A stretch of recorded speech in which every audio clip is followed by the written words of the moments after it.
The global temperature dropped by 100 degrees. When everyone was on the brink of starving and freezing to death, this man was leisurely enjoying warm air conditioning and eating top-grade steak in a luxurious safe house. It was because the man was reborn and possessed a treasure that could replicate any item. In his past life, the man was betrayed and killed by a friend in the icy apocalypse. This time after rebirth, the man planned to use his past life experience to build a top-notch safe house to survive the icy apocalypse. The first thing the man did after rebirth was to find an ordinary bowl in the room. This bowl was a family heirloom. The man never understood why his father cherished this broken bowl so much until after Doomsday, when he discovered a huge storage space hidden inside the bowl, along with the ability to replicate any real-world item. However, to unlock this ability of the bowl, a special ancient coin must be found. Only that coin could restore the special ability of the broken bowl. The man knew time was running out, with less than 3 months before the frozen apocalypse arrived. He couldn't afford to waste any more time and set off to find the ancient coin he had found in his past life at the antique market. Early in the morning, the antique market street was bustling with hundreds of stalls and a lively crowd. The protagonist Lin Chen had found the key item to repair the treasure basin with Zhao Xiao here in his past life, a special patterned ancient coin. The ancient coin from his past life was dug out from thick snow, and Lin Chen could only determine that it was in this antique market, but the exact location was unidentifiable, so he had to search one by one. The most common item in the antique market was ancient coins. Almost every stall had piles of them, hundreds in each pile. After searching for 2 hours without finding the special patterned ancient coin, Lin Chen's expression turned serious. Just inquired, the antique market only gathered on weekend mornings, and the stall owners who came each time were not fixed. This was undoubtedly bad news. If the stall owner with the special ancient coin only appeared on the day of the apocalypse, wouldn't he have to wait 3 months to find it? This would greatly diminish his advantage of being reborn. In another hour or two, the stalls on this street would close, and if he didn't find it, he can only come back next weekend to try his luck. Phew! Lin Chen exhaled, calmed down, and continued to search the next stall. Lin Chen? A familiar voice came from behind. Lin Chen's eyes lit up, a flash of killing intent passing through his clear eyes. This voice Lin Chen would never forget even in his dreams. Zhao Xiao, Lin Chen's classmate and friend from junior high to high school, who betrayed him after 8 years of hardship in the apocalypse. Suppressing the killing intent in his eyes, Lin Chen turned his head in surprise and asked, Zhao Xiao, what are you doing here? Zhao Xiao, dressed in urban management uniform, walked up and patted Lin Chen's shoulder. I should be asking you the same. What? The top student wants to play antiques now? Zhao Xiao teased, looking at Lin Chen's handsome face and expensive outfit, a hint of jealousy flashing in his eyes. Lin Chen, who had lived a life longer than Zhao Xiao, took note of this jealousy and a cold light flashed in his eyes. It turned out that Zhao Xiao was already dissatisfied with him in his past life. Zhao Xiao, a temporary worker at the Urban Management Bureau, appearing here was not surprising. He casually brushed off Zhao Xiao's hand on his shoulder and said, just free on the weekend. Heard there are many antiques here, so came to take a look. Zhao Xiao chuckled inwardly, having worked nearby for almost a year, he knew all the items on this street were scams. Many people came with the idea of picking up bargains, but in reality, only a few could actually find anything valuable in a year. Last time, a naive person was scammed out of tens of thousands and caused trouble. However, he wouldn't tell Lin Chen about this, as he hoped Lin Chen would fall for it, knowing that Lin Chen wasn't short of money. Superficial relationships still need to be maintained. Otherwise, how can we deceive Lin Chen, this poor guy? Zhao Xiao smiled and said, there are many fake goods here, but there are also genuine ones. Half a year ago, an old man spent 200 here and picked up a genuine Han Dynasty item, which he sold for 500,000. A normal 19-year-old would feel excited upon hearing this. Even those who were just browsing around would consider buying a few items to try. Lin Chen remained expressionless on the surface, but sneered in his heart. How did he not notice how cunning Zhao Xiao was before? He nodded at Zhao Xiao and said, then I must take a good look. At this moment, there was a commotion not far away. Many people gathered around. Driven by curiosity, Lin Chen also walked over. Seeing the crowd congested, Zhao Xiao shouted, make way! Make way! Urban management is handling the matter. The crowd indeed made way. Lin Chen walked to the front. A young man in his mid-20s looked excited, spitting as he held an ancient coin, saying, old man, I had it appraised yesterday, and it's a modern imitation. Fake. You actually sold it for 100,000 each. Refund. You must refund me today. The stall owner was an old man in his 70s, dressed in coarse clothes, with wrinkles on his face that had been etched by time, now twisted together. This is truly a treasure passed down in my family. What a lousy treasure. Are you going to refund or not? If you don't refund soon, I'll call the police. Onlookers all had the look of enjoying the show. Even Zhao Xiao leaned in and whispered to Lin Chen, "This kind of thing happens here every few months. If it were in the past, this kid would have to be beaten up." In the antique world, there is a rule that once an item is purchased, even if it is a fake, it cannot be returned. If one is deceived, it is considered a lesson learned. However, it was clear that this young man either genuinely did not understand or pretended not to understand and insisted on a refund. Lin Chen saw the ancient coin in the young man's hand, and his pupils suddenly contracted. It was the ancient coin that opened the treasure basin. The old man trembled and said with a pained expression, "This is truly passed down in my family, from my grandfather's generation." "Young man, I did not deceive you." Many onlookers looked at the young man with unfriendly eyes. Didn't this young man understand the rules? Some people thought the old man seemed quite genuine. If it had been appraised, could a genuine item be mistakenly identified as fake? Lin Chen took a deep breath, walked up to the young man, and asked with curiosity, "Can I have a look at the ancient coin in your hand?" Chapter 3 Two Ancient Coins. Qin Tai saw that the newcomer was a student younger than him and impatiently waved his hand, saying, "Go away. Go play somewhere else." Lin Chen was not upset and said, "I like to collect different coins. I am interested in the coin in your hand, and I would like to buy it from you." Upon hearing this, the people around whispered among themselves, "Is this kid stupid? It's clearly fake, and he still wants to buy it? Is he even a student? Does he have that much money?" Zhao Xiao was also stunned, wondering why Lin Chen would want to buy something he knew was fake. He knew Lin Chen was wealthy. He would have to work as an urban management officer for 3 years without eating or drinking to have that much money. It would be so much better to give him the money. Why buy this worthless coin? A hint of envy flashed in Zhao Zhao's eyes as he stood behind Lin Chen. Why was Lin Chen's life so much better than his, even though they were the same age? When Qin Tai heard that Lin Chen was willing to take over, his eyes lit up, and he immediately handed the ancient coin to Lin Chen. It was a coin that looked like gold but wasn't, with a gold ingot engraved on one side and several strange characters and images on the other. Many people came over to take a look but shook their heads and stepped back. Most of the surrounding crowd were people who frequented the antique market looking for opportunities to pick up valuable items, and they had sharp eyes. This ancient coin is brand new. The pattern is not like any known currency of any dynasty, but more like a copper coin for children to play games in the arcade. The crowd looked at Lin Chen as if he were a fool with a lot of money. An old man kindly reminded, "Young man, be careful when buying things." Lin Chen felt the warmth emanating from the treasure basin in his backpack behind him, confirming that this was what he was looking for. Regardless of whether this ancient coin is valuable or not, being able to open a storage space, this ancient coin is priceless to Lin Chen. Lin Chen casually asked, "How much are you willing to sell?" Qin Tai's eyes turned, looked at Lin Chen's attire, and said, 15,000, take it. Just not clamoring for a refund, Lin Chen now asked to buy and raised the price, and the people around immediately cast disdainful glances. 50,000, Lin Chen said. Qin Tai snatched back the ancient coin, shouting, "I took it for 100,000. What are you thinking?" Lin Chen smiled and walked away. He counted to 3 in his heart, and this person would definitely call him back. Sure enough, before he had taken a few steps, someone stopped him, not Qin Tai, but the old man at the stall. "Young man, if you want this kind of ancient coin, I have another one here. I'll sell it to you for 80,000. Lin Chen suddenly turned his head. "You still have one?" The old man tremblingly took out a cloth bag from his chest and took out another ancient coin from it, handing it to Lin Chen hopefully. He was really short of money. His son was sick with leukemia, otherwise he would not have taken out this family heirloom coin to sell. The ancestors instructed that the 2 ancient coins must not be lost, but now if he does not sell them, he will have to cut off his descendants. Selling these 2 ancient coins will also cover his son's surgery costs. Lin Chen took the ancient coin, lowered his eyes to conceal the shock and joy in his eyes. It was indeed exactly the same. The treasure basin also reacted. Unexpectedly, there is not just one of this kind of ancient coin, but 2. "Old man, how many more of these ancient coins do you have?" Lin Chen asked. "Only these 2, passed down from ancestors. If I didn't need money urgently, I wouldn't sell them." The answer was expected. The quantity of these special ancient coins must not be many. The one in his hand should be the one he found in his past life. The one in Qin Tai's hand was not discovered in the past life.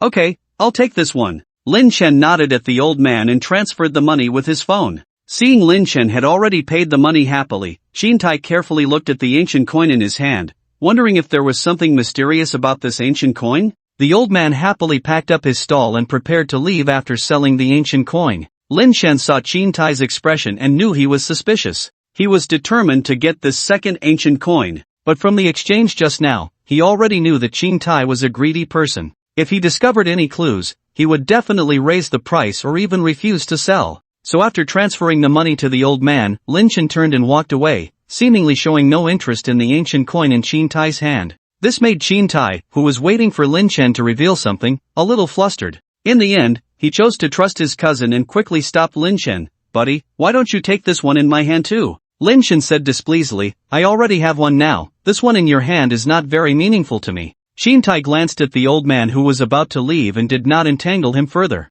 He knew that the chance of a refund was slim. After all, the rules of the antique world were there, and he was just trying to be difficult because he was young. He quickly said, "Now I'll sell it to you for 100,000. I took it for 100,000 too, not making a profit from you, is that okay?" Lin Chen gave him a faint glance and said, 50,000. After some bargaining, Lin Chen also spent 80,000 to buy the second ancient coin from Qin Tai. Lin Chen looked at the two ancient coins in the palm of his hand, a faint smile on his lips. If he hadn't come today, this ancient coin would have been missed. He couldn't wait to see what changes the treasure bowl of this life would bring. After sending away Zhao Xiao, who looked sour, Lin Chen hurried home. Zhao Xiao would be dealt with sooner or later, but not now. Back home, Lin Chen locked the door, walked into the windowless storage room, and closed the door. The commotion caused by the opening of the treasure bowl was not small and couldn't be discovered by others. He took out the slightly warm treasure bowl. Lin Chen first put one ancient coin into it. The treasure bowl floated up and suddenly emitted a dazzling light.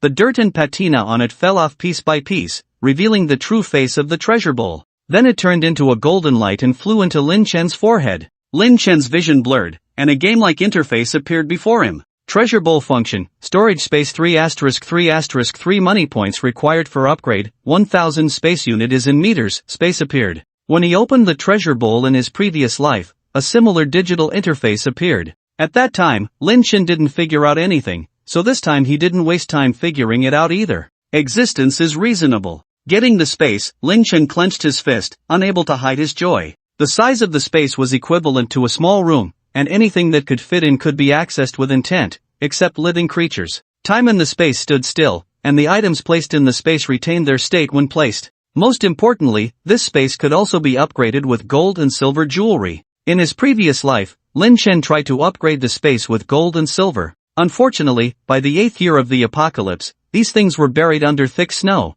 and he didn't even complete the first level of upgrade. I wonder if having one more ancient coin in this life will cause some other changes to the treasure bowl? Lin Chen picked up the second ancient coin and placed it on his forehead. Immediately, Lin Chen felt a heat on his forehead, and the ancient coin in his hand disappeared. The interface of the treasure bowl in front of him seemed to be scrambled, becoming blurry. After a moment, the interface, which had become clear again, indeed underwent a huge change. Treasure bowl function, storage space 3*3*3 money points required for upgrade, 1000 function, item duplication *3 money points required for upgrade, 10,000.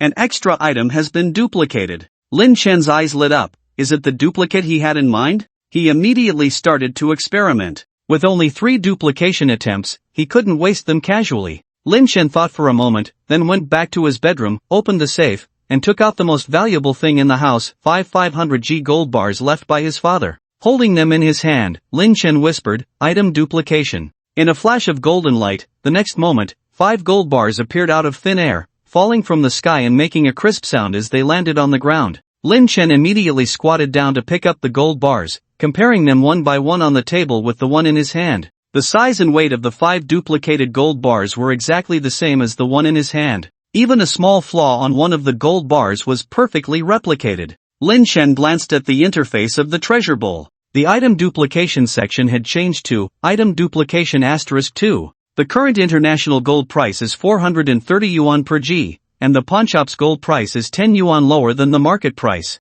The 5 gold bars in his hand, left by his father, could now be sold for 1.05 million. After the item duplication, the treasure bowl suddenly increased his assets by 1.05 million. Treasure bowl, this is a real treasure bowl, Lin Chen murmured. This incredible wealth-gathering ability was definitely the legendary treasure bowl. There was a legend about the treasure bowl in the Xia kingdom, with various versions. The most famous one was about a man named Shen Wansan. It was said that Shen Wansan had obtained a treasure bowl by chance, which could be filled with anything he put in it. As a result, Shen Wansan became a famous wealthy man in the Ming dynasty, with wealth that could rival a country. If his treasure bowl had no limit on the number of item duplications, becoming as wealthy as a country would only be a matter of time. Could this not be its complete form? Lin Chen stared quietly at the 10 gold bars in front of him, calming his fiery heart. Although he knew that triggering another duplication could possibly turn his 10 gold bars into 20, the duplication count on the treasure bowl interface was only 2 times left. He didn't know if this total count of 3 times could only be triggered 3 times or could be replenished. If it could only be triggered 3 times, he had to save the remaining 2 times for a more critical moment. Moreover, it was rumored that Shen Wansan, because of his massive wealth, attracted the suspicion of the emperor and eventually died because of it. The innocent suffer for the guilty. If he suddenly gained so much wealth, he could also be targeted by the country. Thinking of this, Lin Chen decided to use the duplicated 5 gold bars to upgrade the treasure bowl. He picked up one of them and silently said, "Upgrade space." Suddenly, several red words flashed on the treasure bowl interface. Duplicated items cannot be used for upgrades. Can't be used for upgrades? Lin Chen carefully examined the gold bar in his hand, which was no different from a regular gold bar. Confirming that there was no loophole to exploit, Lin Chen felt a little disappointed. But it was also understandable. He then picked up the original gold bar he had taken out of the safe, silently saying, "Upgrade space." The numbers on the interface flickered and changed to treasure bowl, function, storage space 3x3x3, upgrade cost, 500 monetary points, function, item duplication *2, upgrade cost, 10,000 monetary points. A 500G gold bar could be exchanged for 500 monetary points, with 1 gram of gold equivalent to 1 monetary point. This was something Lin Chen had known from his past life. If it were silver, it would take 100G to exchange for 1 monetary point. Lin Chen consumed another gold bar, and the interface flickered as the space was upgraded. Treasure basin function, storage space 6*6*6 money points needed for upgrade, 2000 function, item duplication *2 money points needed for upgrade, 10,000. The space has increased, not just doubled in numbers, but the volume has increased by 8 times. And the money points needed for upgrade have also doubled. 2 gold bars worth 420,000 disappeared in an instant. If this were 3 years ago, he wouldn't even have the qualification to upgrade the treasure basin. 3 years ago, Lin Chen's father died in an accident, leaving behind an inheritance and a high death compensation of 10 million. The treasure basin is something his father left for him. Besides the house and these gold bars in his hands, he also has 52 million in cash. This amount may not be much in a city full of millionaires, but for a 19-year-old, it's already a huge sum. Yet, for Lin Chen, this amount is far from enough. Upgrading to the next level of space requires 4 gold bars, equivalent to 860,000 in cash, while upgrading item duplication requires 24 million. He also needs to stockpile a lot of supplies and build shelters, which will require a lot of money. After some contemplation, Lin Chen had some ideas. He took out his phone, found the numbers of several real estate agents, and called them one by one. First, Lin Chen wanted to sell his house near the city center. His experience from his past life told him that in the extreme cold apocalypse, these high-rise buildings in the residential area were not suitable for living. The city was flat, economically prosperous, and filled with tall buildings. However, this couldn't save the lives of tens of millions of people in the city. Most buildings in the south were good at heat dissipation but not cold resistance. As a result, when the apocalypse came, most people in the southern cities froze to death.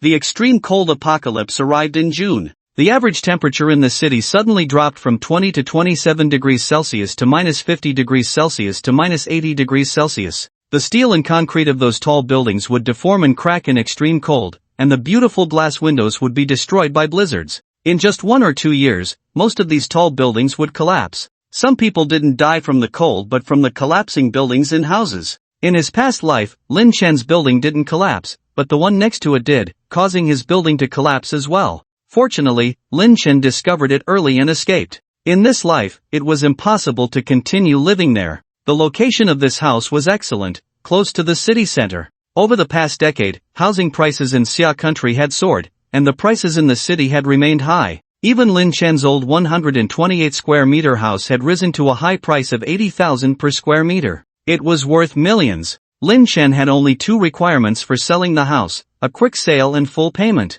These 2 requirements seemed difficult, but there was no shortage of wealthy people in the city. Lin Chen set the bottom line price at 9 million. He made it clear that he had contacted multiple agents, and regardless of how much they sold it for, he would only take 9 million. Whoever could sell it earlier would get the extra commission. These real estate agents, driven by the high commission, would do their best to help Lin Chen sell the house. Although time was tight, even if they sold it for 9.1 million, they would still earn 100,000. The agents who received the information about the house were already speculating in their hearts whether Lin Chen was a second-generation rich kid who squandered his wealth. Selling the house, no matter how cheap, would take time, so this was the first thing Lin Chen needed to do. His next plan required as much money as possible. In the next step, he planned to use all his assets to buy gold bars from the bank, double them with his duplication skill, sell the duplicated gold bars back to the bank, and retrieve the principal. The remaining gold bars could then be used to upgrade the treasure basin. After listing his house, Lin Chen called his counselor to ask for leave due to a family emergency. The apocalypse was approaching, and continuing to go to school would be a waste of time. But if you don't go directly, you will also be bombarded by the counselor's phone calls. So it's more convenient to just take a leave of absence directly. Anyway, being alone, no one will expose any lies. Lin Chen thought about whether to notify the country 3 months in advance that an SSS-level solar flare would erupt. This way, human casualties and national losses might be minimized. But this idea was immediately rejected by him. Not to mention how a commoner like him could contact the country's top officials. Even if he went to the police, the security officers would not believe what he said. He had no way to prove that what he said was true. He would only be seen as a madman by the police. Posting doomsday messages online was also useless. In recent years, the climate environment on Blue Star has been getting worse and worse, and many people have speculated that various apocalypses may occur. Even if he spoke convincingly, he would only be seen as one of the many doomsayers. It would also leave him with hidden dangers and risks. In the end, he was just a selfish mortal. Lin Chen drove to a pawnshop. The gold bars in his family's safe were bought by his father at a gold shop over a decade ago, and could only be sold to gold shops and pawnshops. Selling the 5 replicated gold bars, 1.05 million was credited to his account. After doing all this, it was already dark outside. Lin Chen had a grilled fish meal and returned home contentedly. In the evening, Lin Chen made an exercise plan for himself for the next 3 months. In the extreme cold apocalypse, the elderly and children are the ones who die the most, and the survival rate of physically strong young people is the highest. A strong physique can resist the cold, increase the chances of survival, protect oneself, and deal with the mutations that occur after the apocalypse. Just as he finished writing the plan, his phone beeped with a message. Lin Chen opened his phone and saw a message from his high school classmates' group chat. This was a small group chat with only 6 people, and Lin Chen pinned this group message to the top, showing that this group was very important to him in the past. The top message was from Zhao Xiao. Zhao Xiao, hey guys, are you free tomorrow night? Let's get together. At everyone Huang Miao, I'm free, where are we going this time? Lin Ge will take us flying. Manually insert a funny face. Zhao Xiao, let's go to the Flower Tide Club. I've spent all my salary for these months there, and I want to treat you to a good meal. You guys are my best brothers. Sun Xiaodong, Zhao Ge is domineering, but I won't be in the coastal city these days. Crying, Su Feifei, I'm in. Cute expression, Zhao Xiao, Feifei, girls are not suitable for such places. Su Qin, alas, I'm studying in another city. You guys enjoy your meal and drinks. Let's meet again in the summer vacation. Lin Chen looked at the messages and remembered many details from his past life that he hadn't noticed before. Although Lin Chen and Zhao Xiao were middle school classmates in their past lives, Zhao Xiao always had his own small group, and they were just acquaintances. Looking back now, the time when Zhao Xiao's attitude changed coincided with the time when Lin Chen's father passed away. At that time, the news of his father's sky-high death compensation was all over the coastal city. After that, Zhao Xiao, along with a few others who were close to Zhao Xiao, began to treat Lin Chen like a brother. They would often come up with various reasons to ask Lin Chen out for food and fun. Considering that everyone was a student and didn't have much money, Lin Chen would always insist on paying the bill when they went out. Looking back now, after spending more than 3 years together, out of the hundreds of times they went out, these few people never paid once. Especially Zhao Xiao, who would openly and secretly cry poverty to Lin Chen, instilling in him the idea that brothers should share blessings and face difficulties together. Although he would say he would treat them, he would definitely find ways to make Lin Chen pay in the end. The expenses at the Flower Tide Club were not something that Zhao Xiao's monthly salary of 3,000 yuan could afford. After being reborn, Lin Chen was no longer the naive Lin Chen from his past life, and he understood these things as soon as he thought about them. It seemed that the incident of buying ancient coins today had stimulated Zhao Xiao, and he couldn't wait to fleece him. Seeing that Lin Chen did not reply to the message, the group of people in the chat began to mention him.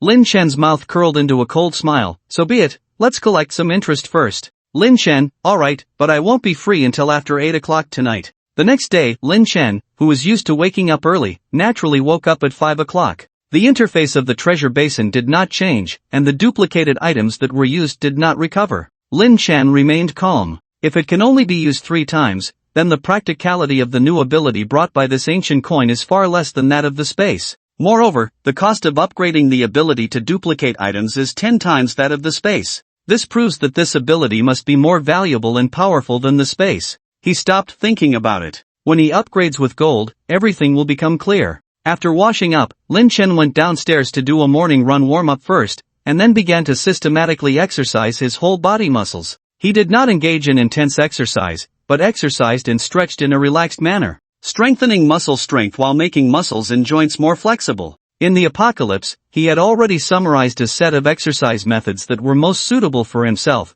and now he only needed to progress gradually. The intensity of the first day's training should not be too high, and Lin Chen returned home at 8 o'clock. After taking a shower and having breakfast, Lin Chen began to make a list of supplies. There are many things needed in the extreme cold apocalypse, and Lin Chen listed all the things that would be needed according to his experience from the previous life. In the afternoon, Lin Chen called the agent and rented a 1,000 square meter warehouse for 1 month, with a deposit and a month's rent, totaling 60,000. He arranged to sign the contract the next day and hung up the phone. The warehouse is to divert attention, and the supplies he will purchase later will be delivered to the warehouse first before being put into the space. There is also a small guard room in the warehouse, and Lin Chen has decided to live in the warehouse in a few days until the supplies are ready. As night fell, in the group chat on the phone, Zhao Xiao and others had already started urging to go out early. Lin Chen was not in a hurry, and only changed into a new outfit when it was close to 8 o'clock, then drove to the Huaqiao Club. When Lin Chen arrived, Zhao Xiao, Huang Miao, and Su Feifei had already drunk quite a bit in the private room.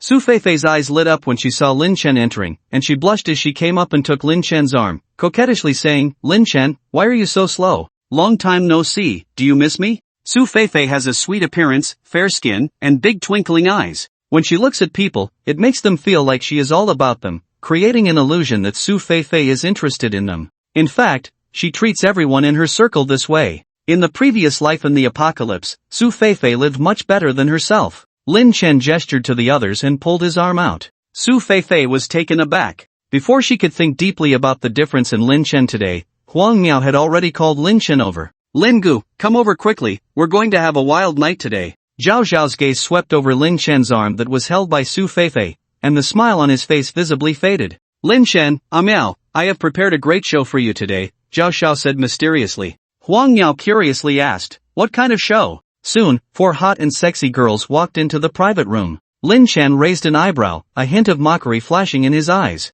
They actually called hostesses, not bad for a night of fun. Lin Chen glanced at the alcohol on the table. It would cost at least 10 to 20,000. He wanted to see if Zhao Xiao could come up with that much money today. Zhao Xiao looked at Lin Chen and said with a smile, "Lin Chen, this is for you and Miao. Thank you for being my brothers. Come on, let's have a drink." Lin Chen didn't take the glass, but said, "I have a slight cold today, took some antibiotics, can't drink, you guys go ahead." Hearing this, the 3 of them didn't mind. The 3 of them then sang and drank in the private room. In the blink of an eye, it was 1 a.m., and the table was full of empty bottles. Except for Lin Chen, everyone was a bit drunk. Su Feifei, with drunken eyes, said she wanted to go home. Zhao Xiao immediately offered to take her home. Huang Miao's eyes lit up, and he added, "I'm going the same way as Zhao, let's go together." "Then let's split the bill and leave together," Lin Chen said with a smile. The waiter went to get the bill. Zhao Xiao walked up to Lin Chen, hooked his shoulder, and with a hint of cunning in her hazy eyes, said, "Lin Chen, come to my house for dinner tomorrow. My parents really want to see you. Last time my mom wanted to adopt you as her godson, what do you think?" Lin Chen took a few seconds to recall what Zhao Xiao said. When he visited Zhao Zhao's house last month, Zhao Zhao's parents showed strong affection towards him and proposed to adopt him as their godson, wanting him to become part of their family with Zhao Xiao. Lin Chen's father had moved from another city to settle in the coastal city, and Lin Chen had never had contact with relatives from his father's side. His mother had remarried after his father's death, and there was no contact with her side of the family either. Zhao Xiao and these people had timely filled the void in Lin Chen's heart, earning his trust. Although Lin Chen had not agreed to be Zhao's godson in his past life, he had grown closer to Zhao Xiao. When Zhao Xiao's family bought a new house, they even lent him $1 million. Later, during the apocalypse, Zhao Xiao's parents died in the early stages, and the money was never returned. It was almost time for Zhao Xiao to ask for the money back. No, I'm not used to being someone's son, Lin Chen smiled, but the smile did not reach his eyes. Zhao Xiao had always approached him with a purpose. In his past life, he had considered Zhao Xiao his best friend, overlooking many things. Now, without the filter of friendship, Lin Chen saw through Zhao Xiao's tricks easily. This was also related to encountering many treacherous people during the apocalypse. Zhao Xiao, rejected by Lin Chen, was slightly stunned. At that moment, the waiter arrived with the bill. The total bill was over 38,000, rounded down to 38,000. The waiter handed the bill to everyone. Zhao Xiao, Huang Miao, and Su Feifei looked at Lin Chen. Lin Chen raised an eyebrow. What are you all looking at me for? Zhao Xiao said he's treating. Zhao Xiao seemed to have just realized, awkwardly checked his pockets, took out his phone, and said, "Oops, my phone is dead." Zhao Xiao looked at Lin Chen for help. In his past life, Lin Chen would have paid without a second thought. But now, Lin Chen smiled slyly, and with a hint of mockery in his eyes, said to the waiter, "Get him a charger." The waiter's expression turned sour, disdainfully glanced at Zhao Xiao, and left to get a charger. As he left the room, he warned the people outside to be careful. The atmosphere inside the room became tense. Huang Miao and Su Feifei exchanged a glance. They were used to Lin Chen always offering to pay the bill, and this scene today was unexpected. Although Zhao Xiao had always claimed a treat, they knew who would end up paying. Had Lin Chen and Zhao Xiao fallen out? Huang Miao gave Zhao Xiao a questioning look. What's going on? Zhao Xiao was also puzzled, a flash of anger crossing his face. Lin Chen's actions had embarrassed him. His phone was not dead, he had just turned it off to have a reason to let Lin Chen pay. Did Lin Chen want him to beg? Zhao Xiao was already resentful towards Lin Chen, but he managed to force a smile and said, "Lin Chen, you pay for today, and I'll treat you next time." Lin Chen naturally wouldn't give Zhao Xiao any face and said in confusion, "Zhao Xiao, today you said you would treat us, so you called everyone out, right? Don't tell me you invited us out without bringing any money?" Zhao Xiao's smile froze on his face. Huang Miao and Su Feifei both looked at Lin Chen with incredulous eyes. They had witnessed how good Lin Chen had been to Zhao Xiao over the past 3 years, so they were surprised to see him act this way. There were still 4 hostesses in the private room, who hadn't even received their tips yet, and now a scene of skipping out on the bill was unfolding before their eyes. At first, Zhao Xiao had confidently claimed that he would treat everyone, but now he was met with disdainful, scornful, and astonished looks from everyone. Just then, a waiter entered with a charger and placed it in front of Zhao Xiao, gesturing for him to use it. Zhao Xiao hesitated, feeling trapped. The waiter urged coldly, "Charge your phone, sir. We'll be closing in an hour." Zhao Xiao's face changed colors rapidly, from red to white to black. Despite his scheming nature, he was just a 19-year-old who couldn't contain his anger anymore. Enough! Zhao Xiao gritted his teeth and squeezed out a few words to Lin Chen. "Lin Chen, please settle the bill first. We can discuss the rest later, okay?" He still thought he might have unintentionally offended Lin Chen, and if he just acted as he used to, following Lin Chen's lead, everything would be fine. But the Lin Chen who had experienced Zhao Xiao's betrayal would not be the same pushover as before. Lin Chen's expression turned cold. "So, you really invited us out without bringing any money?" Zhao Xiao felt his pride being trampled on and rubbed into the ground, his eyes turning red with anger. "Yes." Lin Chen chuckled and glanced at everyone. "Since that's the case, let's split the bill." "What? Split the bill?" Now even Huang Miao and Su Feifei were no longer calm. Su Feifei frowned. "Are you guys expecting me, a girl, to foot the bill when we go out?" Huang Miao, looking embarrassed, said, "I didn't know we were going Dutch today, and I didn't bring any money." Huang Miao nudged Zhao Xiao, whose face was as dark as a pot. "Zhao, how did you offend Lin? Apologize to him." Zhao Xiao, looking at Lin Chen's half-smiling face, wanted to punch him. He couldn't remember what he had done to upset Lin Chen. Lin Chen ignored the 3 of them and paid for his own drink, a $30 lemonade. Zhao Xiao couldn't believe it and exclaimed, "Didn't we agree to split the bill?" His mind was spinning at this point.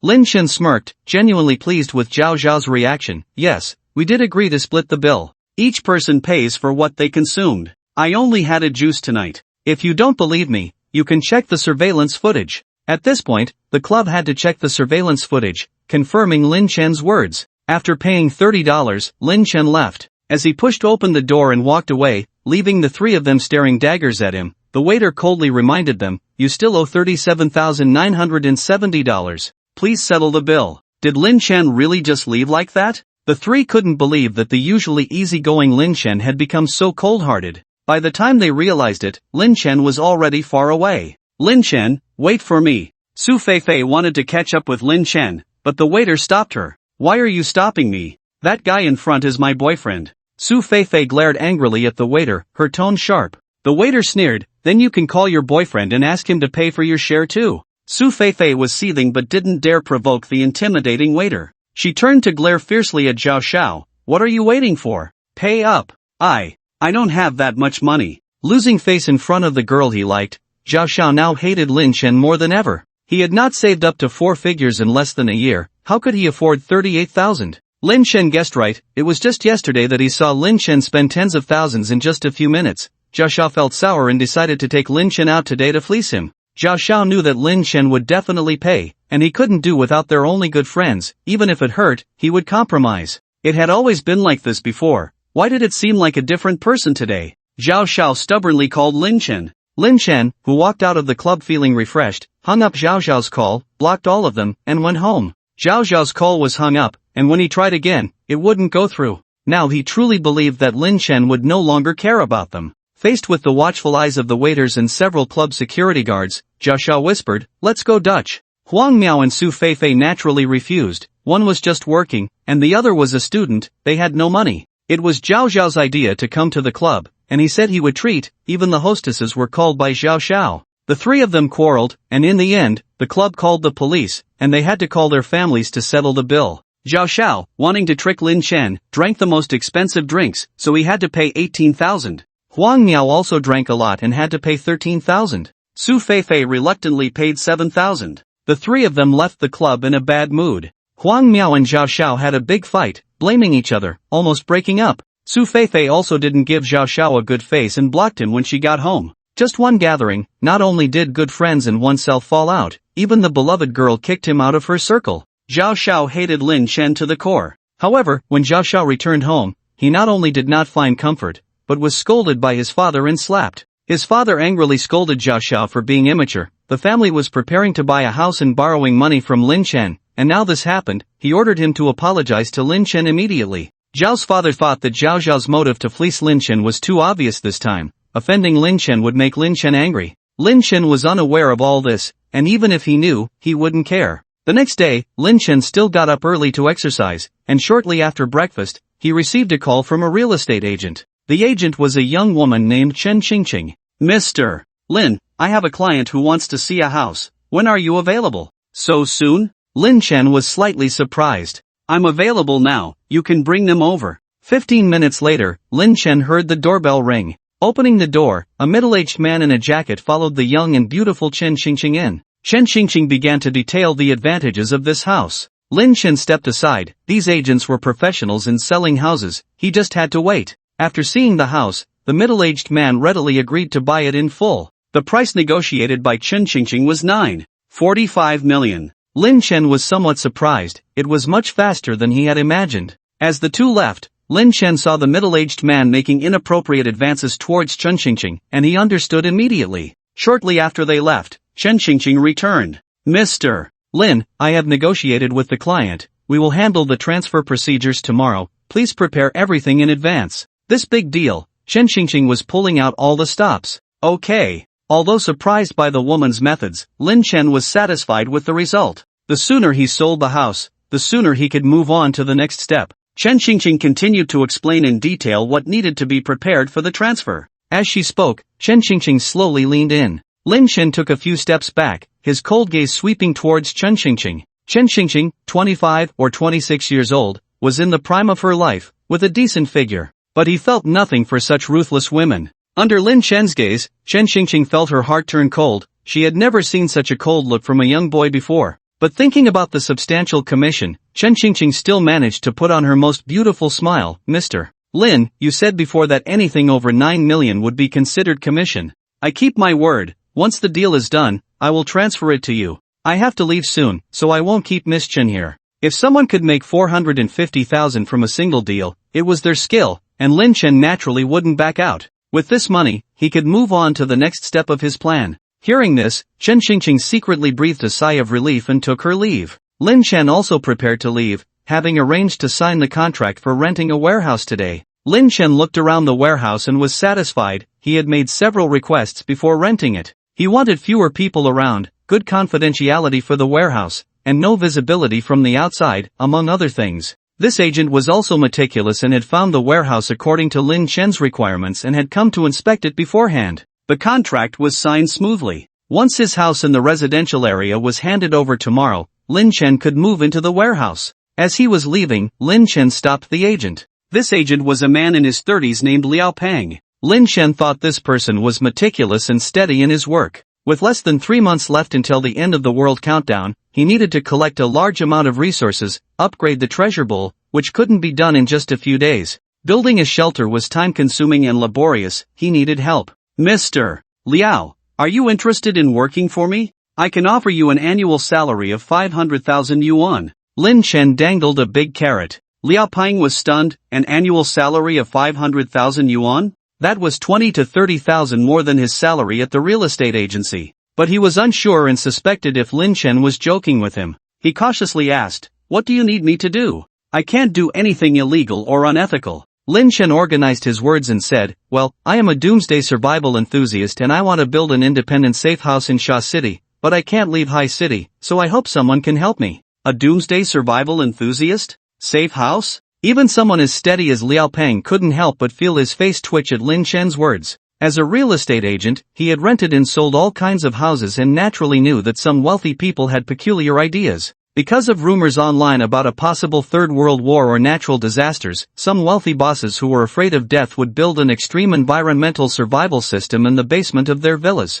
But those were all bosses over 40. It was the first time he had been asked to help build a safe house alone. If it weren't for the young man in front of him who had just closed a deal with him, Liao Peng might have thought it was a scam and walked away. Lin Chen also knew that talk was cheap, so he signaled for Liao Peng to take out his phone payment code and transferred 100,000 yuan to him. This is more than 2 months' worth of salary. This time, Liao Peng believed Lin Chen's words. Who would joke around with so much money for no reason? However, being cautious, he still requested to sign a contract with Lin Chen. Lin Chen also had this in mind. The shelter was closely related to his future survival, and he couldn't expect Liao Peng to work wholeheartedly for him with just a few words. After discussing the details of the contract, they signed an agreement. The contract basically stated that Lin Chen would employ Liao Peng as his personal butler for an annual salary of 500,000 yuan. He would be responsible for handling the construction of the new house in Sha City, supervising and inspecting it, as well as assisting Lin Chen with some miscellaneous tasks.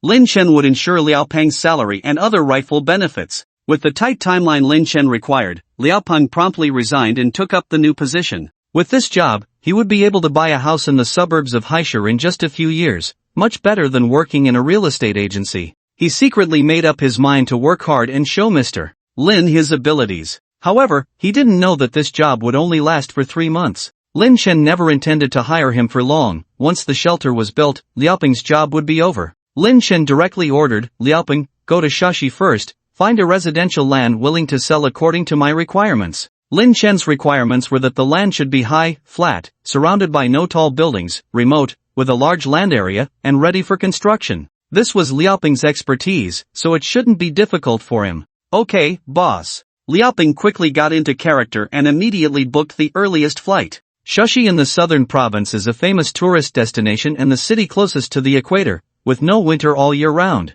After the arrival of the extreme cold apocalypse, human living space drastically shrank, with the northern temperatures becoming too low for human habitation. Even though northern buildings were more cold resistant than those in the south, the natural gas pipelines in the north quickly froze and cracked. Without heating, the outdoor temperature reached an average of -70 degrees, almost cutting off the food supply, forcing people from the north to migrate south. And this was just the situation in summer. Only a few areas with national granaries could barely survive and establish survivor shelters. Although the equator couldn't resist the extreme cold, at least its temperatures were 30 to 40 degrees higher on average than those in the north, ranging from -30 degrees Celsius to -50 degrees Celsius. Moreover, Shashi was by the sea, and the authorities occasionally broke the ice to fish out frozen sea fish, so food wasn't as scarce as in the north. Lin Chen was well prepared in this life, not for the official resources but for the ability to carry a large amount of supplies with him. Safety became Lin Chen's top concern. The most terrifying thing in the apocalypse wasn't the extreme weather but humanity itself.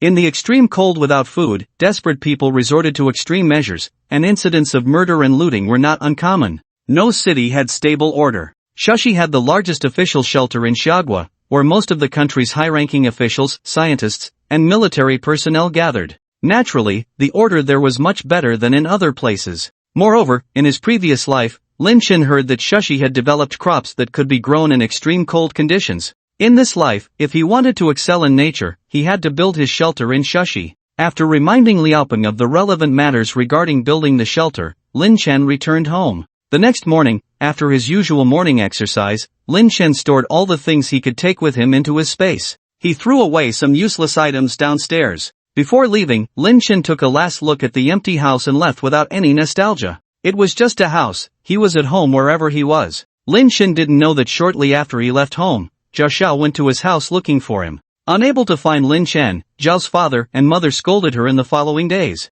Lin Chen went to handle the house transfer procedures as agreed. After the money was transferred, he sent 450,000 to Chen Qingqing. Then he went straight to the bank. Xiaogua Bank, the largest headquarters in Haishur, was located in the city center. Because he needed a large amount of gold and was afraid the bank wouldn't have enough at once, Lin Chen had already made an appointment with the customer manager yesterday once the house transfer was confirmed for today. When he arrived at the bank, it was already afternoon. He bought a suitcase on the way to carry the gold. Lin Chen's savings had now reached 25.4 million. His original savings, selling 3 gold bars, deducting warehouse rent, payments to Liaoping, and miscellaneous expenses, left him with 15.4 million. He sold the house for 9 million and borrowed 1 million through various online loan apps. If it weren't for the rule that one person cannot borrow more than 1 million from different formal platforms, Lin Chen would borrow more. Now Lin Chen has a total of 25.4 million in funds, which can buy 60 kilograms of gold.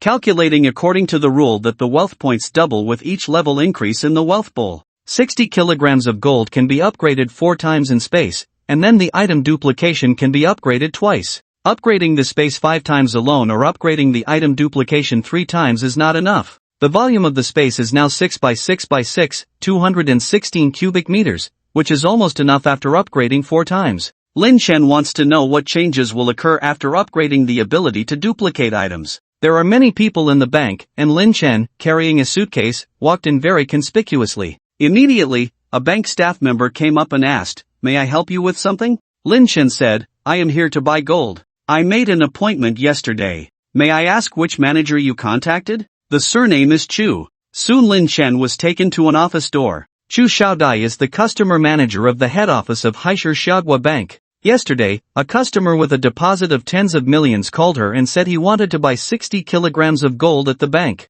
Chu Xiaodai was very surprised. What is the concept of 60 kilograms of gold? Although the international gold price has dropped a few dollars these days, the price of gold is still 413 yuan per gram, plus the bank's minimum fee of 5 yuan. 60 kilograms of gold requires 25.08 million. Generally, wealthy people invest in gold stocks or gold futures, and few people will buy so much physical gold. Moreover, in recent years, the situation has been unstable, and the price of gold has been high, making it very easy to lose money by buying so much physical gold. Chu Xiaodai curiously checked the customer's information. The data showed that this person's name is Lin Chen, only 19 years old. Chu Xiaodai has a deep impression of this boy. 3 years ago, in the largest new energy company in Haishur, Tianqi New Energy Company, Ltd., an electronic power engineer died in an accident at work. Tianqi New Energy Company, Ltd., waved its hand and compensated with 10 million. It was widely praised at the time.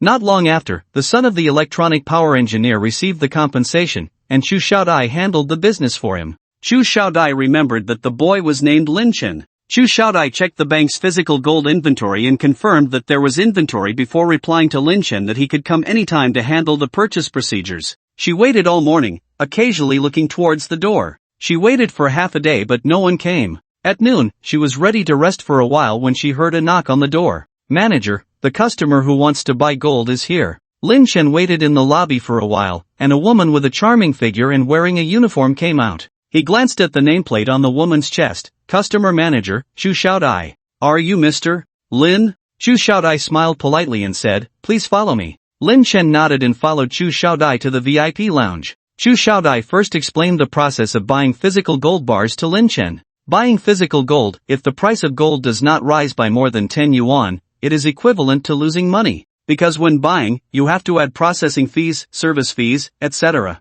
But Lin Chen is not buying gold for investment, losing more than 10 yuan is not a big problem for him. I have already understood. Let's proceed with the procedures now. Select the specifications, open an account, fill out the forms. Except for the look in the eyes of this customer manager that made Lin Chen a little uncomfortable, the rest of the steps went smoothly. With Lin Chen's 25. For $1 million in savings, based on today's instant international gold price of 412/G, after deducting fees and service charges, he can buy 61,000 G gold bars. Lin Chen chose 1,000 G himself. Anyway, they all have to be sold back, so there is no need to choose a style. 1,000 G is also more convenient for upgrading, as long as 2 bars can upgrade to the next level of space. After purchasing the gold bars, you can choose to store them in the bank or take them home. Lin Chen naturally chose to take them home. Chu Xiaodai counted out 60 gold bars from the safe. Each bar was placed on the counter one by one. Lin Chen's eyes became increasingly eager. Being able to invest so much in gold, Lin Chen was definitely a big client. Thinking about the commission he would receive for completing this deal, which was equivalent to 2 months' salary, Chu Xiaodai found the young man in front of her more and more pleasing to the eye. Lin Chen shifted his gaze elsewhere. When he brought back the replicated gold bars tomorrow, this woman would probably want to swallow him whole. The VIP room and the lobby were separated by a huge frosted glass, with slight stripes allowing a view of the situation in the lobby. Lin Chen boredly scanned the bank's lobby, then suddenly his gaze froze. He noticed something off about one person in the crowd. Upon closer observation, he realized it was not just one person, but 4. These 4 individuals were dressed casually, seemingly lounging in different areas of the bank as if waiting in line. Not even the bank security could detect anything unusual. But Lin Chen had survived the end-of-the-world chaos and had encountered many villains and possibly killed many people during the 8 years of the apocalypse. At a glance, he could sense a murderous aura emanating from these 4 individuals. It was still a time of peace. How could ordinary people exude such a murderous aura? Could it be possible? He couldn't help but wonder if not being present would have led to a bank robbery. Lin Chen tried to recall if there had been any news of bank robberies in the pre-apocalyptic high city in his previous life, but he couldn't remember. Had his return caused some sort of butterfly effect? Sensing Lin Chen's gaze, one of the individuals turned his head, prompting Lin Chen to quickly avert his eyes. Hai City was one of the safest cities in Xia country, and for the largest bank in Hai City to be robbed was unthinkable. Wasn't this seeking death? It was widely known that bank robbery was definitely not proportional in terms of profit and risk. Perhaps he was overthinking. With obstructions in place, others couldn't see his situation. Yet, Lin Chen couldn't shake off his unease. Better safe than sorry. This was his entire fortune and life at stake. If he were truly robbed, he would have nowhere to cry. Turning his head, Lin Chen whispered to Chu Xiaodai, who was still counting the gold, "Hold on, I won't make the purchase today." He wasn't sure when these 4 individuals had entered. He had been very conspicuous earlier carrying a suitcase and coming from the VIP room.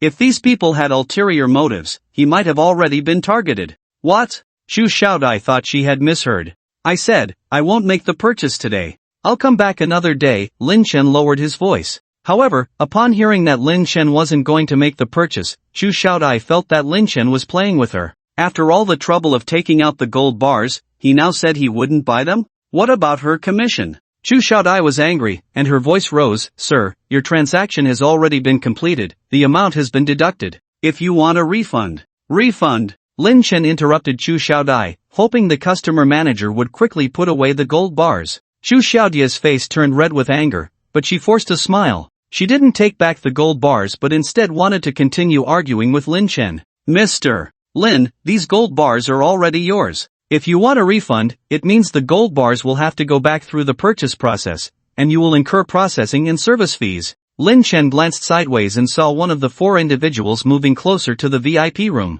The man appeared to be around 30 years old, dressed in black casual wear, with a crew cut and an average appearance. However, upon closer inspection, one could detect a hint of fierceness in his eyes, indicating he had seen bloodshed. Although he was of Asian descent, his features gave Lin Chen the impression that he was not a native. At a glance, Lin Chen felt even more certain that his guess might come true. Chu Xiaodai was still talking incessantly to Lin Chen. Lin Chen secretly cursed this brainless woman. Lin Chen lowered his voice and said, "Quickly put away the gold bars. Otherwise, you'll be responsible for the consequences if they get stolen." Chu Xiaodai, seeing that Lin Chen was not listening, was so angry that her chest heaved. "Mr. Lin, these gold bars are still on my side of the counter. Even if they are stolen, it is my responsibility. Please do not interfere." Lin Chen's focus shifted. Are you saying that if they are stolen now, it's not my fault? At this moment, the security guard also noticed something and walked over. VIP rooms usually involve large transactions, so when he saw someone suddenly approaching, the security guard became alert.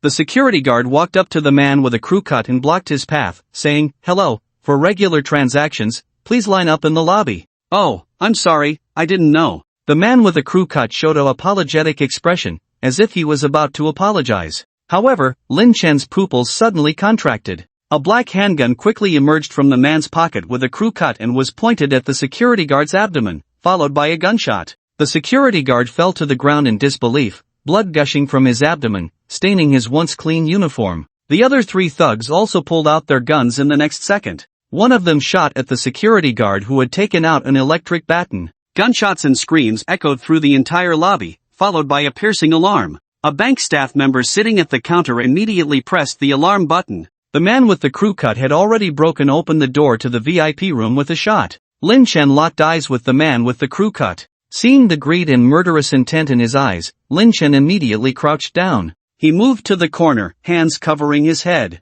If you were to ask him what to do in a dangerous situation, Lin Chen would confidently tell you, fight if you can win, run if you can't, and surrender if you can't escape. They had 4 guns, he had nothing. Stand up to them? Don't be ridiculous, isn't it better to stay alive? Lin Chen quietly crouched in the corner. The other people in the lobby had already been subdued by the robbers. These 4 robbers had clearly come prepared, with specific roles assigned. One observed the situation outside, one guarded the hostages, and another was walking towards the man with the crew cut with a bag in hand. Chu Xiaodai behind the counter was already terrified. Someone actually dared to rob the main branch of the Xia Country Bank? The man with the crew cut went straight to the counter, pointing his gun at Chu Xiaodai behind the bulletproof glass, threatening, "Bring out the gold bars, quickly!" Chu Xiaodai did not comply, but instead started to pack up the gold bars to lock them back in the safe. Although they were scared, they had also received training. The bulletproof glass at the main branch would not be penetrated by a regular handgun. This was the city center, and the bank's alarm system was connected to the nearest police station.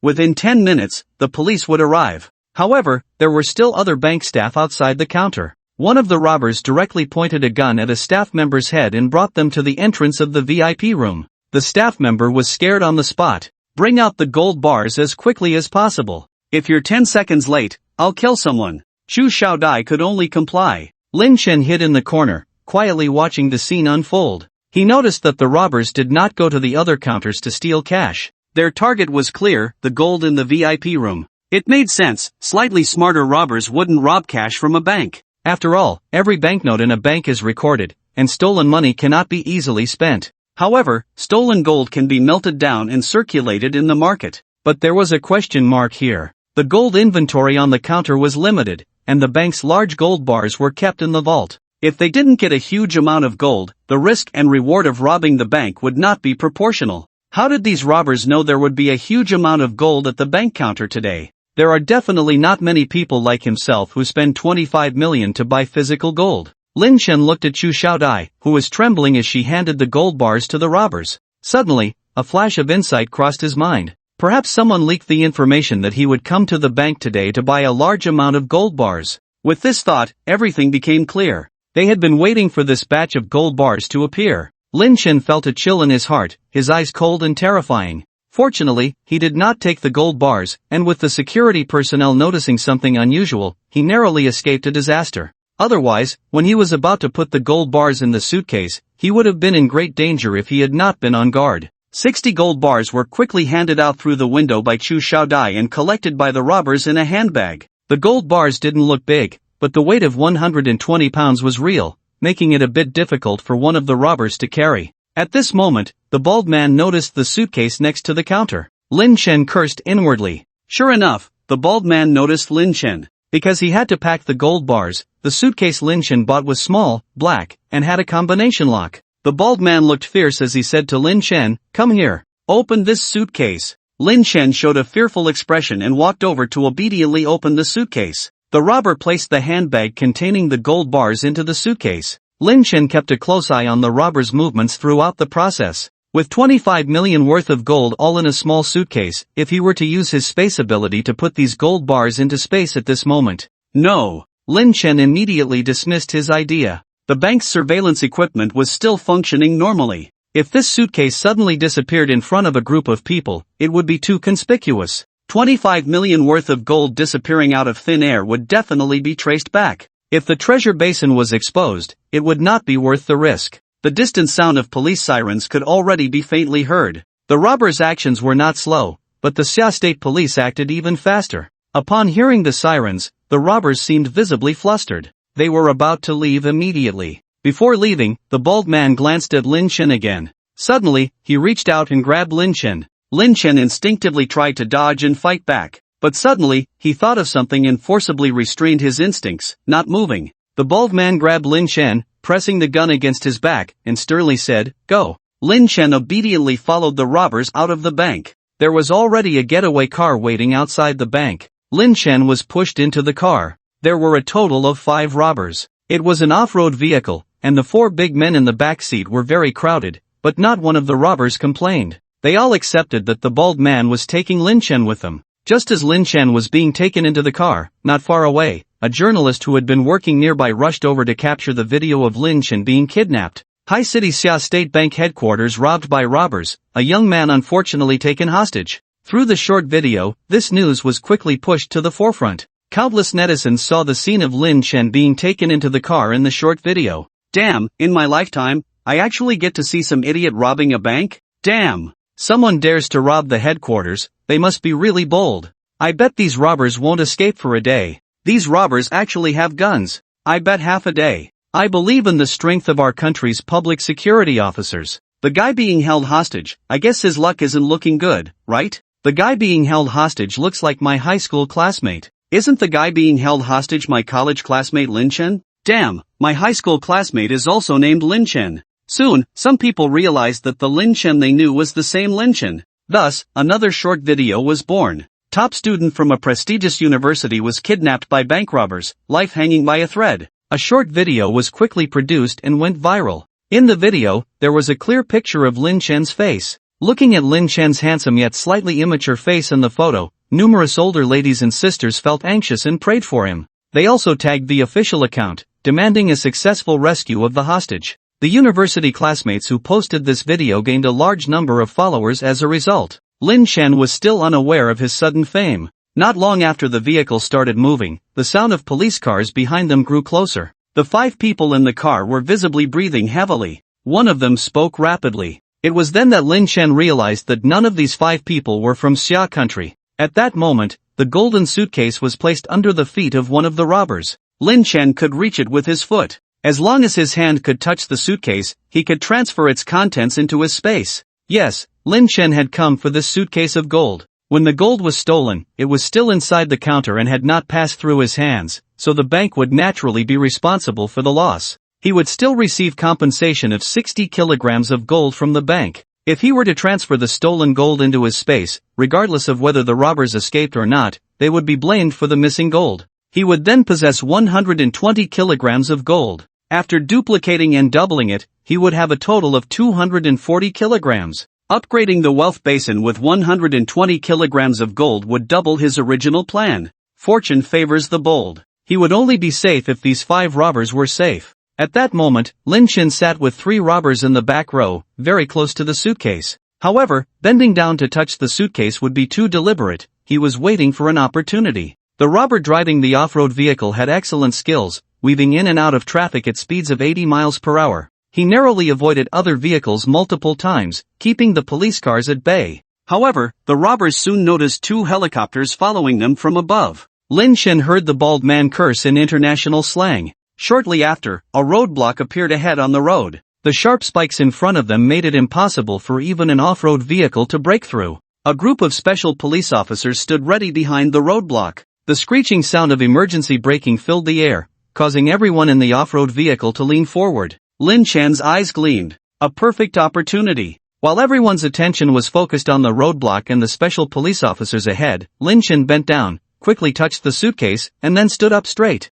None of the robbers noticed anything unusual. They were unaware that the gold they had worked so hard to steal had vanished, all hidden in Lin Chen's space. Now, he needed to find a way to escape. The off-road vehicle reversed frantically, turned around, and headed towards a small road. The helicopters followed. On one of the helicopters, a camera was pointed directly at the robbers' off-road vehicle. The vehicle seemed to circle around, and after about 10 minutes, a flyover appeared ahead. Underneath the flyover, traffic flowed back and forth, but Lin Chen's body tensed up. There was a black sedan parked under the flyover. Lin Chen immediately sensed something was wrong. Even in emergencies, most people would park on the roadside outside the flyover, not underneath it. The area under the flyover happened to be a blind spot for helicopter surveillance. It was highly likely that these robbers had prepared in advance to evade pursuit. If the robbers got out of the car, they would discover that the gold bars in the suitcase were missing, putting them at a disadvantage. As it turned out, Lin Chen's intuition was correct. The off-road vehicle made an abrupt stop under the flyover.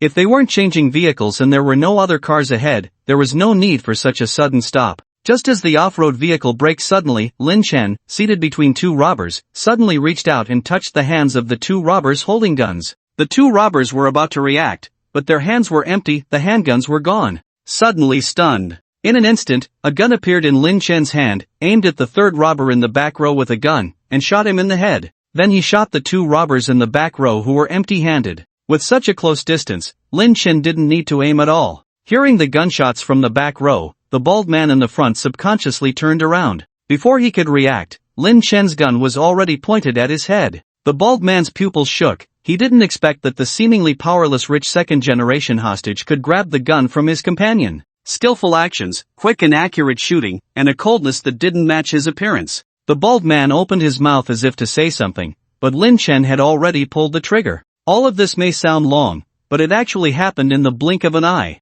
The robber sitting in the driver's seat kept his hands on the steering wheel. Realizing something was wrong, he reached for the gun at his waist. Before he could even release the safety, his head exploded. With that, all 5 robbers were down. Surprisingly, the off-road vehicle was equipped with bulletproof glass, relatively soundproof, and since no other vehicles passed by, it didn't alert anyone else. After shooting the robber in the driver's seat, Lin Chen quickly got out of the car, avoiding the sight of passing cars, placed his hand on the car body, and stored the car and the bodies in his space. Then he swiftly walked towards the black sedan. He pulled open the door and got in. The car was indeed unlocked, and the keys were still inside. Lin Chen stepped on the gas, and the vehicle sped away. 10 minutes later, after confirming that there were no helicopters tracking his location, Lin Chen drove the car to a remote mountain forest. The car switch was so quick that the helicopter didn't realize the criminals had changed vehicles. Also, there were passing vehicles under the bridge, so Lin Chen quickly drove away from official surveillance.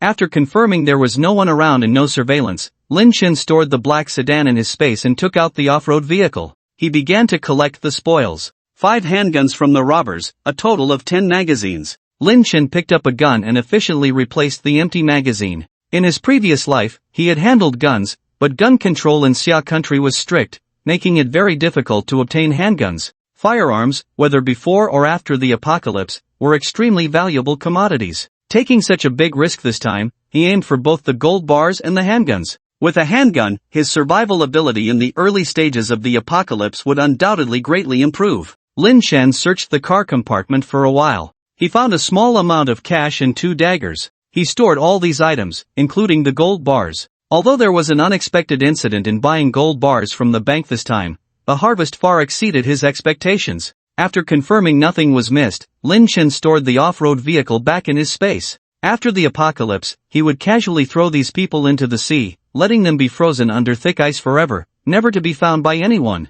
Lin Chen, who had taken care of everything, walked a distance, hailed a taxi, and went to the Public Security Bureau. On the other side, police cars arrived under the overpass where the off-road vehicle was lost, only to find no one there. The robbers and the off-road vehicle seemed to have disappeared into thin air. The surveillance cameras under the overpass had been sabotaged by the prepared robbers. All the law enforcement officers returned empty-handed. Half an hour later, at the Public Security Bureau in the city center. So, you're saying that after they drove the car to the mountains and let you go, they drove away again? Do you remember the license plate number? Did you see which direction they went? The security officers asked in succession. The Xia Country Bank's headquarters was robbed of 25 million worth of gold bars by the robbers, who also took a hostage. This incident had attracted widespread attention in the city and even nationwide. Although the hostages are safe now, the robbers and the gold bars are missing, causing a headache for the downtown security bureau leaders. Lin Chen answered all the questions truthfully when facing the security officers. If he couldn't answer, he innocently claimed not to know, not to be sure, or not to have noticed. The robbers and the car have both disappeared, and the more lies he tells, the more loopholes there are. Lin Chen just needs to play dumb. Although he is also a suspect, as long as the security officers investigate, they will know that he had never had any contact with the robbers before today. Just a few days ago, he was a legitimate college student. There is no need for perfect lies. Official investigations can clear Lin Chen's suspicion. Officer, can the gold bars be recovered? If they can't be recovered, will the bank compensate me? After finishing his questions, Lin Chen became concerned about his gold bars. The security officer was about to speak when Chu Xiaodai and a middle-aged man in a suit hurried into the police station. As soon as the middle-aged man entered, he asked, "Have the hostages been found? Where are they? What about the gold bars?" The security officer said to Lin Chen, "The bank's people are here. The older one is the bank's vice president. You can communicate directly with him." Soon, Xiaogua Bank's vice president Li Chongbin sat across from Lin Chen.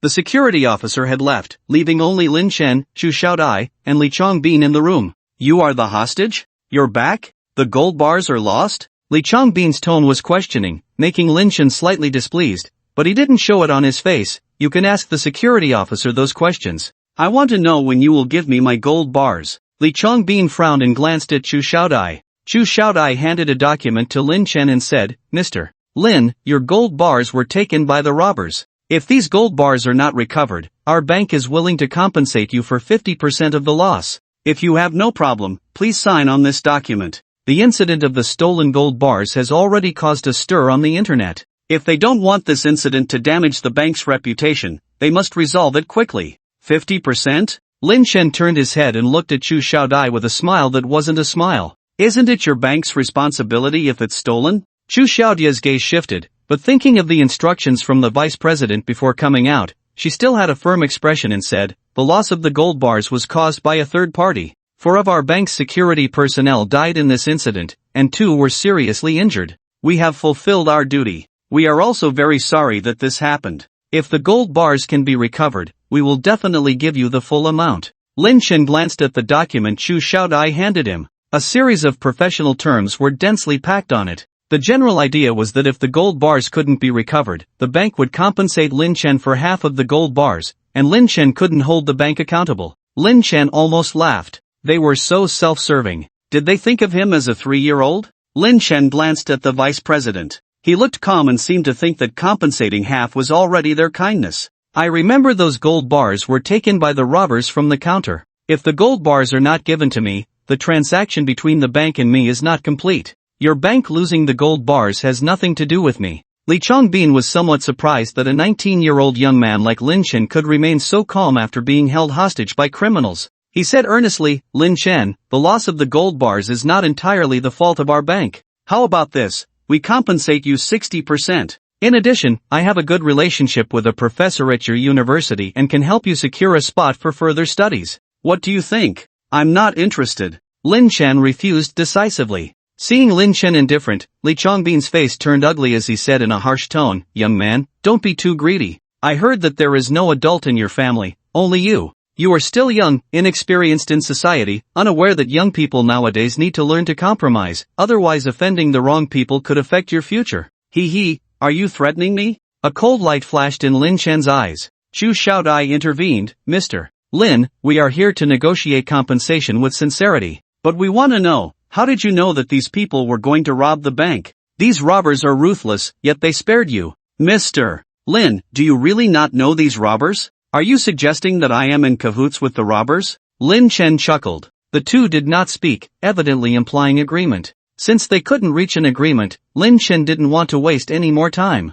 He stood up and walked out. "You two can assist the police in finding evidence. I won't accompany you. I will reclaim my belongings through legal means. The chances of winning the lawsuit against the bank are high, but it will take a long time. However, since I already have the gold bars, I won't lose. As for the threat mentioned by the bank's vice president, I hope he can still stand and talk to me in 3 months." A hint of killing intent flashed in Lin Chen's eyes. At that moment, his phone suddenly rang. The caller ID showed an unfamiliar number. Thinking it was an advertisement, Lin Chen answered the call on speakerphone. A woman's voice came through the phone. "Hello, is this Mr. Lin Chen? I am a reporter from XX City News. Would you have time for a special interview?" Lin Chen was taken aback. A reporter from the city? Why would a reporter want to interview him? Just as he was about to refuse, another call came in. Another unfamiliar number. Sorry, I need to take another call. Lin Chen hung up and answered the second call. Hello, Mr.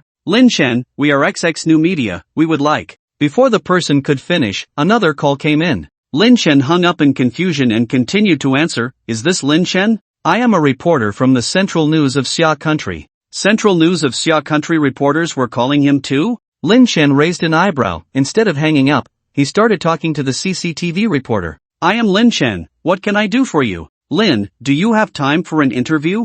The public is eager to know how you escaped from the robbers' hands. Lin Chen hesitated. He didn't want to become famous. The internet users in the 21st century were too scary. If his actions were exposed, it would be over. Although killing the robbers could be considered self-defense, swallowing the gold bars was a fact. Glancing sideways, he noticed Chu Xiaodai and the vice president staring at him intently, seeming a bit nervous. His intended refusal turned into an acceptance. Okay. After arranging the time and place, Lin Chen hung up the phone and continued walking out. Li Chongbin looked frustrated. He had wanted to take action before the reporters arrived. Who knew Lin Chen would be so unyielding? Wait. Let's talk again. Chu Xiaodai tried to grab Lin Chen's arm, but he evaded her. Lin Chen turned to look at Chu Xiaodai, raised an eyebrow as if remembering something, and said, Oh, I provided the police with a clue about the robber's motive for the robbery. What clue? Chu Xiaodai asked instinctively. When I was kidnapped, I heard the robbers say that a bank employee leaked information about my purchase of gold,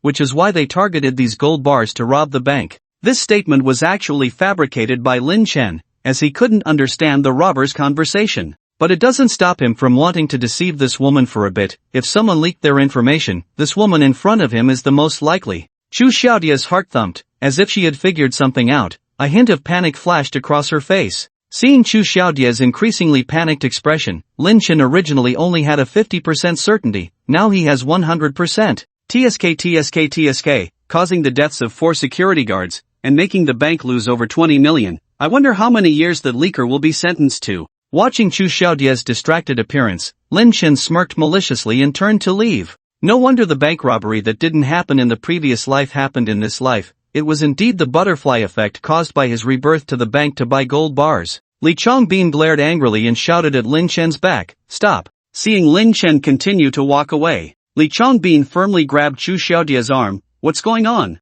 In a situation where the bank is not entirely responsible, he came to negotiate with Lin Chen. Never did he expect that even the robbers were attracted by their own people? What negotiation is there to talk about? It wasn't me. Chu Xiaodai shouted sharply. Seeing Chu Xiaodia's guilty appearance, Li Chongbin couldn't help but understand. Was the leaker that Lin Chen mentioned Chu Xiaodai? Lin Chen has already contacted the TV station. He must end this matter before it is exposed. Li Chongbin didn't even look at Chu Xiaodai again. He walked away, leaving Chu Xiaodai sitting on the ground, murmuring repeatedly, It wasn't me, it wasn't me. After receiving a call from Lin Chen yesterday about purchasing 25 million worth of gold, Chu Xiaodai was very happy. That night, while having dinner with her boyfriend at the restaurant, in her pride, Chu Xiaodai mentioned the matter of a customer wanting to buy 25 million worth of gold. In the past, when customers made large deposits, she would also boast to her boyfriend, but she never mentioned the customer's name. This doesn't count as leaking customer information.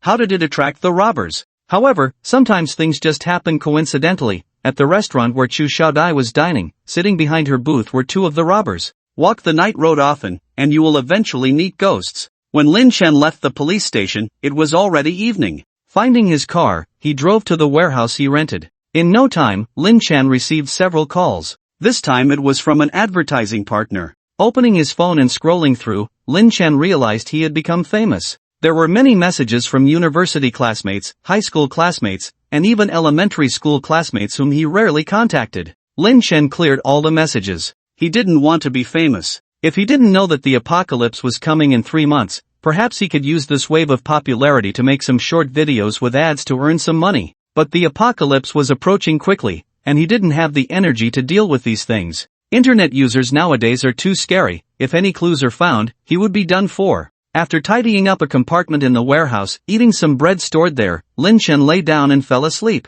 After a day of mental and physical battles, he fell asleep as soon as he lay down. Waking up in the morning, Lin Chen felt refreshed. After finishing his morning exercise and going out for breakfast, Lin Chen received a call from the bank. Mr. Lin, your gold transaction at our bank yesterday has not been completed. When would you have time to come and collect the gold? Lin Chen raised an eyebrow. So soon? Originally, he wanted to use Chu Xiaodia's incident to leverage his current online fame to create a wave of public opinion, forcing the bank to quickly complete the interrupted transaction with him. Unexpectedly, the bank's response was even faster. Lin Chen responded, 30 minutes. After breakfast, Lin Chen arrived at the bank. He thought he would need to argue with the bank, but everything that followed went smoothly. The bank manager personally received him, sincerely apologized to him, and handed the gold bars to him personally. Several gifts were also given as compensation for mental distress. Lin Chen also reciprocated by agreeing to the manager's request for a photo, taking a picture with the gold bars and bank staff. When Lin Chen left, the bank staff and security personnel voluntarily helped him carry his belongings and escorted him to the car, waving and smiling until his vehicle disappeared. This scene was captured by journalists who had been monitoring the bank's movements. The photos quickly appeared on news websites, with netizens praising the bank's service attitude. However, these matters were no longer relevant to Lin Chen. Originally, Lin Chen was prepared to accept interviews, expose the vice president's recording, and Chu Xiaodia's affairs. Now, he had achieved his goal in the shortest time possible, saving time wasted on trivial matters. Whether he could survive in 3 months was unknown, so why waste time on those doomed individuals? Lin Chen's attention was now focused on the gold bars. On the bed in the small room of just over 10 square meters, 2 piles of dazzling gold bars were neatly stacked. One pile was just retrieved from the bank today, while the other was snatched from the bank robbers yesterday. There were also 3 smaller bars left from before. A total of 50 million in gold. The thought of these gold bars potentially doubling to 100 million made Lin Chen's heart beat faster.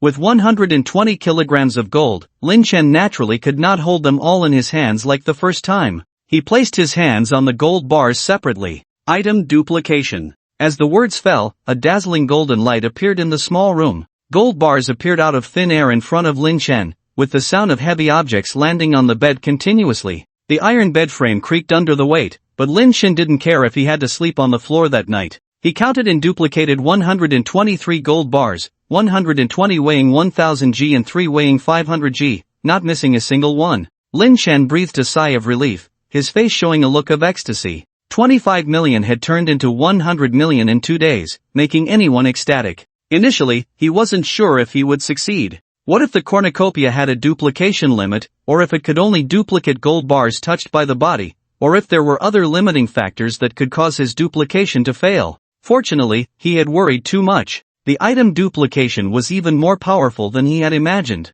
At this point, the cornucopia interface also changed. Cornucopia function, storage space 6*6*6 upgrade cost, 2000 money points function, item duplication *1 upgrade cost, 10,000 money points. There was only one chance left for item duplication. Would this number change after the upgrade? Lin Chen first organized the gold bars. Each gold bar from the bank had a serial number. He first organized the duplicates of the 60 gold bars he had retrieved today and set them aside to sell back to the bank. Then he placed the other 63 duplicates on the other side, which he could find a way to melt down and sell through channels. Lin Chen picked up 2 original 1000 G gold bars and silently said in his heart, space upgrade. Suppressing his emotions, Lin Chen first upgraded the space according to the original plan. As soon as his hands were empty, the cornucopia interface began to change. In the blink of an eye, the length, width, and height of the space in his consciousness doubled, and the volume increased 8-fold. Cornucopia function, storage space 12*12*12 upgrade cost, 4000 money points function, item duplication *1 upgrade cost, 10,000 money points. The next level of upgrade required twice as many money points. Without stopping, Lin Chen continued to pick up 4 gold bars to upgrade the space. Then 8. 16. After using up a total of 31,000 G gold bars and upgrading 4 times consecutively, the storage space has now become treasure basin storage space, 96*96*96 money points needed for upgrade, 32,000 function, item duplication *1 money points needed for upgrade, 10,000. The area of the space has increased to over 9,000 square meters, with a volume of nearly 900,000 cubic meters, equivalent to the size of a museum. In terms of standard shipping containers, it is equivalent to the size of over 29,000 containers stacked together. This large space is currently sufficient. There are still 91 kilogram gold bars and 3 500 G gold bars left for upgrading. This time, Lin Chen picked up 10 gold bars with anticipation. Upgrade item duplication. As soon as the words fell, the gold bars in his hand disappeared. The numbers on the interface quickly jumped until they stopped. Treasure Basin Storage Space, 96 * 96 * 96 money points needed for upgrade, 32,000 function, item duplication * 4 money points needed for upgrade, 20,000. The number of duplications has indeed increased, and it increased by 3 at once. This means that as long as he continues to upgrade, he can obtain more duplication opportunities. Lin Chen's eyes lit up. If he repeats the trick of buying gold from the bank, he could potentially upgrade the treasure basin infinitely. However, he quickly calmed down. Buying gold bars from the bank and then selling them back is something that can be attributed to youthful ignorance if done once and incurred a loss. Doing it again would surely raise suspicions. Furthermore, the duplicated gold bars cannot be used for upgrades and are not easy to sell. Currently, every citizen's account in Xia country is under national surveillance, and large sums of unexplained funds entering would quickly trigger investigations by relevant authorities. Apart from the original 25 million, any additional money cannot see the light of day. Not to mention spending it. Upgrading the treasure basin is to prepare for the arrival of the extreme cold apocalypse. If valuable accumulated resources and time are wasted on upgrading the treasure basin, it would completely go against the original intention. Moreover, the best time to collect gold is after the apocalypse arrives. Within a month of the apocalypse, there is a large-scale death of animals and plants worldwide. Human food supply drastically decreases, and by then, a few loaves of bread could be exchanged for a kilogram of gold. No one would care about gold and silver jewelry that cannot satisfy hunger or keep warm. After understanding this, Lin Chen directly placed his hands on the remaining gold bars and continued to upgrade item duplication. As the gold bars quickly disappeared from his hands, the numbers on the treasure basin interface kept jumping. When the gold bars completely disappeared, the treasure basin interface changed to Treasure Basin Storage Space, 96 * 96 * 96 money points needed for upgrade, 32,000 function, item duplication * 22 money points needed for upgrade, 58500. Lin Chen was ecstatic, with a smile on his face. The number of duplications obtained each time is double that of the previous level, plus the remaining one, equal to 1 + 3 + 6 + 12. A total of 22 duplication opportunities. Following the current upgrade pattern, the next item duplication upgrade will give him 24 duplication opportunities. However, that is all after the apocalypse. The most important thing now is to stockpile resources. At this moment, Lin Chen has 320,000 yuan left. He needs to sell the duplicated gold bars from the bank to recover the funds. Considering that he just received the gold bars today, Lin Chen decided to sell them at the bank in 2 days for a more secure approach. Since that's the case, he decided to get rid of another batch of gold bars that cannot see the light of day. Lin Chen first found someone online in Haishur City. It was someone who spent all day idling online with nothing to do. Using a reward of 20,000 yuan as bait, he persuaded the person to go to a manufacturer in the suburbs of Haishur City to buy a small-scale gold melting machine for producing high-frequency heating equipment. Then he found another person to buy several crucibles from another factory. He found a third person to buy molds. He had these 3 people place the items in 3 relatively remote and less monitored locations, and then he went to retrieve them in disguise. He knew that the authorities must still be watching him, but so what? Even if someone found out that he had bought these things, there was no evidence to prove his connection to the robbers. And now Chu Xiaodia's situation should have started to ferment. He believed that the authorities should be able to trace the origin and motive of the robbers along this lead. Plus, with Lin Chen being so cautious, he wouldn't be caught for the time being. After bringing the items back to the warehouse, Lin Chen began to work on them. Melting, casting, shaping. He worked until 3 in the morning, processing all 60 bars of 1 kilogram into 180 bars of various sizes. Lin Chen had already figured out how to deal with these gold bars. There was a pawnshop in the eastern suburbs of Haishur City. On the surface, it was a pawnshop, but in reality, there was a group inside the pawnshop that sold all kinds of prohibited items. They accepted everything and sold everything. Lin Chen knew this because this pawnshop still existed after the apocalypse. It was said that someone had once exchanged several hundred pounds of rice for a 54 pistol. Lin Chen decided to take 5 kilograms of gold bars to investigate tomorrow. If it was just a rumor, he could also exchange these gold bars for cash. After storing the gold bars and tools in the space, Lin Chen finished his work for the day and fell into a deep sleep. Hoo. With rhythmic breathing, Lin Chen slowly stretched his body, then suddenly clapped his hands, and gently retracted. Sometimes as quiet as a virgin, sometimes as agile as a rabbit. His movements were like flowing clouds in water, somewhat similar to Tai Chi but also somewhat different. This was an exercise method designed by scientists in the Xia kingdom of the previous life to help humans survive better in extreme cold. One needed to have a certain level of physical fitness to start practicing. After several days of basic training, Lin Chen clearly felt that his flexibility had improved significantly, and his strength and endurance had also increased. He began to try practicing the technique called resonance. In the previous life, scientists speculated that after a geomagnetic storm erupted, a mysterious substance appeared in the air during the changes in the Earth's magnetic field. This substance, when absorbed by organisms, could greatly improve their physical condition. The evidence was that after surviving the first 3 years of the apocalypse, both animals and plants began to mutate, with their blood and muscles containing this mysterious substance.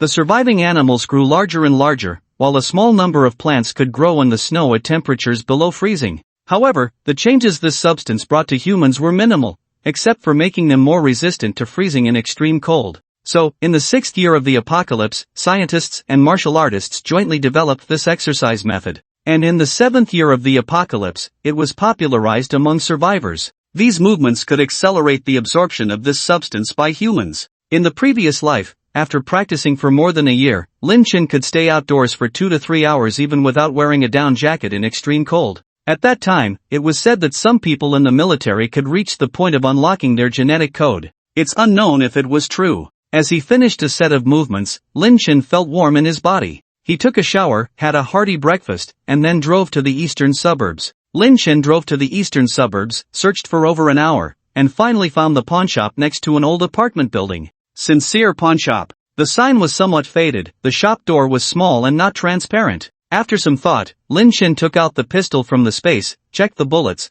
put the pistol in the inner pocket of his shirt, and then got out of the car. Better safe than sorry. With a backpack containing 5 kilograms of gold on his back, he walked into the shop. Walking into the store, the first thing that catches the eye is a folding screen with a huge character. Beyond the screen, a man is tinkering behind the counter, so focused that he doesn't even notice Lin Chen entering. Knock, knock. Lin Chen walks over and taps on the counter. The man looks up, alert at the sight of a stranger. Lin Chen then notices the crossbow in the man's hand. It is entirely black, with sleek lines full of tension, and there is an unassembled scope and some accessories on the table. From its overall appearance, this is a crossbow produced by the Lighthouse Country. It is much more powerful than a handgun, capable of penetrating an elephant's skull within 150 meters. It has a shooting speed comparable to a handgun, high accuracy, low operational difficulty, and can be disassembled and assembled as needed. It makes less noise than a handgun, and the arrows can be reused. If he had such a crossbow in his previous life, he could almost walk through the wilderness in the apocalypse. He is indeed in the right place. Noticing Lin Chen's gaze, Xia Jinxin quickly covers the unassembled crossbow with a piece of cloth. Although he doesn't think the young man in front of him can figure it out, Xia Jinxin still explains, "Kids at home like to play with these toys. Do you need anything, young man?" Lin Chen doesn't expose him and takes off his backpack, placing it on the counter. He unzips it to reveal the gold inside. Xia Jinxin's eyes light up as he picks up a gold bar to examine. Sell or pawn? Cash or transfer? I want to exchange for something, Lin Chen says. Hearing this, Xia Jinxin becomes attentive and gives Lin Chen a serious look. Ordinary people wouldn't know they could exchange for something here. Those who come here to exchange for something are either acquaintances or people introduced by acquaintances. Since the apocalypse has not yet arrived, Xia Jinxin naturally hasn't fully opened up his business. Who referred you here? What do you want to exchange? Xia Jinxin asks. Lin Chen goes straight to the point. Can I exchange for that crossbow you just had? Xia Jinxin scans Lin Chen up and down, seemingly assessing his age, and asks, do you know what that is?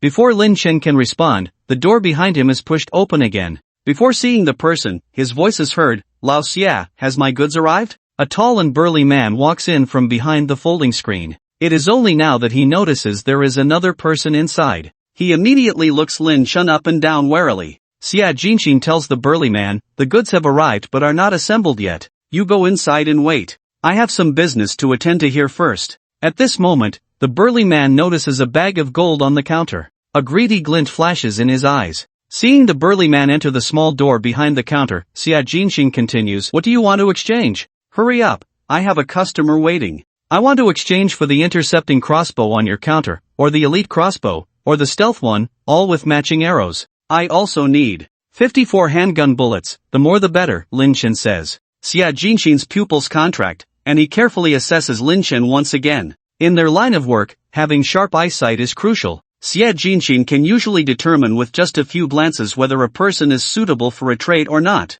He would never exchange his items with desperados to avoid trouble, nor with ordinary people who have no use for his goods. He only trades with those who frequently travel on the border or mercenaries. These people often put their lives on the line and, after obtaining the equipment they desire, they are grateful. Xia Jinxin has been in business for many years, relying on his sharp eyesight. However, he is somewhat unsure when looking at Lin Chen. At first glance, Lin Chen seemed like a student, probably coming to pawn something. But upon closer inspection, Lin Chen's calm and sharp eyes reveal a different story. The body is tense, with limbs appearing relaxed but actually ready to strike at any moment. Xia Jinxin had only seen this level of alertness in old folks who often walked the line between life and death. However, the young man in front of him had skin and hands that were too fair to belong to someone who had experienced such life-threatening situations. There were no calluses on his hands, and he didn't exude the same aura of danger as those on the run. Yet, Xia Jinxin could tell at a glance that the unassembled item in his hands was a crossbow.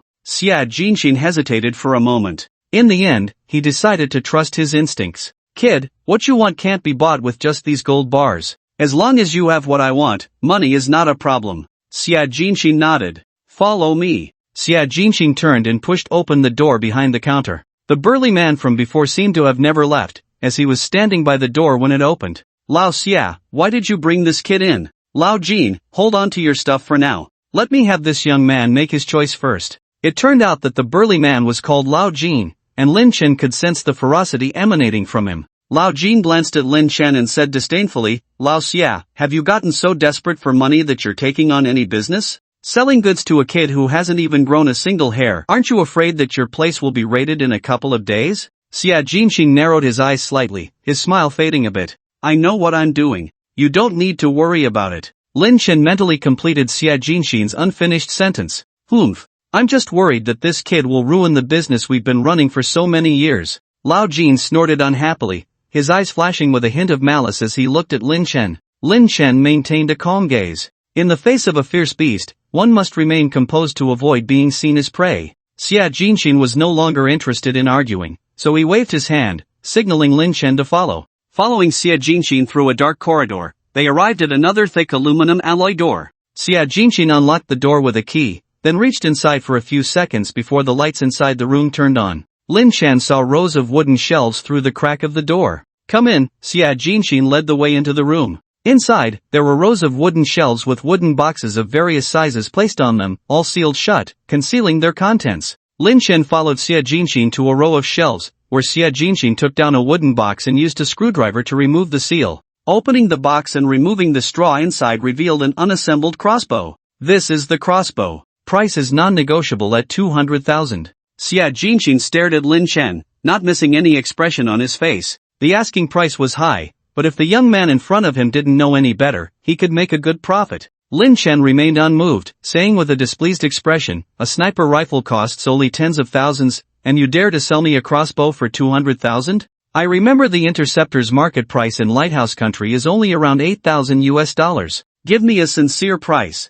I need a lot of things, and I won't let you make a small profit." He had to exchange for many more items and couldn't afford to be taken advantage of. He. Lao Xia chuckled, showing no sign of embarrassment on his face. "Where did you come from, kid? Fine, I'll give you a fair price, 100,000. I had to pull some strings to get this item in, so I can't sell it at Lighthouse Country's price." Lin Chen gestured with his hand. 60,000. 90,000. Can't go any lower. 65,000. In the end, Lin Chen settled for 80,000. He also requested 50 arrows to go with the crossbow. Since arrows were reusable, Xia Jinxin didn't have that many in stock, or else Lin Chen would have asked for more. Next up were the bullets for the 5.4 pistol. Lin Chen took all of Xia Jinxin's inventory, 2,000 rounds. The items here can be considered complete. There is a wide variety of sniper rifles, pistols, and other firearms. But apart from the Type 54 pistol, Lin Chen only took 2 King of Guns AK-47s and the accompanying ammunition.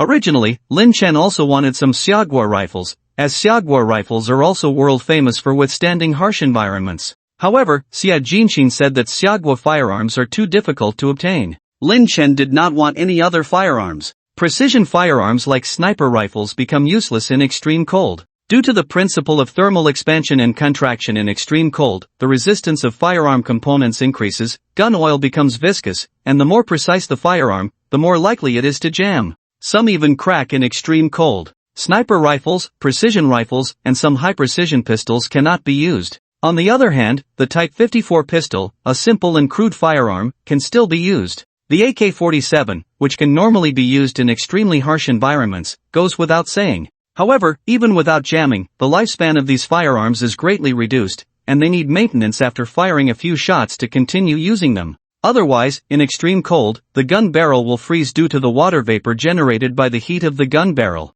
Snowflakes can easily fly into the gun barrel during a blizzard. Their deterrent effect far outweighs their practicality. If only for self-defense, pistols are barely sufficient. After all, Lin Chen has more than one pistol. But for hunting and collecting supplies, cold weapons are more useful. The era of cold weapons has also risen after the extreme cold apocalypse. Finally, Lin Chen set his sights on 3 Nepalese military knives and 3 daggers. Faced with Xia Jinxin's promotion of Tang swords, Lin Chen declined. "I thought you young people liked this kind of sword?" Xia Jinxin muttered a few words. Tang swords have indeed been popular online in recent years. Although very sharp, Tang swords have a straight and long blade, making them prone to breakage when colliding with hard objects or weapons at very low temperatures. Lin Chen smiled without explaining and asked, "Do you accept reservations here?" Xia Jinxin confidently said, "Just say what you want. As long as it's not something big, I can get it for you. I want the best military cold weather combat suit, matching cold weather boots, combat gloves, and helmet.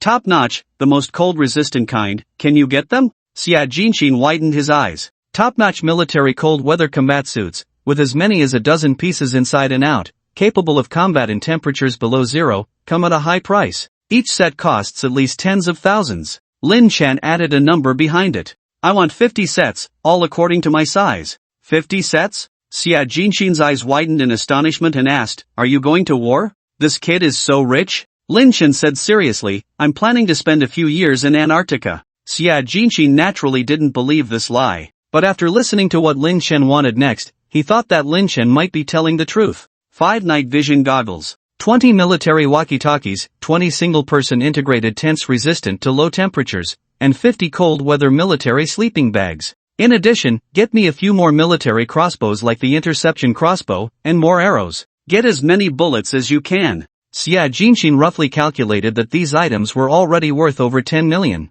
"If you want to order so many things, you'll have to give me at least 1 million in advance. I only accept cash and gold." Xia Jinxin's request was reasonable. Lin Chen nodded, "I'll come back later tonight." There were still many gold bars in the space, but they couldn't be taken out directly. After setting a time, Lin Chen left the pawnshop with a mountaineering bag given by Xia Jinxin. After Lin Chen left, Xia Jinxin continued to assemble crossbows for Lao Jin. Lao Jin asked with a hidden meaning, "Lao Xia, is this sheep fat or not?" "Old Jin, don't scheme against him." Xia Jinxin unexpectedly spoke up for Lin Chen. He couldn't see through this young man and didn't want trouble. Just now when he asked for the deposit, that young man didn't hesitate at all. Being able to easily produce so much cash or gold, and purchase so much equipment, he definitely couldn't be an ordinary person. Most importantly, he had never seen such calmness and composure in a young man in his 20s. After listening to Xia Jinxin's words, old Jin fell silent, with a hint of gloom in his eyes. Leaving the pawnshop and returning to the car, Lin Chen stored the items in the space after confirming there were no surveillance cameras around.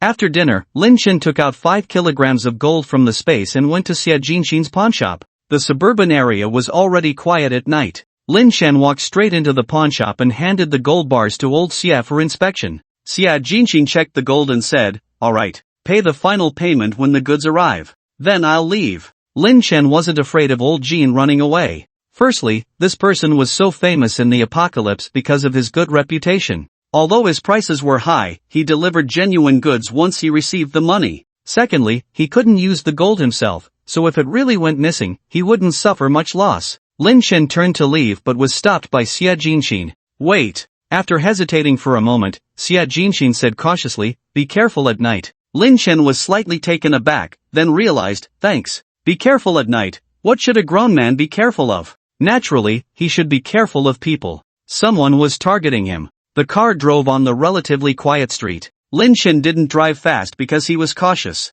After a short while, Lin Chen hit the brakes. A row of nails appeared on the road ahead. Lin Chen squinted his eyes, shifted to reverse gear, stepped on the gas, and reversed. When he backed up to the intersection he had just passed, he quickly changed gears, adjusted the direction, and drove towards another road. This unexpected change was completely beyond the ambusher's expectations. Normally, people would either have their tires punctured and have to go fix them, or get out of the car to check and move the nails aside. Who would turn around and run without saying a word? In the alley not far from where the nails were scattered, old Jean, dressed in all black with a motorcycle helmet, was waiting for his prey to take the bait. Seeing this scene, old Jean cursed in an international language, twisted the throttle, and chased after Lin Chen, who was leaving. Lin Chen drove a few hundred meters, and the sound of a motorcycle engine came from behind. Looking through the rearview mirror, he saw a figure in black clothes and a helmet, their face indiscernible under the dim streetlights. Lin Chen drove towards a secluded road. The motorcycle closely followed behind him. Old Jin's entire face was covered except for his eyes, which gleamed with malice. He was risking his life outside, barely making a living every few months. If he could capture this fat sheep and extort hundreds of millions from him, he could live carefree for a long time. These rich second-generation individuals were most afraid of death. As long as he used some means, threatened a bit, and took some incriminating photos, they would obediently pay to save their lives. Old Jean had done these things before and had never failed several times. Lin Chen's lavish spending and youthful appearance made Old Jean consider his options. After passing through a residential area, Old Jean revved the engine and drifted in front of Lin Chen's car, blocking his path. At the same time, he secretly gripped the dagger on his leg. As long as Lin Chen got out of the car, he could subdue the kid immediately. It was only 8 o'clock in the evening, still early. Although the suburban area was remote, there were still sporadic pedestrians in the distance. This time was when people were most likely to let their guard down. Normally, rich second-generation individuals would have cursed and gotten out of the car by now. The surveillance along the way had already been destroyed by Lao Jin. He just needed to be quick, to directly abduct the person along with the car when the person got off, making it difficult to trace him. Unfortunately, Lin Chen was not an ordinary young man, but a survivor who had experienced the ugliest side of human nature in the apocalypse. Lin Chen's eyes flashed with a fierce light as he gripped the steering wheel. He stepped on the gas and rammed forward. The speed, originally 60 miles per hour, immediately soared to over 100. How many seconds would it take to cover a distance of over 10 meters at a speed of 100 miles per hour? The next second, Lao Jin's pupils suddenly contracted. He wanted to dodge, but it was too late. Boom! A loud noise, followed by the muffled sound of a heavy object hitting the ground. Lao Jin and his car were sent flying over 10 meters by the massive impact. The front of the car was severely damaged in the collision, with debris from the headlights scattered on the ground and a large chunk of the bumper dented in. In comparison, Lao Jin's motorcycle suffered even more severe damage. Twisted motorcycle parts were scattered all over the ground. The motorcycle, originally prepared for agility and smooth escape, became the main reason for Lao Jin's failed mission. If it were a car, Lin Chen would have taken more care to strike in a deserted area. But Lao Jin, riding a motorcycle, was asking for trouble by blocking his way, regardless of whether he was in the wrong place. Hearing the loud noise, people in the distance began to investigate the source of the commotion. However, due to the distance, they couldn't see what was happening. Lin Chen calmly got out of the car and approached Lao Jin. Lao Jin, still conscious with his helmet on, spat out blood, his limbs contorted unnaturally, his eyes staring viciously at Lin Chen but unable to speak a word. Having hunted geese all day, he ended up being pecked by a swallow. He never expected such ruthlessness from a young man who appeared to be in his 20s. Without knowing the reason, he dared to ram into him like this. Wasn't he afraid of hitting the wrong person? Lin Chen walked to within a meter of Lao Jin's side and whispered, "Isn't it strange why I dared to hit you, Lao Jin?" Lin Chen's calm and indifference made Lao Jin's pupils contract. He had misjudged the situation. The person in front of him was not an easy target but a ruthless criminal who could kill without blinking an eye, just like him. Understanding, Lao Jin struggled to say. The recent impact had completely shattered his left thigh, with ribs on the left side piercing his internal organs. His right hand slammed into the ground, contorting and deforming, rendering him immobile. If he had the strength to fight back, he would definitely kill the kid in front of him. Lao Jin silently vowed that once he recovered from his injuries, he would make sure Lin Chen died a gruesome death. However, Lin Chen did not give him that chance. He squatted down, picked up a steel pipe that had fallen from the motorcycle, and plunged it into Lao Jin's throat in his terrified eyes. Lao Jin's eyes almost popped out, his mouth opening and closing, the fierce light in his eyes seemingly wanting to torture Lin Chen. Lao Jin couldn't understand even in death. He didn't dare to kill in such a place, so how could Lin Chen dare? Lin Chen murmured softly, as I drove here, I noticed that several surveillance cameras along the way were broken. Was that your doing? Thank you for digging your own grave. Ha, ha, Lao Jin struggled to say something. However, soon after receiving the fatal blow, his eyes quickly lost their luster. With a thought, Lin Chen collected Lao Jin's body, all the scattered fragments at the scene, and even his own car into his space. On the deserted road, when people arrived after hearing the commotion, all they saw was a dazzling pool of blood. A vigilant resident reported to the police, who extracted the blood and found it to be human. But there was no evidence at the scene to prove that a crime had occurred. With all surveillance cameras destroyed, no victims, and no witnesses, this incident couldn't even be filed and was simply closed. After walking a distance, Lin Chen hailed a taxi and went back home. This is not his first time killing, so naturally there is nothing to be afraid of. In the end times, everyone is a hunter, and everyone is also prey. He is not a good person, dare to have ideas against him, then don't blame him for being ruthless. Lin Chen returned to the warehouse to take a shower and went to sleep. The next day, Lin Chen glanced at the time. It was already March 7th today, the 7th day since he was reborn. He checked the international gold price for today and found that the price had actually risen by $5 in the past 2 days.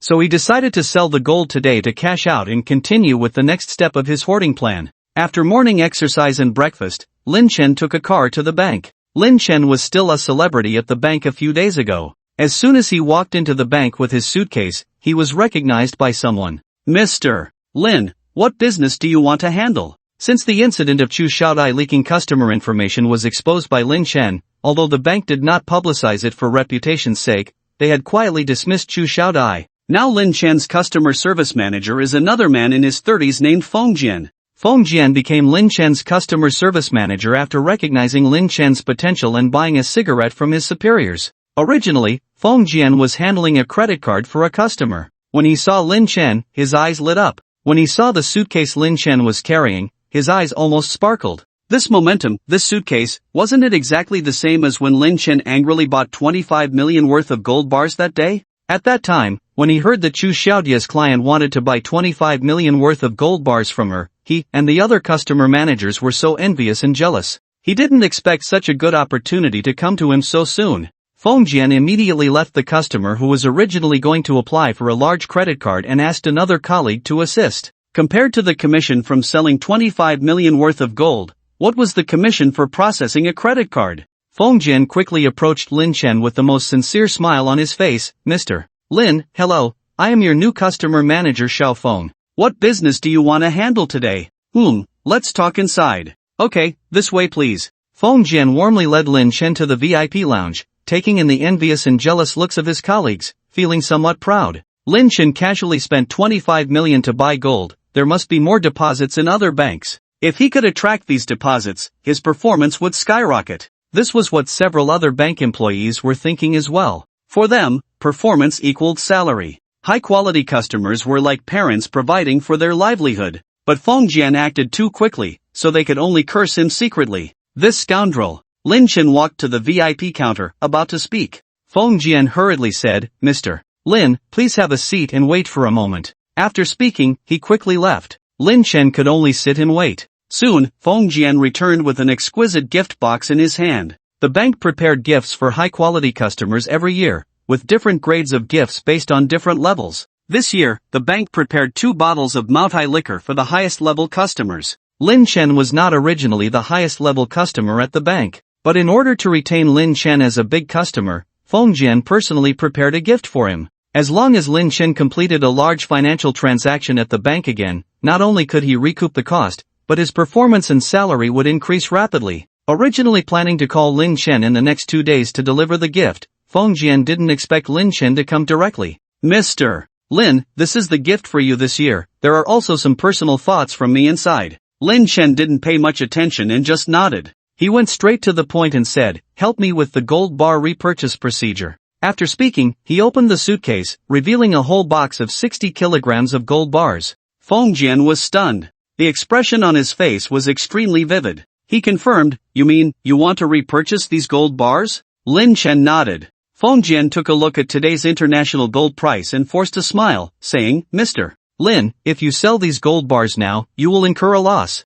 Lin Chen had already prepared a reason on his way here. I know. I have already realized that buying so many gold bars was an impulsive decision. Now I understand that investing in gold bars is not profitable. I am planning to invest this money in something else. Despite several attempts to persuade him, Lin Chen's mind remained unchanged, which made him impatient. Reluctantly, Feng Jian had to start the process of buying back the gold bars. The repurchase process was much more complicated than the purchase process, requiring verification of the coating on the certificate of each gold bar and the numbering on the gold bar, confirming that the gold bar packaging was not damaged, and checking for scratches on the gold bars, among other things. It was not something that could be completed quickly. Feng Jian directly called a counterstaff to help him with the sorting. The counterstaff, upon hearing that Lin Chen was selling the gold bars he had just bought, looked somewhat smugly at Feng Jian. Feng Jian's expression darkened even more. He would not receive any commission for this, but instead, he had to put in extra effort during the repurchase process.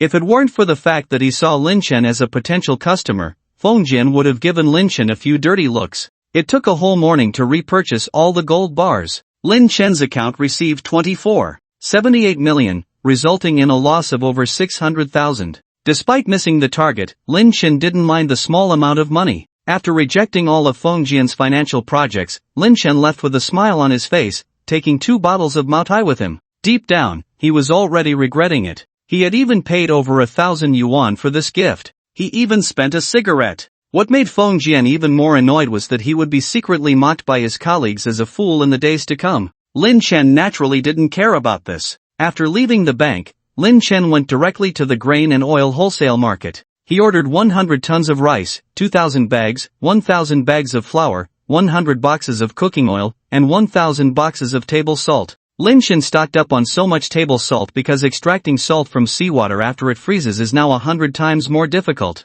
The current salt was very cheap and didn't take up much space, so Lin Chen decided to stock up. He also ordered 100 boxes each of MSG, chicken essence, soy sauce, vinegar, and other seasonings. For instant noodles, sausages, ham, canned luncheon meat, noodles, etc. He ordered 1,000 boxes of each. He also ordered 100 boxes of hot pot base ingredients and various seasoning packets. In the extreme cold, enjoying hot pot and boiled meat every day was the real pleasure. Lin Chen bought various miscellaneous items as well. In total, the purchased goods filled 7 container trucks, costing Lin Chen over 1 million yuan. The bosses at the grain and oil wholesale market treated Lin Chen as a major supermarket customer, offering the lowest prices and looking forward to his next purchase. Loading these items as quickly as possible would still take several hours. Lin Chen requested that they send more workers to load and unload the goods. After paying a deposit and leaving his address, Lin Chen went to the neighboring farmer's market. He ordered thousands of caddies of various live fish, requesting that all internal organs and scales be removed.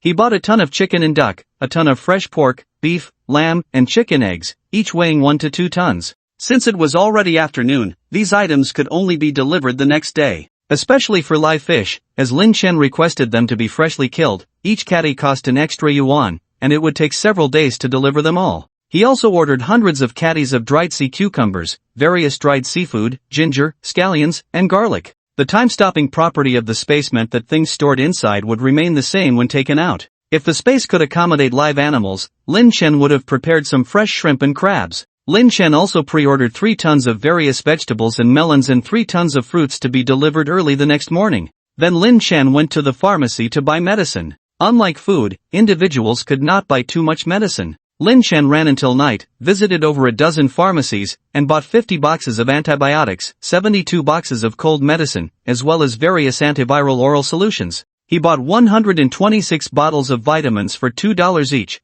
with 100 tablets per bottle. However, this was not enough. In the apocalypse, there was an extreme shortage of medicines, and a simple cold could be fatal in the extreme cold. Lin Chen planned to place another order online. At this moment, the first batch of goods from the grain and oil wholesale market had arrived near the warehouse Lin Chen rented. Upon receiving a call, Lin Chen drove back in a hurry. Just as he arrived at the warehouse gate, his phone rang again. It was a call from Liao Peng. Calculating the time, Liao Peng had been in Shashi for 4 days. It seemed like he had made some progress. Lin Chen answered the phone. Liao Peng's voice came through the phone. Boss, I have been to 3 places in Shashi in the past few days that meet your requirements. I have sent detailed information to your WeChat, please take a look. Okay, I am busy now, I will call you back later. Lin Chen first opened the warehouse gate and unloaded the goods with a dozen workers. It took over 3 hours to unload 7 containers and store all the goods in the warehouse. After the workers left, Lin Chen placed his hands on the pile of supplies and stored them all in his space.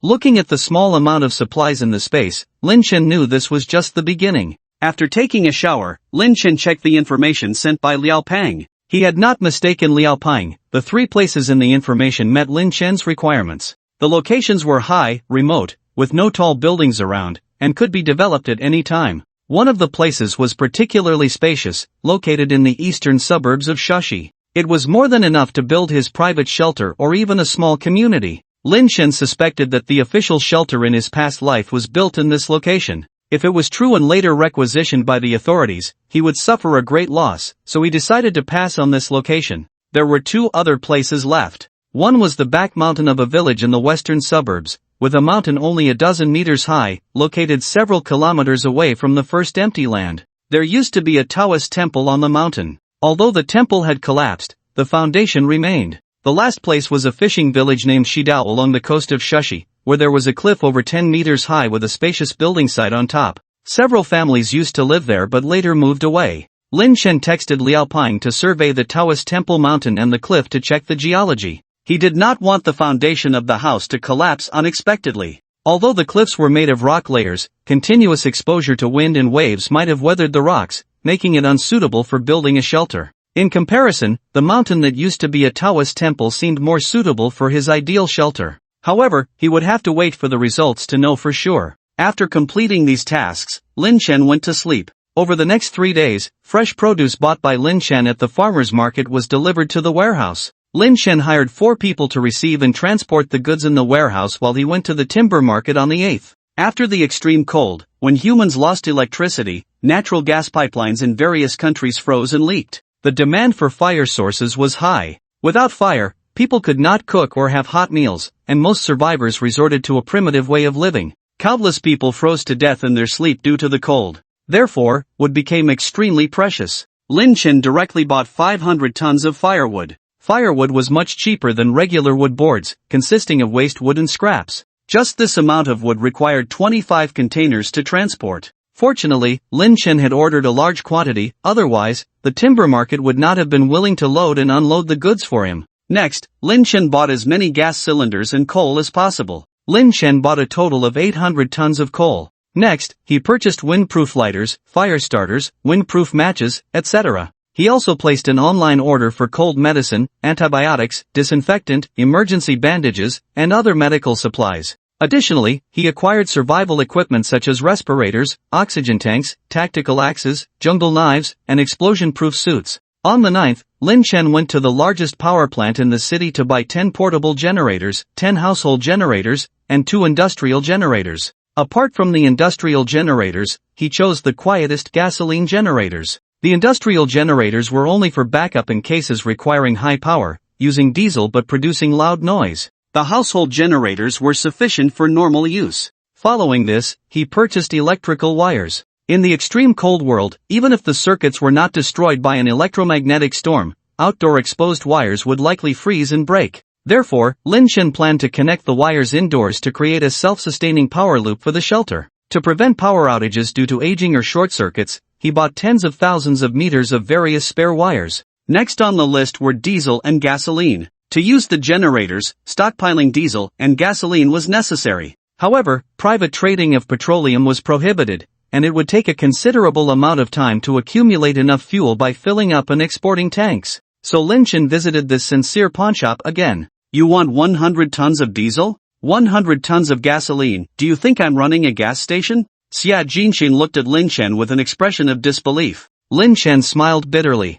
100 tons was not a lot at all. The tank of a large SUV holds 100 liters, and filling it more than 10 times would amount to a ton. Naturally, he needed to stock up more. No one knew when the end of the world would come to an end. At least by the 8th year of the extreme cold, there were no signs of it ending. If even Xia Jinxing couldn't help, he would have to buy a vehicle with a large enough tank and collect fuel from different gas stations himself. Just as Lin Chen was about to leave, Xia Jinxing pondered for a moment and said, "However, I can handle up to 10 tons for you." A flash of joy appeared in Lin Chen's eyes, but he quickly concealed it upon noticing Xia Jinxing's probing gaze. What's the price? 10 tons of gasoline, 10 tons of diesel in exchange for 2 kilograms of gold. 2 kilograms of gold were worth over 800,000. Well, the price of diesel was less than 10,000 per ton, and gasoline was over 10,000 per ton. Even if both were 10 tons each, it would only be around 200,000, but Xia Jinqing directly increased the price by more than 4 times. Don't think it's expensive.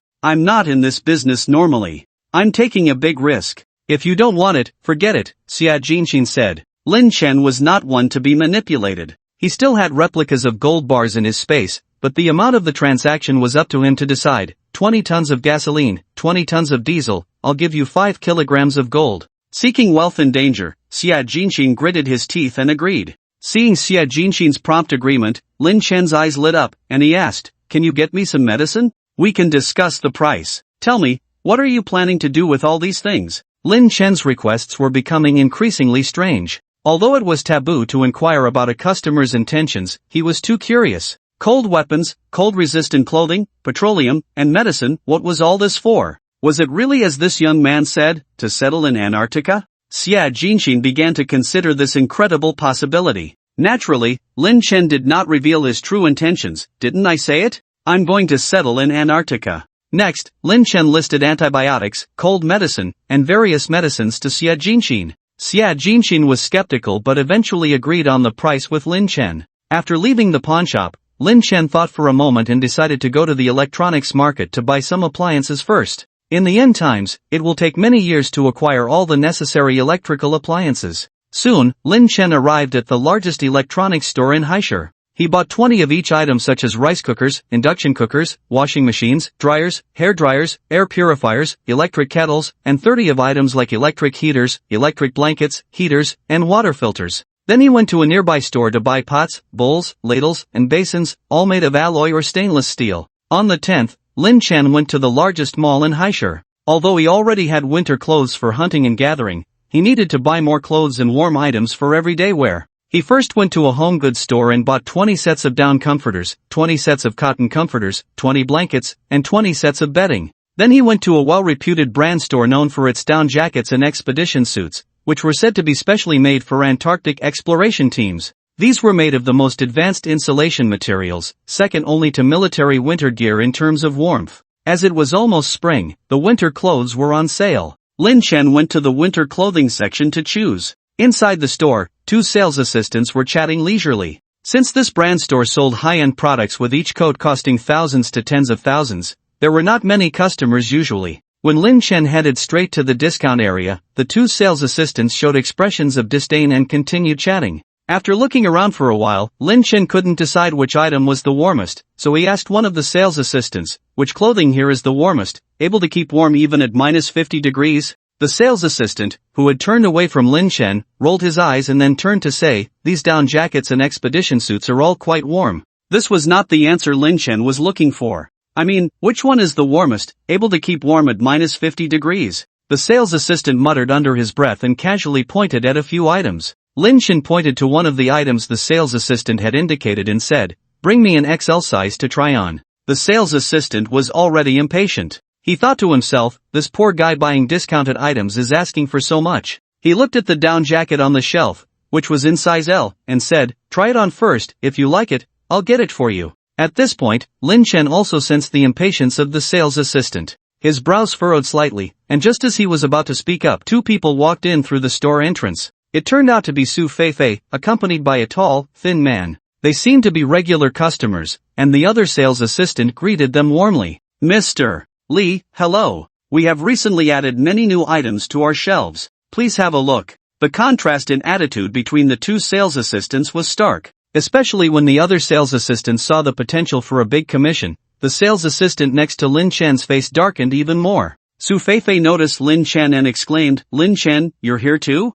Lin Chen just nodded and ignored her, asking the sales assistant to bring him an XL size. The sales assistant reluctantly went to get it. Seeing Su Feifei staring at Lin Chen, Li Duoyu, who was with Su Feifei, became displeased. "Feifei, who is that?" Su Feifei seemed to have just come to her senses and replied, "He's my high school classmate." Although Lin Chen had left the 3 of them at the club last time, Su Feifei always felt that it was Zhao Xiao who had offended Lin Chen, leading to Lin Chen's anger towards them. Lin Chen was rich and good-looking. In Su Feifei's dictionary, a man who is both handsome and wealthy needs to be accommodated no matter what he does. The incident where Lin Chen was abducted by robbers at the bank had already spread among classmates. Also circulating was the news of Lin Chen buying 25 million worth of gold bars at the bank. Everyone thought that someone who could buy 25 million worth of gold bars for investment must have assets worth at least close to $1 billion. Su Feifei looked into Lin Chen's eyes, which were shining. The tour guide brought the clothes Lin Chen wanted, and Lin Chen took off his jacket to try them on.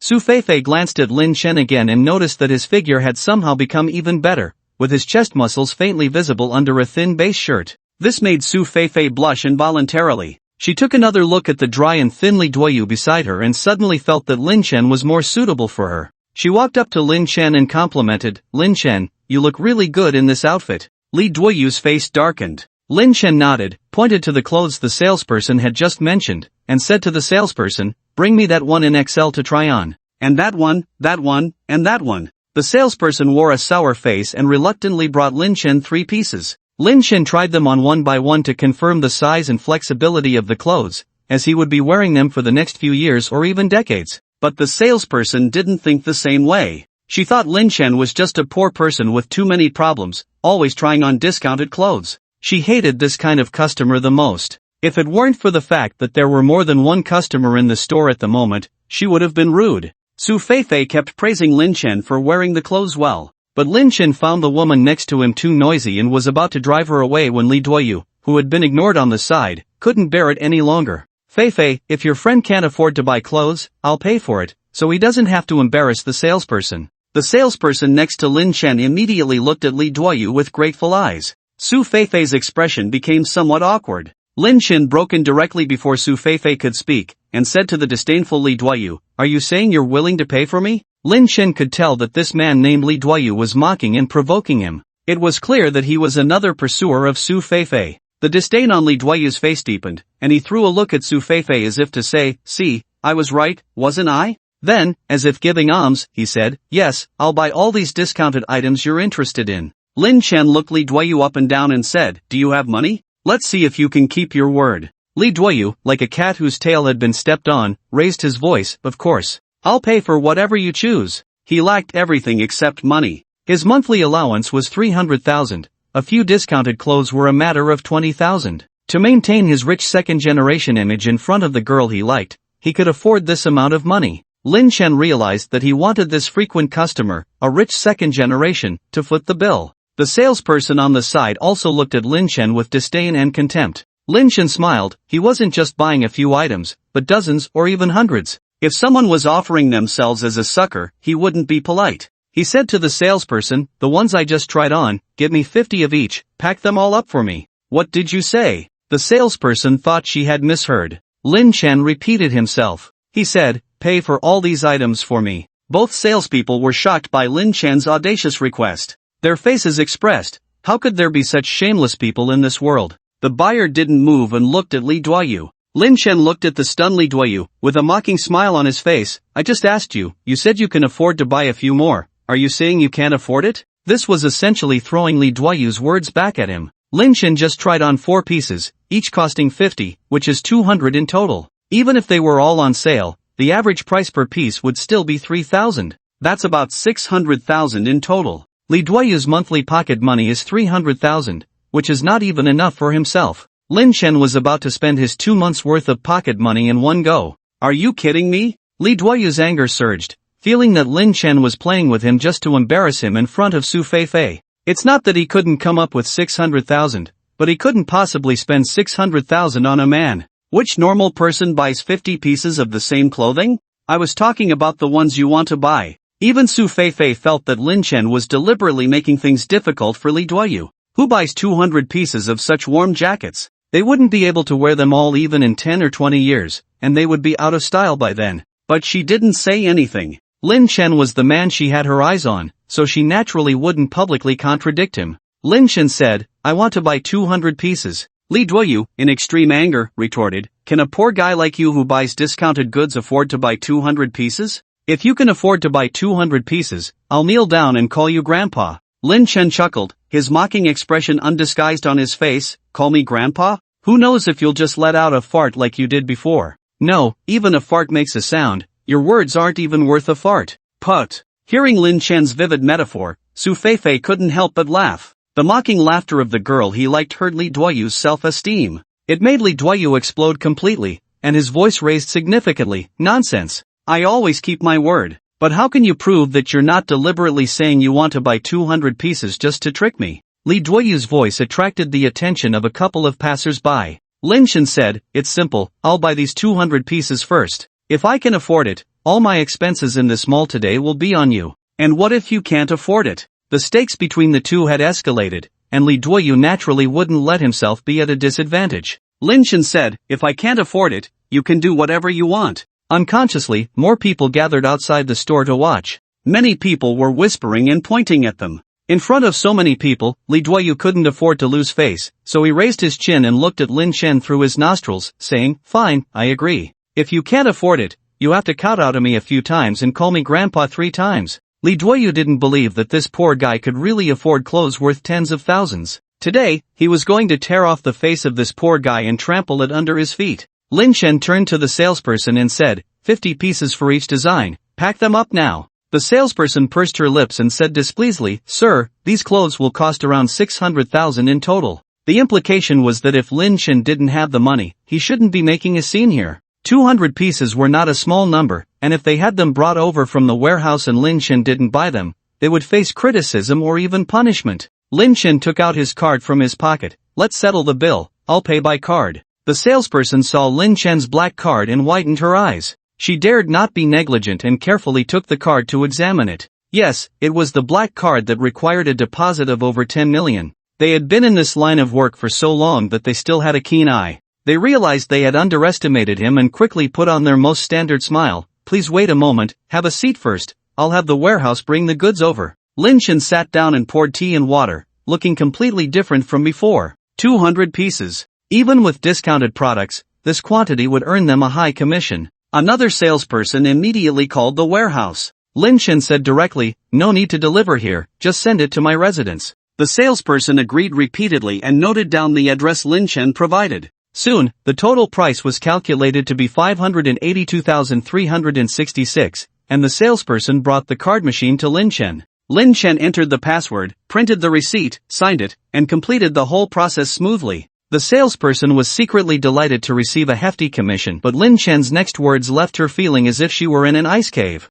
Now, bring your manager here. I want to file a complaint against you. The salesperson, who had always been rude to Lin Chen, immediately panicked, apologized profusely, and promised various gifts to Lin Chen. Li Duoyu, who had been prepared to see Lin Chen embarrassed, was dumbfounded. Unbelievably, he pulled the salesperson who had been serving Lin Chen back and forth and said, he really bought 200 pieces? Where is the receipt? Let me see. After looking at the receipt, Li Duoyu still couldn't believe it. Why would he spend 582,000 and still buy clothes in the clearance discount area? Is he crazy? Li Duoyu thought Lin Chen was targeting him. He always felt that Lin Chen buying 200 identical pieces of clothing was just to spite him, not because he really needed them. However, Lin Chen did indeed need them, and the bet was just to annoy this guy who was blabbering on the side. Have you seen clearly? Can you fulfill the bet now? Lin Chen looked at Li Duoyu, who was repeatedly checking the receipt, with a smile that was not a smile. Li Duoyu gritted his teeth, weighing the pros and cons in his mind. If he backed out now, there would be no chance with Su Feifei. If he didn't back out, he would definitely be taken advantage of today. Just as Li Duoyu was hesitating, 2 young girls walked into the store and headed straight towards the 3 of them. More precisely, they headed straight towards Lin Chen. These 2 girls were tall and slender, with delicate makeup, and their looks were no less than Su Feifei's. Even the conflicted Li Duoyu couldn't help but be drawn to them. The curly-haired girl among them flashed a brilliant smile and asked Lin Chen, excuse me, are you Lin Chen? Yes, I am. Lin Chen nodded, not recognizing the 2. Both girls had expressions of pleasant surprise on their faces. The girl with straight hair exclaimed in surprise, I'm your fan. You are even more handsome in person than in photos. I'm so happy to see you. It took Lin Chen a moment to react. His popularity hadn't waned since the bank robbery incident. The 2 girls sat on either side of Lin Chen and chatted with him. Soon, several more girls walked into the store, also heading towards Lin Chen. It turned out that most of the people who had just been outside the door were able to recognize Lin Chen, but were initially unsure. Under Lin Chen's deliberate promotion, everyone quickly learned about his bet with Li Duoyu. Some girls even started filming short videos to ride on Lin Chen's popularity. Li Duoyu, who was still thinking of reneging on the deal, was itching with hatred. If so many people knew about his bet with Lin Chen, he would be infamous if he backed out tomorrow. In front of everyone's eyes, Li Duoyu could afford to lose money, but he couldn't afford to lose face. Li Duoyu decisively took out his card and threw it directly at Lin Chen. I'm willing to admit defeat. From now on, I'll cover all your expenses in this mall. Although he said this, he already hated Lin Chen in his heart. Oh, the girls surrounding Lin Chen cheered. Then I won't be polite. Everyone, I still have some things to buy. Goodbye. Lin Chen waved goodbye to the girls and walked towards the exit. Li Duoyu followed, and Su Feifei followed as well. Next, Lin Chen went to the men's underwear store. 1,000 sets of thermal underwear, 1,000 pairs of thermal socks, 2,000 pairs of underwear.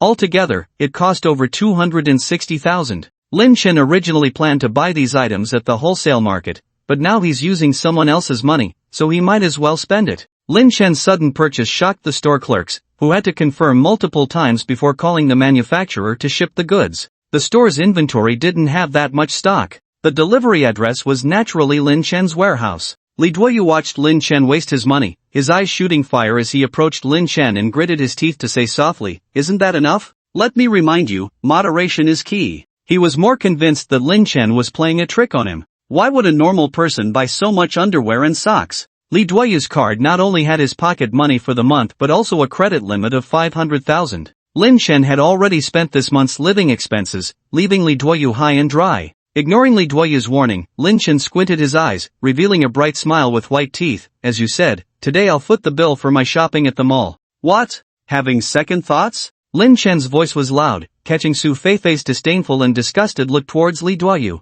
She detested such dishonest men the most. Li Duoyu didn't expect Lin Chen to spend his card without giving him any face. His expression twisted, pointing at Lin Chen with his index finger. "Alright, you're good. Just wait for me." Li Duoyu glared fiercely at Lin Chen, didn't even want the card, and walked away. That look indicated he wouldn't let it go easily. Seeing him leave, Su Feifei reminded, Li Duoyu's father is said to be a shareholder of a listed company. "Oh," Lin Chen casually acknowledged. Having witnessed unimaginable darkness in the apocalypse, the methods of these young people in a peaceful world were just child's play in his eyes. With weapons in his space, what was there to fear? Moreover, Li Duoyu, the second-generation rich, wouldn't be one in 2 months. Lin Chen smiled indifferently and continued shopping. 100 pairs of snow boots, 50 thermal cups, 100 mountaineering bags, warm hats, gloves, and more. Lin Chen only stopped when Li Duoyu's card maxed out. He threw the card to Su Feifei, who had been following him all along. "Stop following me." With that, he left the mall, leaving Su Feifei looking annoyed in place. After spending an afternoon shopping with Lin Chen, her high heels had rubbed her feet raw, yet Lin Chen didn't even treat her to a meal. He wasn't like this before. Su Feifei stomped her foot in anger. Returning to the warehouse, Lin Chen found it filled with purchased electronics and the last batch of fish. The boss had thoughtfully placed ice blocks in each box of fish. There were also many medicines Lin Chen had ordered online a few days ago. After sending away the movers, he stored all the goods in his space. Now he had over 200 boxes of cold medicine, and hundreds of boxes of antiviral and antibiotic drugs for bacterial infections. He had prepared thousands of wound care supplies and bandages, as well as 200 boxes of frostbite ointment. He took out the shopping list he had prepared earlier and crossed out the items he had already bought. He still needed some windproof lamps, outdoor gear like sleds, and some toiletries. Lin Chen also ordered these items online. Shampoo, body wash, toothbrushes, toothpaste, towels, and more. In fact, these items were considered luxury in the apocalypse. Survivors in extreme cold conditions rarely bathed to retain body oils and dirt for added insulation and skin protection. Besides, who would have hot water for a bath in extreme cold? Drinking hot water was a luxury. In his past life, Lin Chen had only washed a few times with snow in the 8 years of the apocalypse. But things are different now. He has been reborn, with time to prepare in advance. How can he not make himself live a little better? Lin Chen then purchased kerosene lamps, windproof lamps, moisture-proof mats, sleds, skis, batteries, radios, water purification tablets, etc. from an outdoor sports brand store online. Skis are important extreme cold transportation tools. With the arrival of extreme cold, blizzards continue endlessly, and the thickness of the snow almost covers the entire Blue Star like a thick quilt. At first, the freshly fallen snow was particularly soft, and people would sink into it when they stepped on it, let alone vehicles. It was almost impossible to travel. As the snow gradually solidified, most vehicles had long been submerged under the increasingly thick snow. Even if some were preserved, they could not start due to the extremely low temperatures. Or if they did start, accidents such as skidding and fatalities would occur. The arrival of the extreme cold apocalypse caused human technology to regress by hundreds of years. In addition to regular skis, Lin Chen also bought 20 snowmobiles. This thing is the best means of transportation in extreme cold. Nowadays, most places rent them out as toys for people to use in snowplay. A good snowmobile can reach speeds of up to 200 kilometers per hour in the snow. The price is not expensive, and those costing tens of thousands are already very good. The only drawback is that they are too conspicuous, and the noise is similar to that of regular motorcycles. Lin Chen wouldn't bring them out unless he was in a hurry. After finishing these tasks, Lin Chen casually freshened up and went to bed. In the middle of the night, Lin Chen suddenly opened his eyes. He reached for his phone, glanced at the time, and it was already past 2 a.m. However, at this time, Lin Chen heard the sound of a truck's wheels moving, and the sound was getting closer. In the darkness, Lin Chen moved stealthily to the warehouse door like a cat. By the moonlight, Lin Chen saw a large truck indeed approaching from a distance. It kept driving until it stopped at the entrance of Lin Chen's warehouse. Lin Chen involuntarily squinted his eyes in vigilance. Although he had ordered many things in the past few days, what kind of things would be secretly delivered in the middle of the night? Lin Chen thought of Lao Xie's appearance. Could it be the diesel and gasoline he ordered a few days ago? Sure enough, as soon as he thought of this, 2 people jumped off the truck. Both were dressed in black and wearing masks. One of them looked very similar to Xia Jinxin in body shape. Lin Chen did not relax his vigilance, but instead took out a pistol from the space. Xia Jinxin got off the car and checked the door number at the warehouse entrance. Seeing that the address was correct, he lightly tapped the large iron gate. Bang bang bang! Xia Jinxin lightly tapped the door. The small door next to the main gate opened silently. What's the matter? Lin Chen hid half of his body in the darkness, staring coldly at the visitors.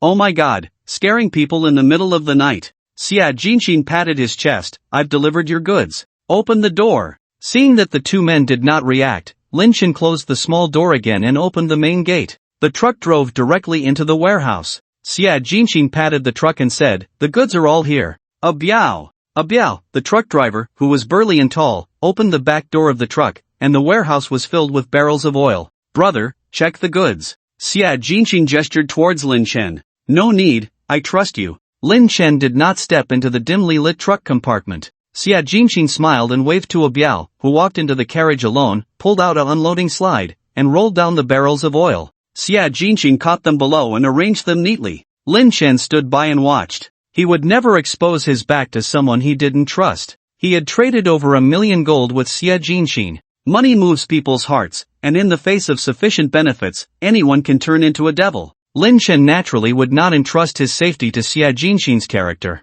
It wasn't until more than 3 hours later that the 2 of them finally gasped for breath as they unloaded all the oil drums. Xia Jinxin and Lin Chen bid farewell promptly, got on the truck with a bio, and drove away. Lin Chen kept watching the vehicle drive away into the distance, only retracting his gaze when it was no longer visible. It seemed like Lin Chen was being overly suspicious, but being cautious didn't seem wrong to him. Inside the truck, Xia Jinxin, who had been keeping an eye on the rearview mirror, only looked away when he could no longer see Lin Chen's figure. A bio, who was driving, grumbled, Lao Xia, are you being too cautious? We clearly had the opportunity to make a move just now. Having been in this business for so many years, Xia Jinxin was naturally not a good person. If there was a chance to take advantage of others, he would do it, but only when he was certain of success. Maintaining a good reputation had 2 conditions. 1. Completing transactions sincerely. 2. Ensuring cleanliness when resorting to underhanded tactics. Xia Jinxin smiled. It's not that I'm too cautious, it's that young man who's too cautious.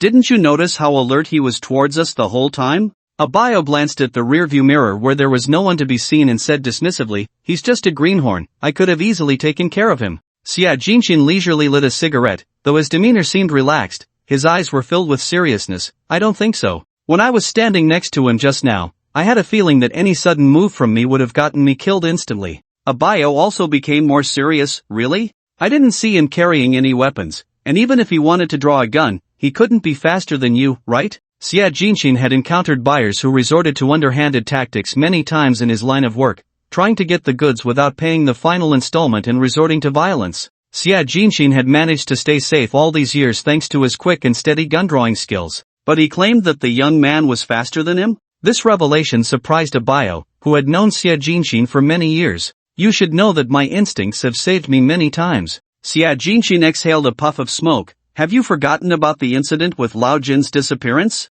That day, I had a feeling that Lao Jin was going to make a move on that person, and I even casually mentioned it. But since that day, Lao Jin disappeared, and he was unharmed. What does that tell you? Being able to handle things so cleanly in Haishur City. I may have underestimated this kid. Today, before we came out, we agreed to just test the waters and leave if there was no opportunity. The fact that we didn't act proves to be the right decision. If we had acted, at least one of us would have ended up there. Abayo opened his mouth as if to say something but ultimately remained silent. Xia Jinxin extinguished his cigarette and looked at Abayo, who still seemed somewhat dissatisfied. After knowing each other for so many years, you should know that I have a good eye for people. Trust me, don't provoke this kid in the future. I have a feeling that as long as he's alive, he won't go unnoticed in the future. By the way, let's stock up on some diesel and gasoline, shall we? Stock up more goods recently. I have a feeling that something is about to happen. After locking the warehouse door, checking all the oil drums for any issues, and ensuring that there were no monitoring devices like micro cameras installed, Lin Chen finally relaxed.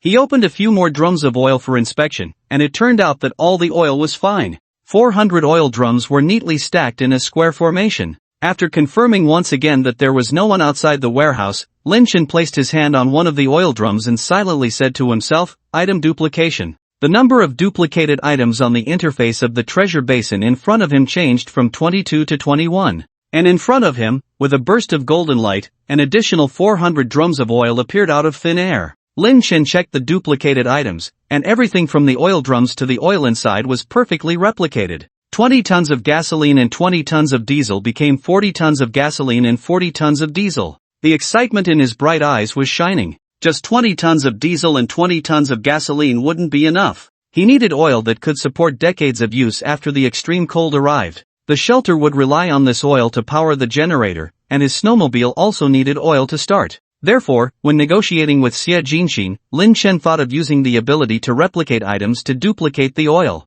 Now he had 40 tons of gasoline and 40 tons of diesel, but it still wasn't enough for Lin Chen. Gold that had been replicated once could be replicated again. But what about the replicas of the replicas? Could they be replicated again? Lin Chen did not continue replicating with the gold replicas because the previously replicated gold was difficult to circulate. However, even if it was a replica of a replica, as long as the items were the same, it wouldn't affect their use. Lin Chen connected the two piles of oil together. After some thought, Lin Chen also took out the generator and some supplies from the space and placed them next to the oil drums. Once again, he used the item replication ability. A burst of golden light flashed, and in the warehouse, the original 800 oil drums were joined by an additional 400 drums in the golden light. However, it turned out that only the original 400 drums of oil could be replicated. The replicated oil drums could not be replicated again. Lin Chen was somewhat disappointed. If the replicas could be replicated again, this time he would have gotten 800 drums, and the next time would be 3,200 drums. By replicating multiple times, he would have an endless supply of oil. Moreover, different items could not be replicated simultaneously. Lin Chen had already figured out the limitations of the item replication function of the cornucopia. 1. Replicas cannot be used for space upgrades. 2. Only the same kind of thing can be replicated at a time. 3. Items that have been replicated once can be replicated again, but the replicas of the replicas cannot be replicated again. Although they looked exactly the same, the items replicated by the cornucopia were not recognized. With a wave of his hand, he separated the replicated oil drums from the original ones and placed them in the space. Since replicas cannot be replicated again, he would have to use the replicas first in the future, and after using them up, he would replicate them again for continued use. It seemed that the current number of item replications might not be enough. The interface of the cornucopia now showed, cornucopia, storage space, 96 by 96 by 96, upgrade cost, 32,000 money points, function, item replication *20, upgrade cost, 58,500 money points. When the apocalypse arrives, he will have to find some gold and silver jewelry to upgrade the cornucopia.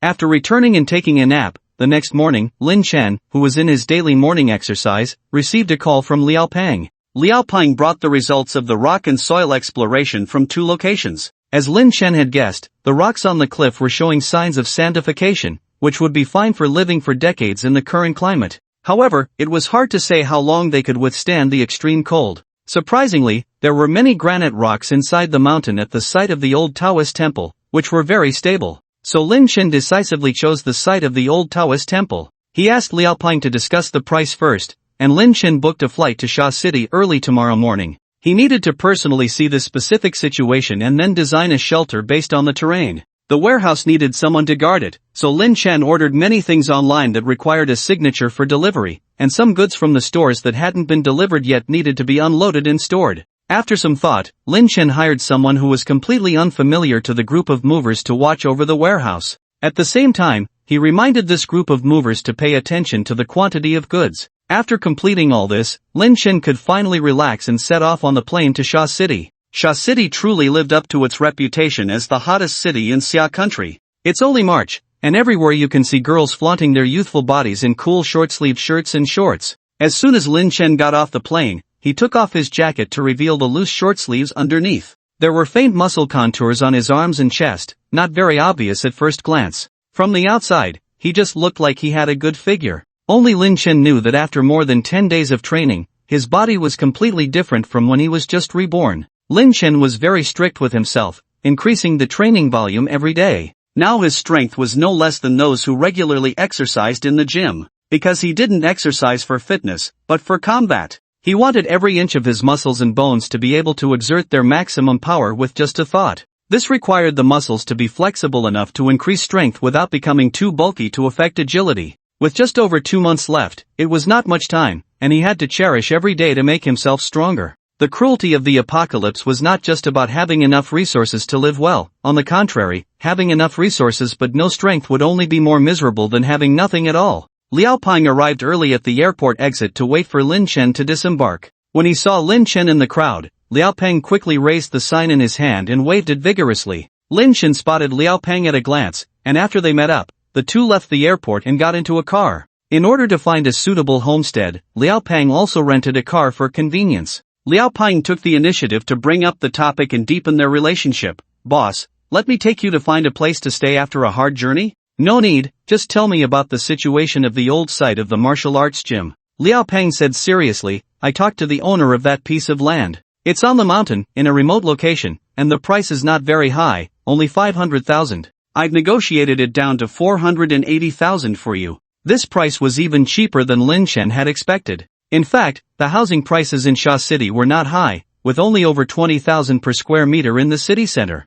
It couldn't be compared to High City. Places like this old site of the martial arts gym, located in the mountainous area, naturally were cheaper. "I saw in your information that it's over 300 square meters?" Lin Chen asked. "That's right, in fact, there are several hundred square meters outside the homestead. Although you can't build a house, it's very good for planting vegetables in the yard." Lin Chen nodded. The car drove for nearly an hour before reaching the foot of the old site of the martial arts gym. As Liao Peng had said, there was indeed a village at the foot of the mountain. The village consisted of low-rise houses, with the tallest being only 5 stories high. Most of the surrounding area was mountains, and this village was surrounded by a circle of mountains, with only one gap visible. The terrain was very good, able to block a lot of wind and snow. When the car entered the village, many people came out of their homes to watch. The village was not large, with only a few hundred households. Lin Chen was also very satisfied with this. Fewer people meant fewer troubles. Liao Peng had been here several times in the past few days, and his face was already recognized by the villagers.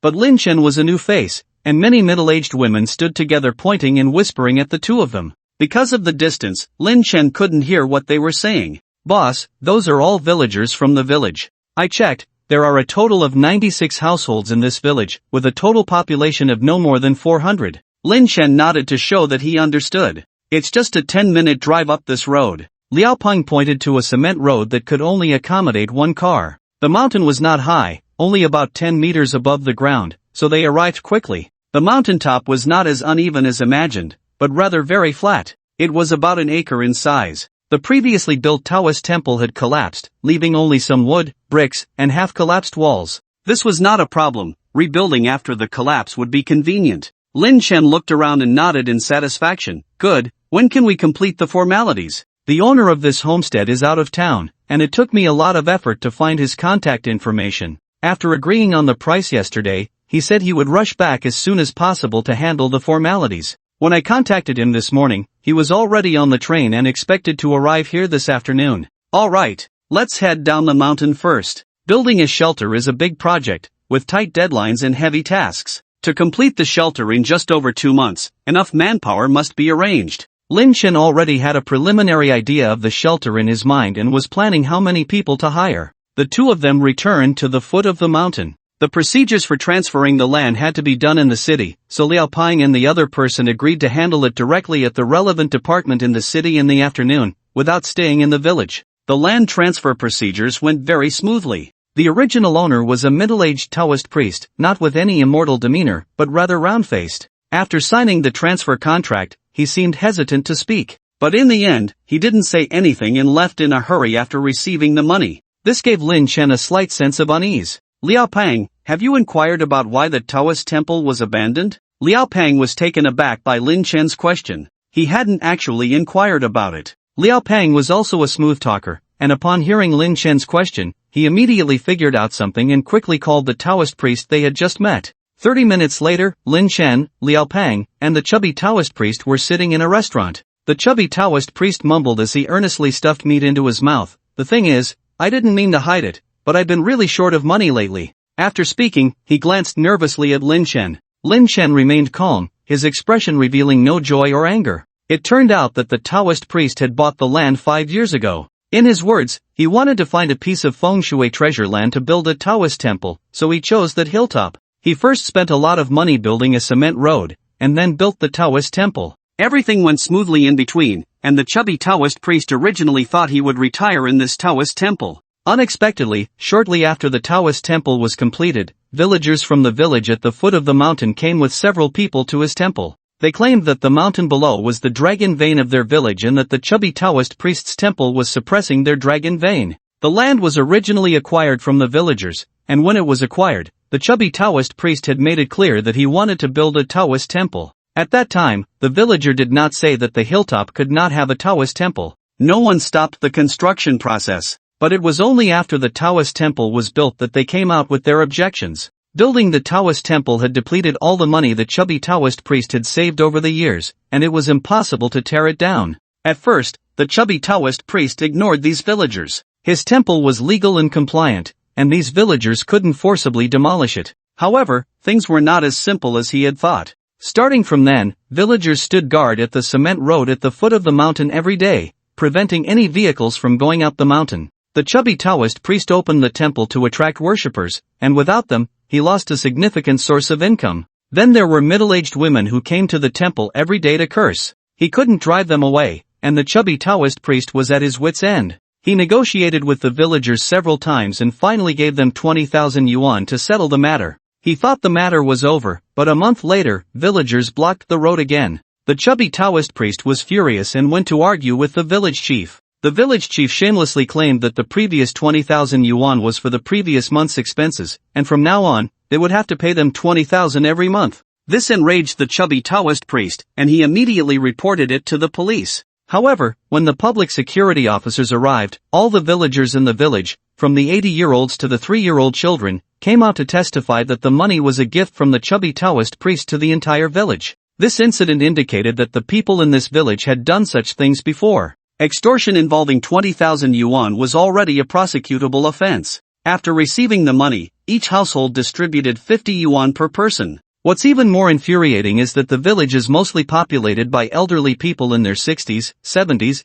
and even 80s, as well as young children. The security officer couldn't handle these elderly people, so he could only arrest a few young adults in the village, but they would be released shortly after. Subsequently, the villagers became even more audacious, with several elderly women in their 70s and 80s sitting on the village's tricycles at the entrance of the Taoist temple every day, demanding 100 yuan from each person before they would leave. Calling the police? They would cry and claim they fell inside the temple, demanding the fat Taoist priest take responsibility. Helpless, the fat Taoist priest had to close the temple doors, rarely venturing out, unable to stop these troublemakers. Periodically, the temple would experience power outages and water cuts, either due to cut wires or blocked pipes. Needless to say, it was the villagers' doing. Later, the fat Taoist priest spent money on surveillance cameras and caught the person cutting the wires. The culprit was sent to the Public Security Bureau, but the fat Taoist priest, thinking he had turned the tables, did not anticipate the hornet's nest he had stirred up. From then on, the villagers became even more audacious.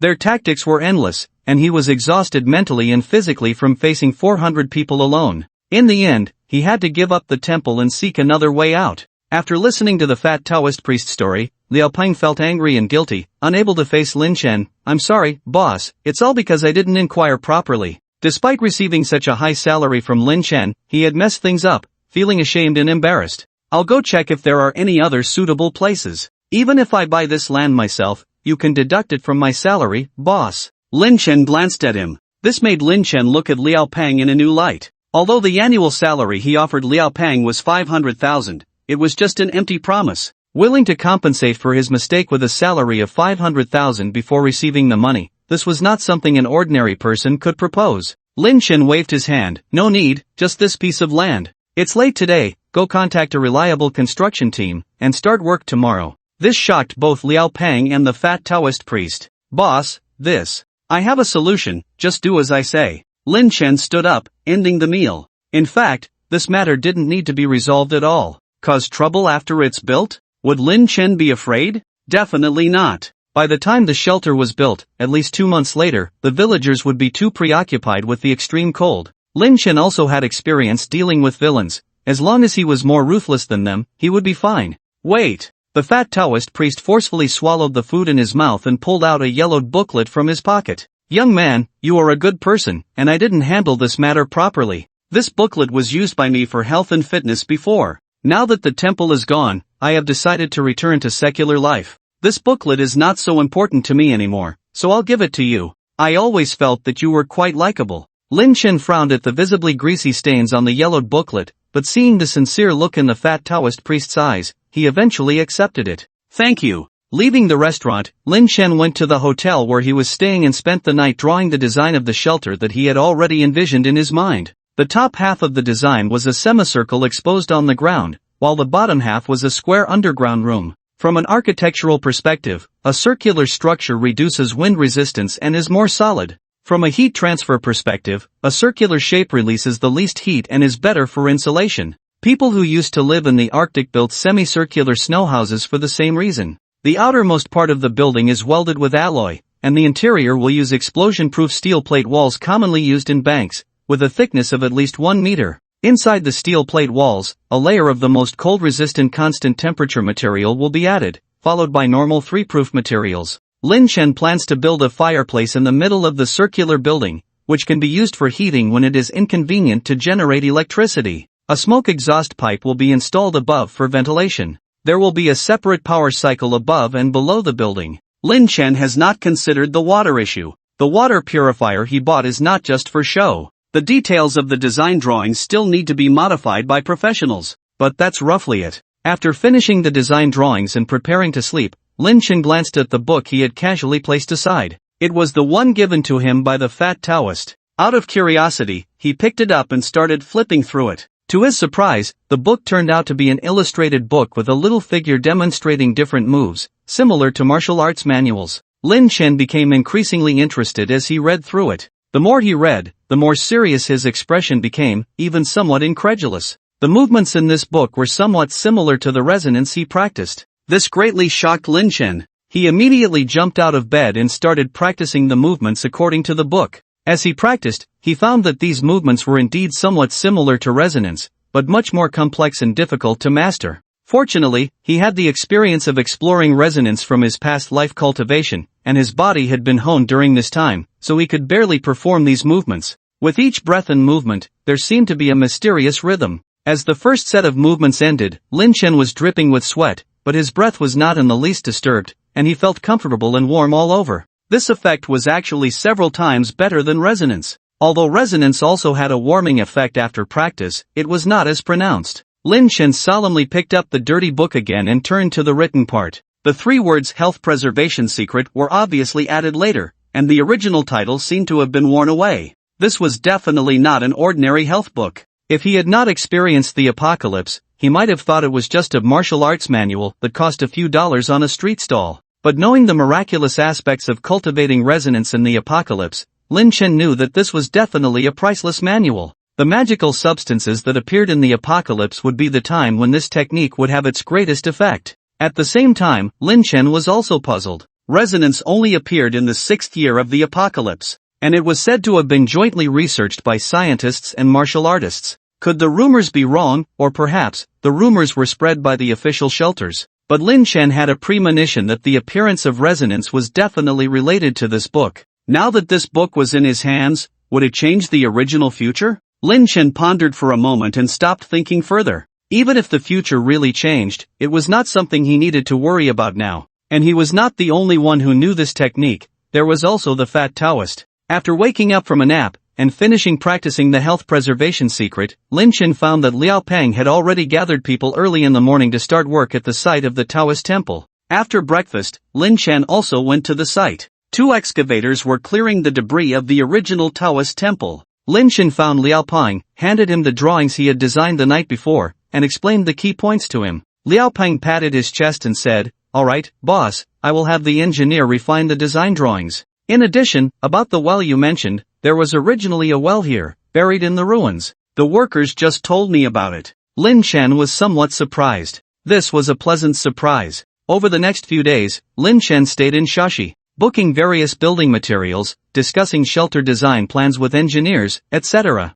In his spare time, Lin Chen practiced the health-preserving secret book, and after a few days, he felt that his physical strength had increased more than the sum of the previous 10 days. With Lin Chen's unlimited investment, the original Taoist temple ruins were no longer visible, replaced by a large and deep pit. The shelter's basement had been excavated, and construction was about to begin. Everything was proceeding in an orderly manner. However, in the early hours of March 22, a phone call made Lin Chen give up the idea of continuing to stay in Sha City to follow up on the project. It was the warehousekeeper who called, with a panicked voice on the other end, "Boss, the warehouse is on fire." Lin Chen frowned. How did it catch fire? What about the goods? I don't know, I was asleep and didn't hear anything, and somehow it caught fire. Luckily, I discovered it early, only a small portion of the goods burned. Lin Chen had to temporarily set aside the work there and entrusted it all to Liao Peng. Then he took a plane back to Haishur. It was raining heavily in Haishur. As soon as Lin Chen got off the plane and turned on his phone, he saw more than a dozen missed calls, all from the warehouse keepers. Lin Chen immediately returned a call, but no one answered. After checking the weather in Haishur for the past 2 days, he found that it had been rainy. Since it was raining, how could there be a fire? Just as he drove back to the warehouse entrance, he heard a loud voice from inside the warehouse, "Throw everything out. You can't do this. My boss will be back soon." It was the warehouse manager's voice. Several people were seen throwing boxes of goods outside. It was raining heavily outside, and some of these goods couldn't get wet. If they got soaked in the rain, they would likely be damaged. "What are you doing?" Lin Chen stood in front of the warehouse gate, his cold eyes scanning the people preparing to throw the boxes outside. The group was taken aback by Lin Chen's momentum and stopped in their tracks. "What are you doing?" A middle-aged, thin man walked over, saw Lin Chen, and Lin Chen saw him too. But Lin Chen didn't recognize this person. "Where did you come from? Get out of the way." The thin man looked fierce. "Who are you? Who allowed you to touch my things?" Lin Chen asked coldly. The warehouse manager, with a mournful face, ran to Lin Chen and complained, "Boss, you're finally back. I was just directing people to unload the goods, and these people suddenly ran in and claimed the warehouse was theirs, asking us to move our things out immediately. I couldn't stop them." The thin man showed a knowing expression, looked Lin Chen up and down, and said, "So you're Lin Chen?" Before Lin Chen could reply, the thin man pointed to himself with his thumb. "This warehouse is rented to me from today onwards. You burned the landlord's warehouse, and they don't want to rent it to you. Take your things and get out now." The warehouse manager said indignantly, "Even if we have to move the things, you should give us some time. I told you our boss would be here soon, and you're already throwing things out without waiting. Is there no reason to talk about? This is your problem. The warehouse is mine now, your things are occupying my warehouse, what's wrong with me throwing them out?" The thin man picked his ear, looking indifferent, making the warehouse manager gasp for breath. Even a fool could see that this attitude was targeted at them.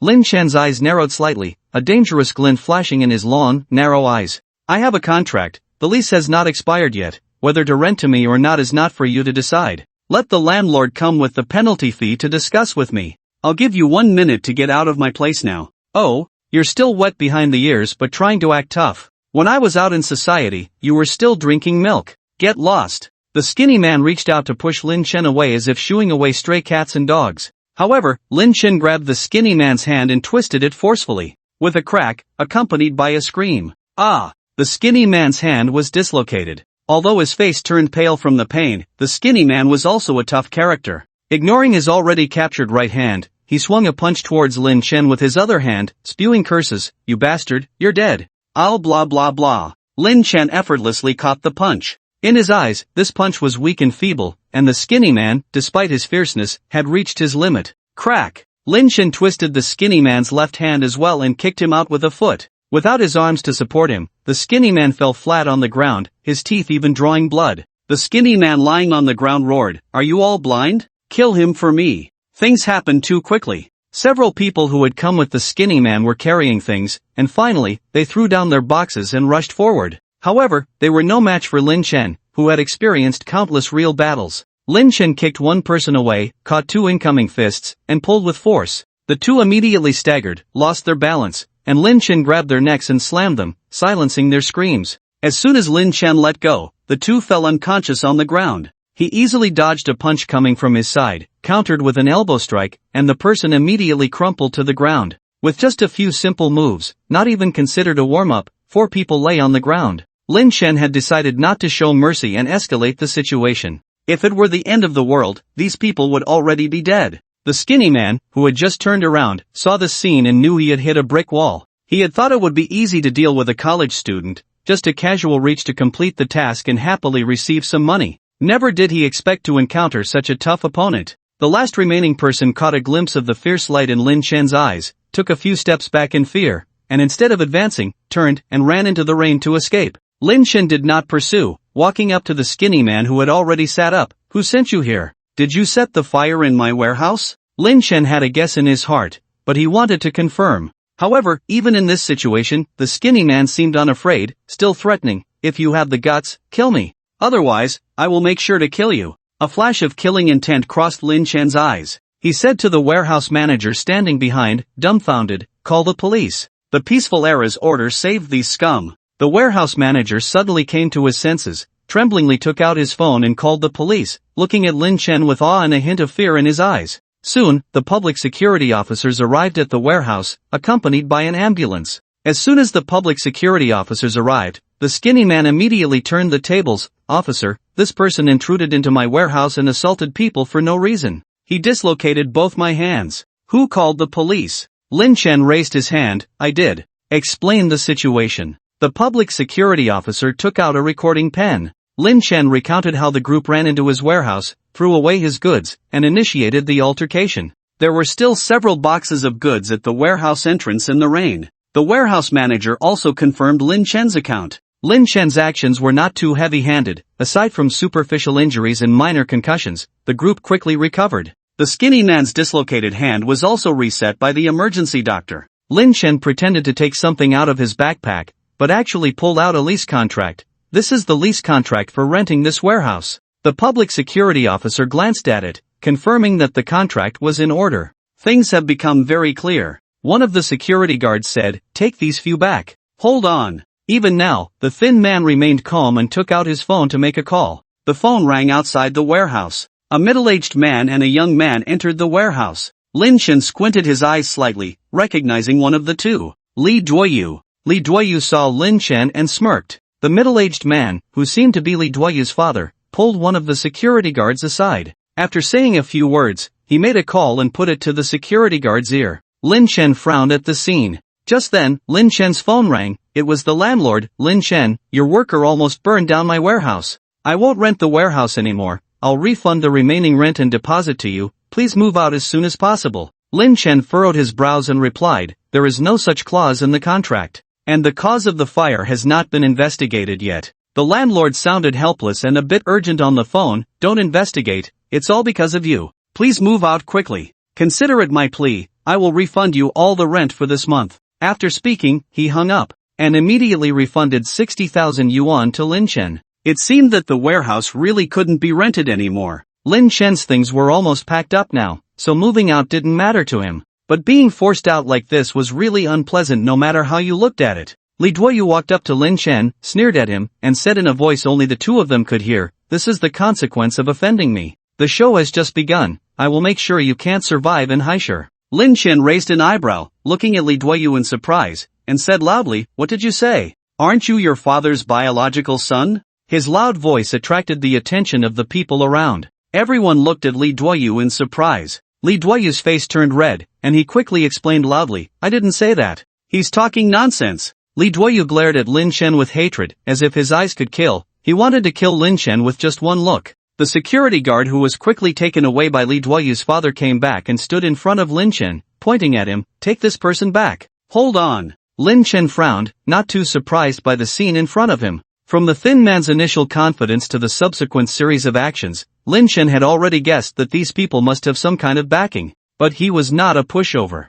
"I want to ask, why do you want to take me back?" The security guard's expression was serious. "You are suspected of arson and intentionally harming others. You must come back to the station with me for investigation." Li Duoyu looked at Lin Chen smugly, his expression clearly conveying, "This is the consequence of offending me. Once you go to the police station, you're done for." Lin Chen remained calm, continuing to defend himself. "As I just said, they were the ones who started it. That's just your word against theirs. It can't be used as evidence." A hint of sarcasm flashed across Lin Chen's face. "But that's not what you said just now." The security guard's eyes showed a hint of anger. "The other party has more witnesses than you. We have the right to re-investigate. Come with us first." "But I have evidence." Lin Chen grinned, his eyes cold, and picked up his phone. "When I moved in, I installed several surveillance cameras in the warehouse. What you just said in the corner should have been recorded too." The angrier Lin Chen got, the more his smile on his face grew, but the coldness in his eyes could freeze people. He suddenly began to miss the arrival of the apocalypse. At least the evil in the apocalypse was absolute evil. The security guards standing in front of him were all stung by Lin Chen's almost crazy smile. This kind of expression generally appears on psychopathic killers. "And what did he just say, video?" The security officer's face changed, reaching out to snatch the phone from Lin Chen's hand. However, Lin Chen seemed to foresee it, calmly stepping back 2 steps before the security officer made a move. "I'll show you the video," he said, then lowered his head to press the phone. Seeing this, the security officer quickly reached out to grab Lin Chen. Unexpectedly, Lin Chen seemed to have eyes on top of his head, agilely dodging the grab. Once could be considered a coincidence, but twice surprised everyone present. This person's skills are unexpectedly good. No wonder he could take down 5 people barehanded. Why suddenly try to grab my phone? I was so scared that I even uploaded the video online. Lin Chen innocently displayed the screen in front of everyone. Li Duokai, the father of Li Duoyu, was so angry that his face turned green. Before coming, Li Duokai and the landlord confirmed that there were no surveillance devices in the warehouse, but he couldn't resist his son's insistence and came to handle it personally. Clearly renting for only a month, installing surveillance in the warehouse was something even the landlord hadn't expected. The scene of the two talking in the corner, if it were really posted online and the situation escalated, not only would they both be in trouble, but it would also implicate several others. The phone call Li Duokai just made was to the head of the city's public security bureau. If the chief were implicated in this trivial matter, it would trigger a series of effects. The network of relationships that Li Duokai had painstakingly built up over the years in the city could be severely damaged. Li Duokai glared fiercely at Li Duoyu, but now was not the time to discipline this troublesome son. Li Duokai had to intercept the video from being posted online before the situation escalated. Unfortunately, he didn't know that Lin Chen's hundreds of thousands of fans online had already seen the video accidentally posted by Lin Chen and had started to madly share it. Li Duotsai's attempt to stop it was already too late. The thin man obviously also realized something, his expression visibly changing. If there was surveillance, wouldn't the scene of him setting the fire in the early morning have been captured? Wasn't the previous confrontation also recorded? The thin man looked like he was about to breathe fire as he stared into Lin Chen's eyes, no longer as calm and composed as before. He quickly caught up with Li Duokai. "Take him away!" The security officer shouted angrily, and the other security officers quickly stepped forward to take down Lin Chen. Lin Chen didn't resist, smiling cooperatively, and his phone was also taken away. "I can go by myself. Lao Huang, tidy up the things in the warehouse, find a big truck to load them, park it in the nearby parking lot, and wait for me to come back." The warehouse manager Lao Huang nodded repeatedly. Lin Chen got into the police car. Only the warehouse manager Lao Huang was left in the warehouse. The scene today completely overturned his worldview. He had never seen such a bossy boss. But now that the boss had been taken away by the security officers, Lao Huang, with a bitter face,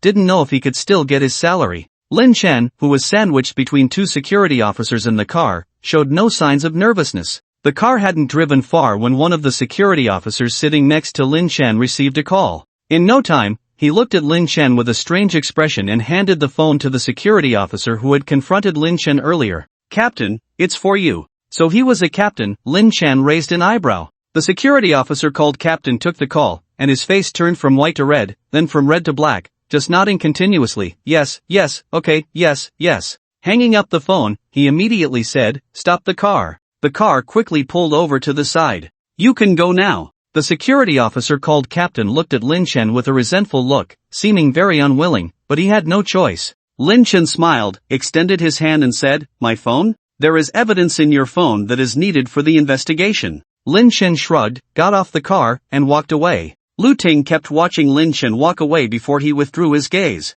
Lin Chen turned around to top up a card, then bought a new phone. The video he sent out had indeed made an impact. And it was a huge impact. If the apocalypse had not arrived, just this wave of actions alone, Lin Chen would have offended countless people. As a person with no background or identity, he might disappear into the vast sea of people at any time. But now he was not afraid of anything. Lin Chen took down the video and also deactivated his social media accounts. The goal had been achieved, he didn't want to become any more famous. Back at the warehouse, Lao Huang was still calling for a car, surprised that Lin Chen had returned so quickly. He was also taken aback. Lin Chen settled the wages, sent Lao Huang away, closed the warehouse door, and took stock of the items inside. Among the items burned were a small portion of sleds he had ordered online, a total of 10. Originally, Lin Chen had planned to buy some sled dogs to raise for the apocalypse. Since these items had been burned, he let it go. Some equipment was thrown into the rain, but there was no significant damage. After storing the items in his space, Lin Chen immediately booked a flight to leave the coastal city for Sha City. Soon after, news broke in the coastal city about a prominent business shareholder being implicated in high-level government corruption. That shareholder happened to be Li Duoyu's father. It seemed that without the apocalypse, this second-generation rich kid wouldn't succeed. This incident implicated many people, including a security officer who was dismissed. However, Lin Chen's focus was not on this matter but on the words Tianqi New Energy Company, a famous enterprise. A deep-seated hatred flashed in his eyes. A few days later, the school suddenly called Lin Chen, informing him that he had been expelled for not attending classes for a long time. Lin Chen knew someone had intervened, but such tactics were ineffective against him. Over the next 2 months, he supervised the construction of a shelter in Sha City. Most of this time was spent practicing the health cultivation formula. He took a break to return to the coastal city to pick up the goods he had ordered from Lao Xia, without staying long. This move also allowed him to evade a conspiracy against him. On May 25, the shelter was finally completed. The total construction period was over 2 months, costing Lin Chen over 9 million, all spent on materials and labor. The semicircular shelter had only a chimney and an entrance, with no windows. The entire shelter, when viewed from the back, resembled an iron ball embedded in the earth. There were 2 doors, an outer and an inner one, both heavy blast doors. Both doors had to be passed through for entry and exit. Some workers joked that this shelter could withstand the aftermath of a nuclear blast. Inside the shelter, squat toilets, heated Kong beds, stoves, and fireplaces were designed not to rely on electricity. All wiring was done indoors, affecting aesthetics but making maintenance easier. A water pipe was installed from an underground well to supply water to the shelter. Lin Chen had the well completely sealed to prevent the water from freezing easily. All that was left was to put the living supplies into the space, and it would be ready for occupancy. With only 6 days left until the solar flare eruption, Lin Chen spent a day setting up the shelter, with everything prepared except for the electrical appliances. He also bought several carpets to lay in the shelter's rooms and living room. The electrical appliances would be released after the geomagnetic storm passed to avoid damage. After the shelter was built, Liao Peng had nothing to do but follow Lin Chen around. After some thought, Lin Chen said, "Prepare some supplies and put them in your rental house." The apocalypse was about to arrive, and he didn't mind giving Liao Peng a hand, considering it a reward for his diligent work over the past 2 months. The subsequent salary is impossible to be given to him. Of course, if he doesn't listen, Lin Chen won't remind him again. After sending Liao Peng away, Lin Chen took out his phone and removed a number from the blacklist. Zhao Xiao. Lin Chen dialed the number. "Lin Chen? Is it really you? Where have you been recently? Last time I saw you being taken away by the public security officers in a short video. Are you okay?" Zhao Xiao's voice sounded very surprised. It was indeed a pleasant surprise. Over the past 2 months, he had been almost nagged to death by his parents, and the plan to buy a new house at home had been delayed because he couldn't borrow money from Lin Chen. Lin Chen said, "I'm fine, I've been feeling down lately, traveling in Sha City. Do you want to come over and play for a few days?" Zhao Xiao on the other end of the phone agreed without hesitation. "Sure.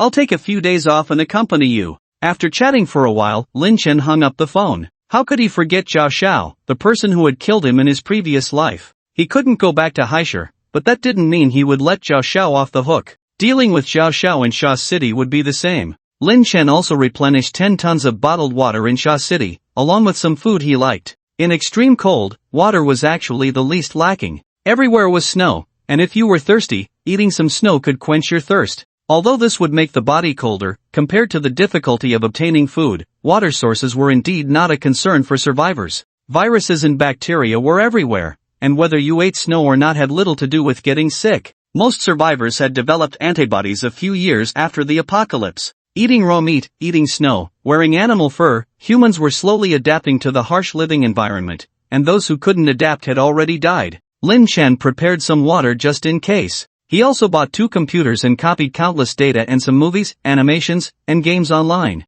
This included information on making various tools, repairing electricity, generators, and so on. This information might become extremely valuable in the future. Besides the gold bars he copied, he had some money left, with less than 100,000 in cash. Everything was ready. 3 days before the SSS-level solar flare eruption, Zhao Xiao hurried over from Haishur. It was evident that Zhao Xiao had not been doing well over the past 2 months, as he had lost weight. Upon seeing Lin Chen, Zhao Xiao greeted him with apologies, showing great humility. Apologizing while observing Lin Chen's expression. "Lin Chen, I really treated you like a brother, that's why I didn't think too much. Can you forgive me? I will definitely do more for you in the future." Lin Chen's face revealed a mysterious smile as he nodded perfunctorily. "Stay here for a week and then leave, all expenses are on me." Zhao Xiao's face visibly lit up with joy. Indeed, Lin Chen was still the same Lin Chen who was easily deceived. It seemed that his actions last time had clearly angered Lin Chen. "Okay,"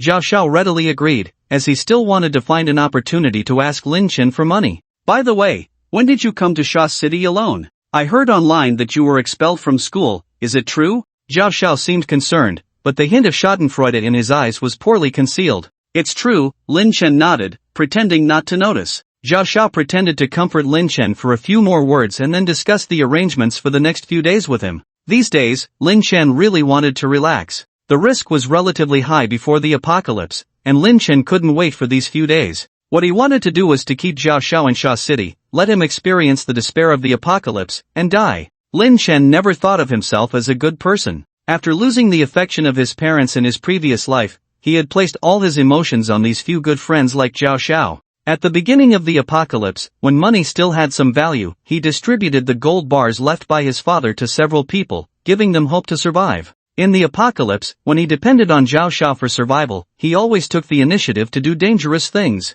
However, despite all he did, he only received betrayal in return. This was partly due to his weakness and inability to judge people. Therefore, in this lifetime, he will not be soft-hearted anymore, nor will he believe in ridiculous emotions. Although many things from his past life, including betrayal, have not yet occurred, Zhao Xiao's nature remains the same, and even if given another chance, he would still fully exploit him. Lin Chen lowered his eyes, concealing the coldness in them. Isn't Su Qin also studying at the university in Shashi? Should we invite her to join us? Zhao Xiao raised his eyebrows at Lin Chen, giving him a look that all men understand. Su Qin is the second girl in the group of 6, besides Su Feifei. Lin Chen's impression of this person still lingered from 8 years ago. During high school, the others always tried to match him with Su Qin, talking about them being together. After hearing it so many times, Lin Chen started to have a different feeling towards this girl. However, for Lin Chen, it had been 8 years since he last saw her, and he couldn't even remember her face clearly. Bringing up this person again, Lin Chen felt nothing, but with Zhao Xiao's constant urging, Lin Chen casually agreed. They found a hotel, settled Zhao Xiao in, and Lin Chen stayed in the room next to Zhao Xiao. As expected, Zhao Xiao also arranged to meet Su Qin. On the next day, May 29th, with only 2 days left until the countdown to the SSS-level solar flare eruption, Lin Chen and Zhao Xiao arrived at the beach in Shashi and met Su Qin, whom they hadn't seen in 8 years. Su Qin was a student in the dance department of the School of Arts at Shashi University, and naturally had a great figure. Because they were playing at the beach today, Su Qin boldly wore a bikini, catching Zhao Zhao's eyes. Lin Chen was wearing swim trunks under his clothes, and when he took off his shirt, his solid yet not bulky muscles caught Su Qin's attention. Lin Chen, when did you get in such good shape? Su Qin completely ignored Zhao Xiao, who had an average figure, and kept staring at Lin Chen's abs. I've recently taken a liking to working out. Lin Chen casually replied, set up a beach chair, put on sunglasses, and started sunbathing. In 2 days, people wouldn't need sunglasses to look directly at the sun in the sky.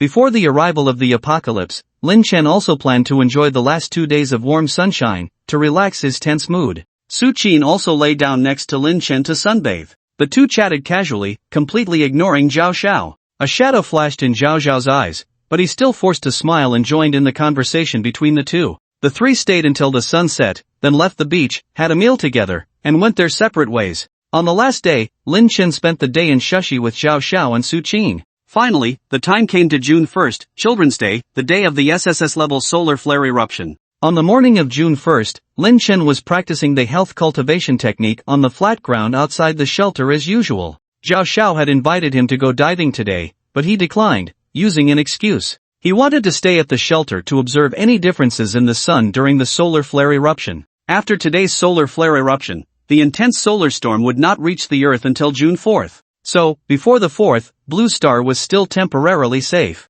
The strange thing about this solar flare eruption was that no country had detected any anomalies. With the current technology of Blue Star, this situation was very unusual. At this moment, Lin Chen wore sunglasses, and although his body movements were constantly changing, his eyes never left the sun in the sky. Such a posture was undoubtedly somewhat ridiculous. Several villagers at the foot of the mountain saw this scene from a distance and began to discuss. What is that young man doing? What method is he using? It looks quite mysterious. The thing he's building doesn't look normal at all. Do we still need to pay him? Yes, we must. What are we afraid of? Let's go ask for it tomorrow. I'll talk to Uncle Li about how to ask for it. After completing the 5th set of health-preserving secrets, Lin Chen began the 6th set, but suddenly paused. The reason he stopped his movements was that there was no change in the sun he had been closely watching, and the interface of the treasure basin, which had not shown any significant changes since the upgrade, had turned into a pile of garbled characters. What's going on?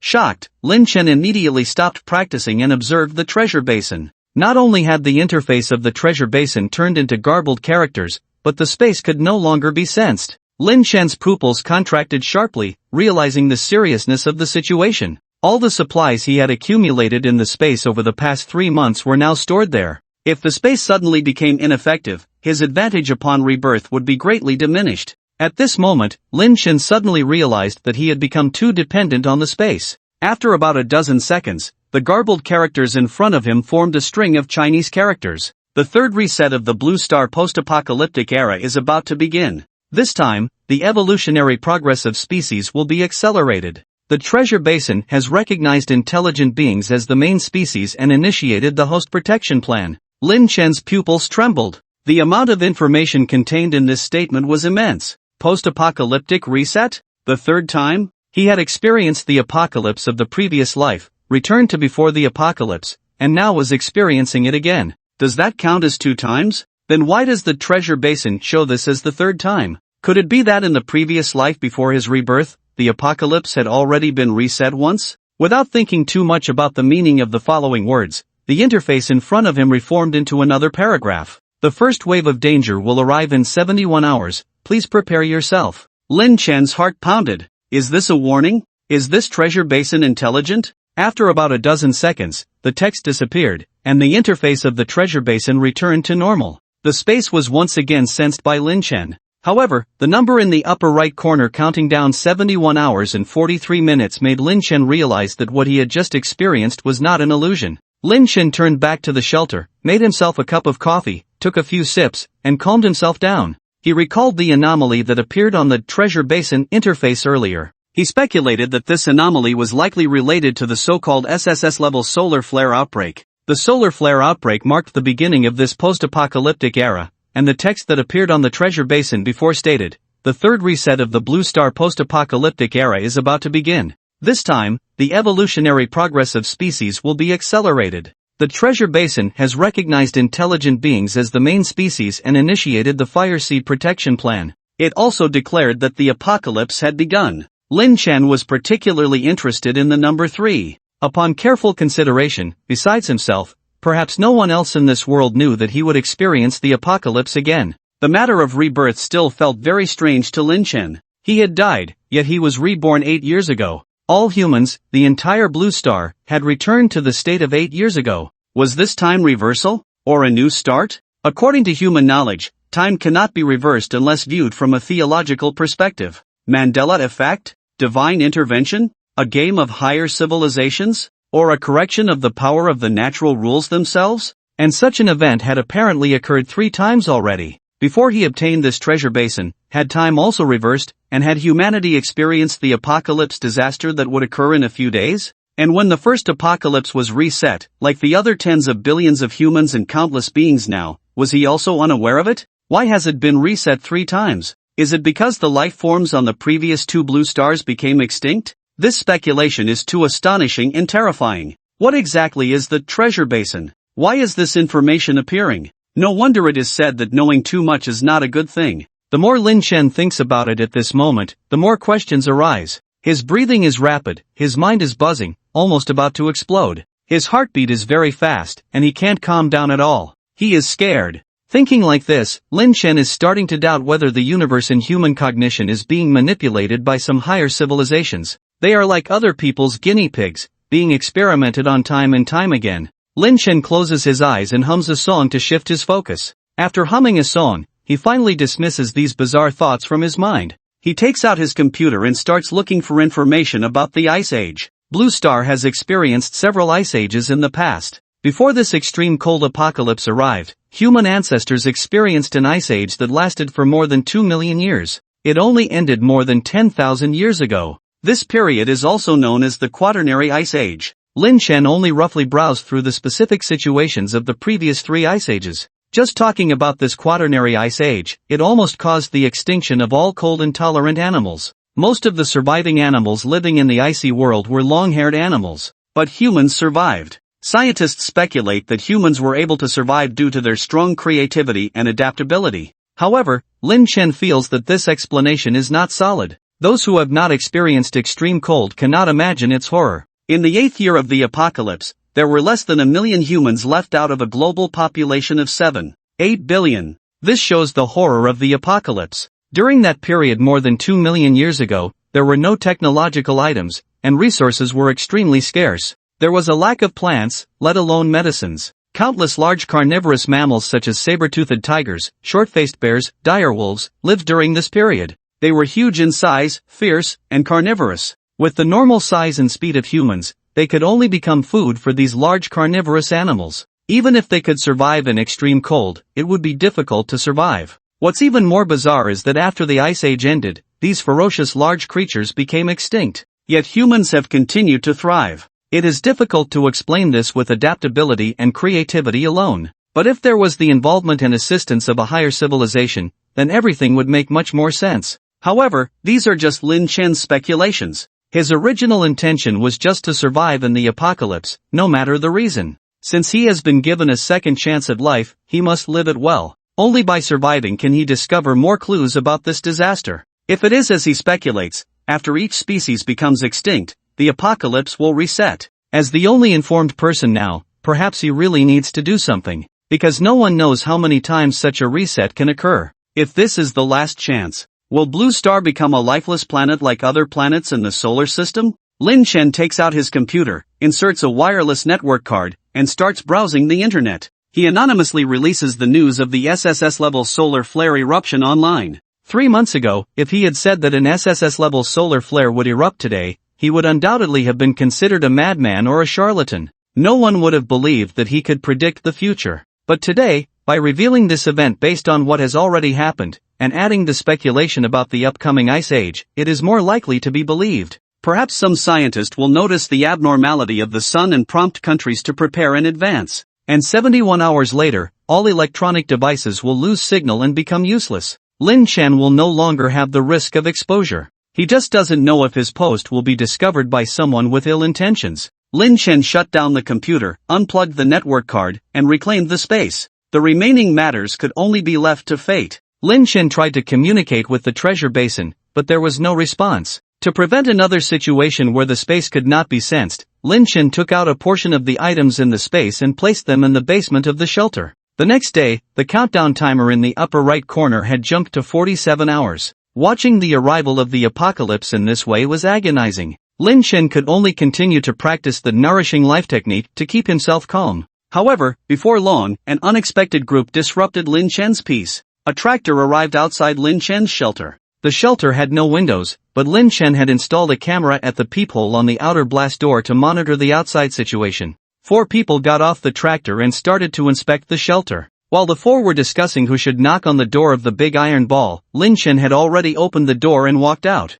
The middle-aged woman among the 4 peered through the crack of the door opened by Lin Chen, wishing she could throw her eyeballs in to take a look. However, there was another door inside, and even if she bulged her eyes out, she couldn't see what was inside. What's the matter? Lin Chen scanned the 4 visitors. There was a middle-aged woman, an elderly man in his 50s or 60s with a cane, a 30-year-old farmer, and a woman in her 20s. The villagers had inquired with a construction worker about the cost of the circular ball on the mountaintop, which was said to be worth several million. The villagers already knew that Lin Chen was wealthy, a big fat sheep. The first to speak was the farmer Li Chang. Young man, the circular ball has disrupted the feng shui of our village. Recently, several chickens and ducks in our village have died. What do you have to say about this? Lin Chen looked towards a grove of trees. What does it have to do with me if your chickens and ducks die? Li Dama stood with her hands on her hips, glaring at Lin Chen. How is it not your concern? It's since this circular ball of yours was built that our chickens and ducks started dying. In a few days, people might start dying too. Lin Chen chuckled. These villagers were good at finding reasons. They were right. In a few days, more than a few people might die. Then why don't you move away quickly? It might be too late, and the people in your village might be wiped out. Rural people were most superstitious about this, and Lin Chen's words immediately angered the 4. Why are you so wicked, child? How dare you curse us? Li Dama pointed at Lin Chen's nose and scolded. You brat! What did you say? If you can't speak, let me teach you. Li Chang's eyes flashed with fierceness, and he slapped Lin Chen's face with a palm the size of a fan. It seemed reckless, but this was part of the plan they had devised before going up the mountain. Young people were easily frightened, and once slapped, they would behave. They had women, children, and elderly people with them, so they weren't worried about Lin Chen calling the police. The other 3 had already imagined Lin Chen being stunned by the slap. Smack! A loud slap resounded. The sound was much louder than they had anticipated. What truly surprised them was that the one who received the slap was not Lin Chen, but Li Chang. Lin Chen raised his hand and grabbed Li Chang's hand, then slapped him back across the face. Li Chang was stunned by Lin Chen's slap, his head buzzing, and his face visibly swelling rapidly. The 4 clearly hadn't expected Lin Chen to be so audacious, daring to fight back against all 4 of them. And at such a young age, how could he have such strength? Seeing his son being hit, the elderly man with a cane, relying on his age, raised his cane and swung it towards Lin Chen. Lin Chen deftly dodged to the side, avoiding the cane. The elderly man's eyes rolled back, and with a groan, he fell to the ground, closing his eyes. This was the signal to initiate the second plan. Dad? What's wrong, Dad? Li Tsuetsue immediately reacted, glaring angrily at Lin Chen. You hit my dad? I didn't even touch him. Lin Chen coldly glanced at Grandpa Li lying on the ground with his eyelids twitching. All 4 of us here saw it. Don't try to deny it. Mrs. Li knelt in front of Grandpa Li, holding his body and crying out, oh, this is outrageous, city people bullying us country folks. If you leave me, I'll crash into this iron ball and end it all. Li Tsuetsue also started sobbing. My dad was already in poor health. What do we do now? Compensate. Bring out 50,000 yuan and we'll call it even. Li Chang covered his face, clenched his fists tightly, as if Lin Chen saying a word of refusal would lead to a fight. Mrs. Li threatened, if you don't compensate, we'll find the security officer and expose you to the media. Fine, Lin Chen said. The 3 of them were pleased, thinking Lin Chen had agreed. Little did they know Lin Chen had more to say. Hurry up and call the police. Calling the police was naturally out of the question. Seeing Lin Chen unmoved, Li Chang glared at him menacingly and said, if you don't compensate, I'll make you pay with your life for my dad. He couldn't take that slap for nothing, and after saying that, he ran to the tractor to grab a woodcutting knife. Hold on. Lin Chen made a thoughtful expression, walked around Grandpa Li twice, as if observing his condition. In fact, Lin Chen could call the police. After all, he had surveillance cameras at his door, and these people couldn't do anything to him. But the last incident with Li Duoyu and the security officer left Lin Chen with a bad impression of the Public Security Bureau.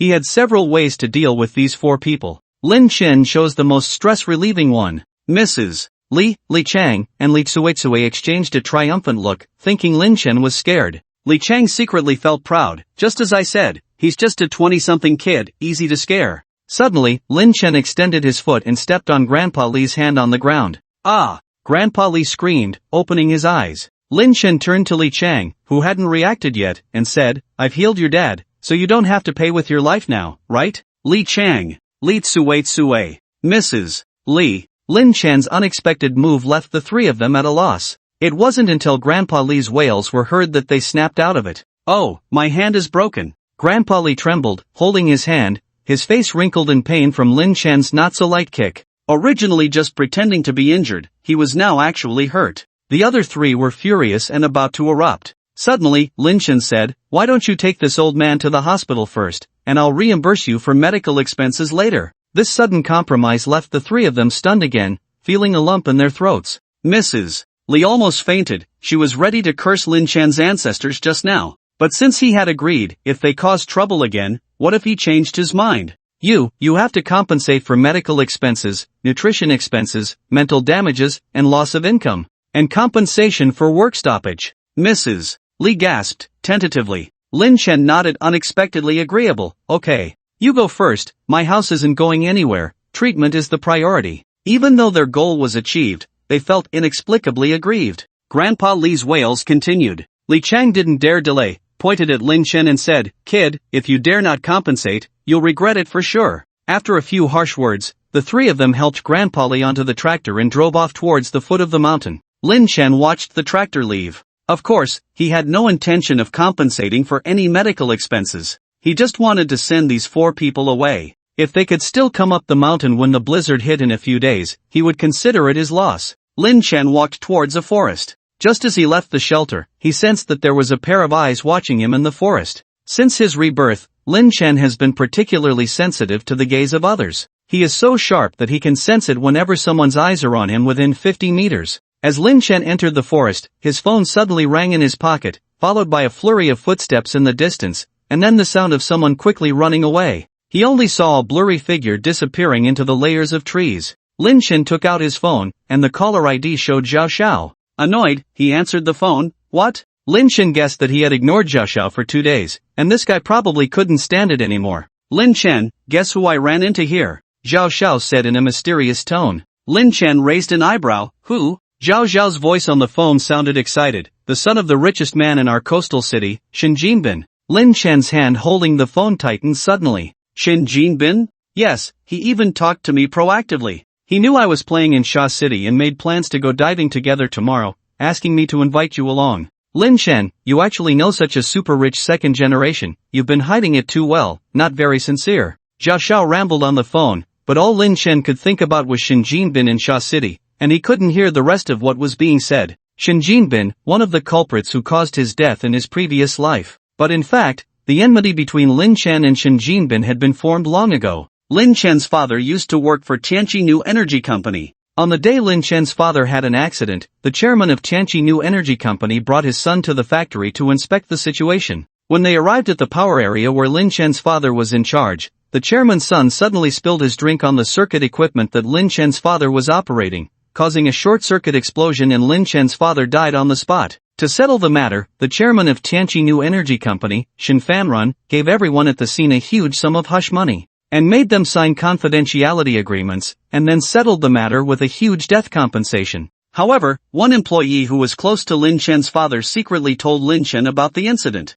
Lin Chen learned that his father did not die due to work-related mistakes, but was murdered, and the chairman's son was Shen Jinbin. At that time, Lin Chen told his mother about the incident. Lin Chen will always remember the look his mother gave him, a mix of entanglement, hesitation, disgust, and pity. Finally, his mother said she would investigate the matter and asked Lin Chen to study hard. Since then, the employee who secretly told Lin Chen the truth disappeared. In a few months, his mother remarried. And the man she remarried was none other than Shen Fanrun, the chairman of Tianqi New Energy Company. Lin Chen felt he was caught in a huge conspiracy. To avoid inviting disaster, Lin Chen never mentioned this to anyone in his past life, only telling Zhao Xiao after the apocalypse arrived. He wanted to collect evidence secretly, but found that the Shin family in the coastal city had covered up everything long ago. The survivor shelter from the previous life was also established by the Shin family. He couldn't find any opportunity for revenge at all, and the only chance before his death was also interrupted by someone.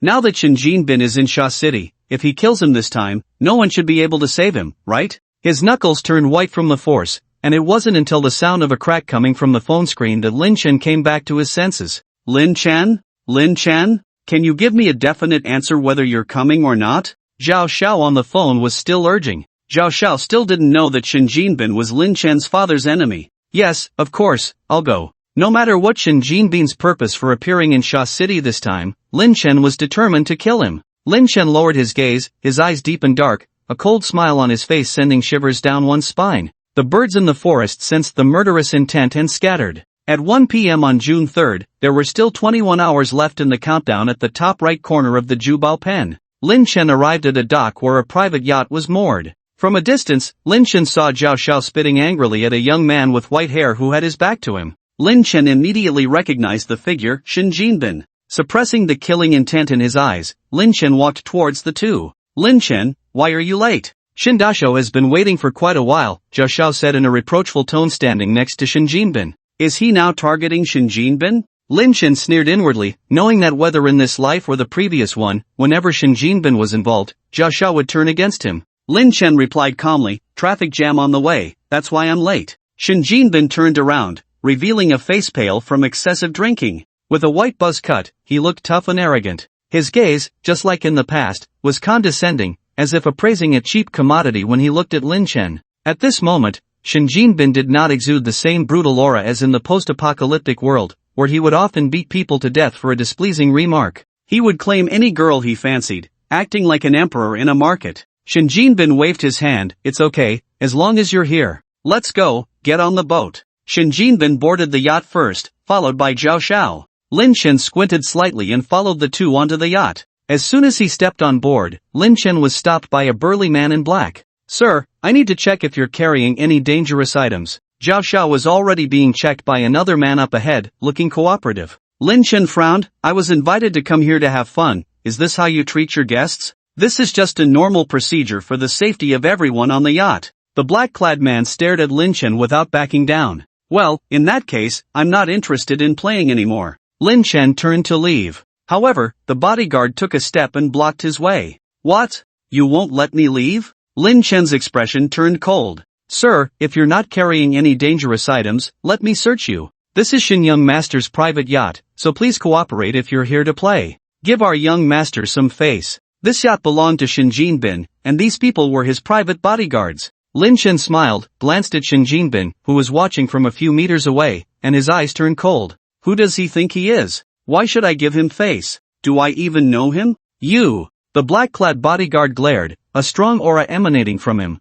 pressuring Lin Chen. The yacht then left the dock. Lin Chen frowned. What? You want to start a fight in broad daylight? Shin Jinbin finally approached at this moment, saying inexplicably, Abayo, this is my half-brother. Why are you so blind? Half-brother? Lin Chen was Shin Jinbin's half-brother? Everyone looked at Lin Chen in shock. The bodyguard's eyes showed a mix of shock and disdain, and Zhao Xiao was the most shocked. After knowing Lin Chen for so many years, how did he not know about the relationship between Lin Chen and the richest man in the city? But for Lin Chen, this was an insult. His mother married the father of his father's murderer. What half-brother? This was their first meeting in this lifetime. It was just Shin Jinbin's way of humiliating him for some unknown reason. Lin Chen clenched his teeth, restraining his urge to kill. He kept himself calm, considering himself insignificant to Shin Jinbin, whom he had never met before the apocalypse. There must be a purpose for Shin Jinbin suddenly seeking him out. He couldn't let himself be provoked and reveal his true colors first. Lin Chen looked at Shin Jinbin in confusion. What are you talking about? I don't know you at all. Shin Jinbin had a sudden realization expression and pointed at Lin Chen, saying, Alright, you didn't come on the day your mom and my dad got married. Let me introduce myself formally, I'm Shin Jinbin, your mother's stepson. She's a good mother, better to me than her own son. Lin Chen clenched his fists. A black-clad bodyguard named Abayo stood in front of Shin Jinbin, ready to take down Lin Chen at any moment. Lin Chen clenched and then loosened his fists, lowering his eyes to hide the killing intent, and put on a bright smile. Oh, is that so? It seems you enjoy being someone else's son. Shin Jinbin's face immediately changed, filled with a violent look. Say that again? Sensing the tension, Zhao Shao quickly intervened. Ha, aren't we here to have fun? Let's have a good time. Look, the sea today is beautiful. Zhao Shao wasn't trying to ease the atmosphere for Lin Chen. The atmosphere on the yacht was indeed strange, with Lin Chen and Zhao Shao, Shin Jinbin, and 8 burly men in black clothes all glaring at them. This was not a good sign. Shin Jinbin suppressed his violence, showing a cold smile, then turned and entered the cabin. The other men in black followed suit. On the deck, only Lin Chen, Zhao Shao, and the bodyguard Abayo remained. Mr. Lin, please let me search you. Abayo requested again. Zhao Shao nudged Lin Chen lightly and whispered in his ear, Lin Chen, a wise man doesn't fight when the odds are against him. He's from a wealthy family, it's not embarrassing to follow along a bit. Lin Chen gave him a cold glance, then opened his hands to the black-clad bodyguard. Go ahead. Abayo gave Lin Chen a disdainful look, searched him, confirmed there were no dangerous items on him, and then entered the cabin. In the yacht's room, Shin Jinbin angrily swept the last cup on the table to the ground. The nearby bodyguard was cleaning up the broken glass on the floor, frowning as he endured the pain from the glass cuts. Abayo entered the room and said, Young master, I've checked, he didn't bring anything. But that Lin Chen seems to have trained his body for a long time, he might be skilled. I'll take care of him when we get in the water later. Shin Jinbin slammed the table heavily, his face full of ferocity. Killing him like this would be too easy, how dare he deceive me? I'll make him regret coming into this world. Abayo seemed to recall something unpleasant, a hint of fear flashed in his eyes. Young master, after all, this is within the country, Abayo reminded. Shin Jinbin unwillingly slammed the table again, gave Abayo a cold look. Take care of the one who came with him too. Yes. Lin Chen and Zhao Shao were enjoying the sea view on the deck, with attendants bringing them drinks. Soon, Shin Jinbin also came out, reverting to his initial arrogant appearance, and started chatting and laughing with the two. This time we're going to a more remote place for diving.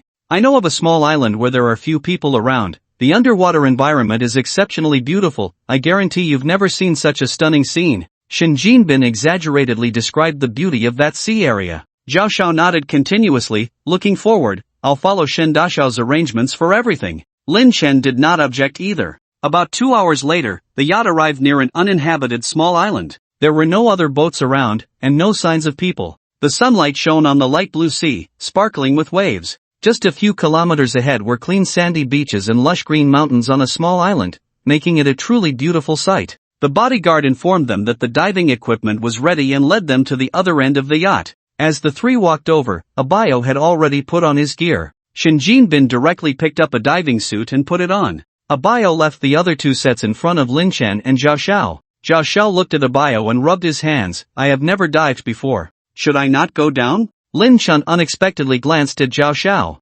Abayo is a diving expert and can protect us underwater. We agreed to dive together. Are you not giving face to me, Shin Jinbin? Shin Jinbin frowned at Zhao Shao. Zhao Shao waved his hands repeatedly, then turned to see Lin Chen also picking up a diving suit and had to put it on as well. As they watched the two gradually gear up, Shin Jinbin turned around, a hint of mockery and hostility flashing in his eyes. After everyone was dressed and had their breathing equipment on, Zhao Shao, standing behind Lin Chen, suddenly pulled Lin Chen and gestured behind the diving mask. Lin Chen smiled. Why are you squinting your eyes back and forth? Got sand in them? It seemed that Zhao Shao was not too naive. He had sensed that something was wrong. Setting aside Shin Jinbin's identity as a top second-generation rich, being suddenly invited by a stranger to go out with 8 strong-looking men and taken to a deserted place sounded very dangerous. Zhao Shao initially wanted to cling to Shin Jinbin's thigh and did not notice anything unusual. Or perhaps, when ordinary people encounter someone powerful and influential, they instinctively show respect and trust, overlooking many things. Lin Chen naturally did not want to expose it. Upon hearing Lin Chen's words, Abayo's scrutinizing gaze turned towards Zhao Shao. Zhao Shao cursed inwardly. With an embarrassed smile on his face, he said, my eyes are a bit uncomfortable. It's nothing. The four checked their equipment, and Abayo explained several underwater hand signals and precautions to Lin Chen and Zhao Shao. Then, he took the lead and went into the water. After Lin Chen entered the water, Zhao Shao turned to look at the several bodyguards behind him, who were watching vigilantly, and could only follow suit. Zhao Shao felt uneasy in his heart, trying to reassure himself that things should not be as bad as he feared. The underwater scenery was beautiful, with Lin Chen swimming at the forefront, admiring the surroundings. If there were no constant invisible surveillance and murderous intent behind them, it would have been a good trip. When the group reached a coral reef area, Shin Jinbin gave Abayo a hand signal. Abayo nodded upon seeing the signal, pulled out a dagger from his thigh, and swam towards Lin Chen. Watching Abayo getting closer to Lin Chen, Shen Jinbin's eyes behind the diving mask were filled with crazy excitement. Because it was his first time diving, Zhao Xiao had been swimming at the back of the group and was terrified when he saw this scene. He wanted to warn Lin Chen, but as he opened his mouth, the breathing apparatus almost fell out, so he quickly shut it. Seeing Abayo getting closer and closer to Lin Chen, raising a gleaming dagger, Zhao Xiao was so scared that his legs went weak. He quickly turned to look at Shen Jinbin, only to find Shen Jinbin looking excited. "It's over," Zhao Xiao despaired. This was a murder. Realizing it was a murder plot, Zhao Xiao immediately turned and swam towards the surface. As for Lin Chen, Zhao Xiao had already concluded in his heart that Lin Chen was doomed. Lin Chen's physique could never be a match for a bodyguard. He had to run now before it was too late. If he didn't, he would be silenced. Zhao Xiao wanted to turn and resurface, but in his panic as a first-time diver, he forgot to release the weights on his body and kept floundering in place. Lin Chen felt an unusual surge of water behind him. Without hesitation, he immediately twisted his body. A gleaming dagger slid past his side.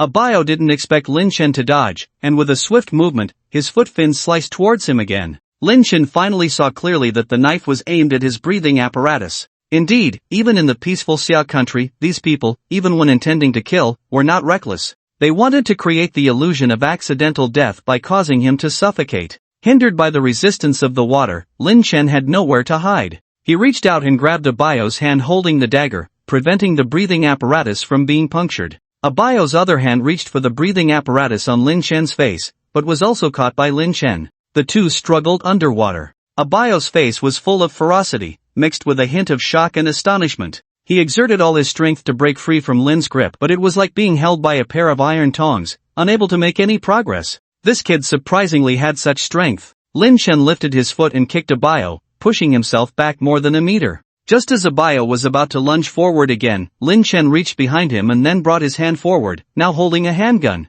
Abayo's body, which was originally charging forward, suddenly stiffened, his eyes widened in disbelief and panic. When did this kid hide a handgun? It's impossible. He clearly searched him and confirmed that Lin Chen had nothing on him. Moreover, there was no place to hide a handgun when changing into a diving suit in front of everyone. This couldn't be happening. Abayo even thought he was having a hallucination underwater. Because compared to having a hallucination, the gun in Lin Chen's hand made him feel more surreal. However, the blood splattering from his chest brought Abayo back to reality. Bullets in water are slowed down by water resistance, 772 times slower than on land. But on the flip side, people's movements also become sluggish, and at this distance, even the experienced Abayo couldn't dodge. 3 fatal shots in a row. Abayo never figured out how Lin Chen brought the handgun underwater until his death. Zhao Xiao also watched this scene in disbelief, feeling that today's experience was too surreal. How could Lin Chen have a gun? Was this the same Lin Chen he knew, who was so calm, decisive, and capable of using a gun?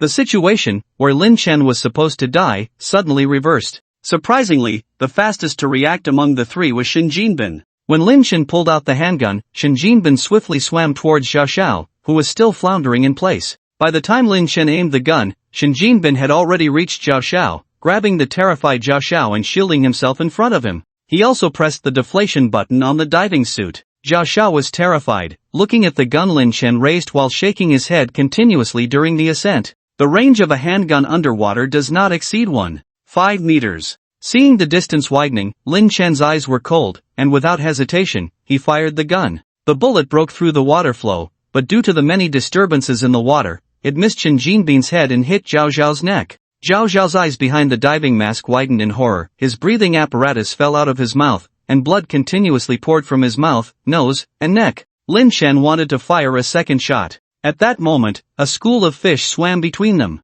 When the school of fish passed, the distance between him and Shen Jinbin had already exceeded 2 meters. Lin Chen fired another shot, but the bullet fell short midway. Seeing that Lin Chen's handgun posed no threat, Shen Jinbin released the now wide-eyed Zhao Xiao and swam to the surface at a faster speed. Lin Chen! Shen Jinbin's eyes were filled with resentment, looking at Lin Chen with an extremely hostile gaze, even making a throat-slitting gesture towards Lin Chen during the ascent. No one had ever put him in such a miserable state. He was determined to kill Lin Chen. Shen Jinbin was getting closer to the surface, and the distance between the two had widened to 3 meters. Lin Chen's eyes were deep. He filled the diving apparatus with air to the maximum, released the weights, and surfaced faster than Shen Jinbin. He rapidly closed in on Shin Jinbin. Divers who dive frequently know that the process of surfacing should not be too fast, otherwise the body will struggle to cope with the resulting tissue hypoxia damage. Watching Lin Shenfei rapidly approaching, while he was still 4 or 5 meters away from the water surface, Shin Jinbin visibly panicked. Ignoring the difficulty of his body coping, he swam upstream at the fastest speed. Shin Jinbin, who dared not look back, did not see that Lin Shen had stopped chasing, and instead looked at the fleeing Shin Jinbin mockingly. This time he did not hide anymore, but instead reached for his gun and took out a black weapon. Intercepting crossbow. Slowly tying a rope to the arrow, he aimed at Shin Jinbin, who was getting closer and closer to the sea surface. The arrow was shot out. Rapidly surfacing made Shin Jinbin's face even paler, but his eyes were bright. The water surface was getting closer, closer. Finally, Shin Jinbin's head emerged from the water. He was about to shout for the bodyguard to pull him up after removing his breathing apparatus. However, at that moment, his body suddenly trembled. Looking down, a sharp arrowhead had pierced through his abdomen, and blood quickly dyed the surrounding sea red. The bodyguard also noticed Shin Jinbin's figure and immediately jumped into the water to pull him up. However, in the blink of an eye, a huge force came from the arrow, pulling Shin Jinbin back into the water. Shin Jinbin was suddenly back in the water, the intense pain in his abdomen causing him to faint. At this moment, Lin Shen no longer had the intercepting crossbow in his hand, only a rope, which he used to pull Shin Jinbin underwater. The bodyguard realized the seriousness of the situation and immediately dived into the water to rescue Shin Jinbin. However, without a breathing apparatus, he could only dive a few meters before having to resurface due to lack of oxygen. By the time the bodyguard put on his diving suit and went underwater, there was no sign of Lin Shen or Shin Jinbin under the water. Lin Shen dragged the unconscious Shin Jinbin, like dragging a dead dog, and threw him on the beach of a small island. Due to surfacing too quickly earlier, Shin Jinbin's large body was already showing symptoms of decompression sickness, with severe swelling in the upper body. The wound in his abdomen, pierced by the arrow, was turning white from being soaked in seawater, and infection was only a matter of time. Plus, he had swallowed water in the sea and was almost out of breath. Lin Shen first took off the diving suit and performed several emergency measures on Shin Jinbin. Without removing the arrow, there was a high probability that Shin Jinbin would die immediately if it was pulled out. He still had unanswered questions and couldn't let Shin Jinbin die so quickly. Cough, cough, cough. Hiss. Shin Jinbin spat out water, coughing violently, which triggered pain in the wound in his abdomen, causing him to convulse on the ground. Seeing Lin Shen again, Shin Jinbin no longer had the ferocious and disdainful expression, pleading, "Let me go. I can give you a lot of money. Why did you want to kill me?" Shin Jinbin's eyes flickered. "I didn't want to kill you." Lin Shen's eyes suddenly turned cold, and he placed his hand on Shin Jinbin's abdominal wound, digging in forcefully. Ah! The intense pain made Shin Jinbin's face contort, and his body convulsed in agony. When Shin Jinbin recovered from the pain, Lin Shen asked again, "Why did you want to kill me? My patience is limited." This time, Shin Jinbin didn't dare to play tricks. You exposed Li Duotsai's affairs online last time, which also implicated my father's company, causing the company's stock to hit the limit down for a week. I just wanted to teach you a lesson. Shin Jinbin didn't dare to directly say he wanted to kill Lin Shen. Then why did you kill my father? Shin Jinbin's expression changed. What are you talking about? What about your father? 3 years ago, when you were inspecting the factory, you poured a drink into the machine causing an explosion, resulting in the death of a power electronics engineer on the spot. Need me to help you remember? Lin Shen's voice was like the frost of December, and he placed his hand on Shin Jinbin's abdomen again. Shin Jinbin was so scared that his body trembled uncontrollably. No, I'll talk. I don't know your father, it was my dad who told me to do this. There is a reason for everything, go find my dad. Please, let me go. Lin Shen squinted his eyes slightly. You said your dad told you to do this? Why did he do it? Shin Jinbin swallowed and said, because he had long set his eyes on your mother, wanted to possess her, but that despicable, that woman said having an affair would ruin her reputation and refused to agree. So my dad ordered me to kill that engineer. The truth was so cruel, his own mother was the culprit who killed his father. And the true mastermind behind his father's murder was the chairman of Tianqi New Energy Limited, the man who ruled the entire city in the last life. Seeing Lin Shen's eyes becoming more and more terrifying, Shin Jinbin defended himself. I was also forced. If I didn't do this, my dad would deprive me of my inheritance. He has several other sons outside. At this moment, the sound of a yacht's engine appeared in the distance. A hint of joy and ruthlessness flashed in Shin Jinbin's eyes. One last question. Lin Shen approached Shin Jinbin. Ask, I promise to tell you everything. The strong will to survive filled Shin Jinbin's eyes with anticipation. He hoped Lin Chen would ask more questions so that his men would have time to rescue him. What does hell look like? Go check it out for me. Lin Chen's eyes were full of killing intent. He pulled out the arrow that pierced Shin Jinbin's back and plunged it into Shin Jinbin's heart. As the sound of the engine drew closer, Shin Jinbin's eyes were filled with unwillingness and malice. No, he couldn't die. He still had a brilliant life, money to spend, women to enjoy. He couldn't accept dying at the hands of an ant he wanted to toy with and take revenge on. The strong will to survive made Shin Jinbin's eyes, which had been scattered, clear for a moment. Seeing Shin Jinbin's eyes, Lin Chen prepared to strike again, but at that moment, he felt a sharp sensation on his back. Lin Chen quickly rolled to the ground, and at the same time, a loud gunshot rang out. The bullet hit the sand where Lin Chen had just stood, kicking up dust. It was a sniper rifle. If he hadn't dodged just now, that shot would have hit his head. Lin Chen's heart chilled. He turned to see the yacht within 200 meters. 7 dark gun barrels were aimed at him, emitting a series of flames. Lin Chen dodged left and right, but was hit in the arm by a pistol bullet. Without daring to stay, Lin Chen quickly ran towards the nearby forest. Running into the woods, the intense sense of crisis finally subsided. His hands and feet were scratched by bushes and grass, leaving a trail of blood. But he didn't stop, continuing to run deeper into the dense forest.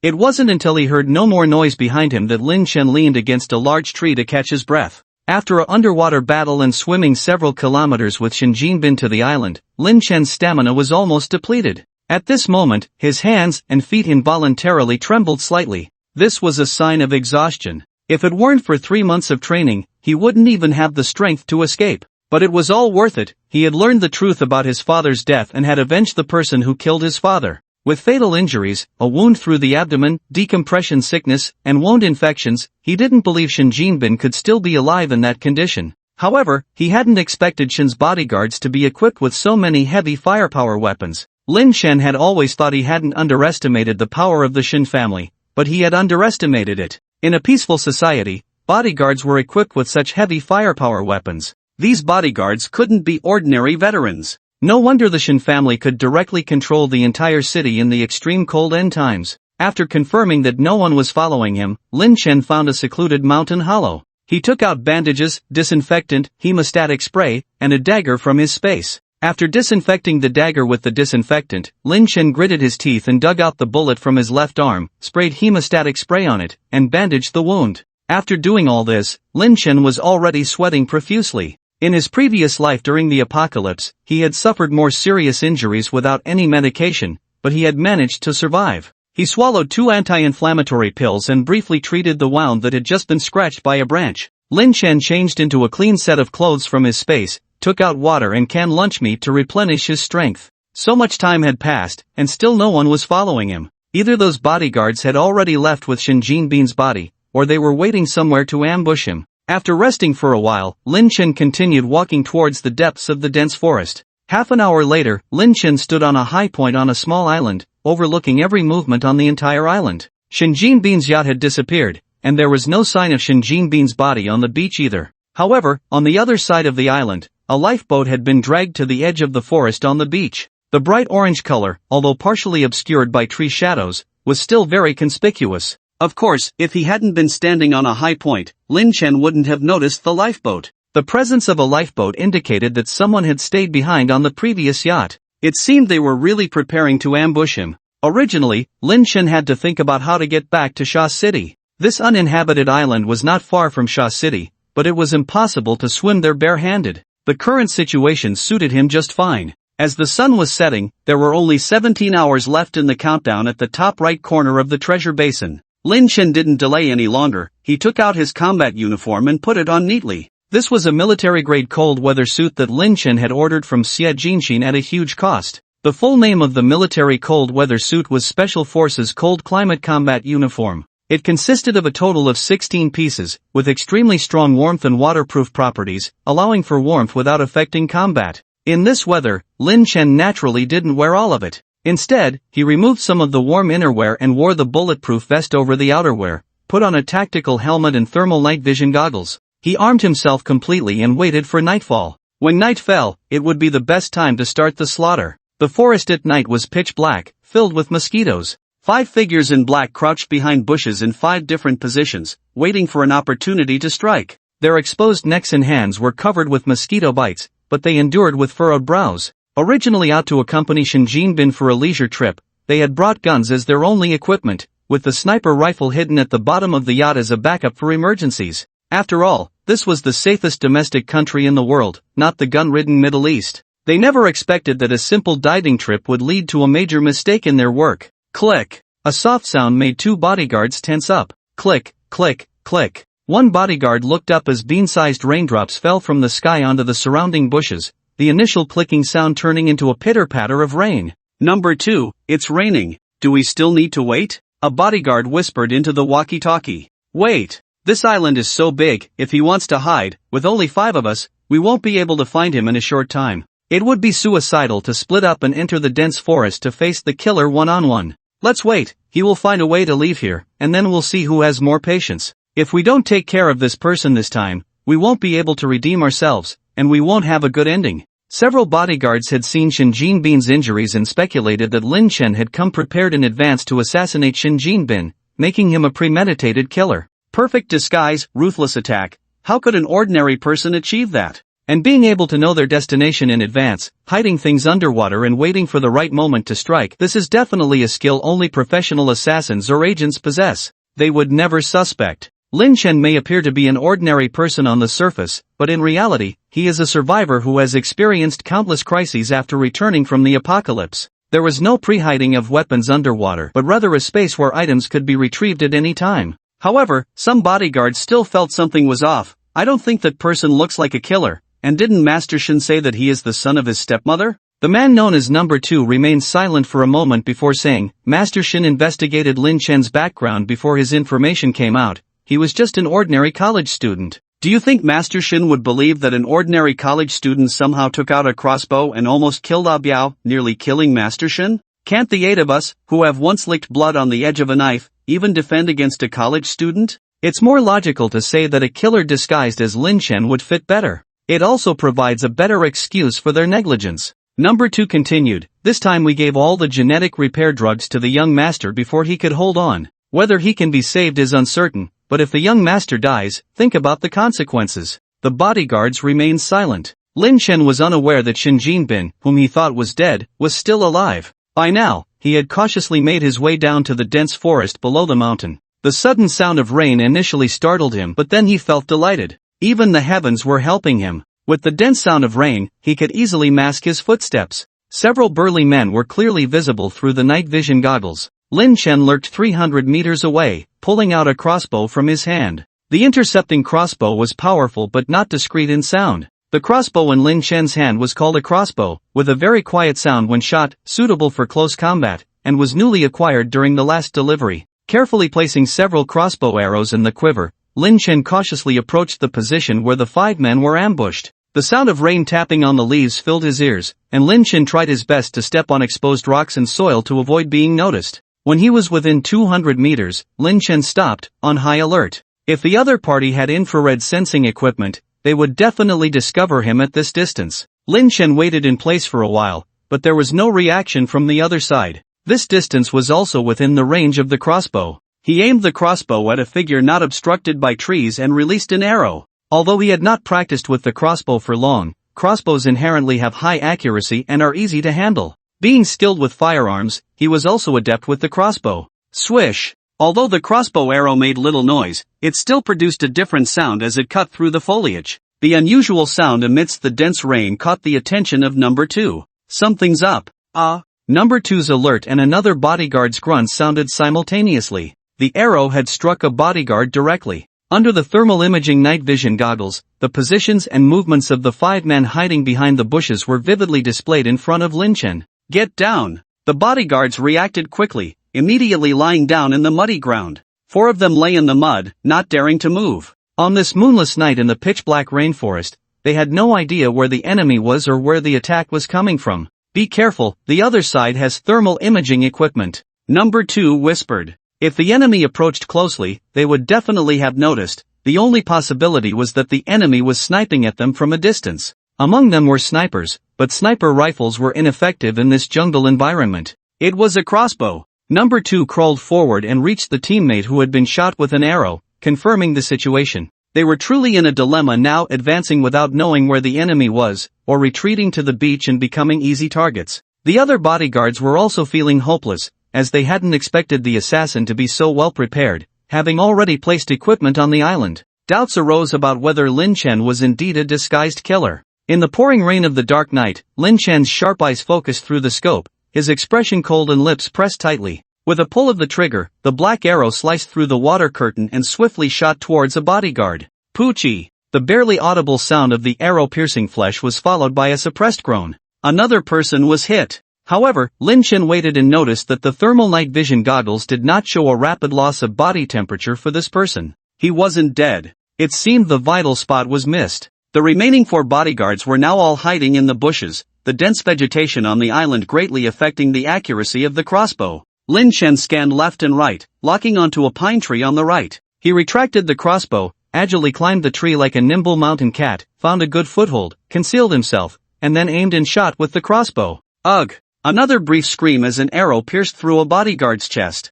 Heisey! Another bodyguard beside the injured one called out. But before he could react, another arrow came through the rain, hitting the bodyguard who was checking on his companion right in the forehead. Number 2 furrowed his brows and said, "Northwest, in the tree." He then stood up, moved in a zigzag pattern forward for about 10 meters, leaned against a tree, and fired his gun. Bang! The shot was extremely accurate, hitting the spot where Lin Chen had just hidden. Unfortunately, Lin Chen was no longer there, having already moved to another tree several meters away. After firing 2 arrows, the crossbow in his hand disappeared instantly, and he slid down the tree trunk to the ground. Snipers always say to shoot and change positions. How could he be foolish enough to keep shooting from the same place? While number 2 was shooting, Lin Chen had already climbed to another tree a few meters away from his previous position. The incredibly accurate shot made him realize that this person was likely the sniper who had targeted him on the yacht. Upon hearing number 2's report of the position, another bodyguard stood up, ready to move to a tree for cover. However, just as he stood up, he heard number 2 shout, "Don't get up!" But it was too late. Swish! The last thing the bodyguard saw was a pitch-black, icy arrowhead. Poochie! The arrow hit him right in the eye, killing him instantly. With that, out of the 5 bodyguards, only 1 remained. Number 2 hid behind a tree, the chilling rainwater dripping down his resolute face. He used to be a renowned international mercenary and sniper, the one who had been sniping on the beach earlier. It was only after being betrayed by a comrade in a previous mission that he became disillusioned and left that circle to become a bodyguard. Among the 8 bodyguards, he was the most solitary one, accustomed to loneliness, always silent. Biao was good at socializing and pleasing others, earning Shen Jinbin's trust and becoming the leader of the 8. Since the days of licking blood from the blade, number 2 knew that one day he would die at the hands of others. And now, that day had finally come. He knew he might not be able to leave this island this time. At this moment, an arrow was lodged in number 2's right arm, piercing through with its sharp barbed head, stained with a bit of his own flesh and blood.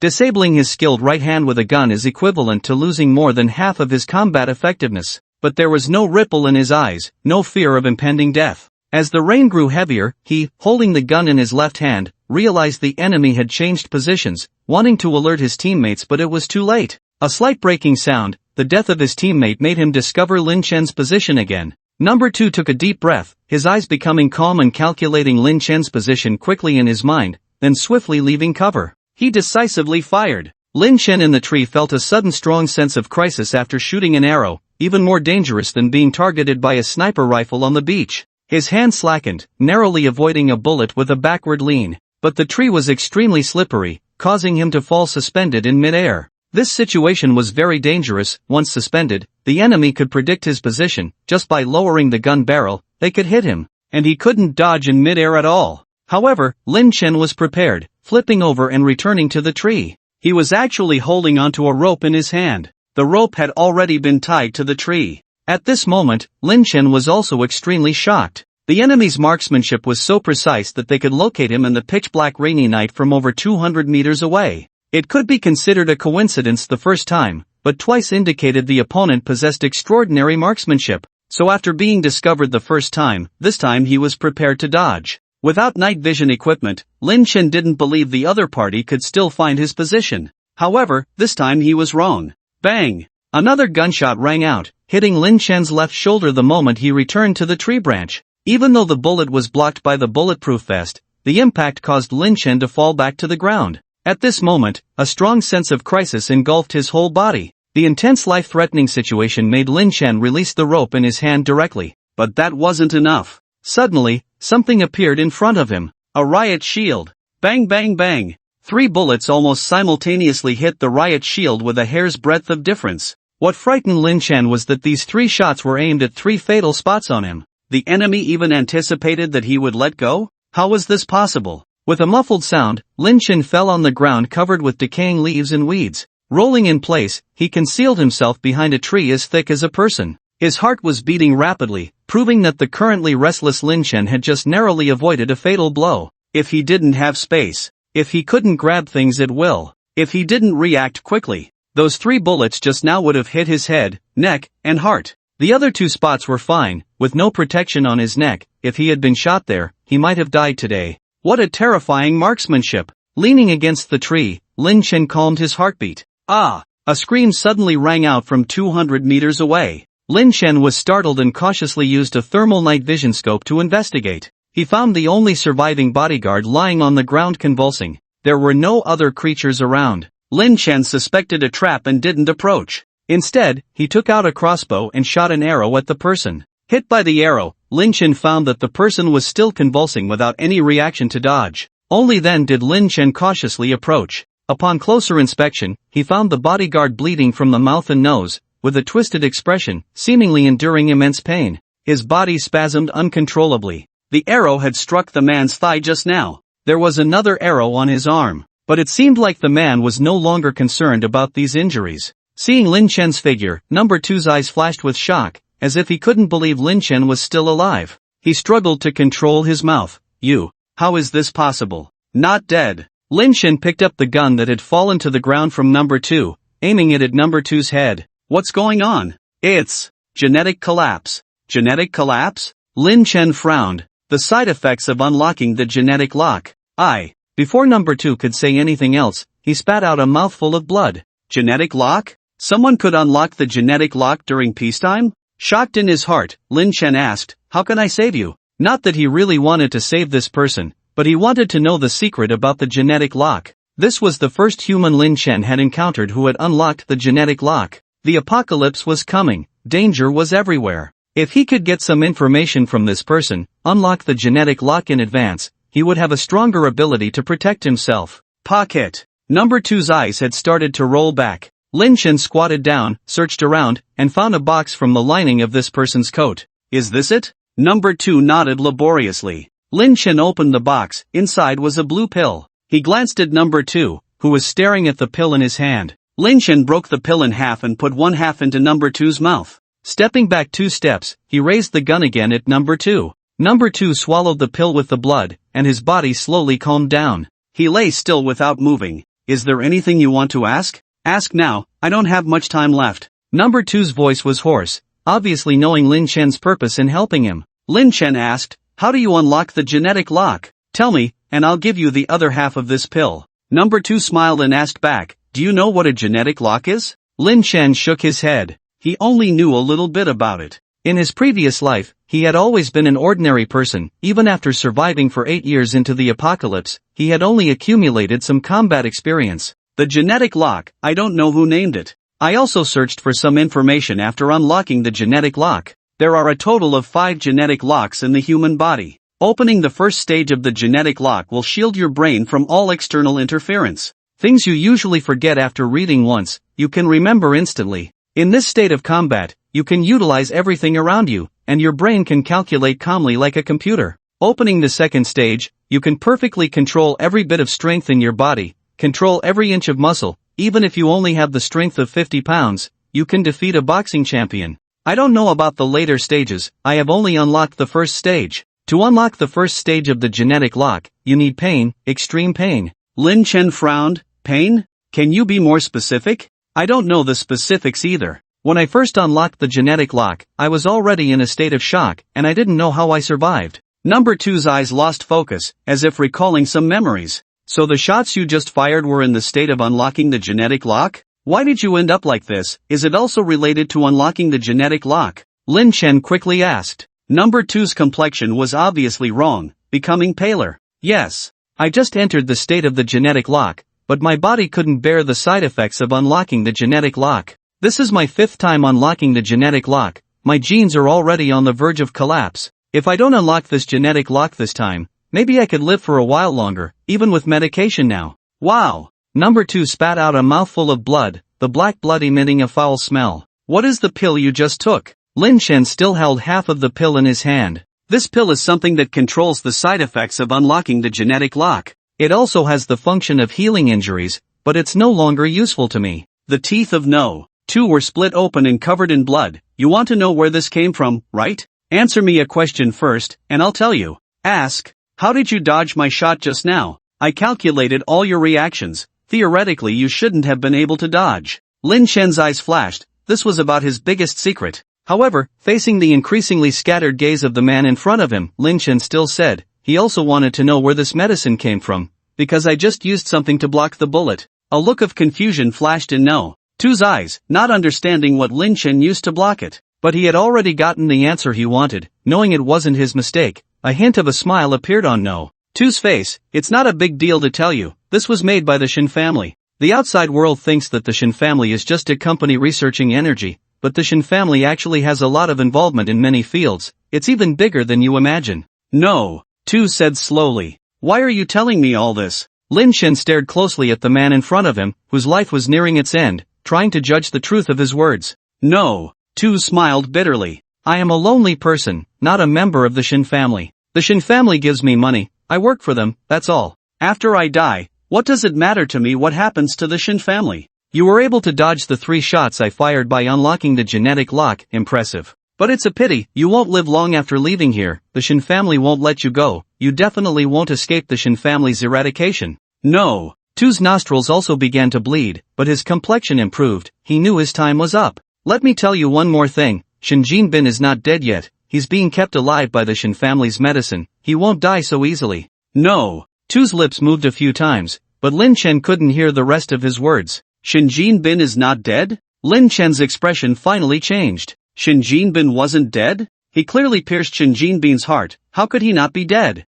Lin Chen wanted to know more details, but at this moment, No. 2's head tilted, and he fell silent. Lin Chen furrowed his brow, crouched down, and checked No. 2's pulse. He was already dead. He searched the man and found a satellite phone, a walkie-talkie, several magazines, and an ID card. Li No. 2. That was the man's name. Perhaps knowing he was doomed, Li No. 2 never asked Lin Chen to feed him the remaining half of the pill. Li No. 2 said that besides the energy field, the Shin family also had involvement in other fields, even in cultivating people who could unlock the genetic lock. This was the reason why the Shin family was so dominant after the apocalypse. In his past life, he was like a frog at the bottom of a well, knowing nothing. Shin Jinbin not being dead was something Lin Chen had never expected. Lin Chen opened his hand, looking at the half-blue pill in his palm. He carefully stored the pill in his space. Shin Jinbin had suffered such serious injuries, even if the Shin family had a way to turn the tide, it was impossible for Shin Jinbin to recover in a short time.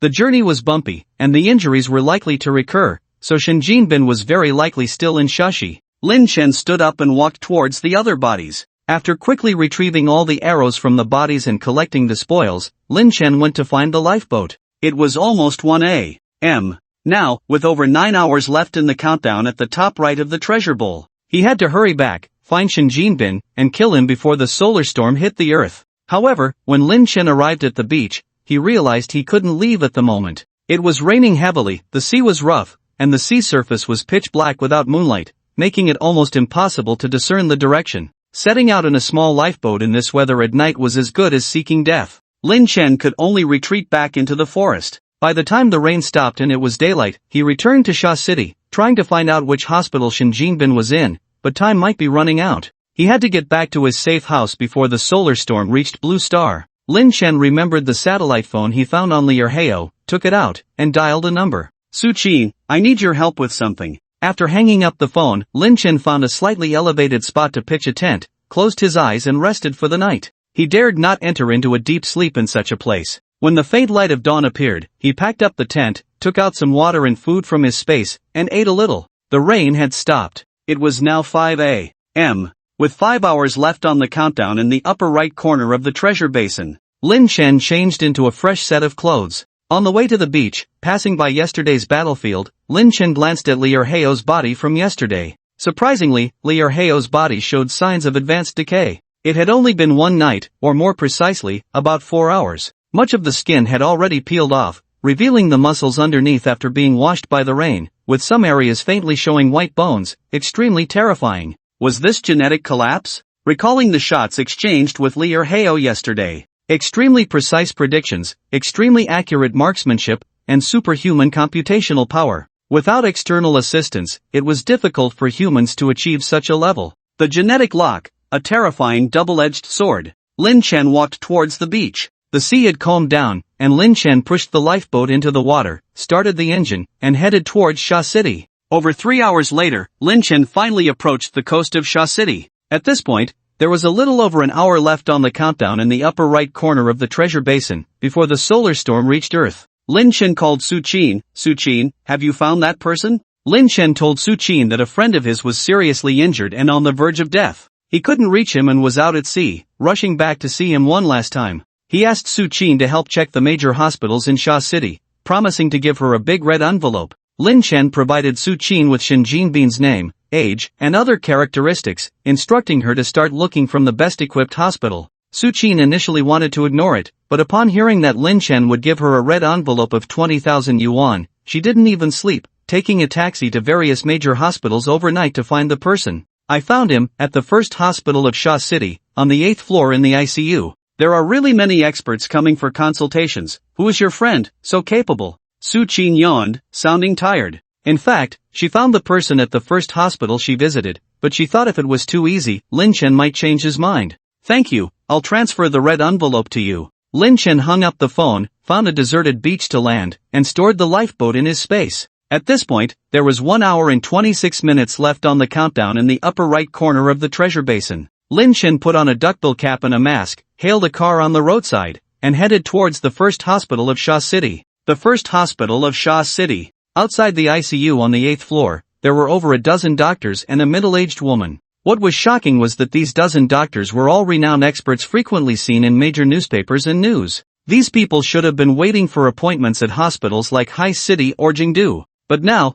they were all gathered here to discuss strategies for one person's condition. Beep, beep, beep. Inside the ward, Shen Jinbin was covered in bandages, tubes inserted all over, lying weakly on the hospital bed. Doctors, how is my son? Can he be saved? The speaker was a middle-aged woman, dressed in a high-end tailored suit dress, looking sharp and slightly tired, with a touch of resentment in her eyes. Shen Fanrun, who had been divorced for several years without contact, suddenly called her last night, saying that their son was in trouble and he couldn't leave his business in Haishur, asking her to come over and take care of him. Li Huilan only found out how seriously injured her son was after arriving in Shashi. That heartless man, that beast, actually didn't care about his own son. He only knew how to accompany that vixen. The experts looked at each other and shook their heads with a sigh. Xin Shao's injuries are too severe. Although we don't know what he used to hold on, his will to survive is very strong, but these injuries would have been fatal for an ordinary person. We can only do our best. Everyone spoke very tactfully, but the meaning was already clear. It's a miracle that he's still alive at this point. How else can they save him? Li Huilan collapsed, crying out in pain, "Please, you are all experts and famous doctors, you must save my son." One of them cautiously asked, "We found a special substance in Xin Shao's body. This substance is maintaining Xin Shao's last thread of life. Do you know what he took before?" The experts' eyes lit up. They also wanted to know. What? I don't know. Li Huilan turned to the bodyguards who brought Shen Jinbin to the hospital, as if grasping at a straw for help. "What did you give Jinbin to eat? Do you still have it? Hurry up and bring it out." The two bodyguards glanced at each other. "It's gone. That was a life-saving medicine that Mr. Shen asked us to keep. There was only one pill, but the person who delivered the medicine is already on the way." At this moment, one of the bodyguards answered the phone. "Hello, yes, on the 8th floor." The bodyguard hung up and looked at Li Huilan. "The person delivering the medicine has arrived, downstairs." Li Huilan looked excited. "Great. Jinbin is saved." Countdown 48 minutes.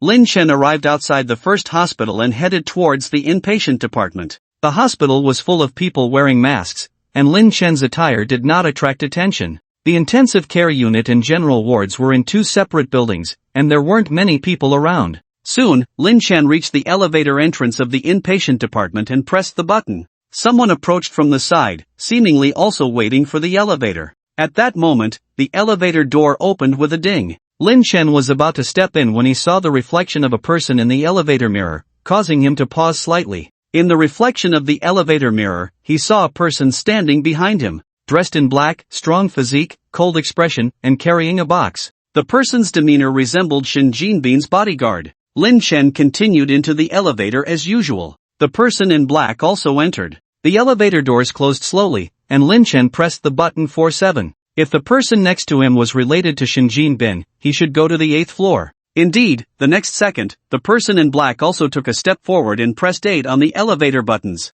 A glint of light flashed in Lin Chen's eyes under the brim of his cap. Now he was sure this person was related to Shen Jinbin. The elevator ascended slowly. There weren't many people on this floor, and the elevator went straight up to the 7th floor without stopping.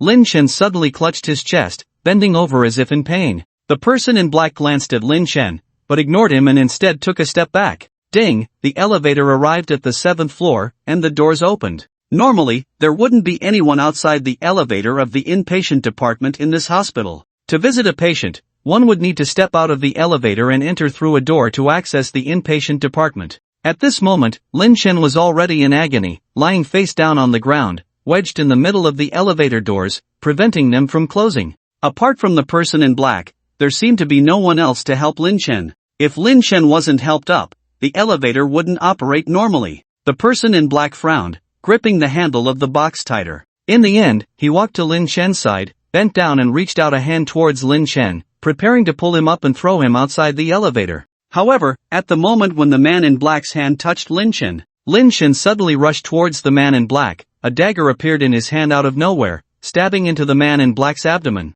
and stirred it fiercely. The man in black's eyes widened in disbelief as he collapsed in Lin Chen's arms. He never expected someone to dare to kill in a place full of surveillance cameras. Lin Chen didn't pull out the dagger, to avoid getting blood on himself. Not sure how many of Shen Jinbin's men were upstairs. One down was one less to worry about. At this point, he wasn't afraid of being discovered anymore. In less than an hour, the whole world would be plunged into chaos. He just needed to deal with Shen Jinbin and leave before the hospital security reacted. He knocked down the man in black and left him outside the 7th floor ward. Lin Chen saw the box tightly held in the man in black's hand and snatched it away. Then he quickly entered the closing elevator door. Ding! The elevator to the 8th floor opened, and Lin Chen hurried into the ward. Li Huilan saw Lin Chen in black clothes and quickly approached, reaching out her hand. "Are you here to deliver the medicine? Where is it?" Lin Chen glanced at this woman who bore some resemblance to Shen Jinbin and confirmed her identity. Without answering, he walked straight towards Shen Jinbin's ward.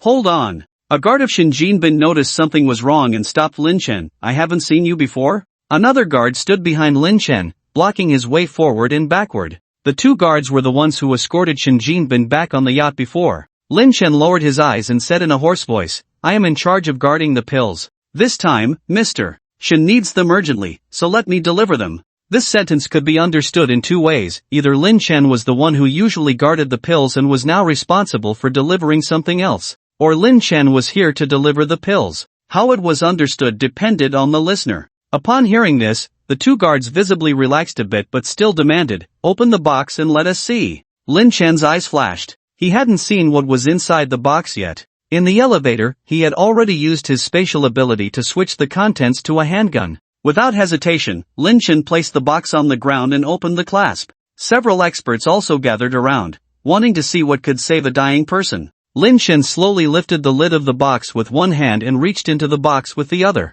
He quickly pulled out a handgun from inside and aimed it at the guard in front of him and fired. Puff! The silenced gunshot rang out, and fresh blood spurted from the guard's chest in front of Lin Chen. Everyone's eyes widened in horror, watching this scene. Ordinary people had only seen guns on TV in their lifetime, never encountering such a scene, leaving them too scared to speak. The guard standing behind Lin Chen reacted the fastest, already reaching for his side. However, despite his intentions, Lin Chen was faster, twisting his body and pulling the trigger. Puff! The upward shot sent the bullet straight through the guard's chin into his brain. A cluster of blood exploded in the back of the guard's head. At this moment, the experts and Li Huilan also reacted.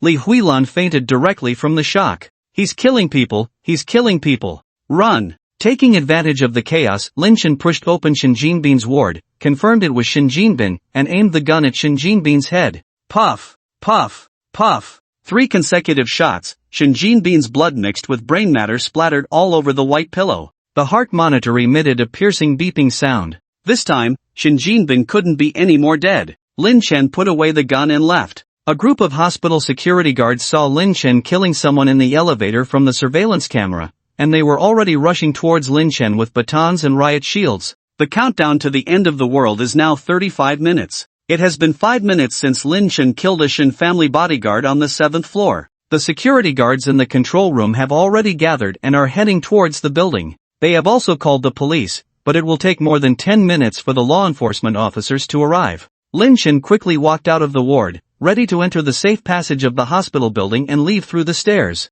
However, at this moment, a hand grabbed his pants leg. Li Huilan didn't know when she had already woken up, and she clung tightly to Lin Chen's pants leg on the ground. Just now, she was just momentarily scared and fainted, but when she heard the gunshots coming from the ward, she forced herself to wake up. Li Huilan's eyes were red with tears, staring at Lin Chen, her voice desperate and resentful. "You killed my son, didn't you? You killed my son, didn't you?" Lin Chen struggled, but couldn't break free. He lowered his head, looking at the desperate mother, feeling no pity in his heart. "Your son killed many people, you know that, right? He deserves to die. If you want to blame someone, blame yourself for not raising him properly." Li Huilan shouted, "If my son killed someone, the law could punish him. Who gave you the right to kill him? Who? Even if my son killed people, they were just some lowly commoners. My son was born noble. Killing a few peasants, giving money to their families, is their honor. You, the executioner, give my son back to me." Without these malicious words, the heartbreaking appearance of a mother who lost her beloved son would have been moving.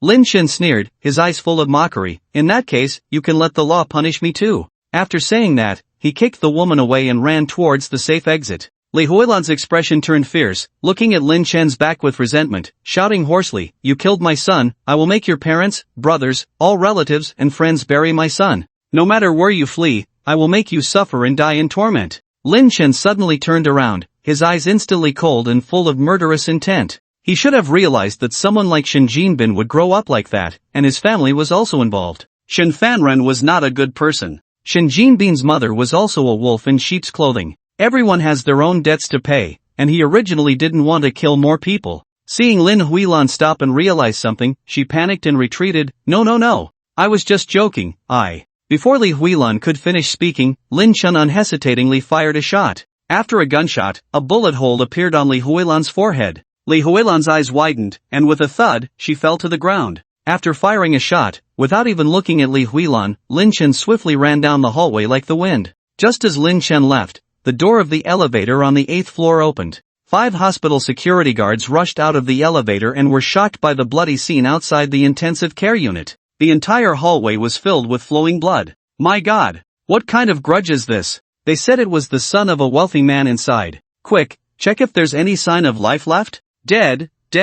These were all shot to death. What should we do? Should we chase after him?" At that moment, a voice came over the intercom. "The suspect has escaped through the safe passage. Chase after him. No need to run too fast, just delay him." When Lin Chen reached the 2nd floor, he heard the sound of footsteps coming from below. They came pretty fast. He muttered to himself, opened the window in the hallway, took a look, and jumped down. Rolling to reduce the impact, he quickly stood up and ran into the registration hall. The killer jumped out of the window and ran towards the registration hall. People downstairs, surround him quickly. The registration hall was crowded, with only a few security guards who couldn't keep an eye on him. Lin Chen quickly evaded the security guards and slipped into the restroom. When he came out, Lin Chen had changed into casual clothes, removed his mask and hat. He left the hospital openly. If today was not the end of the world, the security officer could have used surveillance to track down Lin Chen entering and leaving the hospital. The world-renowned Xiaogua Sky Eye was not just for show.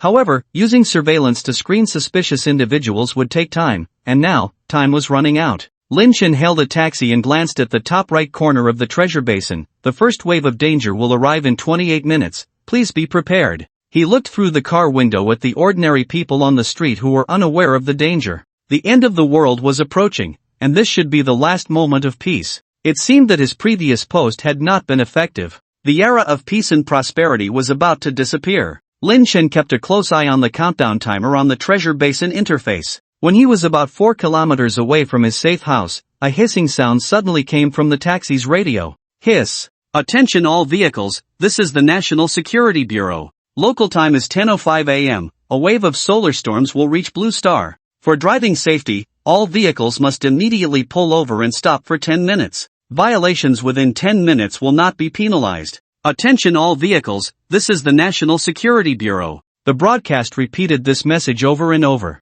Lin Chen was stunned. At that moment, his phone suddenly rang. The time went back 15 minutes. High City, Tianqi New Energy Office Building, the top floor. In the office of Shen Fanrun, the chairman of Tianqi New Energy. Shen Fanrun stood by the window listening attentively to his subordinate's report. Mr. Shen, we found out that someone has intercepted all the outgoing supplies from Xiaogui in the past 2 days, and the external orders have increased by tens of times in these 2 days. In addition, our people have learned that the military has suddenly received a level 1 readiness order. The mayor received a call early this morning, and the entire High City will experience a 1-day power outage starting from 10 a.m. We have not yet found out the specific reason for this. Oh, Shen Fanrun furrowed his brows. He stayed in High City instead of going to see his critically injured son because of the recent incomprehensible actions from above. In recent years, there had been constant friction between countries. Was it about to lead to war? But why would there be a power outage in the event of war? Shen Fanrun was feeling anxious about not being able to see through the country's actions this time.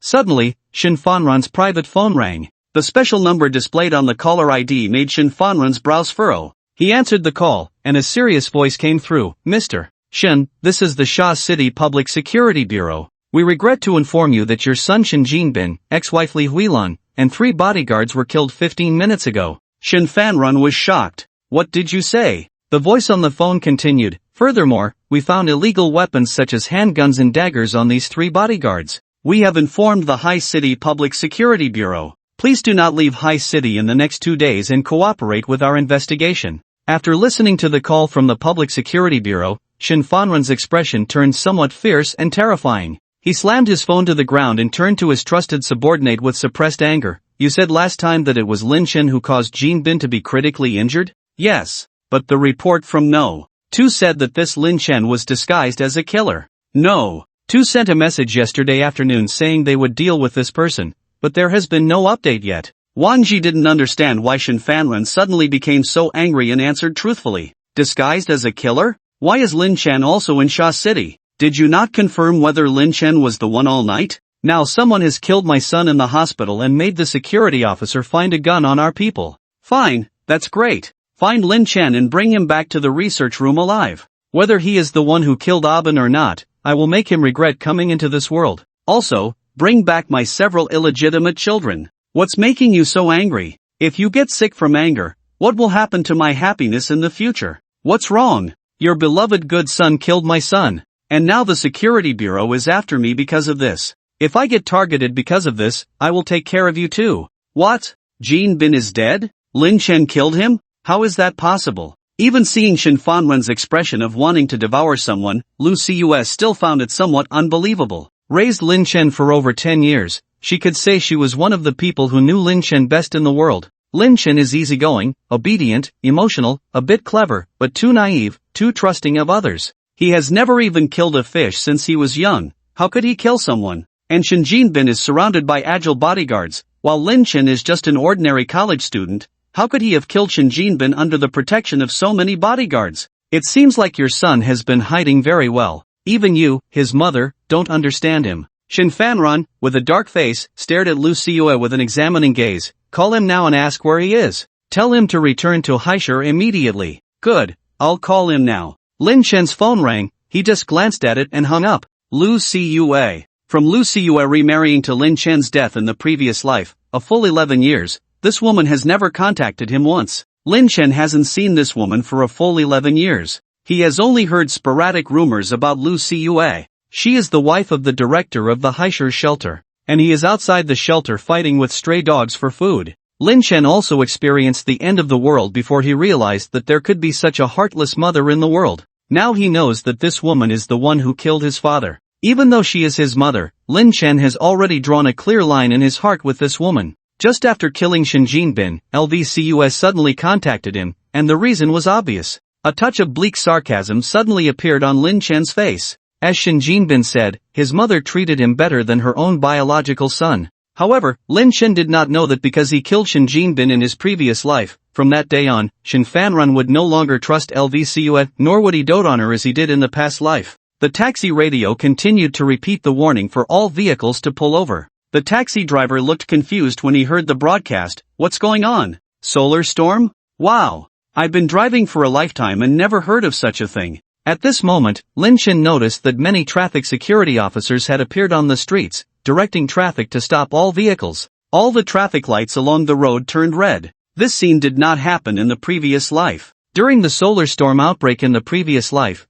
vehicle malfunctions suddenly caused numerous traffic accidents, leading to traffic paralysis. Many people died in this wave of solar storms. Did his previous post have an effect? Or did his rebirth cause a butterfly effect? And this scene was not only happening in Shushi, but also across the country. Soon, all the vehicles on the street gradually slowed down and stopped, including the taxi Lin Chen was riding in. Lin Chen glanced at the upper right corner of the treasure basin. The first wave of danger will arrive in 7 minutes, please be prepared. He casually threw a 100 yuan bill in the car and opened the door to run. He was the only one who knew that this wave of danger was not just a simple solar storm. The electromagnetic pulse caused by the solar storm indeed had no effect on the human body. But there was also an extremely strong geomagnetic storm caused by the solar storm. It would cause a drastic change in the magnetic field of Blue Star. Almost everyone would experience physical discomfort, dizziness, vomiting, and other symptoms. People sensitive to magnetic fields might even fall into a coma. Lin Chen fainted on this day in his previous life. He had to return to his safe house to be completely safe. Fortunately, there was still time. Lin Chen ran to the roadside, took out his phone, scanned a shared bike, and quickly rode on the non-motorized lane towards his safe house. The bike that could only ride at 20 yards was ridden by Lin Chen at a speed of 40 to 50 yards. Stop! Danger! Came the shout from the traffic security officer behind, but Lin Chen acted as if he hadn't heard. After riding for a while, Lin Chen noticed that the billboards and LED lights of the nearby buildings were all off. Even the downtown billboards and various 24-hour LED lights that could be seen from several kilometers away were not turned on at this moment. Clearly, the hospital had electricity just now, so did the power suddenly go out? This thought only flashed through Lin Chen's mind. Without further thought, he pedaled with all his strength and finally rushed back to the mountain in the last minute. The first wave of danger will arrive in 31 seconds, please be prepared. He directly threw away the shared bike in his hand, walked quickly to the door, and opened the gate at the fastest speed.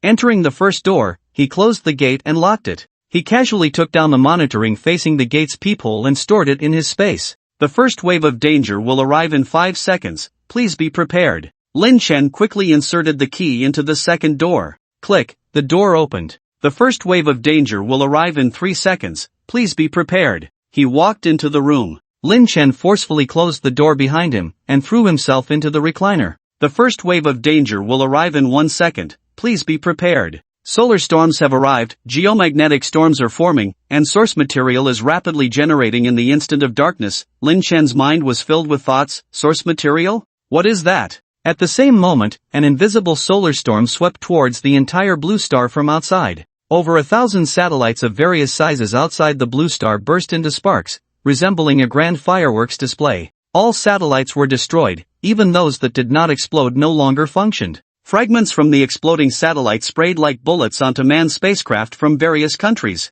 Screens of space stations from various countries all went black in an instant, then suddenly burst with currents and sparks. All astronauts still working on the space stations were the first to face destruction under this wave of solar storms. Even though they had received news about the solar storm last night, they ultimately had no time or opportunity to return home. All devices on the Blue Star suddenly lost signal at this moment. But this was only the beginning. The super-strong electromagnetic pulse from the solar storm swept across the entire Blue Star. The terrifying energy created an invisible ripple, rapidly destroying all electronic devices with circuits worldwide in an instant. The electromagnetic pulse not only destroyed devices with circuits in use, but also damaged those not in use. In this technologically advanced era, almost all products contain circuits. Aircraft in flight all plummeted straight from the sky at that moment. Ships, aircraft carriers, submarines, all without exception turned into piles of scrap metal. Countless electrical appliances in people's homes suddenly sparked and burst into flames at that moment. Those lucky emitted black smoke, while the unlucky ones caught fire directly. People fled their houses in terror, but some, like Lin Chen, fell into a coma under the geomagnetic storm and were engulfed by the flames in their unconscious state. People near transformers discovered in horror. There was a burnt smell around the transformers, and the wires connected to the transformers began to catch fire. All power stations in the world, whether hydroelectric or nuclear power stations, as long as they were still operational, at that moment they all experienced energy overload, leading to overloads, burnt fuses, and even fires. Some nuclear power plants even exploded, engulfing an area of hundreds of kilometers. The entire world suddenly lost all power supply. Half of the Blue Star countries, which were in the night, were plunged into darkness in an instant. Countless people lying in hospitals relying on medical machines to sustain life moved towards death in their comatose state. This was not the end. All moving vehicles, energy vehicles, and electric bicycles all suddenly malfunctioned and failed. Dozens or even hundreds of cars collided in a chain reaction on the streets. When people sought rescue, they were horrified to find that their phones were either overheated and burnt or blacked out. They couldn't contact anyone or receive any help, only to escape in despair from the spreading fires. In just a few minutes, the entire Blue Star was engulfed in flames everywhere. If someone could stand in outer space, they would witness the fleeting end of the Blue Star's technological era. The achievements of the explosive technological development of humanity in the past few centuries came to an end on this day. Lin Chen had experienced all of this in his past life. At this moment, Lin Chen, like many others sensitive to magnetic fields due to the drastic changes in the Blue Star's magnetic field, fell into a coma. Because he had not activated electricity and had stored all electronic devices in his space. This danger had no impact on him. He did not know that, due to his warning, the entire Xia country had shut down the country's power supply in the morning. Compared to other countries engulfed in flames and chaos, although Xia country also suffered casualties, the casualties were greatly reduced. The butterfly effect triggered by his rebirth began to change the course of the entire future from this moment on. Lin Chen, who was in a coma, could not see the changes happening on the interface of the treasure basin in front of him at the moment. This time, a large amount of sources being generated during the reboot, which will accelerate the evolution speed of all life on Blue Star. Fire seed detected in a safe environment. Please absorb source to complete evolution as soon as possible. Fire seed detected to have lost consciousness. Auxiliary program activated. Treasure basin self-starting, initiating, startup complete. Commencing absorption of source. Lin Chen kept his eyes tightly closed. A faint golden light emanated from his brow. Invisible tiny particles around him were converging towards his body, merging into his body, his cells, his genes. If Lin Chen's gene chain were observed at this moment, one would see his gene chain rapidly absorbing this substance. The gene chain quickly broke apart, then recombined in an instant. This state was remarkably similar to unlocking a genetic lock. However, when unlocking a genetic lock under normal circumstances, the gene recombination speed after breaking is nowhere near as fast. Therefore, Lin Chen, who was currently in a coma, could not feel the excruciating pain of unlocking the genetic lock at all. At the same time, other creatures on Blue Star were also unconsciously absorbing the source. Animals absorbed the fastest, followed by plants, and humans were the last. There were also individual differences among humans, but even the most powerful animals were far from absorbing as much as Lin Chen was at this moment. After a day and a night, the geomagnetic storm was coming to an end. The formation speed of the source substance in the air also slowed down. Those who fell into a coma and felt unwell due to the drastic magnetic field changes gradually returned to normal. The golden light on Lin Chen's brow slowly faded away. At the same time, a new prompt appeared on the treasure basin interface. The end of the world officially begins. The next wave of danger will start a countdown within 72 hours. Shortly after, Lin Chen's eyelids twitched, and he woke up. Lin Chen slowly opened his eyes. The safe house, without a light source, was pitch black. Had the solar storm and geomagnetic storm passed? Lin Chen rubbed his forehead. His head still felt a bit heavy. He reached into the space and took out an emergency flashlight. He turned it on and hung it on the wall. Then he took out a household gasoline generator and connected it to the house's power lines. As he flipped the switch, the entire safe house regained power. Lin Chen didn't know how long he had been in a coma. In his past life, he had been in a coma for a day and a night, and he didn't know if it was the same in this life. The mechanical watch on his wrist showed that it was 11:34. Gurgle, gurgle. The hunger in his stomach made Lin Chen feel like he hadn't eaten for 2 or 3 days. Lin Chen decided to first replenish some water, eat something, and then go out to see the situation. He suddenly vaguely remembered the prompt that appeared on the treasure basin before he fell into a coma. Solar storm has arrived, geomagnetic storm is forming, source substance is rapidly generating. What was the source substance? He checked the treasure basin interface, but there was no change, and the previous countdown had disappeared. Gurgle. His stomach protested again. Lin Chen suppressed his doubts, took out a pot, an induction cooker, and a piece of beef from the space. He poured water into the pot, added hot pot base to the bottom of the pot, and then sliced the beef into the pot piece by piece. All were fresh beef, and Lin Chen ate them as he sliced. With some fresh vegetables, he soon finished 5 kilograms of beef. When did I become such a big eater? Although his stomach was full, he still had a feeling of not being satisfied. A side effect of the geomagnetic storm? Lin Chen touched his stomach, placed the bowl and chopsticks in the sink, turned on the tap, and tested the water. Conventional electric water pumps would be damaged by electromagnetic pulses. Therefore, when building the water pump, Lin Chen had the craftsman use traditional non-powered water pumps. The fact that water could still flow out proved Lin Chen's foresight was correct. The water was slightly cold, but it was still at a normal temperature. After washing the bowl and chopsticks, Lin Chen changed into a long-sleeved shirt and long pants, and opened the first door of the safe house. The soundproofing effect of the safe house was excellent. Lin Chen walked to the front door, took a look outside through the peephole, and then opened the door. It was raining heavily outside, and Lin Chen reached out to catch a handful of rainwater. The outdoor temperature was just slightly cool. It seemed that his time in a coma was similar to his past life. After the solar storm in his past life, the sunlight weakened visibly at a rapid pace, and the temperature on Blue Star dropped by tens of degrees within 3 days. Lin Chen remembered that in High City, the temperature dropped by about 10 degrees the day after he woke up, and it started raining heavily outside. At that time, people were still panicking because they had lost electricity after the solar storm and couldn't receive external news. They didn't notice any abnormal weather and just thought it was a strong cold front. However, by the third day, the temperature dropped by more than 20 degrees. Hail, strong typhoons, and blizzards appeared in many places, extreme weather conditions. People began to realize that something was wrong and braved the heavy snow to grab supplies everywhere. By the fourth day, the temperature dropped again, decreasing by more than 30 degrees in a single day.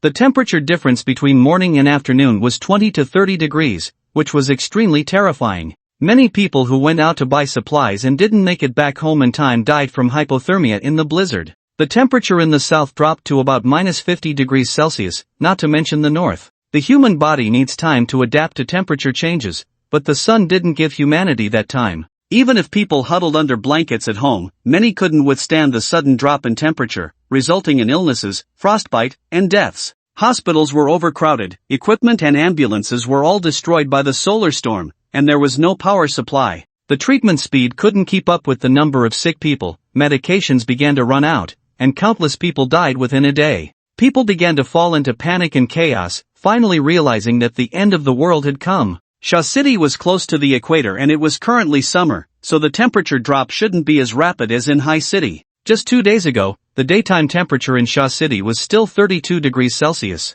Lin Chen took out an electronic air temperature gauge and measured 22 degrees Celsius. He returned to the house, put on a coat, and grabbed a backpack. While the blizzard hadn't arrived yet, he wanted to go out and collect some things. Although there were enough supplies in the space for him to use, no one would complain about having too many supplies. Excess supplies could be traded or kept for emergencies. There were no more surveillance cameras outside now, and he no longer needed to fear exposing the existence of the space. Wearing a waterproof raincoat, Lin Chen went outside and picked up a shared bike he had casually thrown on the ground earlier. The electronic lock of the shared bike was damaged by an electromagnetic pulse, but it didn't affect its use at all. He rode the shared bike and headed downhill. After coming down from the mountain, Lin Chen found that cycling today was much easier. Previously, he had to pedal hard to reach a speed of 40 to 50 yards, but now he effortlessly achieved it. Did his physical fitness suddenly improve after a nap? Lost in thought, Lin Chen didn't notice the intersection ahead. A group of people was walking out from the intersection. They were all wearing uniform raincoats, with stern and vigilant expressions. Upon closer inspection, one could see the uniform military green uniforms under their raincoat collars. In the middle of the group, there was a girl wearing a white dress under a transparent raincoat, tightly guarded in the center. Seeing the people suddenly appearing from the corner, Lin Chen tried to brake but it was too late. Screech! The harsh sound of the brakes rang out as the shared bike continued to collide with the group of people. Ah! A girl's cry of alarm came from the crowd. A middle-aged man among the group furrowed his brows, took a step forward, and swiftly kicked towards the bike's handlebar above the wheel. A normal person kicking out like this, the leg would definitely break under the force of the impact. However, instead of the expected cry of pain, it was Lin Chen who was kicked back along with the bicycle. Lin Chen's eyes narrowed, and after retreating a few meters, he finally stabilized the bike. Looking down, he saw that the bike handlebar under the shared bike's front had already caved in. Who is this person? So strong. Who are you? The others became alert, watching Lin Chen warily, with some even reaching into their raincoats. Lin Chen quickly realized the situation and scratched his head behind, saying apologetically, "Sorry, I came out to buy something and was in a hurry to get home. Luckily I didn't hit you guys." "Sir, are you okay?" The middle-aged man remained silent, only frowning and staring at Lin Chen, his eyes full of scrutiny and caution. Lin Chen slightly tightened his grip on the bike handle. Both parties quieted down, and the atmosphere became tense. At this moment, a female voice came from the group, "Uncle Chiu, forget it, he didn't do it on purpose." It was the girl who had been startled and screamed just now. The girl pushed aside the people in front of her and stopped when the person called Uncle Chiu blocked her. Impatiently, the girl said to Uncle Chiu, "Let's go, it's pouring rain, my clothes are all wet." "Hey, you hit us, we won't compensate for this bike." The latter part was directed at Lin Chen. The girl was about the same age as Lin Chen, with flawless fair skin and attractive features, but her current impatience ruined her beauty. Lin Chen waved his hand, looking apologetic, No, it's my fault, I shouldn't have ridden so fast. If this gentleman is injured, I can go home and get money to compensate for medical expenses." Having survived in the post-apocalyptic world for 8 years, Lin Chen considered himself good at acting and portrayed the image of an ordinary young man vividly. The middle-aged man known as Uncle Chiu gave Lin Chen a deep look, pulled the girl behind him, made way, and said to Lin Chen, "Ride slower next time, it's very unsafe to go so fast." The others also moved aside, making way. Lin Chen chuckled, with a simple and honest smile, "I got it, thank you, sir." After saying that, he rode past the group of people. It wasn't until he turned a corner a few hundred meters away that the feeling of being watched disappeared from his back. It was only then that Lin Chen realized he had broken out in a thin layer of cold sweat. The people just now gave him a sense of danger, especially the middle-aged man, who exerted the most pressure on him. Given the situation just now, even if there was room for a surprise attack in a conflict, he might not necessarily win. Fortunately, everything ended without incident. Lin Chen didn't care who those people were or what they were planning. He was just out to find supplies and didn't want any trouble. After the recent incident, Lin Chen slowed down his pace. As he traveled on the main road, the streets were filled with scrapped vehicles. Unlike in the previous world, the vehicles were neatly parked on the roadside, without scenes of dozens or hundreds of cars colliding and blocking the road. People walked in 2s and 3s on the road, some in a hurry, some returning with bulging bags. The entire city was now plunged into a situation without electricity and unable to receive any external information. Many people had consciously started to stock up on supplies. Some still held the illusion that it was just a problem with the power supply in their city and would soon be restored. But when people realized that the power would never be restored, that electronic products they were accustomed to using were now useless, and the environment deteriorated to the point where dead bodies were left unattended everywhere, they would realize that this city was now a free-for-all. At that point,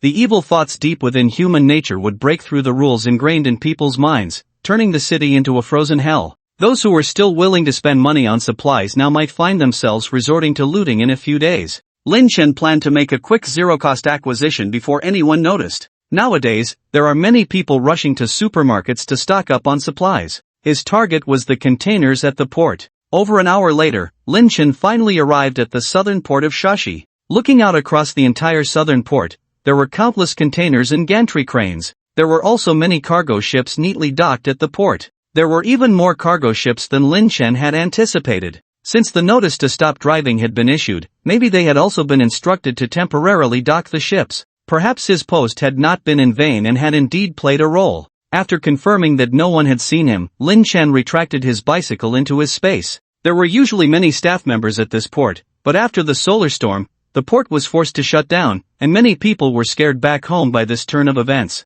Even if there were still some guards, there wouldn't be too many. This large port now lacked surveillance cameras, making it difficult for Lin Chen to be discovered if he was careful. Apart from the sound of raindrops falling on the containers, there were no other noises in the entire port. Lin Chen approached a container and placed his hand on it. With a thought, the contents inside were transferred to his space. From the outside, the container appeared intact, but it was now empty inside. Only Lin Chen could achieve this method of taking things without anyone noticing. The first container he took from contained a box of watermelons. Not bad for a good start. A faint smile appeared on Lin Chen's face. The fruits in Shashi were abundant in sunlight and delicious. This container of watermelons could last him a long time. He moved on to the next container, which also contained fruits, this time coconuts. After collecting fruits from 6 containers in a row, Lin Chen headed towards another set of containers. This time, luck was not on his side as the containers were empty. In fact, the next 3 were all empty.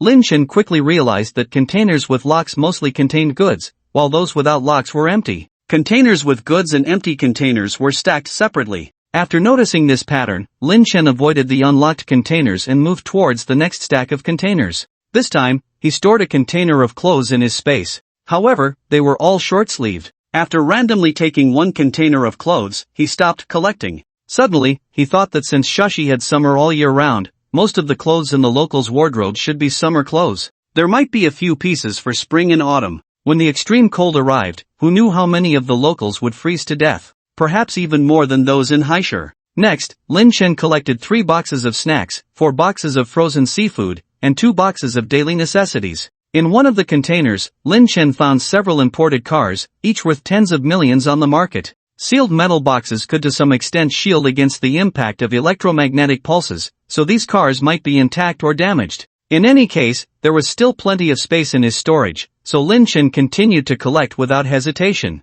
Electronics, handicrafts, daily necessities, food, industrial products. With nearly 10,000 containers at the port, Lin Chen went through each one like opening a blind box, storing the contents in his space. However, not long after, an unexpected group of visitors also arrived at the southern port. Li Gu, are we really not going to get into trouble like this? 5 young men in their mid-20s, looking shifty, walked together near the port. One of them, a bald young man, spoke hesitantly, looking around as if afraid of something. Li Kue forcefully patted the bald young man's head, looking displeased. What are you afraid of? Didn't I tell you guys? The whole city is out of power now, and those surveillance cameras are all dead. With so many containers here, we can just empty one at will, and no one will notice. These people have actually set their sights on the containers. But, what if there are still surveillance cameras and electricity? The bald youth spoke cautiously, his eyes filled with worry and a hint of fear. Li Kue pointed at the bald youth's nose with frustration and said angrily, "That's why I said you won't get rich, you have no observational skills at all. Look, where in the entire Sha city still has electricity now? Even the traffic lights are not working." Li Kue glanced at the 4 brothers who had been with him for 2 years, taking in their struggling expressions, and persuasively said, "I brought you out to get rich because we've been together for so long. If I deceive you, would I deceive myself as well? Now is a great opportunity to make money. Once the power is restored, we won't have this chance anymore. Think about those who look down on you. Why do they look down on you? It's because you don't have money. The opportunity to earn money is right in front of us now. Do you want to be looked down upon as poor losers for the rest of your life?" Li Kue spoke passionately, spitting as he talked. The reason he was so enthusiastic was that a few days ago when he went out gambling, he borrowed a high-interest loan. Those who lent him money were different from small-time thugs like him. They had powerful backers and could easily deal with him. If he didn't repay the money, he would soon be in trouble. Originally, he was getting anxious, but then the entire Sha city suddenly lost power. Wasn't this heaven helping him? So he decisively came up with the idea of targeting the port near his home, knowing that he couldn't move much on his own, so he called these 4 timid guys. Seeing that the 4 seemed convinced by his words, Li Kue struck while the iron was hot. "There are so many containers here, no one will notice if one is empty. And now there's no surveillance, even if someone finds out, they won't know it was us. Don't be afraid, if we do get caught, you can say I instructed you to do it." Seeing Li Kue's reasoning, he also took responsibility. The other 4 finally let go of their worries, their eyes showing varying degrees of greed. They were in their 20s, none of them had a proper job, and most of the time they were living off their parents. That's why they got along and ended up together. A blonde guy spat on the ground. "Let's do it. These are all the wealth scraped off the common people by the capitalists. We're just robbing the rich to help the poor." Li Gu is right. There's no surveillance now, no need to be afraid. After this job, I'll throw the money in front of my old man at home. Let him see that his son is not just a wastrel who spends money. The speaker was a fat guy with 4 layers of neck fat. The last one, a young man with ear studs, said, "Let's do it." The bald guy, seeing his companions all agreeing, gritted his teeth. "I'll follow Li Gu." "Good." Li Kue nodded in satisfaction. "Move quickly later, let's go." At this moment, the blonde suddenly spoke up. "Li Gu, there's someone over there? Could it be the site manager here?" A blond young man pointed his finger, pointing to Lin Chen, who was 100 meters away opening a blind box, no, collecting container goods. Li Kuei followed the direction pointed by his younger brother, took a few glances at Lin Chen, and immediately saw that Lin Chen was not a site manager. The staff here all wore uniforms. Ignore him. Let's go to the other side. With that, he led his younger brothers towards another set of containers. Some of the containers at the port are imports, some are exports, and they could contain anything. Lin Chen had just collected a container of medicine and a box of luxury goods. The luxury goods were useless, but the medicine was very valuable. Placing his hand on the container in front of him, he had a thought. Inside was a box of seeds. The container was filled with over 2,000 cardboard boxes, each box labeled with the name of the seeds. The seeds were very small, with tens of thousands possibly fitting in one small box. In this entire container, there are at least 100 million seeds. If he doesn't take them away, these seeds will be frozen and unusable in 2 days. Even if he takes them, they cannot be planted in the post-apocalyptic environment. In the extreme cold of the post-apocalyptic world, most plants will be frozen to death, except for a few mutated ones. Green plants will no longer be seen, and the whole world will be devoid of colors other than white. Lin Chen shook his head with some regret but still stored them in his space. After collecting supplies from over 100 containers, only a small corner of his space was occupied. With the current volume of his space, storing supplies from over 20,000 containers is not a problem. Lin Chen continued towards the next container. Bang! Bang bang! Suddenly, metal banging sounds came from a distance. Lin Chen frowned and looked in the direction of the sound. With containers blocking his view, Lin Chen couldn't see what was happening a few hundred meters away. He cautiously approached, hiding behind a container and peeking out. He saw 5 masked individuals using a fire axe to break the lock of a container. Surprise flashed across Lin Chen's face. It was astonishing that someone had reacted so quickly and had the same goal as himself. However, these people didn't have space, so they could only break the lock and move the contents without vehicles, which wouldn't be much. Although the rain masked the noise, it was likely that nearby security personnel would hear it. Indeed, Lin Chen glanced around and saw 2 security personnel in raincoats running towards them from a few hundred meters away. It's open, the door is open. Quick, let's see what's inside. Wow, isn't this the bag that the female celebrity often carries on TV? This is a brand bag. I have an X brand here. This big iron box is full of valuable goods.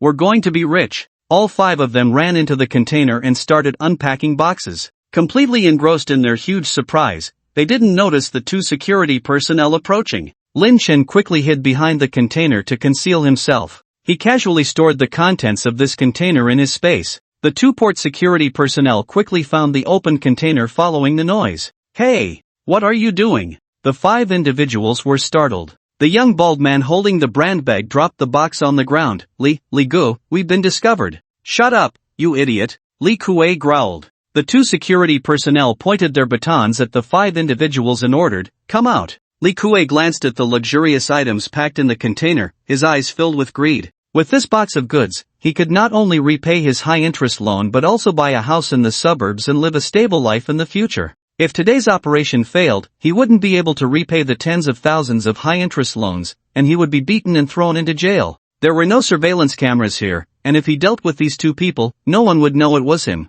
Li Kuei's face flashed with fierceness as he picked up the fire axe placed nearby and charged towards one of the port security personnel. The 2 security personnel were caught off guard by the ferocity of these people and were knocked down in a daze. One person fell to the ground, blood splattered everywhere. The other person was scared and collapsed on the ground, his face full of fear, desperately trying to move away. Please don't kill me. Li Kuei swung the axe at the person's leg, his eyes bloodshot as he glared at the other 4 behind him, still holding the bloodied fire axe. Are you not going to move? This scene was extremely shocking to those who had always lived in a safe and peaceful world of rules. The 4 individuals, fearing that Li Kuei would kill them too, gathered the courage to walk up to the 2 security personnel who were still alive. Lin Chen didn't watch any further. Such scenes would happen everywhere after some time. Without interfering, Lin Chen changed direction and continued to collect supplies. 2 hours later, most of the goods in the containers at the port were stored in Lin Chen's space. It was already raining, the sky was dark, and the evening light was dim.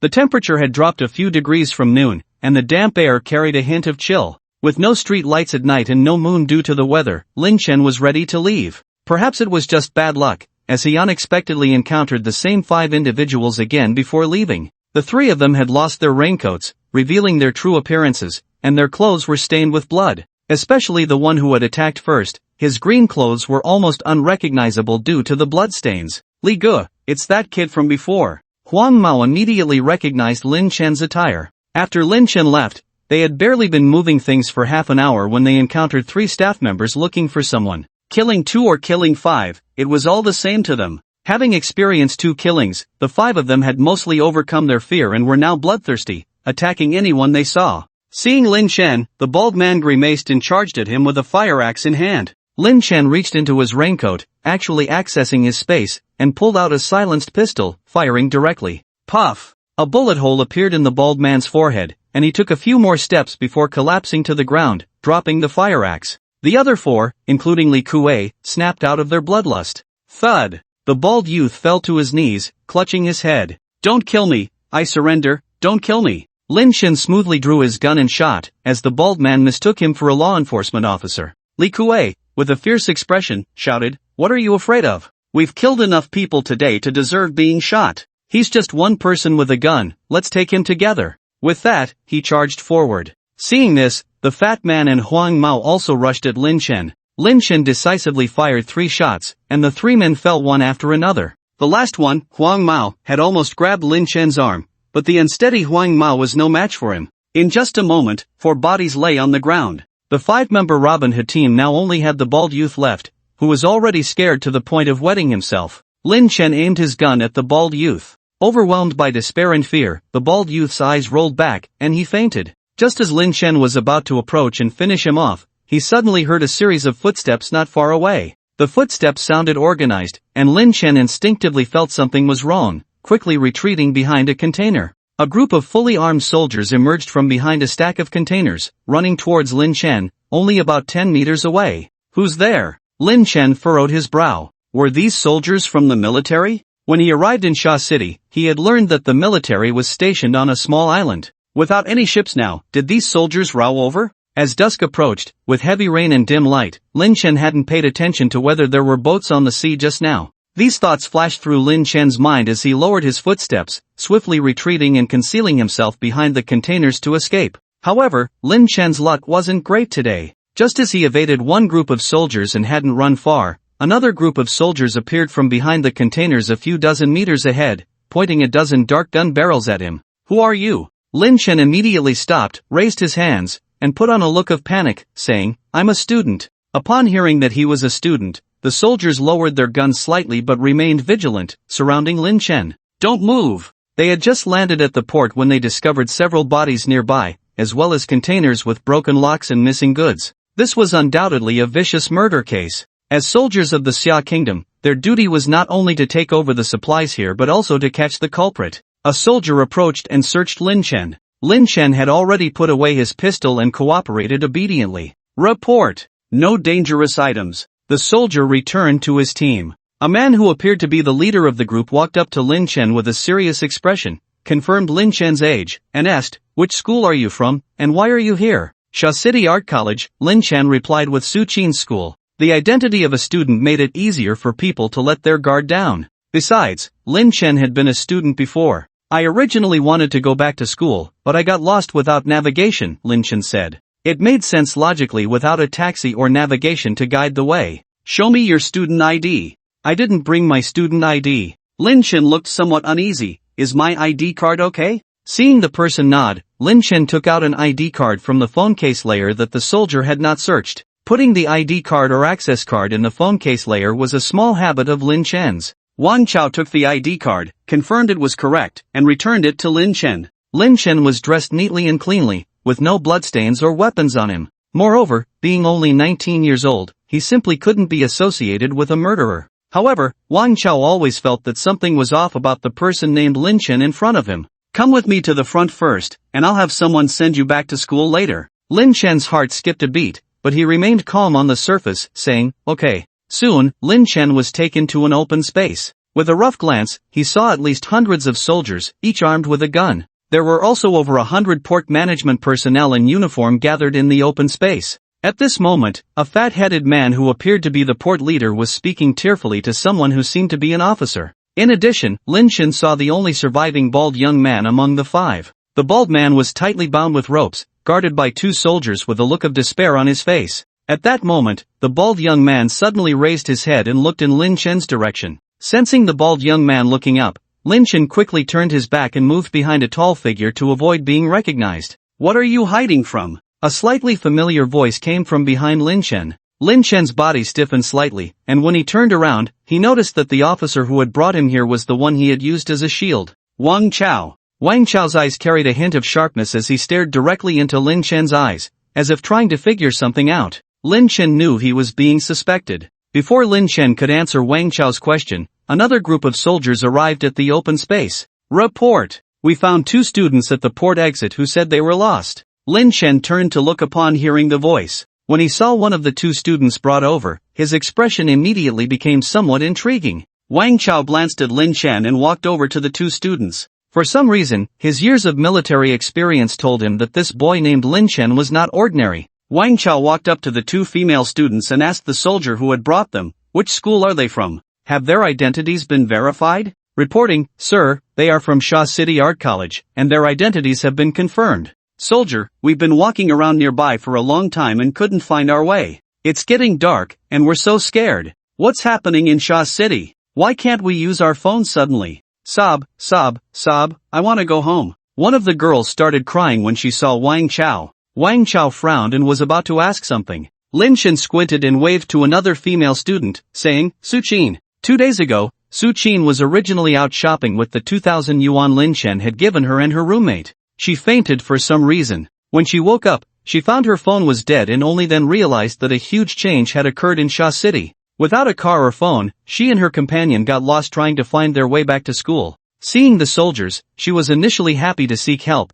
but ended up being brought here. In this unfamiliar environment with unfamiliar people and so many soldiers with guns, Su Qin looked uneasy and nervous. "Su Qin?" Suddenly hearing a familiar voice, Su Qin turned to look. "Lin Chen?" Su Qin responded with joy, "Why are you here too?" In this strange and solemn environment, knowing a male student undoubtedly increased her sense of security. Seeing the 2 of them getting along well, Wang Chao asked Su Qin, "Do you know each other?" Su Qin nodded repeatedly, looking very happy. "Yes, we are classmates." Excited, Su Qin spoke faster, omitting the words high school. She had intended to say high school classmates, but since it slipped out, it didn't matter. Wang Chao's gaze softened as he heard this. It seemed he had overthought. "Wait here, I'll find a comrade familiar with the terrain of Sha City to take you back to school." With that, he turned and left. Lin Chen breathed a sigh of relief. "Shao Qin, who is this?" Li Xiaoxiao, who was still teary, asked. "I am a sculpture major student." Lin Chen winked at Su Qin.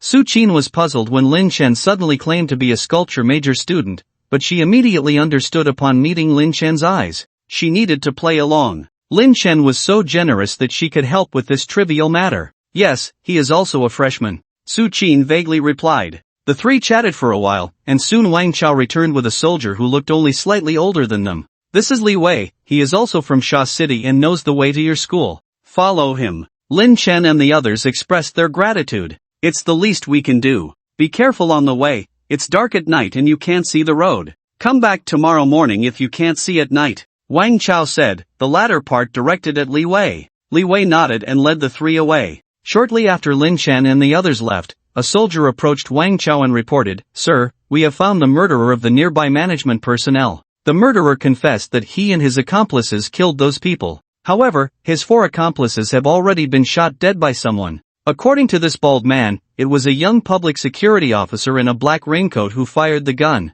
A young public security officer in a black raincoat? For some reason, Wang Chao's mind immediately flashed with Lin Chen's face and he said, "Take me to the murderer." After walking for a while, Li Wei noticed that the 2 girls were walking slowly and urged, "We need to walk faster, it will be dark soon, the city is without power, there are no street lights, walking at night is unsafe." Lin Chen glanced at his mechanical watch, it was already 5:27. He had memorized the map of Sha City, and it was about 5 kilometers on foot from here to Sha City Art College. At their current speed, it would take them about an hour to walk back. Lin Chen was now disguised as a student from Sha City Art College. In order not to expose his identity, he had to return to Sha City Art College with Su Qin and then leave. The previous officer had already suspected him. If he left midway and didn't go to the college, his identity would be exposed when the soldier returned. Sha City was so small, if he encountered trouble again on the way back, it would be a problem. Forget it, it's just a few kilometers away. He has a flashlight and is not afraid of walking at night. Su Qin and Li Xiaoxiao slightly quickened their pace, trailing behind Li Wei. Lin Chen followed beside Li Wei. Brother, why did the power go out in Shushi? Li Xiaoxiao asked. Li Wei thought for a moment, and since there was no order to conceal the information, he said, 2 days ago, a solar storm damaged the city's circuits. How long will it take to fix? How can we live without electricity? My phone was also damaged. Are you going to fix it? If it can't be fixed, I don't have money to buy a new phone. Li Xiaoxiao seemed talkative, never stopping once she started. Li Wei was a bit overwhelmed by this series of questions and replied, the leaders have sent people to repair the power. Before the power is restored, stay in the school and do not go out. In a couple of days, personnel from other units will come to the school to distribute emergency supplies. What emergency supplies? Food, candles, matches, lighters, and so on. What? Candles? Oh my, I have to live with candles in the future, it's so scary at night. Xiao Qin, what should we do? Su Qin also looked worried. The two girls complained about how inconvenient life would be without electricity for some time. Lin Chen, however, knew. When the extreme cold arrives, even if the power lines are not burnt, any exposed wires outdoors will freeze. All machines that process precision parts have been damaged, and no one can repair power plants and transformers by hand. Not to mention the risk of reconnecting power lines in a blizzard. The power will never be restored. Lin Chen remembered his father saying that decades ago, when electricity was not widespread, they used candles and flashlights. They would sleep as soon as it got dark and wake up before dawn. They worked hard for a living, with good physical fitness. They rarely walked at night, and there were no entertainment activities in the evening. There were no internet-addicted teenagers. Nowadays, humans are overly dependent on electronic products, and people addicted to the internet and phones are everywhere. This has led to deteriorating physical fitness for most people. This solar storm destroyed electronic products, causing human technology to regress by hundreds of years,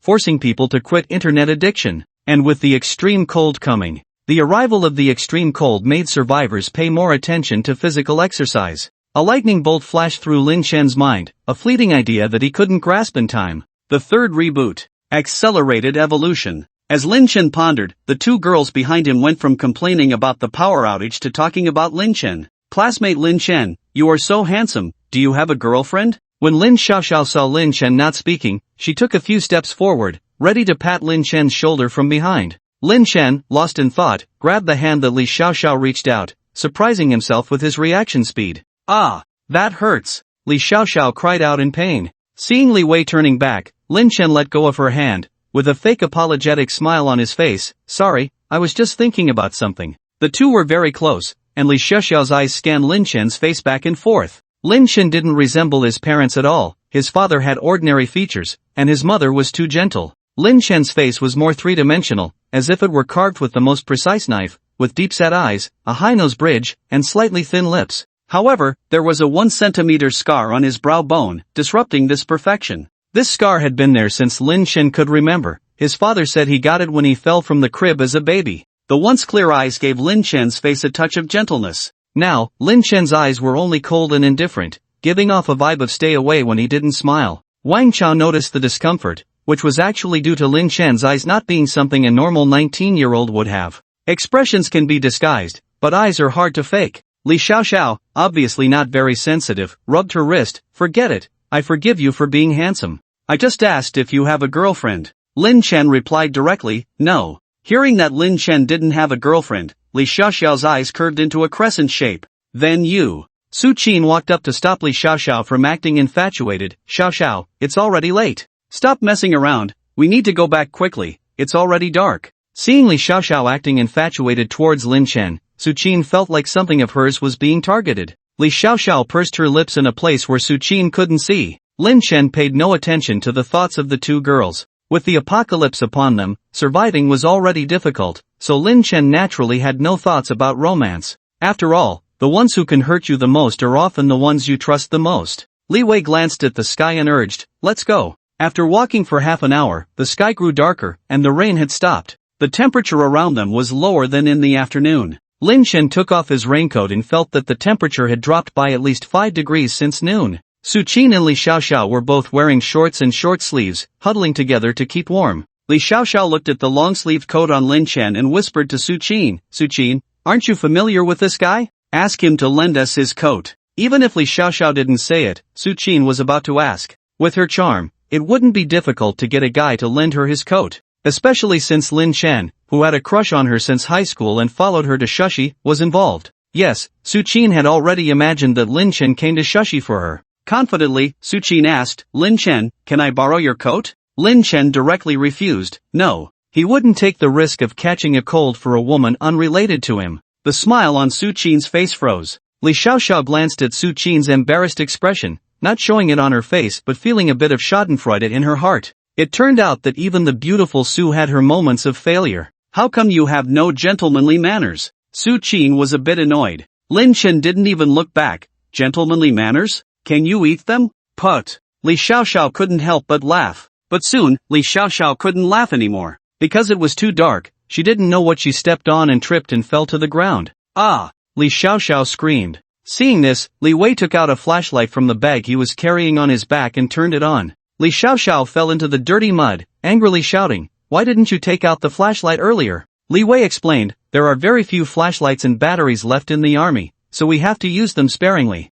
Flashlights and batteries were now extremely precious commodities. Li Xiaoxiao was angry but dared not do anything to the soldier. Half of her body was soaked in mud, making her even colder when she stood up, shivering with her arms crossed. Li Xiaoxiao approached Lin Chen with a pitiful expression. No. Lin Chen knew what she was going to say and decisively refused. Li Xiaoxiao was frustrated. Why are you like this? Are you still a man? However, no matter what she said, Lin Chen remained unmoved. When the four of them arrived at the entrance of the Shushi Art College, it was completely dark, and they could hardly see their hands in front of their faces. The automatic door of the school was broken and locked at the moment. The four of them walked to the security room and knocked on the glass. The security guard in the security room saw Li Wei dressed in military attire, asked a few questions, learned that he was escorting 3 students back to school, and let them in through the small gate. Young man, do you still have a flashlight? It's pitch black here and I can't see anything. The security uncle stared at the flashlight in Li Wei's hand and asked,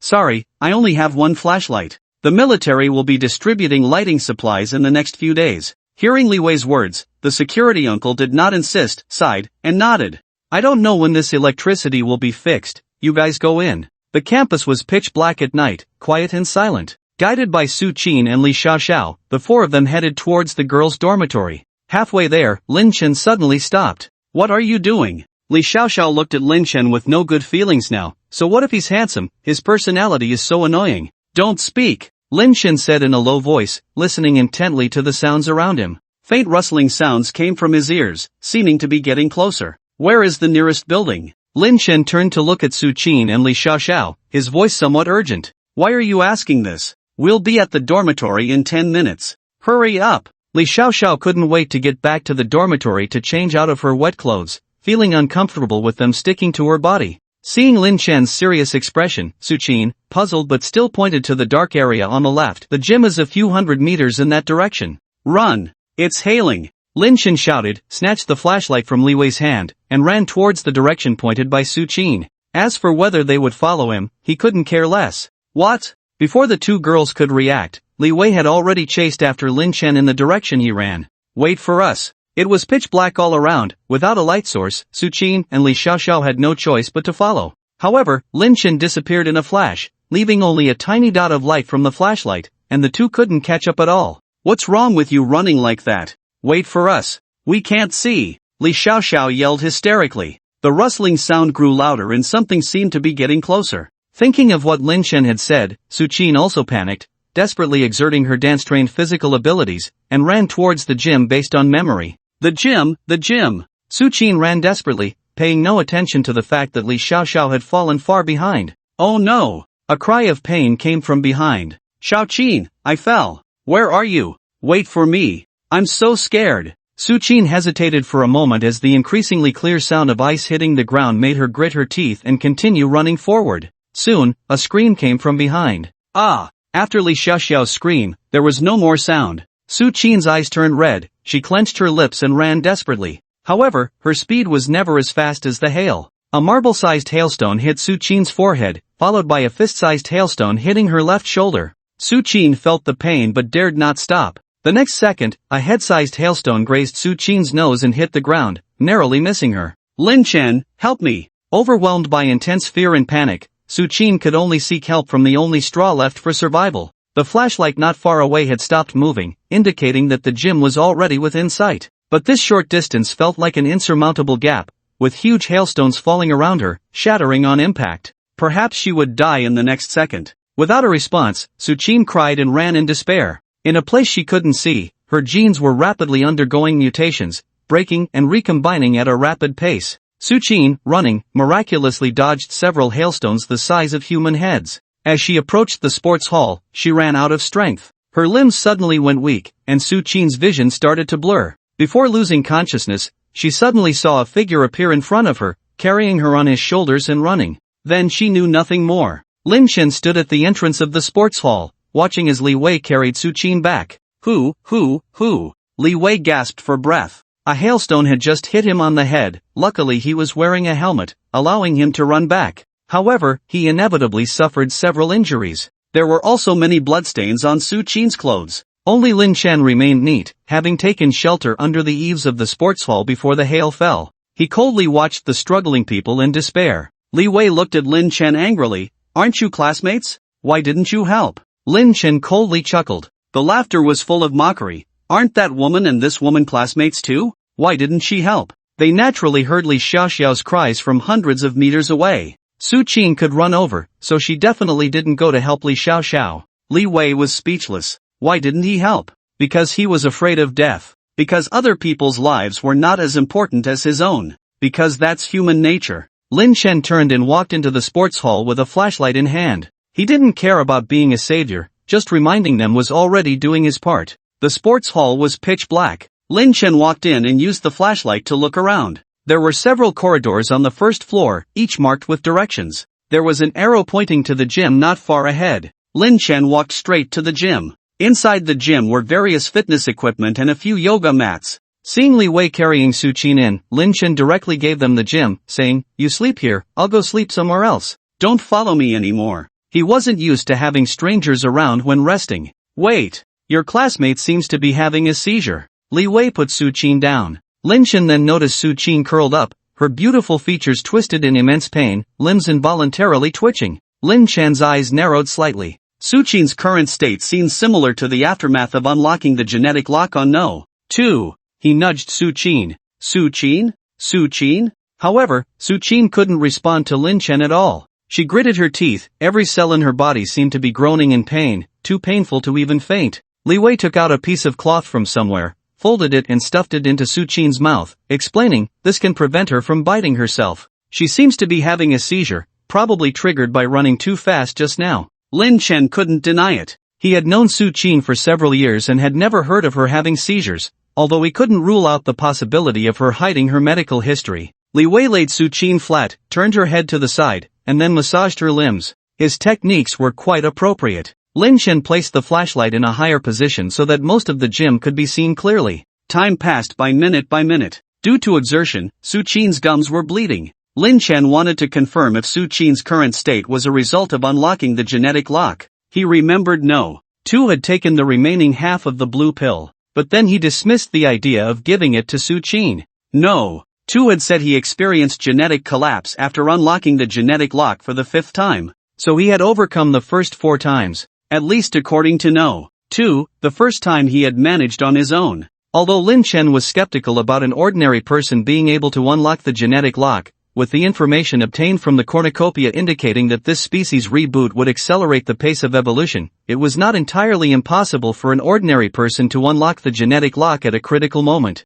Lin Chen pondered, are we going to just stand by and watch her like this? Li Wei, looking at Su Qin's painful expression, felt a twinge of compassion. So what do you suggest? Lin Chen sneered, are you planning to take her to the hospital? Without transportation, it would take forever to get there on foot with one person. Plus, it's hailing outside, going out is like asking for trouble. There's a school clinic, we could. Where are you going to find help at a time like this? And besides, you're you, don't drag me into this, Lin Chen pointed out. Aren't you classmates? How can you just stand by and watch someone in need? Li Wei, feeling frustrated, as a soldier, the responsibility to protect ordinary people was ingrained in his bones. If he weren't refraining from using foul language, he would have cursed already. This is the second time you've said that. I believe I made myself clear before, Lin Chen said coldly. He glanced out the window, and after a while, the hail outside had lessened. Li Wei took out a candle from his backpack, lit it, and took the flashlight. I can't just stand by and watch. You stay here and take care of her, I'll go check outside. Lin Chen watched Li Wei leave, muttering under his breath, there's not a single person left in this world worth risking my life to save. After Li Wei left, Lin Chen sat nearby, observing Su Qin's changes. Even though Su Qin appeared to be in great pain, he remained unmoved. The sweat from her pain had soaked her hair and clothes. Her thin white t-shirt clung tightly to her body, revealing her delicate figure. If it were an ordinary young person, alone in a room with a beautiful woman who was defenseless, even without making any advances, they would likely be blushing and feeling excited. However, Lin Chen had no such thoughts at the sight before him. 10 minutes later, the look of pain on Su Qin's face faded, and her body gradually calmed down. When she regained her strength, she weakly opened her eyes and looked around. Where am I? I'm not dead? Lin Chen helped Su Qin sit up against the wall. This is the gymnasium. Were you having a seizure just now? A seizure? I'm not sick. I don't know what happened. I was about to pass out, then suddenly felt intense pain all over my body. Su Qin looked puzzled and frightened. The pain she had just experienced was unbearable. Lin Chen's eyes narrowed, suspecting that Su Qin might have unintentionally unlocked the genetic lock. Did anything special happen to you before entering the gym, or did you feel a particular sensation? Su Qin shook her head. I was just too scared before. All I knew was to run, but as I ran, I passed out. Who saved me and brought me here? Was it you, Lin Chen? Su Qin stared intently at Lin Chen. It was the soldier who saved you, Lin Chen denied directly. Su Qin lowered her head, her expression obscured by the dim candlelight. Where is that soldier? He went to find the school doctor. After hearing this, Su Qin fell silent. The atmosphere remained quiet for a while, then Su Qin suddenly spoke softly. Why? Lin Chen looked at her. Why didn't you save me? Why didn't you wait for us? If you had run a bit slower, used the flashlight to light the way, little Xiao wouldn't have died. Why did you become so heartless? You killed little Xiao. With the last sentence, Su Qin almost shouted. During the painful period just now, she had been conscious the whole time. She had also heard the conversation between Lin Chen and Li Wei, but she couldn't speak. After a series of near-death experiences, Su Qin's spirit was already on the verge of collapse. The recent incident was the final straw that broke the camel's back. Li Xiaoxiao called out her name before she died, but Su Qin didn't turn back or stop. Unable to accept responsibility for Li Xiaoxiao's death, Su Qin shifted all the blame onto Lin Chen. Su Qin's face was filled with accusation and resentment, her eyes glaring at Lin Chen. Lin Chen's eyes turned cold, a hint of killing intent flashing in his eyes. He had experienced too much of this kind of thing. Whether he was cold-blooded, ruthless, selfish, or self-serving, the blood-soaked lessons of the apocalypse had taught him not to show genuine kindness or goodwill to anyone. Even though it was Lin Chen who had previously saved Su Qin, she still believed he had caused Li Xiaoxiao's death. But Su Qin didn't consider that Lin Chen and Li Xiaoxiao had no connection, so why should he risk his life to save her? With a thought, Lin Chen's hand behind his back now held a dagger. He couldn't let someone who resented him continue to live. Especially someone who might have unlocked their genetic potential. That was a threat to him. Su Qin was frightened by Lin Chen's gaze, retreating backward until she was against the cold wall. Suddenly, hurried footsteps sounded from outside the gym, and Lin Chen retracted the dagger behind his back. Li Wei quickly entered the gym, pulling someone along with him. Seeing Su Qin, he exclaimed in surprise, "You're awake?" Lin Chen stood up, noticing a man in a white coat behind Li Wei carrying a medical kit. The man approached quickly, squatting down to check on Su Qin. Su Qin, are you okay? Do you feel any discomfort? Surprisingly, this man knew Su Qin. Su Qin looked slightly surprised. The school doctor? Lin Chen and Li Wei moved aside, watching the school doctor inquire about Su Qin's condition and examine her. Lin Chen didn't ask how Li Wei, who already had a swollen face, found the school doctor, but listened carefully to Su Qin's account. Su Qin's story was the same as what she had just told Lin Chen. The school doctor suddenly turned to Lin Chen and Li Wei, saying, Su Qin has many external injuries. I will bandage her up. You two gentlemen, please wait outside for a moment. Su Qin blushed and lowered her head. Lin Chen turned and left, with Li Wei following him out of the gym and closing the door behind them. As soon as the gym door closed, Su Qin threw herself into the school doctor's arms, crying softly. Just now, when the school doctor had leaned in to examine Su Qin, she had used his body to shield herself and secretly tugged at his clothes, writing "Help me" in his palm. Whoa, Dr. Chu, someone wants to kill me. Just now, by the candlelight, Su Qin had seen Lin Chen's figure reflected on the glass. She had also seen a dagger appear out of thin air in Lin Chen's hand. Lin Chen had just tried to kill her. Feeling the soft fragrance in his arms, a hint of desire flashed in Dr. Chu's eyes. He gently patted Su Qin's back to comfort her. "Take it slow, tell me what happened." Lin Chen and Li Wei stood outside the door. Li Wei hesitated for a moment, then said to Lin Chen, "The escort mission is completed. I should go back now." Hearing that Li Wei was leaving, Lin Chen nodded. Li Wei took out his only individual ration from his backpack and handed it to Lin Chen, saying, "You guys can share this later. Remember to blow out the candle when you sleep, don't waste it, candles will be precious in the future." After speaking, Li Wei left without giving Lin Chen a chance to refuse. Just as he took a few steps, Lin Chen's voice came from behind him, "You don't have to blame yourself. If you hadn't followed me at that time, all three of you would have died." Hearing Lin Chen's words, Li Wei's steps halted, his eyes immediately welling up with tears. Li Wei thought no one knew how tormented he was deep down. He questioned Lin Chen's words as if questioning himself. Why not save a life? When he heard that hail was coming, and saw Lin Chen taking the flashlight and running, Li Wei felt scared. Running away was his instinctive reaction at that moment. He had only been in the military for less than 2 years, originally just serving his military duty, and suddenly received a first-level combat readiness order to become an official soldier. Suddenly receiving notice of the drastic changes in the outside world, and the possibility of unexpected changes in the future. He was only 21 years old, and he was also afraid of death. But he was already a soldier.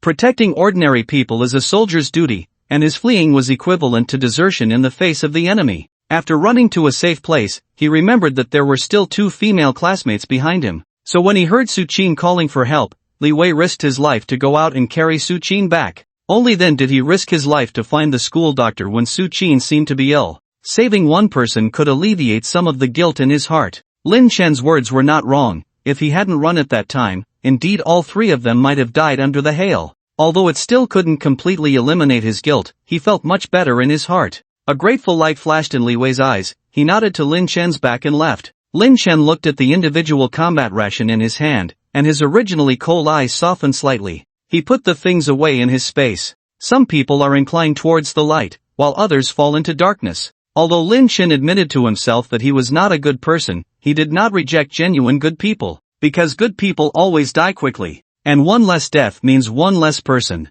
After a while, the door of the gym was opened, and Chu, the school doctor, said, "It's all good now, you guys can come in." Lin Chen walked into the gym, found a corner, and sat down. Su Qin stared straight at the door, noticing that no one else had come in for a long time. She looked at Lin Chen with a somewhat hesitant gaze and asked, "Where is that soldier?" "He has left," Lin Chen replied casually. "He just left like that? Without even saying goodbye?" Su Qin's voice was slightly sharp. When he reached the school gate, his mission was already completed. "Do you expect him to offer himself to you just because he saved your life?" Lin Chen retorted sarcastically. Su Qin's face stiffened slightly. Ignoring Su Qin, Lin Chen closed his eyes and began to rest. Su Qin's eyes flickered with anxiety. She turned her head to look at Chu, the school doctor. Chu shook his head slightly at her and said loudly, "Let's rest here for the night. Su Qin, find a place to lie down. I'm going to blow out the candle." Su Qin found a mat to lie down on as instructed. The candle was extinguished. After Chu lay down as well, the surroundings became quiet. In the darkness, there was a faint sound of fabric rustling, then everything returned to calm. It was unknown how long had passed. In the darkness, there was again a faint sound of fabric rustling. Su Qin suddenly opened her eyes in the darkness, reached out and touched Chu, who was lying next to her. Chu also opened his eyes. Their eyes were clear, showing no signs of sleepiness. Clearly they had not fallen asleep. In the darkness, Chu couldn't see Su Qin's expression clearly, so he gently patted her hand to reassure her. Then he slowly stood up, took out a sharp surgical knife from his pocket. He had already taken off his shoes at some point, stepping on the ground without making a sound. In the darkness only the faint friction of clothing could be heard. Su Qin also sat up. Her heart had already reached her throat, beating rapidly. Su Qin covered her chest, afraid that her heartbeat would wake up Lin Chen. After knowing that Lin Chen wanted to kill her, Su Qin sought help from Chu, the school doctor she knew. Originally, the best person she could turn to for help was Li Wei, but without finding an opportunity, Li Wei left without a word.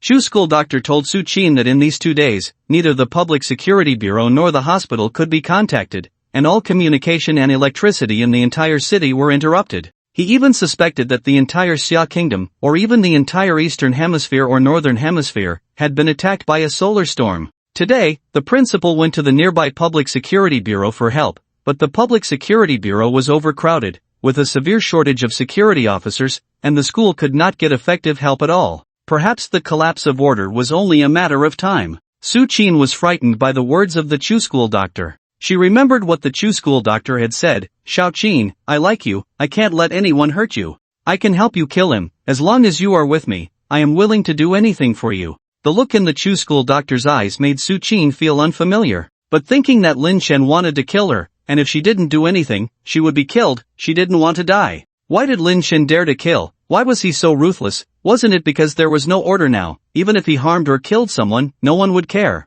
If they killed Lin Chen, no one would know. Su Qin found reasons for herself and eventually agreed to the Chu school doctor's idea. However, Su Qin did not expect. Why did the Chu school doctor dare to kill? In the darkness, a sinister smile appeared on the face of the Chu school doctor. These 2 days were like heaven to him. Since the school received news of the solar storm outbreak yesterday, in the morning after 10 o'clock, most students experienced various unexplained dizziness and vomiting symptoms. Many students even fell into a coma, including several school doctors. Unfortunately, only the Chu school doctor had no reaction to this, just feeling a bit nauseous. In the urgent situation, the teachers who had not fallen into a coma sent the students to the school hospital, where most of them were treated by the Chu school doctor. At first, he treated the patients well, but later found that no matter what method he used, those students who had fallen into a coma would not wake up, and there was no danger to their lives. Looking at the female student on the sickbed who showed no response, the Chu school doctor suddenly had evil thoughts.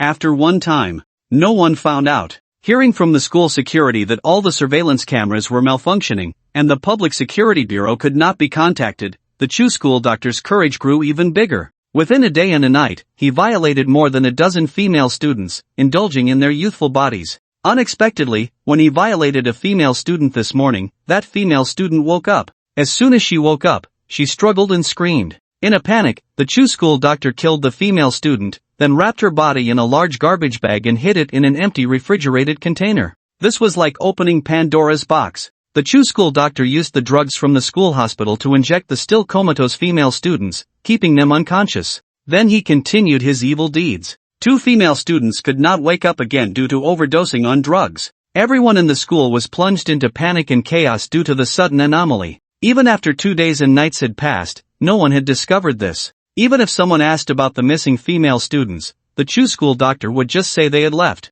At night, when the Chu school doctor was about to target a female student in the school hospital, he suddenly heard someone shouting. Seeing the military uniform on Li Wei almost scared him to death, thinking that the secret was out. Unexpectedly, Li Wei was just seeking help. Following Li Wei to the gymnasium, what happened next was Su Qin seeking help from him. Knowing that Li Wei was only escorting them to the school and would soon leave, the Chu school doctor decided to kill Lin Chen. He persuaded Su Qin to agree to kill Lin Chen. This time, he didn't want to use a dead fish without any consciousness. He wanted to enjoy a lively, vibrant woman. As long as he killed this boy, he could enjoy Su Qin, the beautiful woman he had long coveted. Thinking of this, the excitement in Chu's eyes became even more intense. He had already walked to the spot where Lin Chen was sitting. Chu raised the gleaming surgical knife and fiercely stabbed down at this spot. The gleaming surgical knife pierced through the air and stabbed fiercely towards Lin Chen's position. Su Qin couldn't see what was happening, but the bloody scene that came to her mind almost made her scream in fear.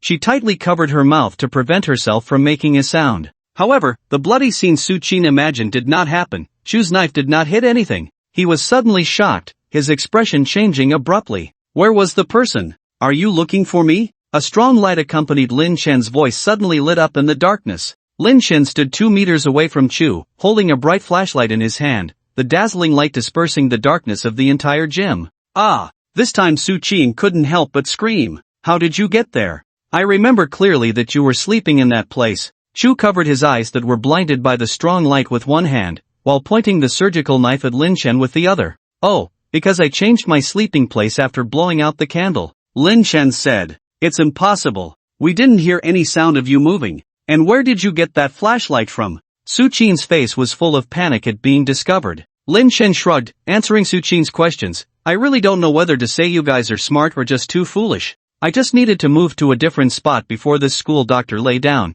His moving sound would cover mine. The flashlight was naturally taken out from my backpack. By the way, you two staying up all night, were you planning to kill me? Lin Chen turned his head with a smile to look at Su Qin. But I have a habit of not sleeping in the same room with strangers. If I did, I definitely wouldn't fall asleep. After surviving in the post-apocalyptic world, he was more familiar with human malice than ever. The moment he saw this school Dr. Chu, he sensed a fierce aura as if he had just killed someone. He cautiously changed his position when the candle went out. Moreover, after being reborn, Lin Chen was particularly sensitive to others' gazes. Even in the darkness, he could still sense the subtle murderous intent. So he had already opened his eyes. He really didn't want to live through the night. Lin Chen's eerie smile, combined with the current situation, suddenly made Su Qin feel a chill down her spine. Was this really the Lin Chen she knew? Lin Chen didn't waste any more words. He quickly stepped forward, effortlessly snatched the surgical knife from Chu's hand, and plunged it into Chu's chest. No! Su Qin's voice rang out, but the surgical knife had already pierced Chu's heart. Chu was too stunned to react quickly. He couldn't care less about the tears of disbelief in his eyes under the bright light as he looked at his chest. The surgical knife had completely entered his heart, leaving only the handle, and the blood spread outward from the knife in a shocking manner. The next moment, he fell to the ground with a thud. Lin Chen remained calm, as if he had just done a trivial thing, then turned to look at Su Qin, who had already lost her voice in shock. Since waking up from the geomagnetic storm, he had discovered that his physical abilities were exceptional. Whether it was speed, strength, or reflexes, they all exceeded his previous capabilities by more than a little. Su Qin stared in fear, her body trembling uncontrollably as if nailed to the ground. Don't kill me. Su Qin knew her fate and pleaded in despair. I can be your girlfriend, don't kill me, you can do anything to me, please Lin Chen. Were we still good friends in high school? Actually, I've always liked you. Su Qin's eyes were filled with despair and hope, her face showing a desperate look of admiration. Alright, then I'll give you a chance. Lin Chen smiled, his eyes cold and unyielding, his words sending shivers down one's spine. I'll shoot at you, if you can dodge it, I'll let you go. Su Qin's pupils shook as she watched in horror as Lin Chen conjured a handgun out of thin air and aimed it at her. After I count down 3 numbers, I'll shoot. Lin Chen didn't give Su Qin a chance to object. He started counting down directly. 3. Su Qin's eyes were filled with despair. 2. Su Qin's eyes suddenly changed. Before reaching 1, Lin Chen pulled the trigger directly. In that moment, Su Qin's whole demeanor changed. Her pupils shrank to the size of a pinhead, and the bullet that was impossible to dodge was deflected as she slightly moved her body. Realizing she had dodged the bullet, a look of ecstatic relief appeared on Su Qin's face. She screamed in her heart, I dodged it! I dodged it! Puff! Before the ecstatic look on Su Qin's face could fade, a burst of blood suddenly exploded on her shoulder. She cried out in pain, clutching her shoulder and falling to the ground. It was Lin Chen who fired another shot. You can only dodge 1 bullet. Lin Chen's expression was somewhat disappointed. He just wanted Su Qin to show her final value before she died, to see if she could unlock the genetic lock at the critical moment of life and death. Now he was certain that Su Qin had indeed unlocked the genetic lock. Lin Chen was now 70% sure that unlocking the genetic lock was related to a strong sense of life and death crisis. You deceiver! Su Qin wanted to question Lin Chen why he didn't keep his word. However, the next moment, she fell to the ground again, convulsing all over. 8 seconds. The time from Su Qin dodging the bullet to falling down. Lin Chen stared at Su Qin. This time Su Qin didn't lose consciousness, her body reacted the same as before. Does it hurt? Lin Chen observed that the side effects of Su Qin's second genetic lock were significantly more severe than the first time. This time, blood oozed from Su Qin's ears, nose, and mouth, and her eyes were filled with bloodshot veins. Su Qin couldn't make a sound. She stared at Lin Chen, her eyes clearly expressing the meaning, kill her. Lin Chen watched coldly. Finally, 17 minutes later, the side effects of the genetic lock ended, and Su Qin fell into a coma. Lin Chen put away the gun, plunged a knife into Su Qin's heart, and ended her life. Lin Chen glanced at his mechanical watch. It was already past 3 a.m. It was time for him to leave. After some thought, he put the bodies of Chu, the school doctor, and Su Qin into the space, just in case someone found something through the bodies in the future. Outside the window, a strong wind had started blowing, making the glass windows of the Taekwondo hall hum. The indoor temperature, which was still in the teens before bed, had dropped to only about 10 degrees. It was probably only 5 or 6 degrees outside. Lin Chen first put on a warmer set of clothes. Then he took out a flashlight and headed towards the Sand City Art Academy. The dark road was silent, with water stains left by hail on the ground. After walking a few hundred meters, Lin Chen took out a shared bicycle and tied the flashlight to the front of the bike. He rode towards the Sand City Cross-Sea Bridge. Now there were several bodies in the space, although the space preserved them from decay. Having so much food in the space was always disgusting. Lin Chen planned to dispose of these bodies while it was dark and windy. After driving a few kilometers, fog began to rise around him, reducing visibility. Occasionally, one could see 1 or 2 bodies killed by hail on the road. Some of the bodies had half of their heads smashed, brains splattered. Some were mangled, with blood flowing everywhere. On such a dark and silent night, it looks particularly eerie and terrifying. Lin Chen didn't show much change in expression. He had seen many corpses in the apocalypse, and was immune to these scenes. The hailstorm in Sha City was at night. If it was like the seaside in the previous life during the day, there would be more people killed by the hail. 20 minutes later, several bodies were thrown into the sea by Lin Chen with a plop, plop sound, like dumplings. He also took the opportunity to wash the bulletproof off-road vehicle. After cleaning all the blood in the car, he drove directly towards the safe house in the off-road vehicle. There would basically be no one outside at this time. Even if someone heard the sound of a vehicle driving, they wouldn't be able to see who was driving. The off-road vehicle had a high chassis, so there was no need to get out of the car to move the bodies, just drive over them.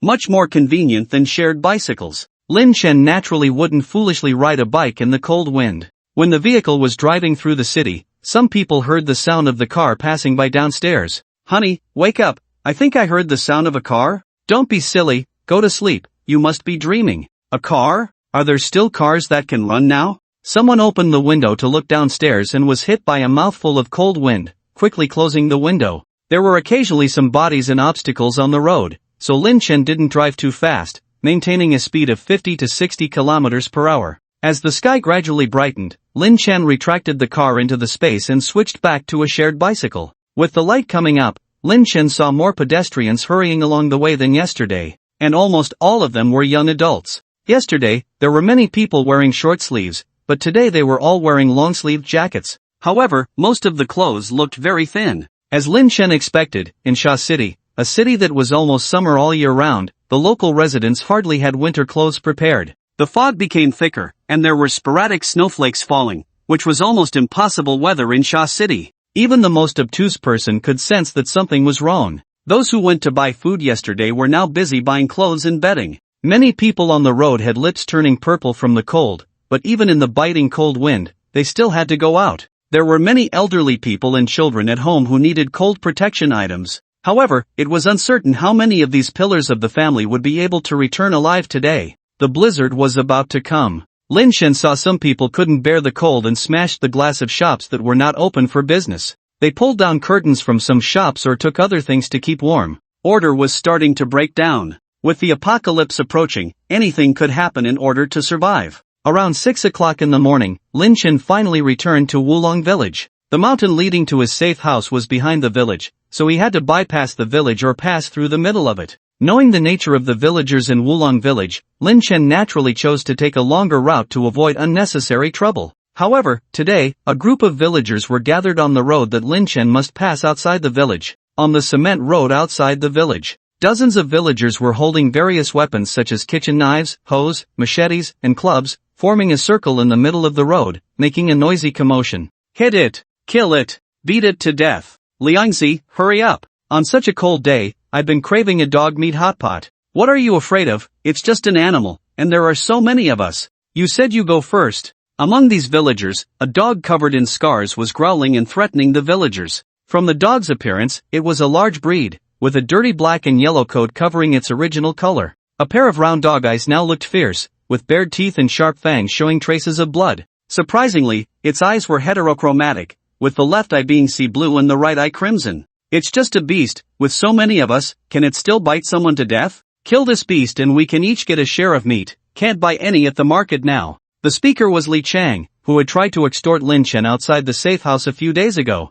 Although Li Chang made sense, no one dared to make the first move. They were all waiting for someone else to attract the dog's attention so they could safely take it down. Who wanted to be bitten for no reason? It was the oldest village chief in the crowd who finally made a decision. "Alright. Xiangzi, Liangzi, you two are the strongest here, you go." Li Chang and Wang Liang exchanged a glance, understanding each other's thoughts. Wang Liang complained, "Uncle, if you say that, I'll go home. How can you always make me and Xiangzi take the lead?" Li Chang echoed Wang Liang, "Exactly, last time I was sent up the mountain, my dad ended up with a broken hand, and I still haven't gotten any money from that jerk." Yesterday, Li Chang had been shouting and banging on the door of Lin Chen's safe house, exhausting himself, but Lin Chen didn't show up, leaving him very annoyed. Now, without the money, he had spent thousands on medical bills. Li Chang secretly vowed that the next time he saw Lin Chen, he would make him pay. Little did he know, speak of the devil and he shall appear. A harsh break sound rang out, and Lin Chen, whose vision was obstructed by snow and mist, only noticed someone ahead when they were close. Lin Chen saw the villagers, and the villagers naturally saw Lin Chen. Li Chang, holding a woodcutting knife, pointed at Lin Chen and angrily shouted, "You brat! Finally found you!" Li Chang ignored the dog and quickly walked up to Lin Chen, blocking his way. He said fiercely, "Pay up. My dad's medical bills, mental damages, lost wages, nutrition fees, totaling 50,000. I remember last time it was 5,000? Lin Chen raised an eyebrow, calmly dismounting the shared bike. Li Chang stared. Last time was last time, it's a different time now. Meat was 10 yuan per pound a few days ago, now you can't even buy a pound for 50, can it be the same? The other villagers also surrounded Lin Chen. According to the village rules, no matter how much is demanded, it must be shared among the villagers. Compared to 50,000, what was a dog? What if I don't pay? Lin Chen was surrounded by a group of people without any fear, calmly asking, "Don't pay? Ha, ask if our tools agree. You're not thinking of calling the police to save you, are you? Try calling them?" A villager, clearly aware that all electronic devices were now dysfunctional, said confidently, "Kid, this village and the nearby mountains are under our control. If you can't produce the money, don't even think about leaving today. Right, pay up quickly, or we'll break your legs." Another villager, holding a stick, threatened fiercely, "Young man, if you don't compensate, each of them with a stick might beat you to death, you better think it over." The village chief seemed to be advising kindly, but his hand behind his back was making gestures. Seeing the village chief's gestures, Li Chang understood that this was a warning. He was immediately delighted. He could finally avenge the slap from last time. Things were different now. With a dozen of his own people behind him, Li Chang was not worried at all that Lin Chen would dare to retaliate like last time. This time, he would definitely teach this kid a lesson and show him how tough he was. Li Chang grinned maliciously, took 2 steps towards Lin Chen, and slapped him across the face. The palm the size of a fan slapped out with a sound, full force from the start. If this slap really hit the body, an ordinary person would definitely be knocked to the ground. The other villagers showed expressions of watching a good show. However, Lin Chen was destined to disappoint them. He grabbed Li Chang's hand. Smack! A very loud slap landed on Li Chang's face. This scene seemed so familiar, it made Li Chang's mind go blank. He was hit so hard that he spun halfway and fell to the ground, even dropping the firewood chopping knife in his hand. His head was buzzing. There seemed to be something in his mouth, and when he spat it out, it turned out to be 2 bloody teeth. It was clear that Lin Chen did not hold back this time. The dozen or so villagers fell silent. The atmosphere unexpectedly quiet for a moment. There were 13 of them, only one Lin Chen. They had an absolute advantage, and they were still holding weapons. They never thought that Lin Chen would dare to fight back surrounded by so many of them, and when he did, it was so fierce. Li Chang went crazy. Except for his family, no one saw him being beaten by Lin Chen last time, but Li Chang had always remembered it. This time, he was slapped in the face in front of the villagers. The pain on his face deeply stimulated Li Chang. A surge of angry impulse rushed from his heart to his head. "I'm going to kill you." Li Chang quickly got up, picked up the firewood chopping knife and swung it towards Lin Chen's head. It turned out that a small number of people would be dominated by momentary emotions, acting without reason, and regretting for a lifetime. At this moment, Li Chang was blinded by anger. "Li Chang! Stop!" The voices of the 2 people sounded at the same time. However, Li Chang seemed to have not heard at all, and the firewood chopping knife in his hand continued to chop towards Lin Chen. Lin Chen watched the chopping knife coming towards him, but he didn't move, looking as if he was stunned to outsiders. The scene made the timid villagers dare not look directly. However, at that moment, a dark shadow flashed by. Ah! Bang! A gunshot startled the birds within 100 meters. Li Chang's scream and the gunshot sounded at the same time. Even before the gunshot, Li Chang's left leg was firmly bitten by a dog. It was the dog that had just been surrounded by the villagers. It turned out that after the dog broke free from the encirclement, it had been circling carefully into the weeds beside the cement ground. Lin Chen was somewhat surprised. He had just noticed the dog, but didn't pay it any mind. He didn't expect it to help him when Li Chang attacked him. Li Chang was shot in the side by a bullet, and the firewood chopping knife in his hand fell to the ground with a clang. He fell to the ground. The dog immediately flashed to the side. The gunshot startled everyone present except for Lin Chen. The villagers were in an uproar. "Don't move! Drop all your weapons! Hands up!" 2 public security officers walked out from the village. The 2 of them looked extremely serious, with guns in their hands. They were sent out to inform villages and counties to pay attention to cold protection, warmth preservation, and storage of supplies. They had been fine in other villages, but when they came to this Wulong village to find the village chief and couldn't find him, they asked the villagers and heard that the village chief was outside the village fighting a dog. When they came to take a look, they actually saw a knife-wielding incident. One of the two who had just fired the gun was also the one who had shouted stop earlier. The villagers took a glance at the fallen Li Chang, then at the guns in the hands of the public security officers. They truthfully dropped their weapons. The sound of clanging weapons filled the ground. The public security officers approached with their guns, shouting, "Squat down! Line up by the roadside!" The villagers complied. Lin Chen also obediently squatted down, right next to Li Chang. Li Chang was not dead yet, lying on the ground with wide eyes staring at Lin Chen. If looks could kill, Lin Chen might have been torn to pieces. Seeing Li Chang's appearance, Lin Chen suddenly felt a sense of wicked pleasure. A normal person would feel a bit scared when stared at with such resentment by a dying person. But Lin Chen was obviously not. He slightly opened his mouth, keeping his lips still, and whispered in a voice only the two of them could hear, "Rest assured to die, you won't be alone, I'll have your parents and sister join you soon." Upon hearing this, Li Chang was furious, his anger overwhelming, and he even stumbled and rolled his eyes. A security officer came to check on Li Chang's condition. Lin Chen restrained his expression, showing a look of surviving a disaster. The security officer found that Li Chang had already died, and said to another security officer, "The assailant is dead. Are you okay? Are you injured?" The security officer asked Lin Chen. Lin Chen, "No, luckily you arrived in time, these villagers were extorting." The village chief's eyes welled up with tears, knelt down on the ground, and interrupted Lin Chen, "Heavens! What kind of sin have we committed?" The village chief wept bitterly, knelt on the ground and pounded his chest, crying out, "Old Li, your hand was broken by this villain, and your son Chang was killed by this villain. How can I make it up to your family?" The village chief knelt in front of the villagers, making gestures behind him. The villagers immediately understood. Wang Liang was full of grief and anger, pointing to the two teeth Li Chang spat out on the ground. "This bastard broke Chang's father's hand. We asked for medical expenses for Chang, but he not only refused, but also knocked out Chang's teeth. Officer, look at these two teeth on the ground, and then look at Chang's face." The security officer indeed saw the two teeth on the ground, checked Li Chang's face, which was severely beaten, his whole face swollen and purple. It was a fact that Li Chang had committed murder, so let's drag this ungrateful kid down with him. See if he dares to be so arrogant. A sinister look flashed in Wang Liang's eyes. The village chief looked approvingly at Wang Liang. He was indeed the successor he favored the most. Yes, Chang only fought back when he was forced to. After beating someone like this, are you not allowed to fight back? Chang died so miserably. What about his two elderly parents and unmarried sister at home? Is there still justice in this world? The villagers had cooperated dozens or even hundreds of times over the years. They were already adept at speaking out. Both security officers frowned. "Did you hit someone?" Lin Chen did not deny it. "He came at me with a knife first, that's when I fought back."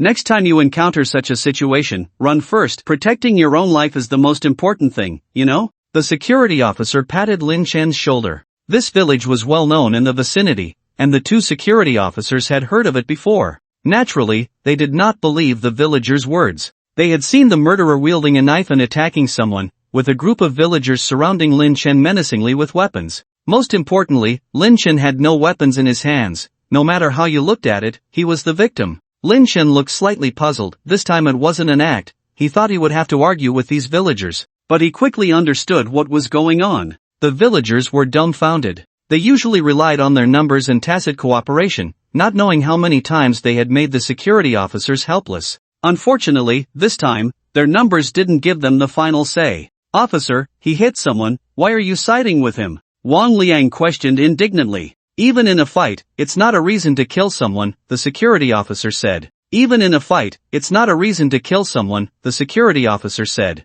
"Even in a fight, it's not a reason to kill someone," the security officer said. "Even in a fight, it's not a reason to kill someone," the security officer said. "Even in a fight, it's not a reason to kill someone," the security officer said. "Even in a fight, it's not a reason to kill someone," the security officer said. "Even in a fight, it's not a reason to kill someone," the security officer said. "Even in a fight, it's not a reason to kill someone," the security officer said. "Even in a fight, it's not a reason to kill someone," the security officer said. "Even in a fight, it's not a reason to kill someone," the security officer said. "Even in a fight, it's not a reason to kill someone," the security officer said. Even in a fight, it's not a reason to kill someone, the security officer said. Even in a fight, it's not a reason to kill someone, the security officer said. Even in a fight, it's not a reason to kill someone, the security officer said. Even in a fight, it's not a reason to kill someone, the security officer said. Even in a fight, it's not a reason to kill someone, the security officer said. Even in a fight, it's not a reason to kill someone, the security officer said. Even in a fight, it's not a reason to kill someone, the security officer said.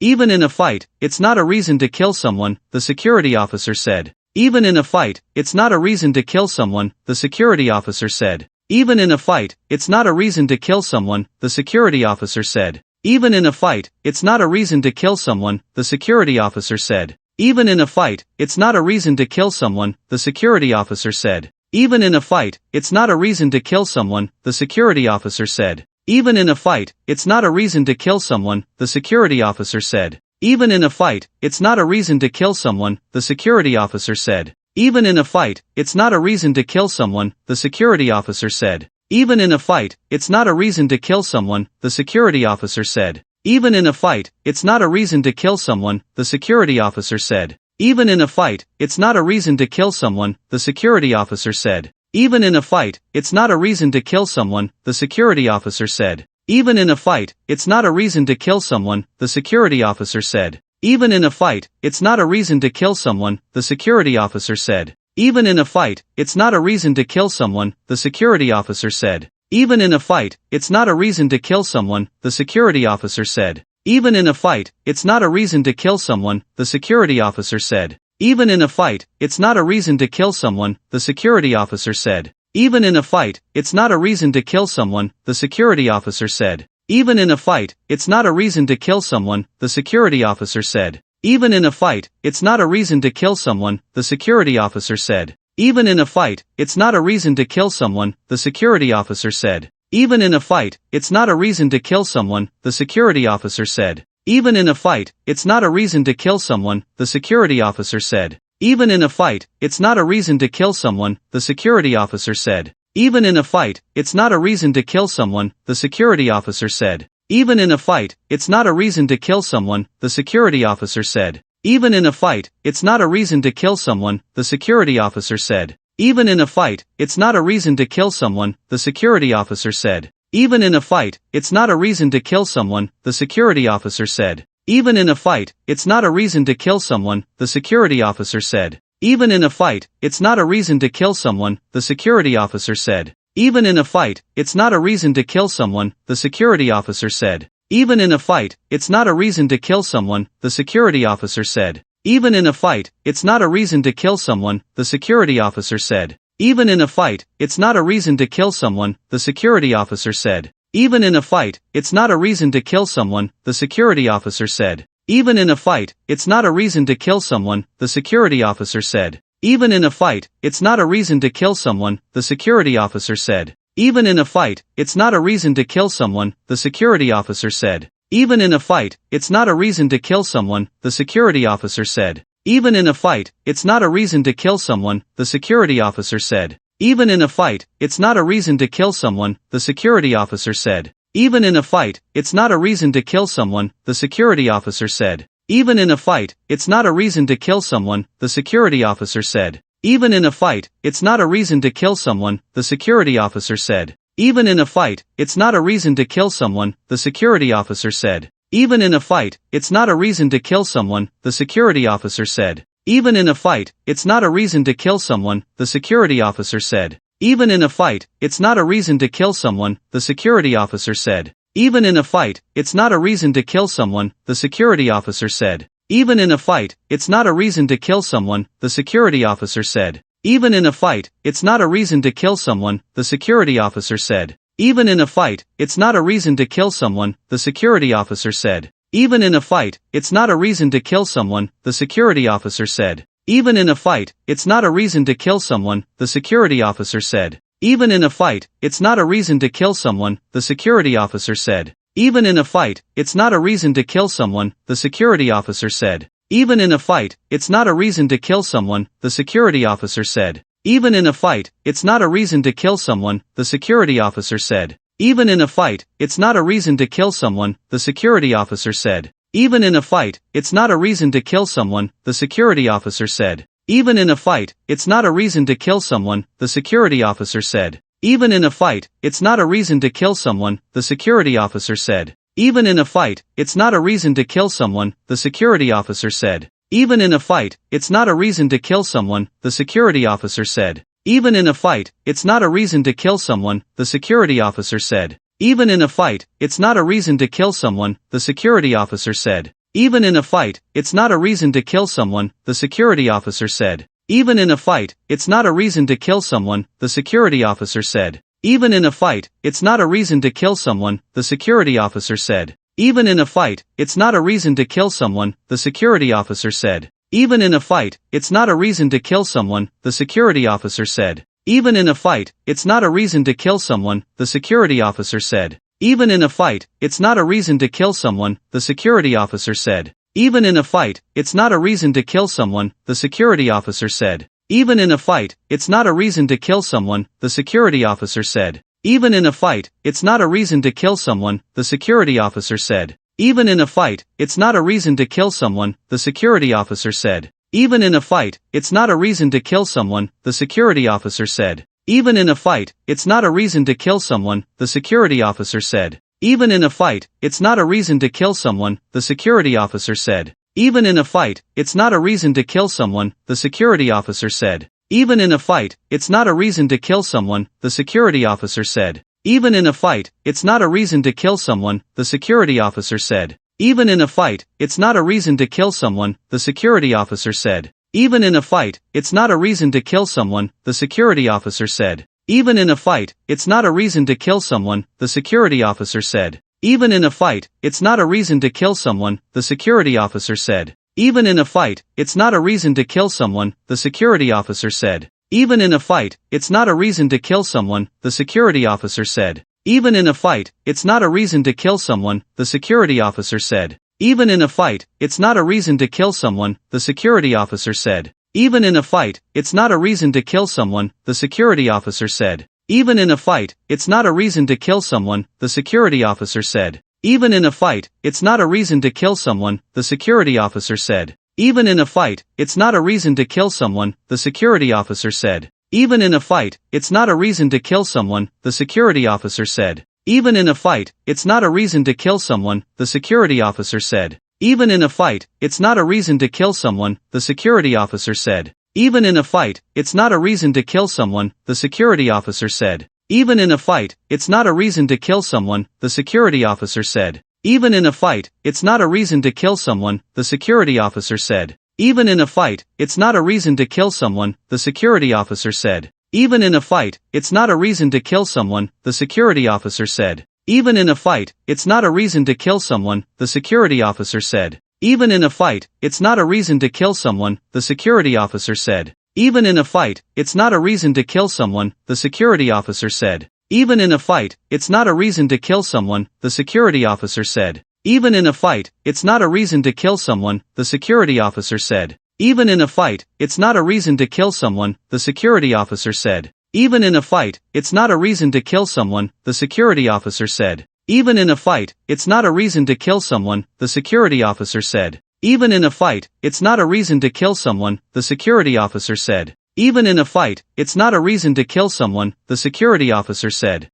Even in a fight, it's not a reason to kill someone, the security officer said. Even in a fight, it's not a reason to kill someone, the security officer said. Even in a fight, it's not a reason to kill someone, the security officer said. Even in a fight, it's not a reason to kill someone, the security officer said. Even in a fight, it's not a reason to kill someone, the security officer said. Even in a fight, it's not a reason to kill someone, the security officer said. Even in a fight, it's not a reason to kill someone, the security officer said. Even in a fight, it's not a reason to kill someone, the security officer said. Even in a fight, it's not a reason to kill someone, the security officer said. Even in a fight, it's not a reason to kill someone, the security officer said. Even in a fight, it's not a reason to kill someone, the security officer said. Even in a fight, it's not a reason to kill someone, the security officer said. Even in a fight, it's not a reason to kill someone, the security officer said. Even in a fight, it's not a reason to kill someone, the security officer said. Even in a fight, it's not a reason to kill someone, the security officer said. Even in a fight, it's not a reason to kill someone, the security officer said. Even in a fight, it's not a reason to kill someone, the security officer said. Even in a fight, it's not a reason to kill someone, the security officer said. Even in a fight, it's not a reason to kill someone, the security officer said. Even in a fight, it's not a reason to kill someone, the security officer said. Even in a fight, it's not a reason to kill someone, the security officer said. Even in a fight, it's not a reason to kill someone, the security officer said. Even in a fight, it's not a reason to kill someone, the security officer said. Even in a fight, it's not a reason to kill someone, the security officer said. Even in a fight, it's not a reason to kill someone, the security officer said.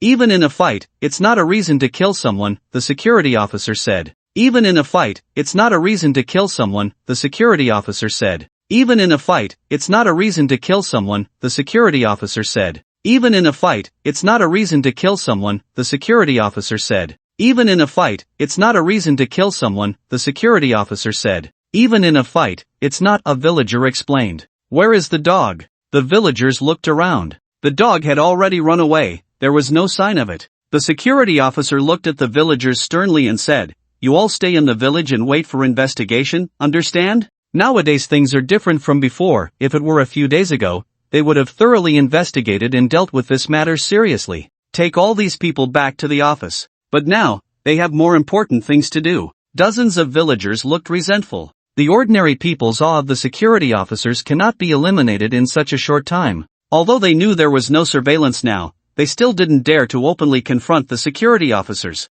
Seeing that the dozen villagers were just staring without speaking, the two security officers exchanged a glance, feeling relieved. As people in the system, they were more aware than ordinary people that the order had begun to be out of control. Although the truth was clear, the two security officers still pulled Lin Chen aside to inquire about the process. They made a simple record. Lin Chen truthfully recounted the incident where Li Chang's family first tried to extort money from him at his doorstep, how he accidentally broke Grandpa Li's hand, and promised to compensate 50,000, and the subsequent conflict after being demanded 500,000 today. The two security officers nodded. The situation was more or less as they had guessed. The security officer said to Lin Chen, "Will you come with us to the town? We can arrange a place for you to stay first. It's not safe here at the moment, it's remote, and we can't take care of it here." The implication was clear. They were afraid the villagers would target Lin Chen again. The villagers gritted their teeth in anger. These damn cops. To everyone's surprise, Lin Chen refused. "I'm not going."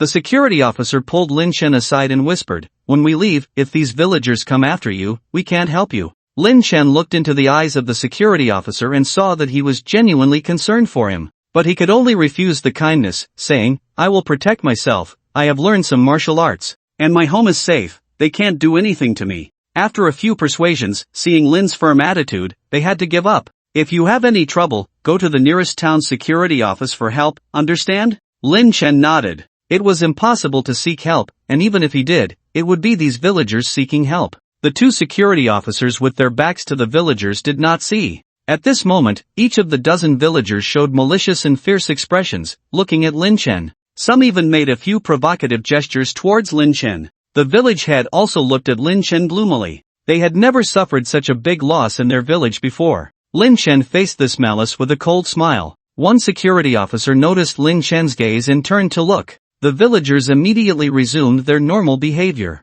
However, the security officer still caught a few unfriendly glances. "You can all go back to the village now, remember not to go out these days, village head, stay." The security officer made up his mind to give the village head a good warning. The other villagers gave Lin Chen a fierce look before dispersing. "You should go back too, try not to go out recently, pay attention to keeping warm and storing some food," the security officer reminded Lin Chen. Lin Chen acknowledged. Riding a shared bike, before leaving, Lin Chen glanced at the empty thicket where the dog had hidden before. It was now empty. Perhaps his arrival had unintentionally saved the dog. The dog had jumped out to save him when Li Chang attacked him. It was truly a grateful dog. Lin Chen suddenly felt a bit regretful about giving up the idea of keeping a dog. The journey back to the mountain went smoothly. However, when he returned to the mountaintop, he saw a scruffy black dog sitting in the empty space at the entrance. Lin Chen's mood suddenly brightened. "Are you waiting for me?" The dog just looked at Lin Chen without making a sound.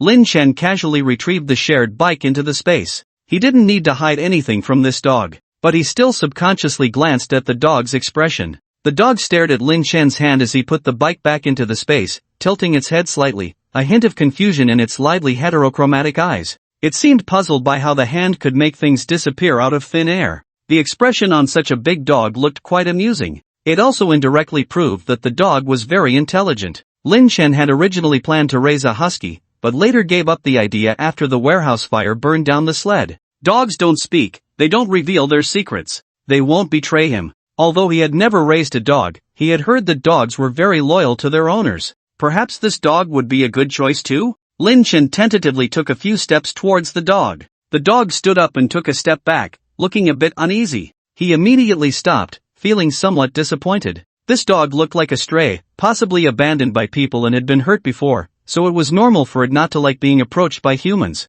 If it couldn't accept him, he wouldn't force it. Yesterday, there was a container of pet supplies at the port. Lin Shen took out a bag of dog food from the space and placed it in front of the dog. Eat, go back. Then he bypassed the dog and walked towards the door. After a few steps, he felt a familiar gaze behind him. Lin Shen turned around and saw the dog carrying the dog food, eagerly following him. His eyes flickered, remembering something, and said, "Were you the one who peeked at me in the woods last time?" After saying that, Lin Shen chuckled dumbfoundedly. How could the dog possibly understand what he was saying? However, this dog turned out to be much smarter than Lin Shen had imagined. It put down the dog food in its mouth and barked, "Woof, is it really you? Do you want to come home with me?" Lin Shen was skeptical. Woof. The dog approached Lin Shen with the dog food in its mouth, then stopped and looked at Lin Shen's expression, as if confirming that Lin Shen didn't mind it getting closer. Finally, it slowly walked up to Lin Shen, lay down on the ground, wagged its tail cautiously, and looked up at Lin Shen.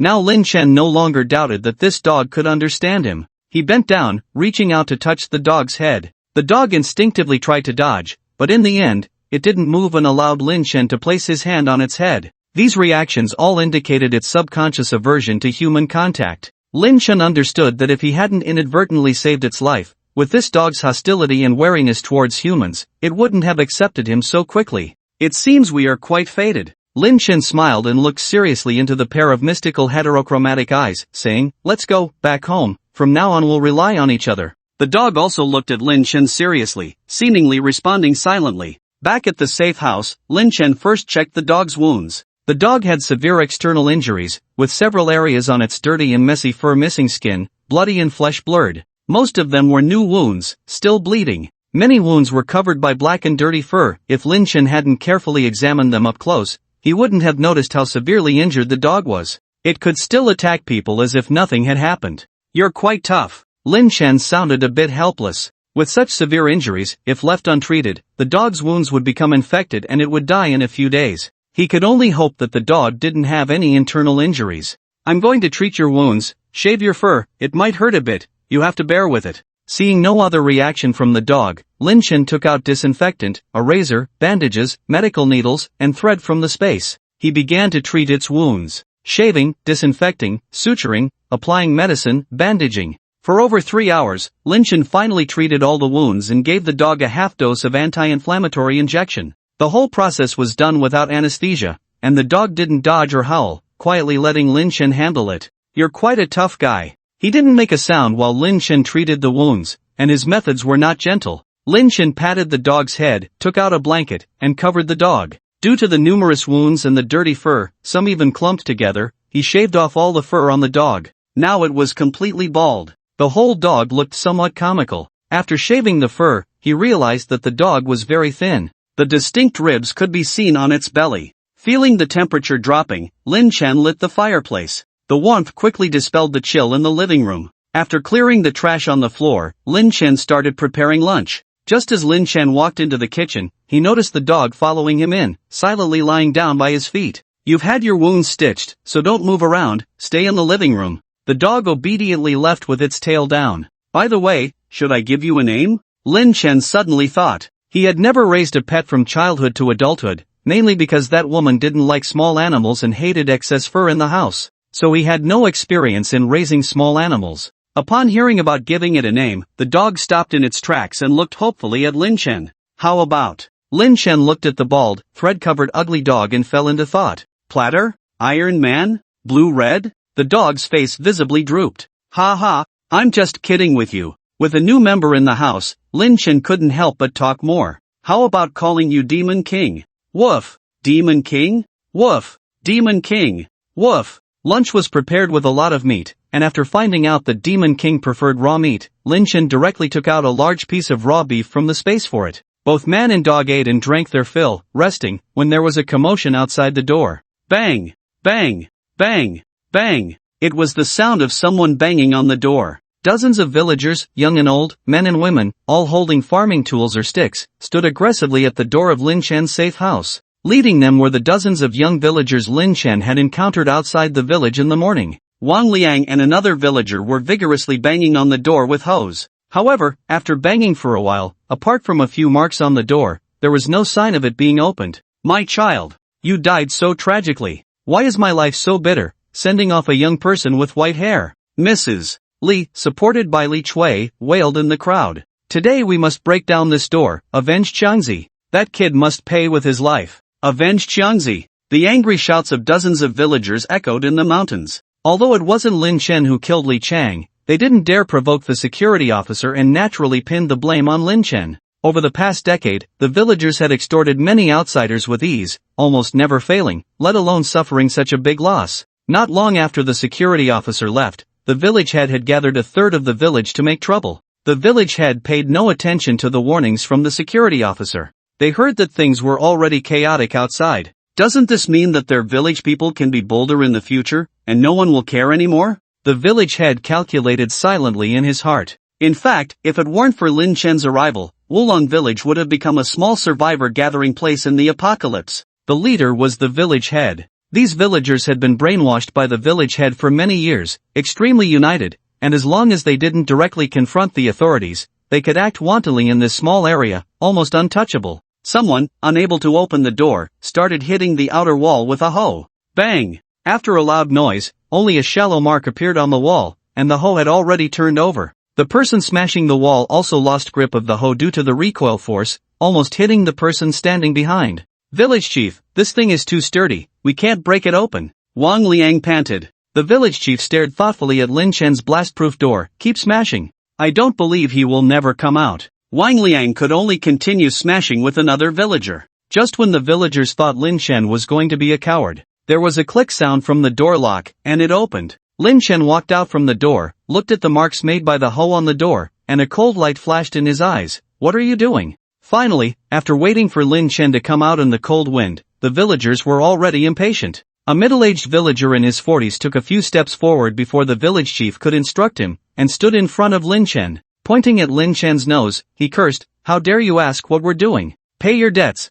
pay with your life for killing you." Before the villager could finish his words, Lin Chen looked at the fingers in front of him, frowned slightly, grabbed the finger and twisted it forcefully. Ah! The crisp sound of the finger breaking and the villager's screams sounded at the same time. The middle-aged villager was in so much pain that his face turned pale. Lin Chen let go of the finger, kicked the middle-aged villager in the abdomen, pushing him away, and the other villagers quickly dodged. The middle-aged villager lying on the ground clutching his stomach in pain, couldn't even stand up. Lin Chen scanned the dozens of villagers and said, "If you want to speak, speak properly. I hate it when people point fingers at me." The villagers were frightened by Lin Chen's ruthlessness. However, they were not good people either, and soon their ferocity resurfaced. The village chief stepped forward and said, "Young man, you were the first to use violence this time, and hitting someone will land you in jail." Lin Chen felt like he had heard a particularly funny joke. No wonder there is a saying on the internet, some people, you reason with them, they act like hooligans. You act like a hooligan, they reason with you. Seeing Lin Chen silent, the village chief thought he was scared. After a moment of contemplation, he said, "You are so young, if you have a criminal record, it will affect your future forever." The village chief looked like he was considering Lin Chen's well-being. Seeing Lin Chen not objecting, he continued, "We can choose not to report this. As long as you compensate for the losses in our village, we can forget about this incident and the matter with Qiangzi. How about it?" "Can't forget it. Beat him to death. Beat him to compensate for my son's life. He is the only child of our Li family." Mrs. Li heard the village chief's words, became emotional, crying and shouting. The village chief signaled to someone behind him, and immediately someone covered Mrs. Li's mouth. "What do you think? Do you want to consider it?" The village chief rubbed his hands and looked towards the safe house behind Lin Chen. He was more aware than the other ignorant villagers that things were getting out of hand outside: power outage, cars couldn't run, and snow in June. If these conditions worsened, it might turn into doomsday. He had to plan for himself.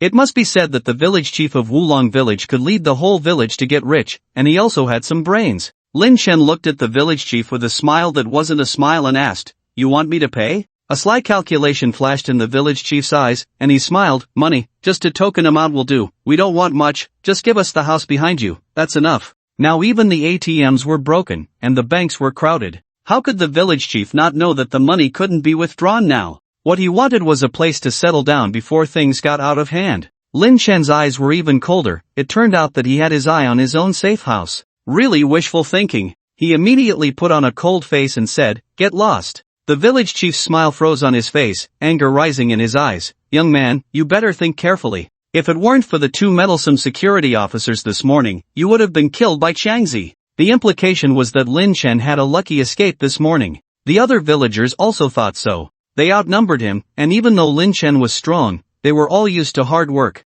As the saying goes, even the highest martial arts are afraid of a kitchen knife. This morning, they saw Lin Chen almost being killed by Li Chang. Don't you know? It's chaotic outside now. Even if there's a murder, if you just throw the body away, no one will investigate. I advise you to think carefully, whether your life is more important or some material possessions. The village chief squinted, the words a blatant threat. The other villagers immediately picked up their weapons, ready to act viciously alongside the village chief. Lin Chen chuckled. These people thought they could treat him like a soft target just because they outnumbered him. Little did they know that if the army from Shashi hadn't arrived, Lin Chen would have killed them without hesitation. If they didn't kill him, they would come looking for death, and he wouldn't hold back. "Old man, if you want my things, take them from my dead body. Spare me the nonsense. You don't know what's good for you." The village chief lost his patience completely, anger flashing on his face. "Since you want to die, I'll grant your wish." Wang Liang and the villagers who were smashing the door exchanged a glance, each holding a hammer, and they came at Lin Chen from both sides.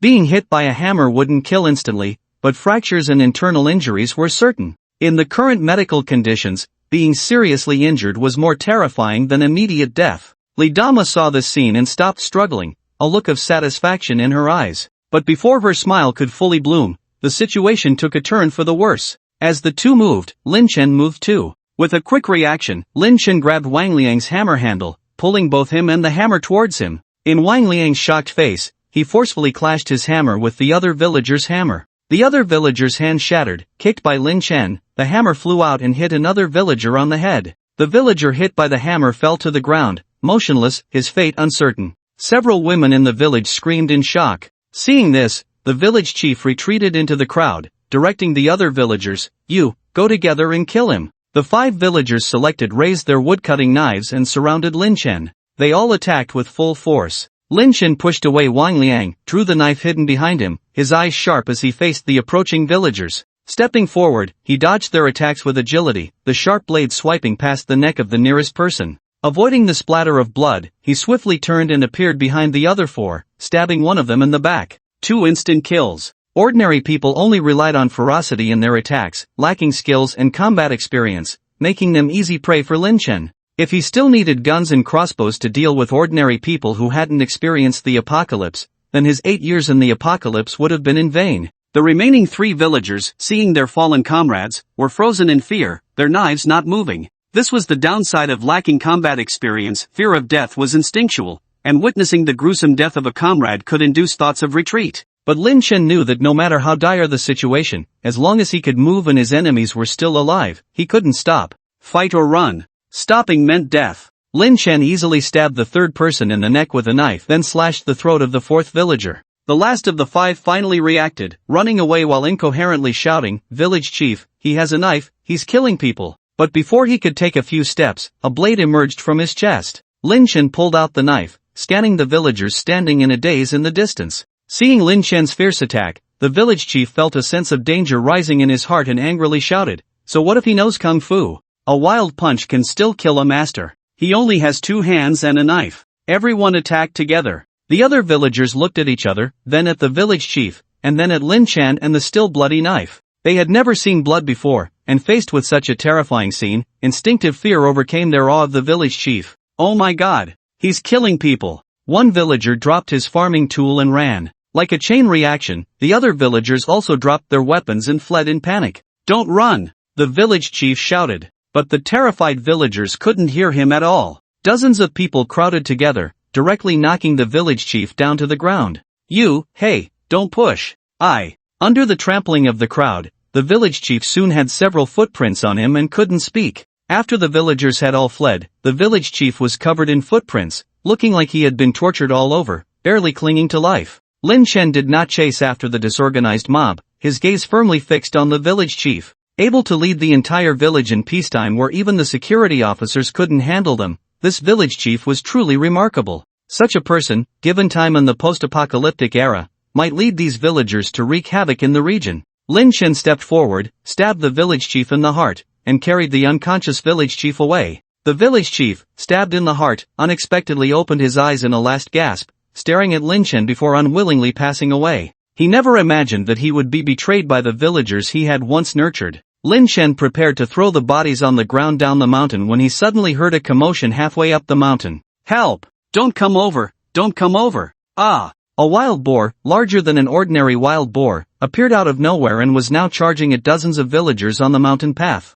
Many villagers fell off the nearby cliffs, some crashing into the mountain walls, spitting blood, and several bodies already lying on the ground. There was only one way down the mountain, and on flat ground, these villagers couldn't outrun a wild boar. The boar's sharp tusks took a life with each charge. Only after leaving behind more than a dozen bodies did the boar stop its attack, grabbing a body by the neck and starting to eat. The fleeing villagers dared not look back, and naturally did not notice that this boar was different from the wild boars they had encountered before. Ordinary wild boars rarely attacked unprovoked or ate humans, but this boar had crimson eyes, gnawing on human flesh, its eyes slightly narrowed in enjoyment. Lin Chen, who saw the scene, widened his eyes slightly, his pupils shrinking suddenly. Mutant beast. In the previous life, due to the extreme cold, large areas of plants died, and countless herbivores perished. Many animals, however, survived the cold. Lacking food, they emerged from the deep forests to hunt humans. In the first 3 years of the apocalypse, humans organized hunting parties. Despite frequent casualties, they found a new source of food.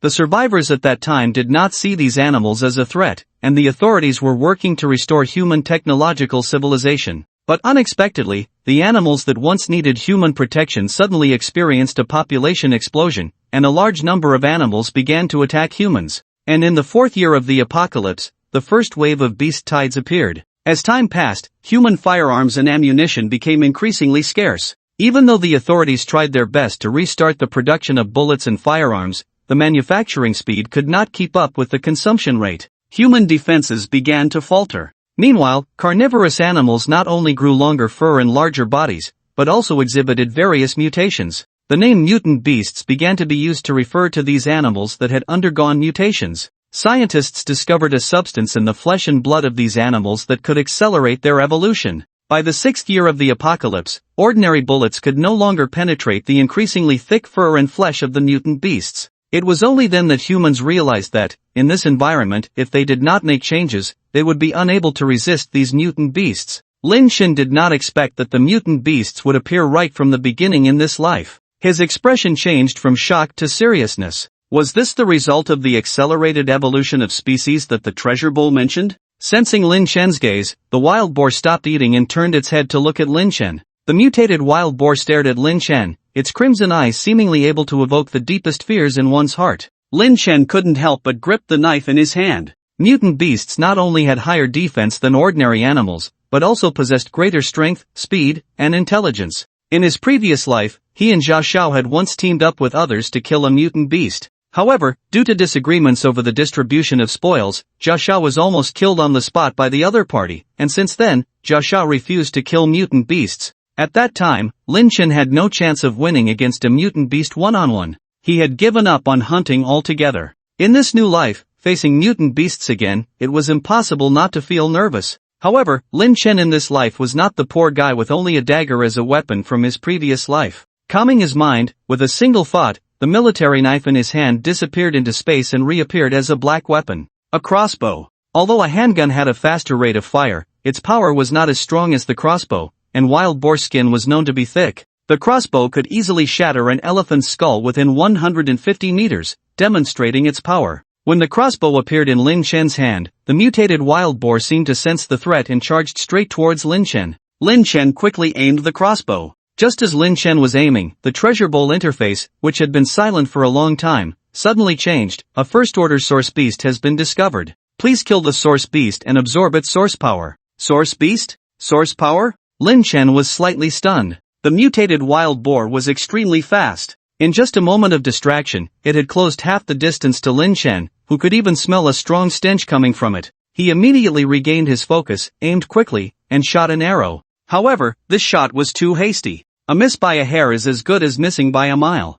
Originally, he had aimed for the weak spot above the mutated wild boar's eyes, but instead hit its nose, piercing through and coming out from under its mouth. An arrow sealed the mutated wild boar's mouth shut. However, this kind of injury, for the mutated wild boar, apart from enraging it, did not even affect its mobility in the short term. The mutated wild boar let out a painful roar, its originally crimson eyes now glowing even brighter, and it charged towards Lin Chen at an even faster speed. It was too late to shoot another arrow. Lin Chen decisively retracted the crossbow, rolled on the spot, and dodged the mutated wild boar's charge. When facing such a mutant beast like the mutated wild boar, one could not afford to be hit even once, as it would immediately render one powerless in battle. Its sharp fangs could easily pierce through a person, and its powerful charge could crush a person's internal organs. The mutated wild boar ran for more than 10 meters before slowing down its charge, turning around, and once again charging towards Lin Chen. Lin Chen quickly stood up, and as he did, the military knife reappeared in his hand.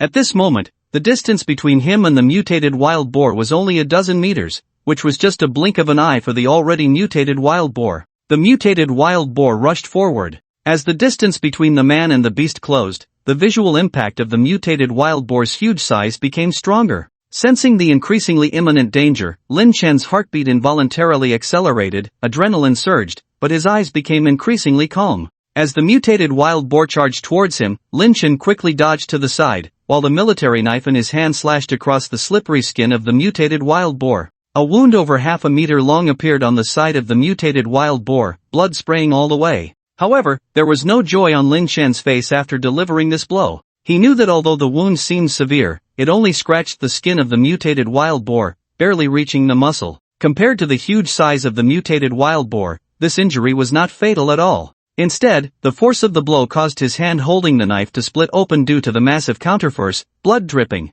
If it were an ordinary wild boar, it would have been disemboweled by this blow. The super defense of mutated animals was evident. The mutated wild boar became even more furious after feeling the pain, swiftly turning its head. The distance between the man and the beast closed once again. Lin Chen's palm holding the knife was slightly sweaty. The mutated wild boar was too fast, making it almost impossible to dodge at such a close range. He had no choice but to fight. A look of determination flashed across Lin Chen's face, as he chose not to retreat but to advance, directly attacking the mutated wild boar. The wild boar's figure grew larger in front of him, its sharp tusks seemingly right in front of him. The intense sense of life and death crisis made Lin Chen's scalp tingle involuntarily, and the adrenaline in his body reached its peak. Just as they were about to make contact, Lin Chen felt something inside him shatter. The speed of the wild boar suddenly slowed down, and everything around him seemed to slow down as well. Suddenly, all the knowledge and combat experience he had learned flashed through Lin Chen's mind. His brain entered a state of rapid calculation. Current wind force level 4, northeast wind. Concrete road slope 27. 6 degrees. Mutated wild boar speed 19. 8 meters per second. Self-eruption speed 13 meters per second. Collision with the mutated wild boar in 0. 7 seconds. Death rate 99. 99%. Best evasion angle. Best attack angle. Best attack point. These pieces of information flashed through Lin Chen's mind at a speed of 0.01 seconds. Next, Lin Chen felt like his body was a precision instrument. Without needing to react or think, his brain had already selected the best evasion time and angle, dodging the mutated wild boar's impact by a hair's breadth. His arm, like the most precise mechanical hand, erupted with all his strength at the perfect moment, the knife plunging into the mutated wild boar's neck. Immediately, he let go, avoiding being thrown away by the force of the mutated wild boar. The mutated wild boar, with the knife in its neck, moved forward a few meters due to inertia before turning its head again.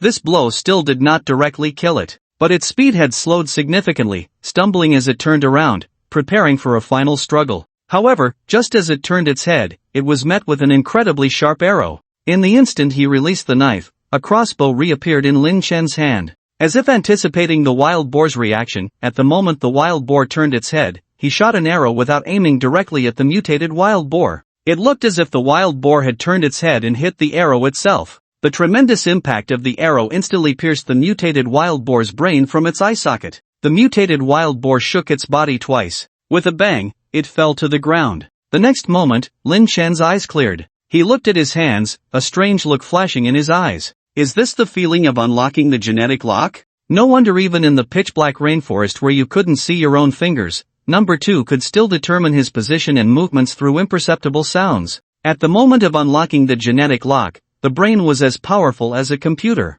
Unfortunately, it could only be maintained for 3 seconds. It could only be used at critical moments, and the side effects were coming, right? This thought flashed through Lin Chen's mind. The next moment, a sharp pain spread from his limbs. The side effects of unlocking the genetic lock appeared. Several minutes later, Lin Chen finally recovered. He didn't fall into a coma like Su Qin did when she unlocked the genetic lock for the first time. The duration of the pain was also shorter than Su Qin's. Most importantly, he didn't feel as much pain. Pain was still pain, but it definitely didn't reach the point of feeling better off dead. Could there be individual differences in genetic locks? Lin Chen wondered in his heart, temporarily pushing this question aside. There were more important issues at hand now. He walked towards the mutated wild boar that had already died. The mutant beast should be the first-order source beast mentioned by the treasure basin. So how should he absorb the so-called source power? Lin Chen squatted in front of the wild boar, lost in thought. Detected unclaimed source power, absorb it? Yes/no. A line of text suddenly appeared on the interface of the treasure basin. Lin Chen's spirits lifted and he said, yes. Please maintain physical contact with the source beast. Note, the absorption of source power must not be interrupted. If interrupted, the source power will dissipate and cannot be obtained again. If interrupted, it cannot be obtained again? Lin Chen hesitated for a moment, then stored the wild boar's body in his space and walked towards the safe house. He didn't know how long the process of absorbing source power would take. Although there was no one around now, it was better to be safe than sorry, so returning to the safe house was the safest option. Lin Chen quickly returned to the safe house, patted the demon dog's head, indicating it to stay in the living room, and entered a utility room where he had originally planned to store some miscellaneous items. He took the mutated wild boar's body out of the space, and the interface of the treasure basin reappeared with the prompt, detected unclaimed source power, absorb it? Yes/no. Lin Chen secretly breathed a sigh of relief, placed his hand on the sticky fur of the wild boar, and said, yes. As Lin Chen's voice fell, the invisible source power was drawn from the mutated wild boar and flowed into his body through the palm of his hand. Lin Chen felt a slight warmth in the hand and the entire arm that touched the wild boar. Then a refreshing sensation spread through his body from the cells to the soul. After 2 minutes, this feeling stopped. There was no more sensation afterwards. When Lin Chen withdrew his hand, he still felt a bit unsatisfied. Is this the feeling of evolution? Smacking his lips, Lin Chen stored the wild boar back in the space and washed his hands. Soon he noticed that his walking speed had increased slightly compared to before. Lin Chen also tested his strength and found it to be a bit stronger than before. Overall, his physical fitness had probably improved by about 10%. He could confirm that source power was the key to rapid human evolution. Lin Chen remembered that at the beginning of the apocalypse, the treasure basin underwent a mutation. Solar storms are arriving, geomagnetic storms are forming, source substances are rapidly generating, source power can drive biological evolution. This so-called source substance is the key to biological evolution through source power. By obtaining the source substance and forming source power, one can become stronger. In the previous life, scientists discovered that animals and plants underwent mutations, while humans only became more cold resistant. This proved that this source substance could be passively absorbed by animals and plants, but not by humans. Humans had to actively absorb it. That's why in the previous life, the resonance cultivation technique was developed. After practicing resonance for 2 years, Lin Chen clearly felt that his physical fitness had improved, otherwise he wouldn't have been able to join forces with others to kill a mutant beast. He remembered that since the beginning of the apocalypse, he had not practiced the nourishing life technique. Now is the perfect opportunity to try out the health cultivation technique and resonance to see which one is more powerful. Without hesitation, Lin Chen started practicing the health cultivation technique directly in the living room. As he expected, after practicing the set of health cultivation techniques, the warm and melting sensation in his body became more pronounced, and he also felt a tingling sensation similar to absorbing source energy. Lin Chen then tried resonance and found that its effect was much inferior to the health cultivation technique. it was at least half as effective. With a flash in his palm, the health cultivation technique appeared in his hand, still looking dirty and tattered. Health cultivation technique, resonance. If he encounters that fat Taoist again, he must ask where this health cultivation technique came from. Lin Chen put away the health cultivation technique again. Ordinary people can unlock genetic locks, and now even mutant beasts have appeared. This apocalypse is no longer like the one in his previous life. The outside world will soon become very dangerous. Lin Chen turned to look at the Demon King lying on the carpet, always curiously staring at him, and touched its dog head, saying, "Demon King, let's work together to become stronger. Woof! We'll have wild game for dinner tonight. Woof!" In the evening, Lin Chen dealt with the mutated wild boar. The huge body of the mutated wild boar looked like it weighed at least 400 catties, very large. He had heard in his previous life that the meat of mutant beasts was very delicious, and he had long wanted to try it. Lin Chen first cut a large piece for the Demon King, then fried a few pieces of wild boar ribs for himself. Surprisingly, the meat of the mutant wild boar was not as tough as regular wild boar meat, and it had no gamey taste. It was chewy and flavorful. Lin Chen ate 7 pieces in one go before stopping. Even the Demon King ate 2 more pieces, licking its mouth with lingering enjoyment. This may be related to the life essence transformation of the source beast. After the meal, Lin Chen wanted to go out for a walk. The Demon King also wanted to follow, but it had no fur now, and Lin Chen was worried it might get cold. He found a piece of clothing and modified it to fit the Demon King, who seemed a bit uncomfortable but accepted being wrapped up by Lin Chen. It had started snowing outside. In just a few hours, there was no trace of blood on the ground. Looking down from the mountain, half of the county town was pitch black. Occasionally, there were faint lights in some households, probably from lit candles. Demon King, there will be no more bustling households in the future. Lin Chen looked at the dark world and said softly. He now understood the meaning of this apocalypse. Humanity had been too comfortable at the top of the food chain for too long.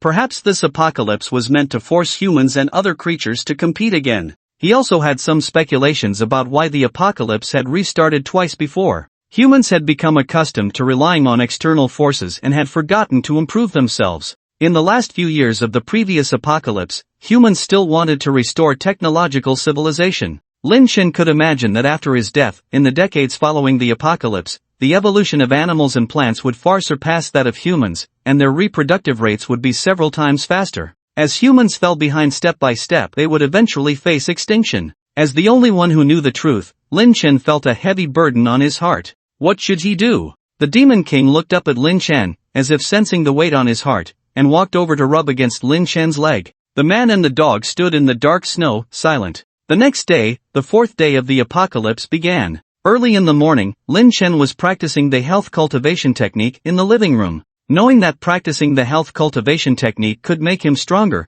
he naturally wanted to spend more time cultivating. Last night, when he returned to the safe house, Lin Chen also practiced the health cultivation technique for several hours until his limbs were too tired to lift, then he stopped and went to sleep. After a night of contemplation, he also realized that he was just one person and could not control the whole world. Even if he goes to the authorities and says this is the 3rd doomsday, humans need to elevate themselves from now on, stop thinking about restoring technological civilization. The officials won't believe him. They might even arrest him and interrogate him on how he knows all this, or even kill him to try to seize the treasure basin. The best outcome would be to control him and make him a tool for the ruling class. Lin Chen is not great enough to sacrifice himself for all humanity. With the treasure basin, the longevity secret, and knowing the truth of this doomsday, he is already ahead of everyone. What he should do most is to keep getting stronger. Only by becoming strong enough to make the authorities fear him can he have the power to have an equal dialogue with them. An ant cannot influence the world, but a giant can. Besides, he also needs to see if this world is worth saving. How far he should go. Anyway, the worst result is just destruction together. Thinking of this, the faces of the Shen family flashed through Lin Chen's mind. His eyes turned extremely cold in an instant. People like Shen Fanrun don't deserve to live well. The Demon King, who had been watching Lin Chen practice, suddenly saw Lin Chen's terrifying expression, widened his eyes, and involuntarily tilted his head back. After finishing his practice, Lin Chen rested for a while, made 2 ham sandwiches, boiled over 30 eggs, brewed 2 cups of milk, and shared them half with the Demon King. In this regard, he and the Demon King got along well. Both had big appetites. After breakfast, he reinstalled the camera he had removed back on the door peephole. A blizzard had already started outside. The whole world was covered in endless white snow. The outdoor temperature had dropped to -31 degrees Celsius. The villagers who had escaped did not come back to cause trouble. Countless people had their lives taken away by the cold in their sleep last night.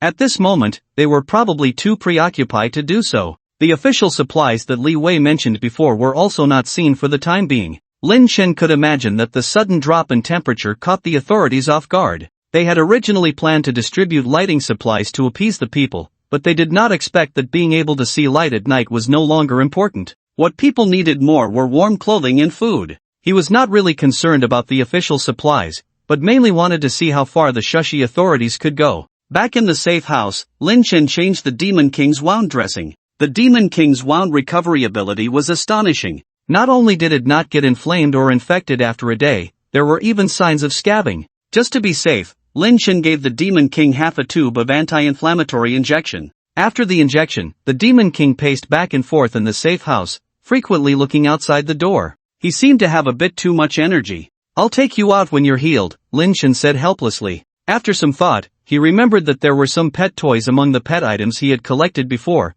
which should be able to be taken out to keep the Demon King occupied. "I'll find some toys for you to play with." Lin Chen communicated with the space using his mind, scanning through the vast space. Suddenly, he noticed a box. Ha! With a flash in his hand, an extra box appeared. This was the box placed in the briefcase that Shen Jinbin's bodyguard was supposed to take to the hospital. After exchanging the box with a handgun before, Lin Chen had been busy rushing back to the safe house and had completely forgotten about the existence of this box in the past few days, only remembering it just now. Seeing Lin Chen holding an extra box, the Demon King leaned his bald head over and sniffed it. "Not this one." Lin Chen patted the Demon King's head, and another ball appeared in his other hand, which he threw to the Demon King. However, the Demon King just glanced at the ball and then turned his head back to focus on the box in Lin Chen's hand, showing more interest in the box. Lin Chen couldn't figure it out, so he said, "Let's take a look together, but I don't know what's inside either, so be careful and stay back." The Demon King obediently sat on the sofa on Lin Chen's other side.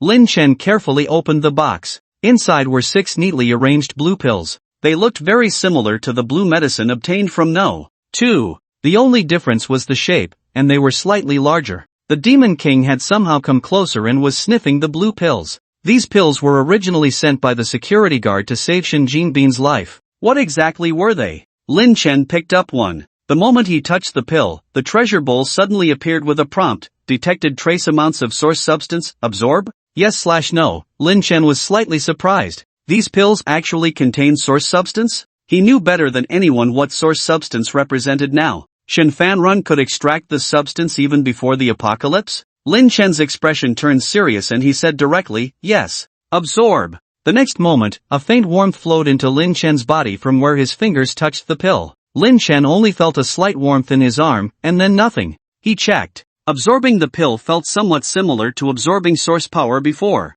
but the effect was not even 1/1000th of source power. The amount of source substance in the pills left by No. 2 was pitifully small, not even prompting the treasure bowl when held in Lin Chen's hand. This slightly relieved Lin Chen. If these pills contained a lot of source substance, he would have to reconsider seeking revenge from the Shen family. No. 2 had mentioned that Shen Fanrun was cultivating genetic warriors before his death. If these pills contained a lot of source substance, it meant Shen Fanrun had likely succeeded. But it seemed not yet, and these pills seemed very precious to Shen Fanrun. Otherwise, he wouldn't have brought them over only when his biological son was dying. Turning to see the Demon King sniffing the pills eagerly, Lin Chen asked, "Do you want to eat them?" Demon King, woof. Source substance was useful for both humans and animals. But for Lin Chen, this amount of source substance was not as beneficial as practicing the nourishing life technique once. Lin Chen generously threw the pills into the Demon King's mouth. The Demon King swallowed the pills and licked its mouth. Seeing no other abnormal reactions from the Demon King, Lin Chen fed the remaining 5 pills to it.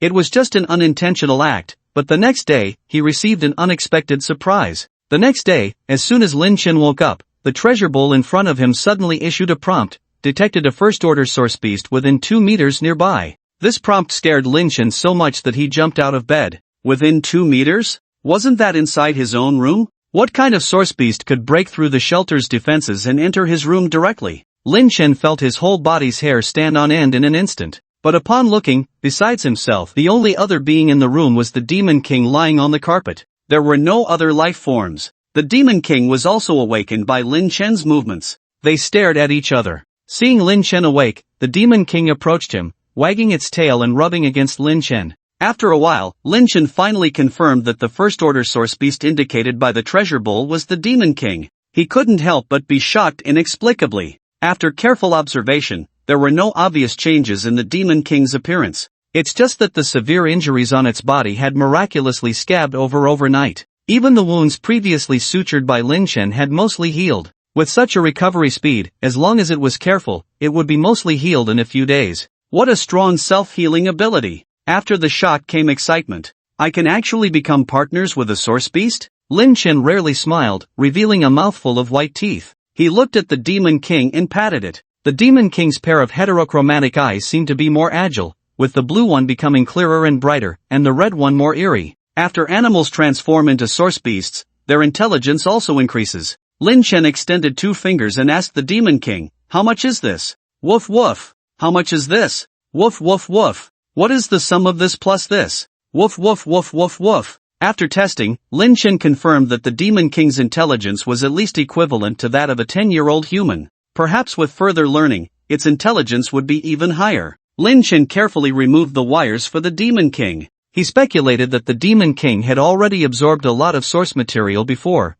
reaching the critical point of evolution. That's why it evolved directly after consuming the pill he fed it. After removing the wires, the Demon King licked Lin Chen. "Good dog." Lin Chen reached out to pat the Demon King's head. As before, the Demon King heard Lin Chen praise it and wagged its tail rapidly. Becoming a source beast did not affect the Demon King's temperament. Throughout the following day, Lin Chen observed and became more certain of this. He had a premonition that the Demon King would be his greatest aid apart from the treasure bowl. 3 more days passed. The blizzard gave this city, which had never seen snow before, a taste of what an icy world was like. The temperature had dropped to over 30 degrees below zero, with even lower temperatures at night, reaching over 50 degrees below zero. Lin Chen did not visit the Sand City in his previous life, but he remembered that on the 4th day, the temperature in the Sea City was over 50 degrees below zero, dropping to as low as 80 degrees below zero at night. By now, in the northern regions, the temperature had dropped to around 70 to 90 degrees below zero, right?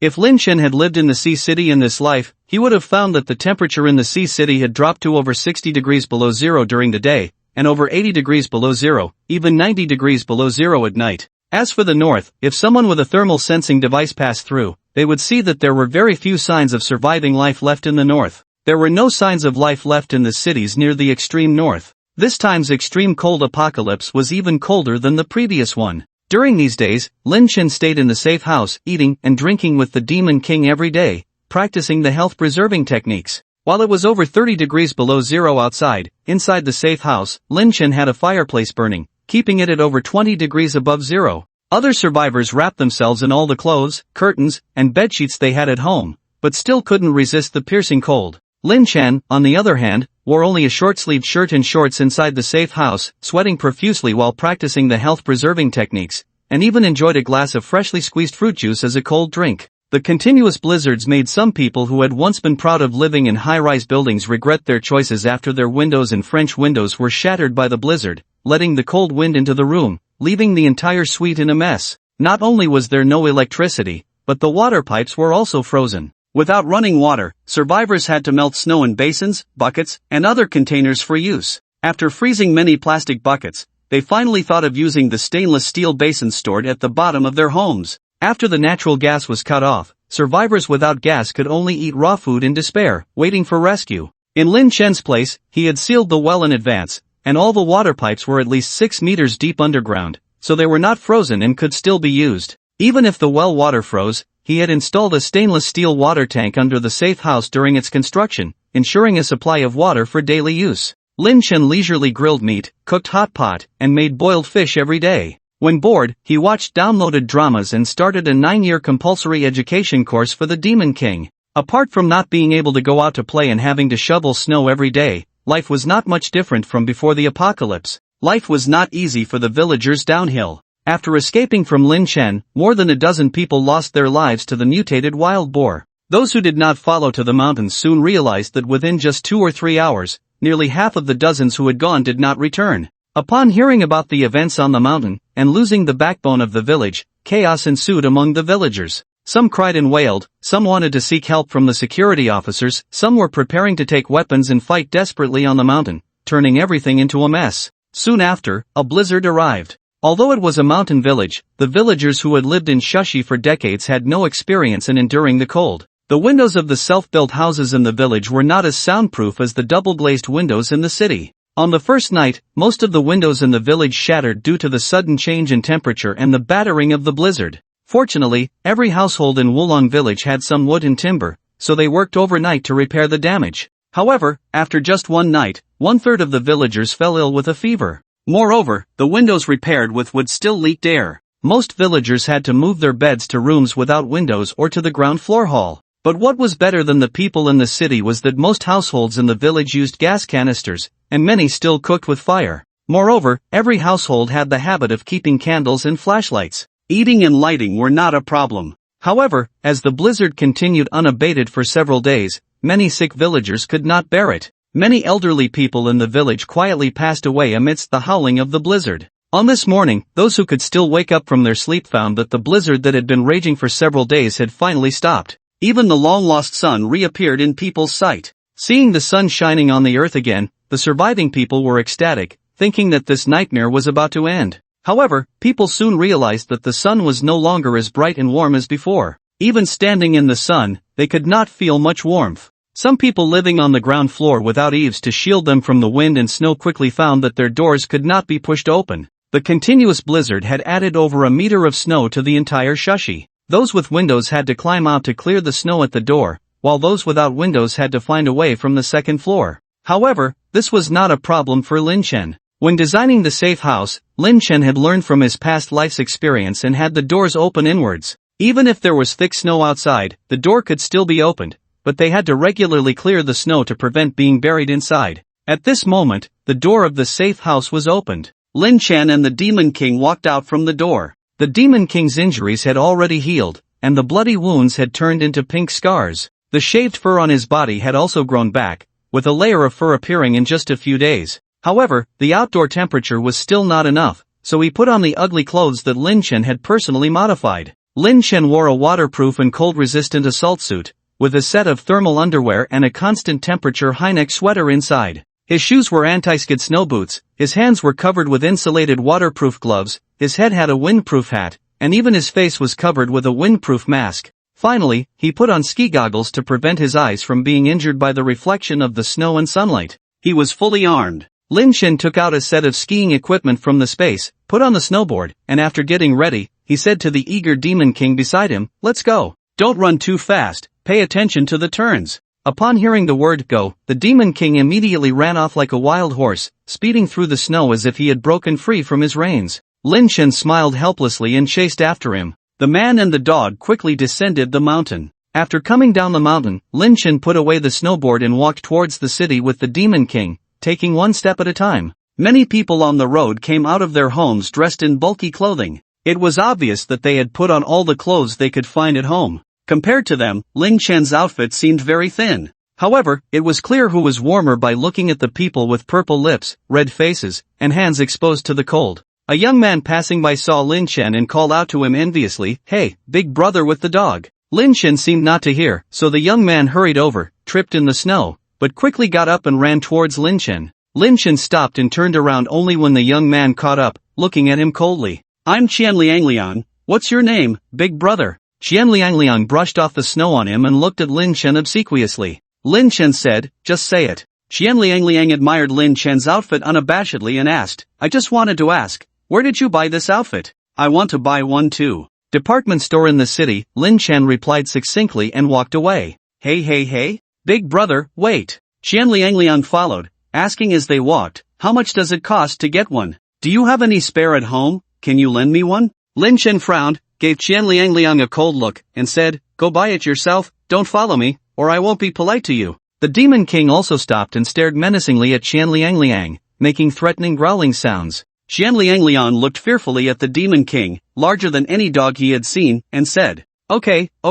take care, big brother." After Lin Chen walked away, Qian Liangliang spat at Lin Chen's back, "Pop, relying on a dog's power. What's so great about it?" At that moment, a middle-aged man in a down jacket walked past Qian Liangliang. Xian Liangliang immediately approached him. Hey, this outfit of yours. Get lost. A few days ago, some shops were still open despite the power outage. Today, there were none. After experiencing the nightmare-like changes of the past few days, people finally realized that they had to collect food and warm clothing desperately to survive. Many people on the road were smashing shops with various tools and weapons. Some groups of people rushed to loot clothing and food stores. Others directly snatched items from others. There were even people killing on the streets. Social order had completely collapsed. Lin Chen, with the Demon King, arrived at the entrance of a jewelry store. His purpose for coming out this time was to collect gold to upgrade the treasure bowl that had not been upgraded for a long time. The origin of the treasure bowl was mysterious, able to predict the coming of the apocalypse and new terms like source power and source beast that no one had heard of in the past. It seemed to know everything. It could replicate items, store items, functions unheard of and unseen. It could even make people reborn. Perhaps upgrading the treasure bowl to a certain level would bring some unexpected surprises. Therefore, Lin Chen never forgot about upgrading the treasure bowl. Lin Chen gestured for the Demon King to step back a bit, took out a hammer he had prepared in advance, and struck the toughened glass of the jewelry store with a heavy blow. With Lin Chen's current strength, a single blow shattered the toughened glass into countless small pieces. After a few more strikes, the entire piece of glass fell down with a crash, scattering glass shards all over the ground. The store was quiet, no piercing alarm, no screaming employees. Letting the Demon King guard outside, Lin Chen went straight into the jewelry store, opened each counter, and put the gold, silver, platinum, rose gold, and diamonds inside his backpack. Anything valuable was collected into the backpack. Then, most of the contents in the backpack were transferred into the space. The whole process took less than half an hour. He did not directly use space to collect the gold in the counter. It was because if people who came later saw the counter intact but the gold inside disappeared, it would increase the risk of exposing that he had the treasure bowl. After collecting from one store, he then took the Demon King to the next jewelry store. Lin Chen had visited the downtown area before the apocalypse and knew that there were many jewelry stores in the area. Along the way, Lin Chen consecutively looted 8 jewelry stores, including 3 large ones. The collected gold and silver jewelry was worth at least tens of millions before the apocalypse. There were many shops and markets in the downtown area, and there were also many people coming here to loot supplies. Some people saw Lin Chen breaking into the jewelry stores to loot gold and silver jewelry and wanted to get a share, but they were scared off by the Demon King guarding outside. Some people saw Lin Chen grabbing these gold and silver items that couldn't be eaten or worn and secretly mocked Lin Chen's foolishness. At noon, Lin Chen and the Demon King dined at a jewelry store that had already been looted by him. He used his backpack as cover, took out some pre-made beef patties from the space, and started eating with the Demon King. Although there were no other people in the store, they still had to be cautious. The lessons from his past life taught him never to let his guard down. While enjoying their meal, footsteps sounded from the entrance of the jewelry store. A middle-aged couple, a girl who looked about 17 or 18, and a boy in his teens passed by outside and caught Lin Chen's attention. The 2 middle-aged people and the girl were carrying large bags, while the boy had empty hands. They seemed like a family of 4 looking for supplies. When they reached the entrance of the jewelry store, they glanced inside the wide-open store, seemingly preparing to go in. Lin Chen spoke up, "There are people here, you should rest elsewhere." The 2 middle-aged people prepared to leave upon hearing Lin Chen's words, but the boy stopped in his tracks. "Is this your home? I'll go in if I want to." The boy had a sour expression, as if the whole world owed him 5 million, and his tone was aggressive. He kicked the glass shards and was about to walk in. The girl beside him quickly pulled him back. "Akiu, don't cause trouble." However, these words seemed to trigger something in the young man, and he shook off the girl's hand, cursing as he walked into the store. "I'll come in. Who are you to stop me, you little brat? It's not his place. What's wrong with me coming in?" The boy named Akiu walked straight up to Lin Chen. He only took a few steps back when he saw the Demon King. But when he saw the beef patties in the Demon King's mouth and Lin Chen's hand, Akiu's steps halted again. He stared straight at the beef patties. At this moment, the other 3 outside also walked in. The middle-aged couple, who had initially planned to call Akiu out, couldn't take their eyes off the beef patties. Although they had only lost electricity and gas for a few days, 4 people used to cooked food and couldn't go without meat in every meal. These days were as difficult as eating dirt. "Young man, it's such a waste to feed such good beef patties to a dog, isn't it?" The middle-aged woman looked regretful as she stared at the beef patty in the Demon King's mouth and couldn't help but say. Upon hearing the middle-aged woman's words, the Demon King immediately became unhappy. It raised its head, showing a fierce look at the middle-aged woman, as if it would rather not eat the patty than be told what to do. The middle-aged woman immediately closed her mouth in fear and hid behind the middle-aged man. The middle-aged man swallowed his saliva as he looked at the beef patty, then turned to Lin Chen and said, "Young man, you should leash such a big dog when you take it out. What if it bites someone? Why don't you tie it up first? If you're afraid of being bitten, you can leave. You've already disturbed our meal." Lin Chen replied indifferently. The middle-aged man was taken aback by Lin Chen's words, showing a displeased expression on his face, but after looking at the Demon King, he ultimately didn't say anything. At this moment, the boy named Akia spoke up, "Mom, I want to eat meat pies." The middle-aged woman glanced awkwardly at Lin Chen, then pulled the boy, saying, "Mom will make it for you at home, let's go." "There's no meat at home, not even a hot meal. I want meat pies. I want them now." The boy tugged at the middle-aged woman's clothes and stomped his feet. "If I don't eat meat pies, I won't go." Irritated by the boy's fuss, Lin Chen glanced at him, a hint of killing intent flashing in his eyes. The boy was immediately frightened into silence. "Young man, can we exchange these things with you for 4 pieces? No. 3 pieces? 3 pieces of beef pies?" The eyes of the girl among the 4 also kept staring at the meat pies, lowering her head at the mention. Without hesitation, Lin Chen refused, "No." The woman's bag was filled with summer clothes, curtains, carpets, and other items that were of no use to him. "How about 2 pieces, or just 1? Please help, my son hasn't eaten meat for days and he's getting thin." The Demon King glanced at the boy's round belly and face, tilted his head, seemingly puzzled by the woman's nonsense. Seeing Lin Chen unwilling to exchange, the middle-aged man said impatiently, "He'd rather feed the dog than exchange. Don't embarrass us here, let's go." The middle-aged woman sighed helplessly, pulled the boy, and the family left. Lin Chen ignored them and continued with his lunch. He also stuffed another piece of beef pie into the Demon King's mouth, who had already finished one. However, the Demon King did not accept it, but suddenly raised his head and looked outside. Following the Demon King's gaze, Lin Chen turned his head to look outside at the street. At that moment, the boy named Akia suddenly broke free from the middle-aged woman's hand and rushed over to grab the meat pie intended for the Demon King to feed him. "Give it to me." Lin Chen noticed the boy rushing over to grab the meat pie, a flash of killing intent emanating from him.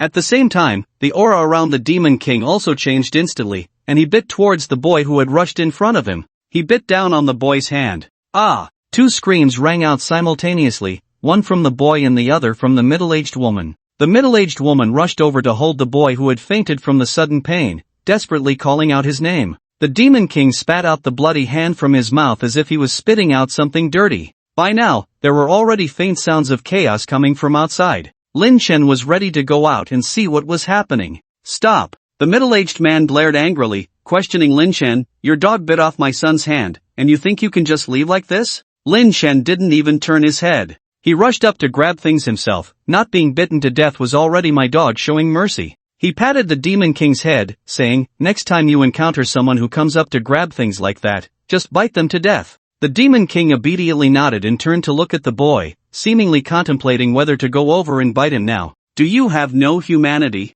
Feeding food to dogs is one thing, but toying with human lives like this?" The middle-aged man shouted, but dared not come forward to avenge his son. At this moment, clear screams and frantic footsteps could be heard outside the door. "Help!" A group of people were frantically fleeing on this street, and behind them, a black and brown striped, as big as a lynx, tabby cat was chasing them madly. The cat's speed was extremely fast, and the eerie, ferocious eyes clearly lacked the usual lazy and gentle characteristics of a normal cat. Its sharp claws would directly pierce through a person's body with each swipe, tearing off a piece of flesh. After knocking a person down, it would only pounce on the next person after the person's body was mangled under its claws. It seemed to treat humans as mice under its claws. After playing with one person to death, it leaped forward, using its powerful jumping ability to directly jump in front of the fleeing crowd. It looked mockingly at the despairing humans. When the cat approached within 100 meters of the shop, the interface of the treasure basin in front of Lin Chen issued a reminder, detected the appearance of a first-order source beast within 100 meters. Another source beast appeared. Seeing another source beast, Lin Chen's expression turned cold. Last time, he missed the opportunity to kill the mutated wild boar in advance because the treasure basin suddenly alerted him, catching him off guard. This time, he wouldn't miss again. At that moment, the Demon King standing beside him suddenly burst with strong fighting intent, staring hostilely at the mutated calico cat. The Demon King took a few steps in place, looked up at Lin Chen, seemingly seeking his opinion with his eyes. "Do you want to deal with that cat?" Lin Chen immediately understood the Demon King's meaning. The Demon King nodded. Seeing that the source beast had to be killed, an opportunity to quickly increase his strength, Lin Chen naturally wouldn't let it slip by. It was a bit unexpected that the Demon King took the initiative to fight, but it also allowed him to see the Demon King's strength, as it didn't matter who the source beast died at the hands of. He asked, "Need help?" The Demon King nudged Lin Chen with his head, gesturing for him not to intervene. "Alright, you go." With him watching from the side, the Demon King wouldn't get into trouble.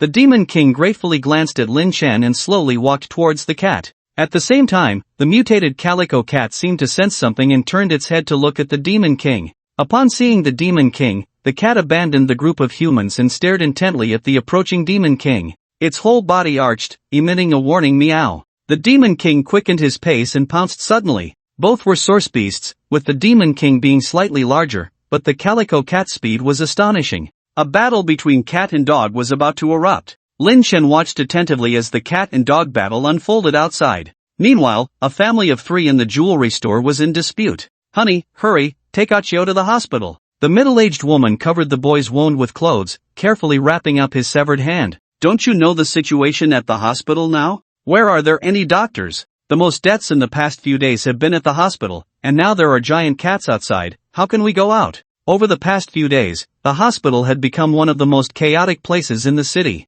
Countless people with injuries, frostbite, colds, and fevers rushed to the hospital, and the arrival of the blizzard trapped everyone inside. The hospital was crowded with people, but there weren't enough supplies to accommodate everyone. In desperate hunger and cold, what people would do at the critical moment could be imagined. The hospital now was like hell. What should we do? Are we going to watch Achio die here? The middle-aged woman was extremely anxious. "Mom, first tie up Achio's wound with a rope to reduce bleeding." The girl who had been silent suddenly spoke up. Hearing the girl speak, the middle-aged woman, who had previously appeared gentle, immediately changed her tone sharply, saying, "What do you know, you little brat? Are you trying to turn your brother into a cripple?" The girl looked submissive and whispered, "I saw this online before. If he continues to bleed like this, he will die from excessive blood loss." This sentence from the girl was like lighting 2 gunpowder barrels. The middle-aged man strode forward and slapped the girl hard on the face. He vented his anger, which he couldn't release on Lin Chen, on the girl. "You want to watch your brother die, don't you?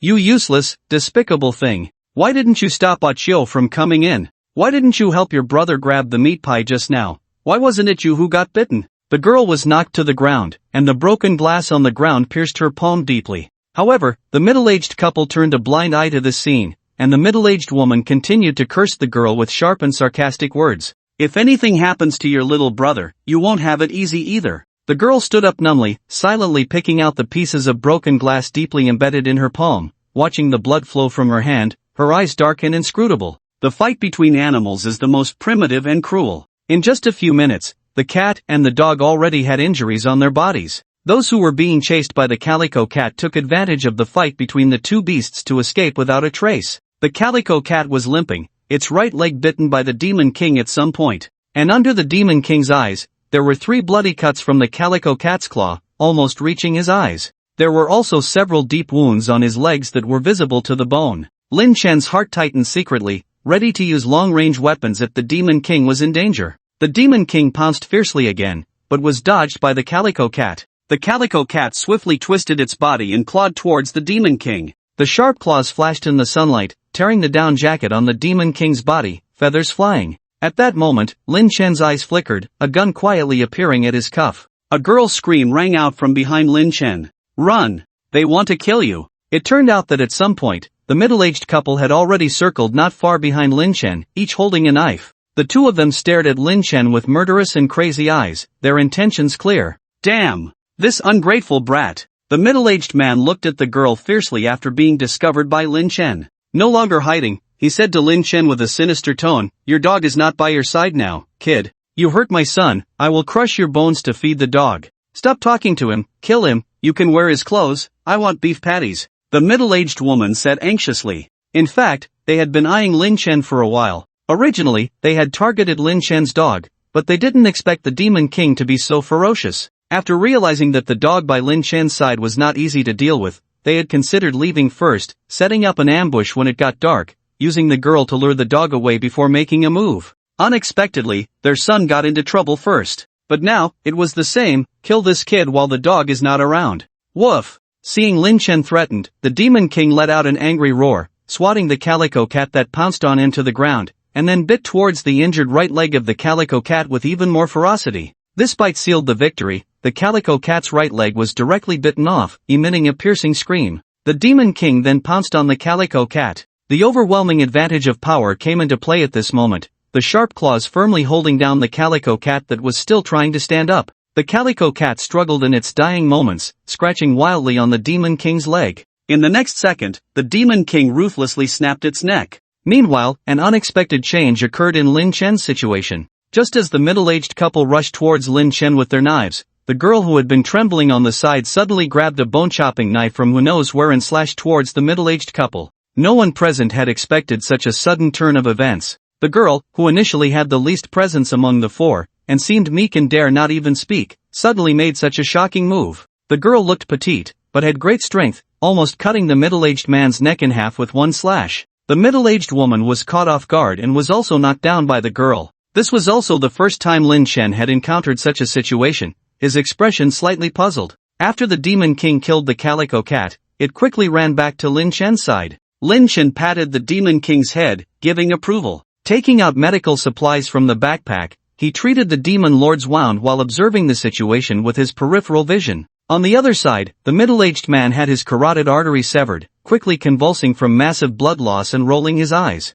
Meanwhile, the middle-aged woman was still struggling in her dying moments, wielding a fruit knife and thrusting it towards the girl. The girl dodged, getting stabbed in the arm, but her actions did not cease as she struck the middle-aged woman's head with another blow. Even though the middle-aged woman was motionless, she continued to strike one blow after another. Blood splattered as if the person under the knife was not her parents but two pieces of pork. It wasn't until both bodies became a bloody mess that the girl stopped. She stood up with the knife, walking towards the unconscious boy, whispering, "Let's go to hell together, little brother." And then she mercilessly struck down at the defenseless boy. Several blows decapitated the boy's head. After completing all this, the girl walked towards Lin Chen with the knife. However, halfway there, she dropped the knife on the ground, looking like a lost soul, and said to Lin Chen, "Kill me." "Why should I kill you?" Lin Chen was puzzled. He only killed to protect himself and his interests. This girl did not attack him, did not insult him, and even reminded him. Although he had sensed the threat behind him at that time, it also indicated that the girl had no hostility towards him. She even helped him out of trouble. He had no reason to kill her. The girl's eyes lost their luster. "I killed my parents. I'm scum. Shouldn't I be killed?" Lin Chen found it amusing. "What does killing your family have to do with me? Besides, some people are not worthy of being parents." At that moment, Lin Chen thought of LVCUA, his eyes darkened, patting the Demon Lord, saying, "Let's go." When Lin Chen and the Demon Lord returned to the side of the Calico Cat, some people who had just escaped came back, but they only watched from afar, not daring to approach. The Calico Cat was dead, and the Demon Lord who killed the Calico Cat was still there. Ignoring the gazes around him, Lin Chen had the Demon Lord pick up the Calico Cat's body and leave. Those who thought Lin Chen might not take the Calico Cat's body away showed disappointment. They thought they might have a chance to scavenge some meat. However, the remaining leg of the Calico Cat, bitten off by the Demon Lord, still caused a commotion among many people. Regardless of what kind of meat it was still meat. After walking a distance, Lin Chen stopped and shouted towards a corner behind him, "Come out." A girl covered in blood and carrying a large bag cautiously emerged from the corner. It was the girl who had just killed her entire family. "Why are you following me?" Lin Chen frowned. The girl took a few steps closer, stopping only when she heard the Demon Lord threateningly, "Can I follow you?" "No." Lin Chen decisively refused without hesitation. Just because he didn't kill her didn't mean he would accept her. "I can do anything, don't be fooled by my thin appearance, I'm strong, can endure hardships, and don't eat much." The girl tried to sell herself hard. "I already have a companion by my side." Lin Chen warned the girl with a sharp look, "Don't follow me anymore, I won't hesitate to kill." He wouldn't become partners with anyone again, not even a servant he wouldn't trust to keep by his side. "My name is Qin Shuang," the girl shouted at Lin Chen's back. Seeing Lin Chen not turning back, Qin Shuang's eyes were determined as she walked away in another direction. As the distant gazes behind him gradually faded, Lin Chen found a secluded and uninhabited corner to store the Calico Cat's body in his space.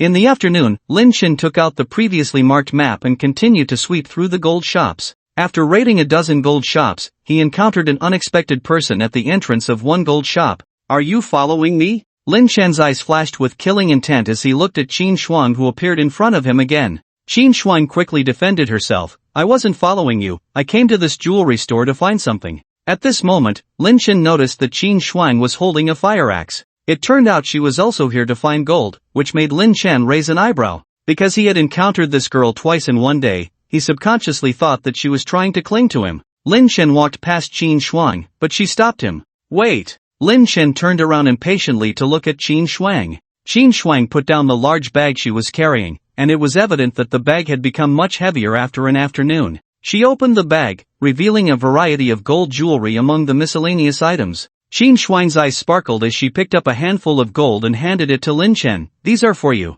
Lin Chen's impatient expression changed slightly. Why are you giving them to me? Don't you need gold? I visited 4 jewelry stores this afternoon, and all the gold I collected is here. Lin Chen coldly said, I need to collect it myself. Even if you wasted your time looking for these things, I won't accept your offer. I understand. Qin Shuang's hand dropped, clutching the gold jewelry tightly, and she lowered her head, saying, I know I have a lowly life and can only rely on myself. I just want to thank you for not pushing me when I was most desperate. Thanks are unnecessary. I didn't do anything, Lin Chen said matter-of-factly. However, Qin Shuang firmly looked at Lin Chen and said, I believe in giving when there is something to give. This gold is of no use to me, so please accept it. Lin Chen wanted the gold, but he wouldn't know favors for nothing. If you insist on giving it to me, I'll exchange it for something. Lin Chen took out a box of anti-inflammatory medicine, a bottle of iodine, and a roll of bandages from his backpack. In a post-apocalyptic world where medicines in pharmacies and hospitals had been looted, medical supplies were much more valuable than gold.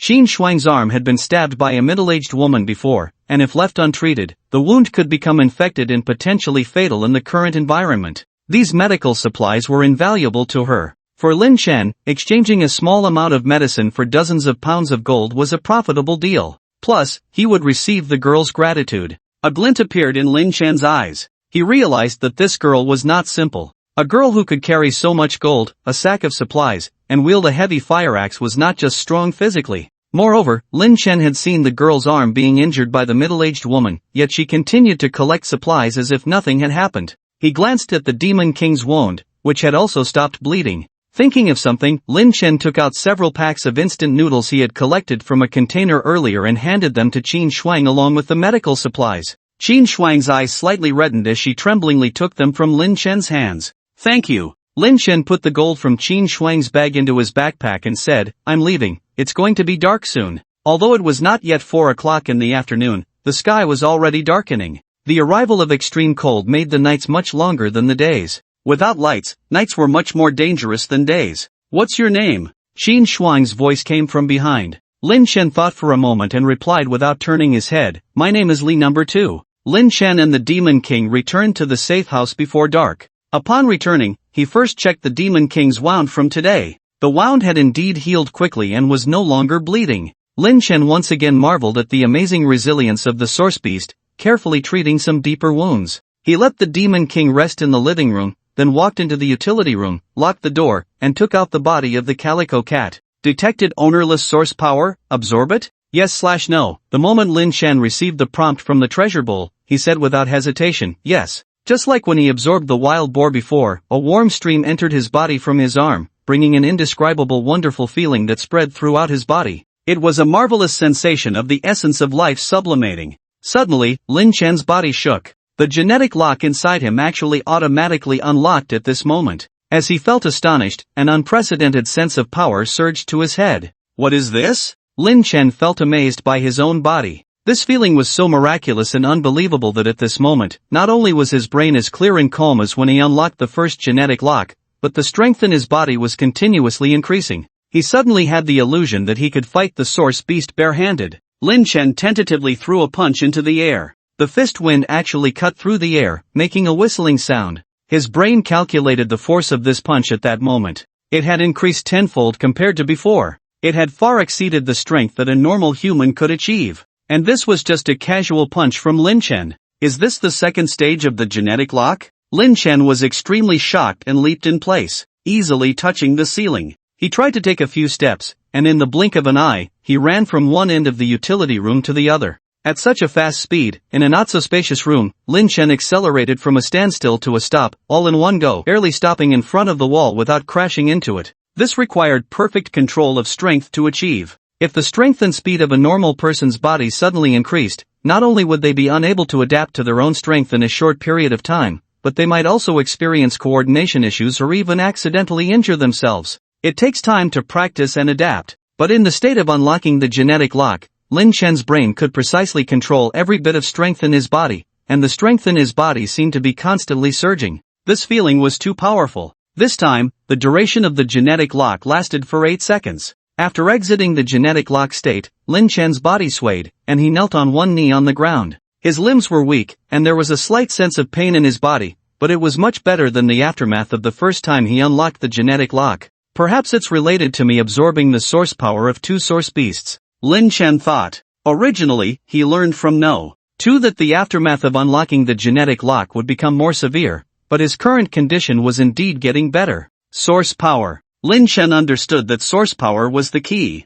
Can absorbing the source power of 2 first-stage source beasts in succession unlock the second-stage genetic lock? Or has my body already absorbed some source material before this? He secretly wondered. Lin Chen did not know about the treasure bowl automatically absorbing source material while he was unconscious, otherwise, he would not have this question. After resting for about 10 minutes, although Lin Chen's limbs still felt a bit weak, he was slowly recovering. He tried to unlock the genetic lock again, but there was no response. When unlocking the genetic lock, he was indeed very strong, but up to now, Lin Chen still couldn't figure out how to open the genetic lock on his own. Apart from life-threatening situations or when emotions reach a certain peak, Lin Chen has not yet found another way to actively unlock the genetic lock. Moreover, after observing the battles of the Demon King and the Calico Cat, Lin Chen found that besides humans, other animals seem to have no concept or ability to unlock genetic locks. They directly enhanced their physical strength and showed some external changes in body size. The direction of evolution for humans and source beasts is not the same.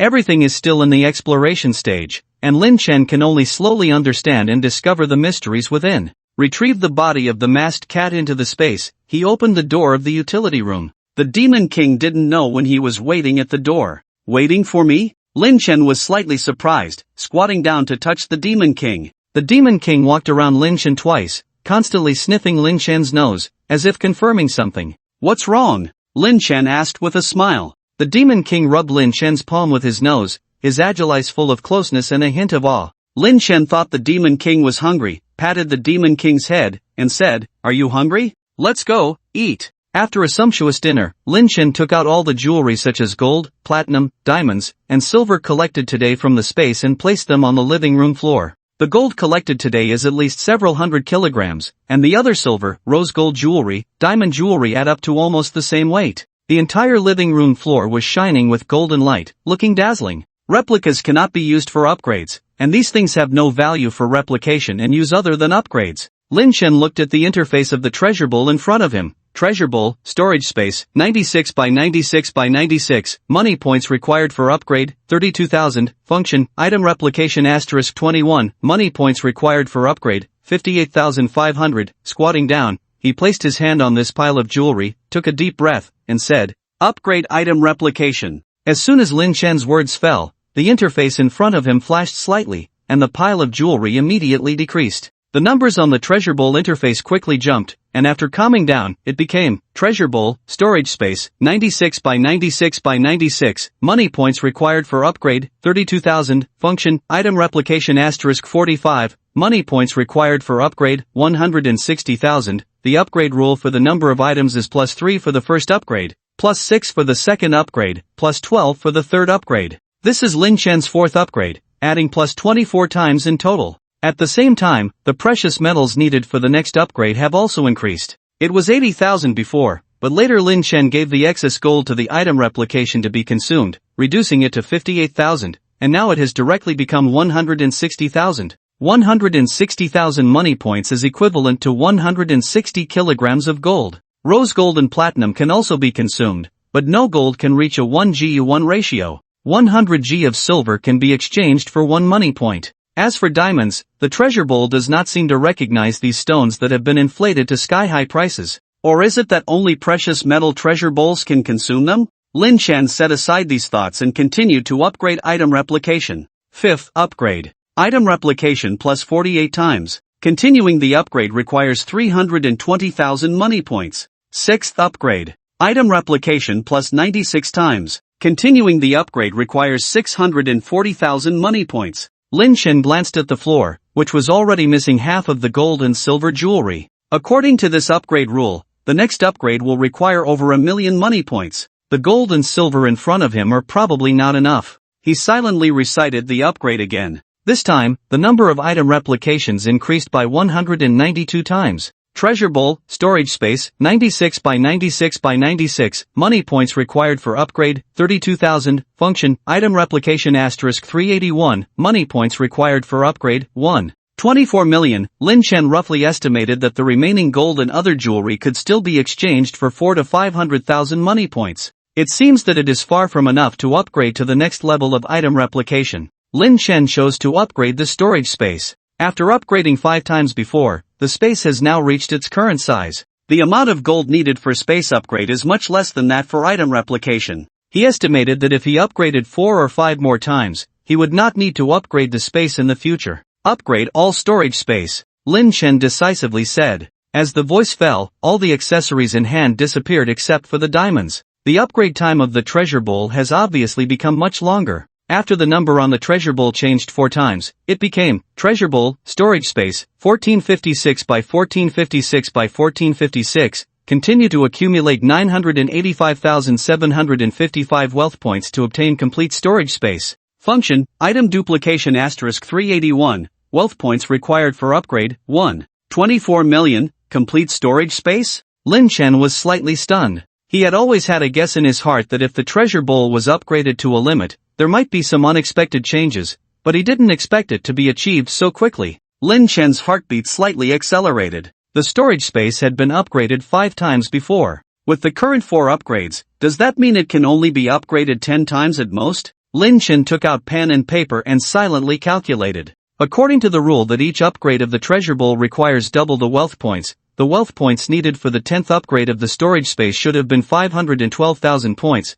but now, even after absorbing the excess gold and silver, it still required over 980,000 points. Lin Chen frowned. This means that the wealth points needed for the final upgrade are not doubled, but quadrupled. The item duplication had been upgraded 7 times. If it also needs to be upgraded 10 times to reach the maximum level, then he would need 82 million wealth points. In other words, he would need to collect over 20 tons of gold, or even more of other precious metals. Lin Chen immediately opened the map of the Sand City to check. The gold shops that he had looted before had already been crossed out by him. There were not many gold shops left on the map. Sand City was not large, but in just one day, he had visited 60% of the gold shops. The remaining ones were in the suburbs, where not only the collection speed would slow down, but also the number of gold shops was limited. It would be far from collecting over 20 tons. Lin Chen pondered for a moment and immediately thought of the bank's vault, but he quickly dismissed this idea. When he went out to collect supplies today, Lin Chen had already seen that most of the banks were all locked up,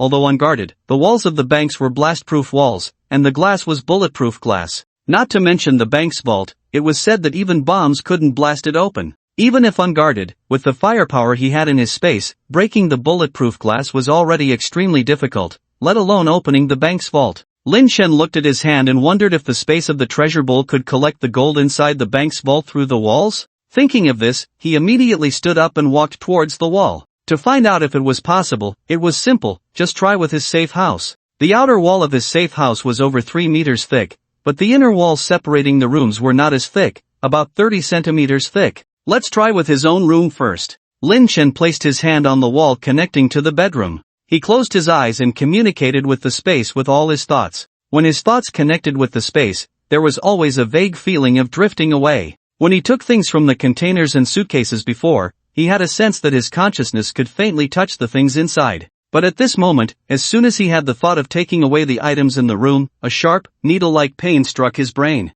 Lin Chen immediately cut off the connection with the space. He also sat down on the ground. Woof! The Demon King ran to Lin Chen, anxiously circling around him. Lin Chen endured the sudden nausea and dizziness, squeezed out a smile of concern for the Demon King's anxious eyes, and said, "I'm fine." Lin Chen rested for a while, and the nauseous and uncomfortable feeling gradually subsided. By now, his heart had cooled down a lot. He stubbornly tried something else. From cups, to iron boxes, to cabinets, and so on, everything that could be thought of was tried. Lin Chen finally figured out the limitations of retrieving objects from a distance. The success of retrieving objects from a distance depends on the thickness of the container separating the objects, as well as its density. To retrieve something from inside a container, regardless of what it is, the maximum thickness of the container cannot exceed 5 centimeters. Furthermore, the higher the density of the container, the lower the thickness limit. For example, Lin Chen found that after assembling several alloy plates into the shape of a box, exceeding 3 centimeters would result in a situation similar to when he tried to retrieve something from the living room to the bedroom.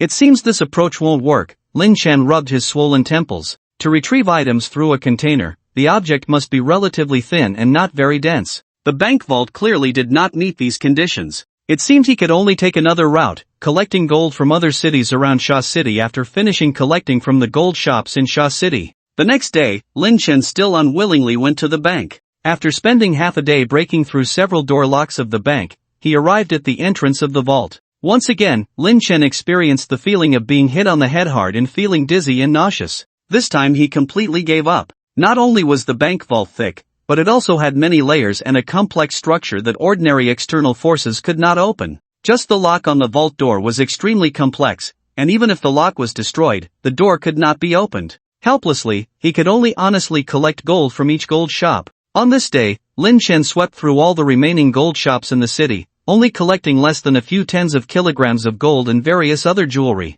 Less than he had expected. After exchanging all of these for money points to upgrade the storage space, treasure basin, storage space, 1456 by 1456 by 1456, continue to accumulate 153,673 money points to obtain complete storage space. Function, item duplication * 381, money points required for upgrade, 1. 24 million, he was only a little over 150 kilograms of gold away from upgrading the storage space to the maximum level. Lin Chen couldn't help but feel excited. The third day after the snowstorm, Lin Chen, who had finished practicing the health-preserving technique early in the morning, found that it was snowing heavily outside today. Although the heavy snow affected visibility, fortunately the wind was not strong, and he could still go out to search for gold. The Demon King's injuries had not fully healed yet, so Lin Chen did not bring it with him when he went out yesterday, and he left it at home today as well. Considering that the snow might get heavier, and in case he got trapped somewhere due to a snowstorm and couldn't return, Lin Chen left enough food for the Demon King before leaving.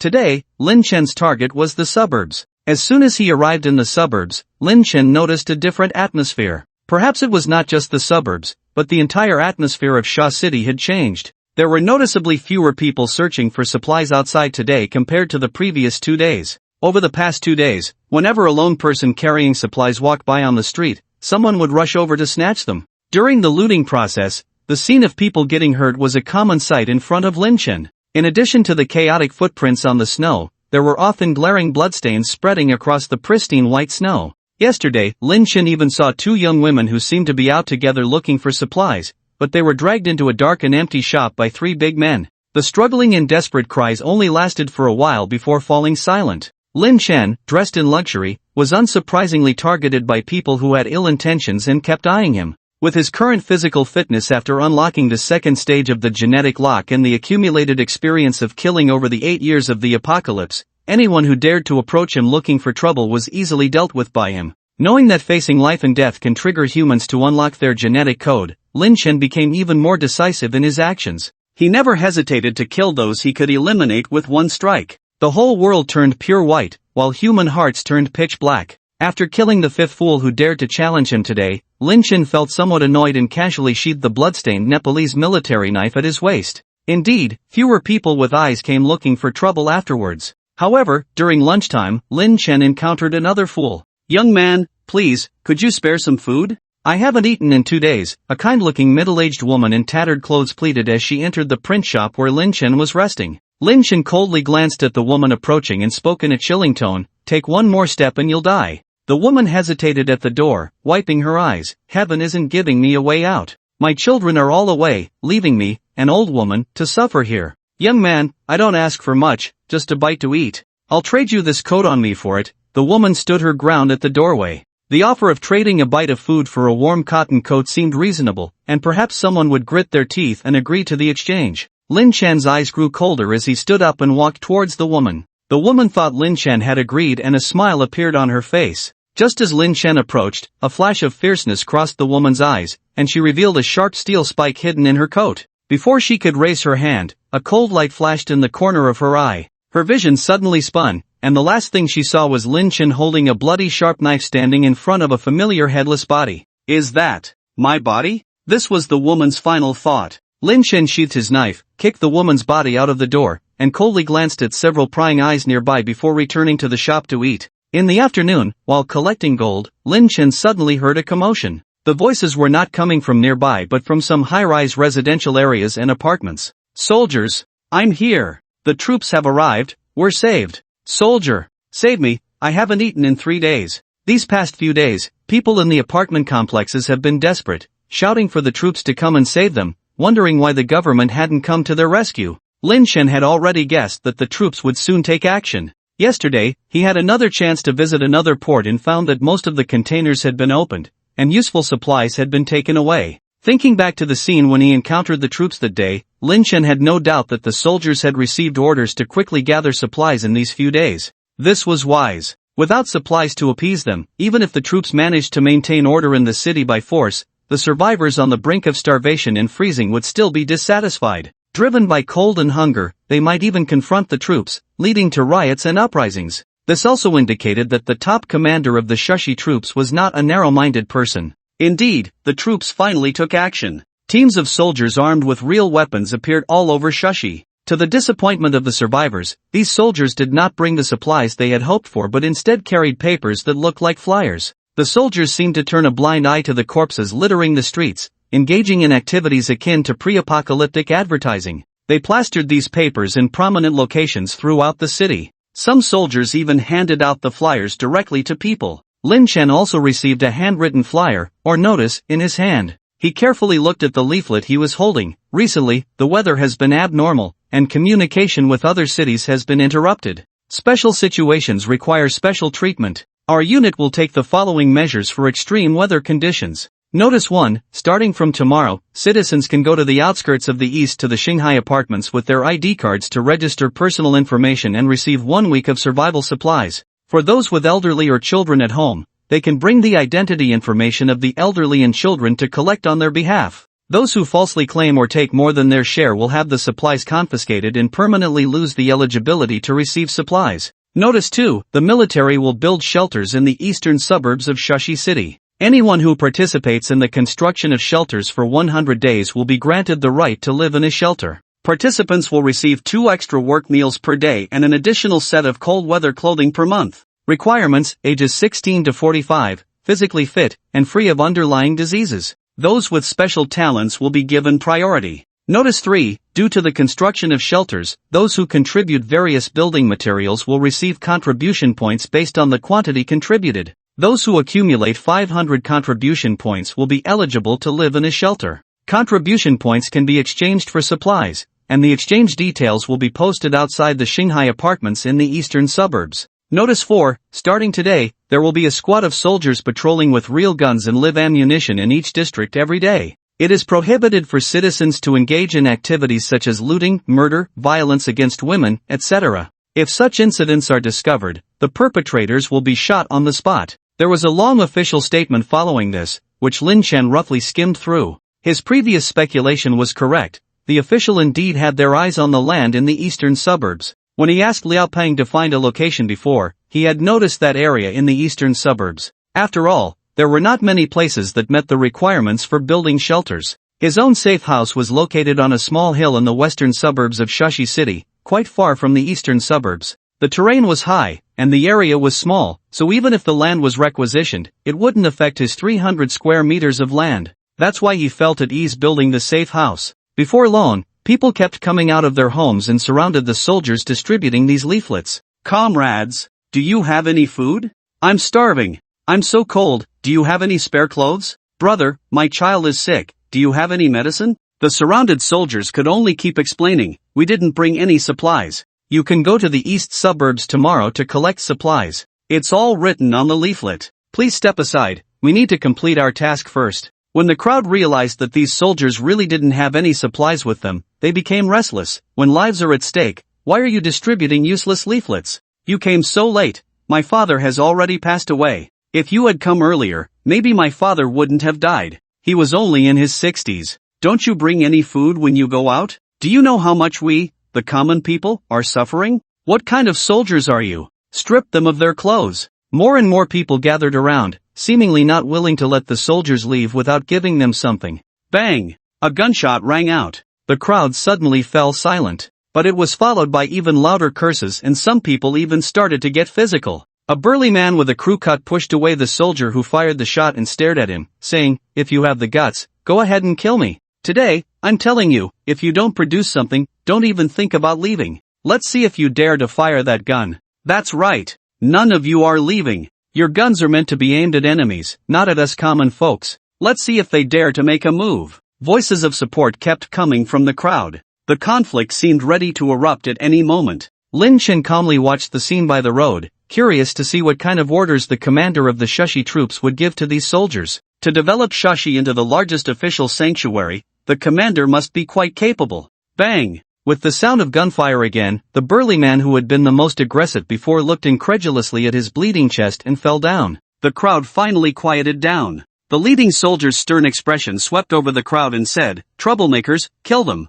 If you want supplies, go to the eastern outskirts tomorrow. Now, clear the way immediately." The crowd dispersed in a panic. Lin Chen took it all in. He glanced at the sky and left the place with the crowd. The gold he collected today was enough to upgrade the space. He planned to go back first and visit the eastern outskirts tomorrow. Now that he had settled in Shashi, he needed to understand the rulers of this place. Passing by the entrance of Wulong village on the way back, Lin Chen found that the villagers of Wulong village were actually holding a funeral. These days, he had been coming and going early and late, and basically had not seen the villagers of Wulong village. From outside the village, you could see that almost every household in the village had hung white cloth, indicating that many people had died in the village. But at this critical moment, with the next wave of snowstorms coming back at any time, these villagers still had the heart to hold a funeral. Lin Chen didn't know whether to call them ignorant or foolish. He quickened his pace and hurried back to the safe house. After greeting the Demon King, he took out the gold and other precious metals he had collected today.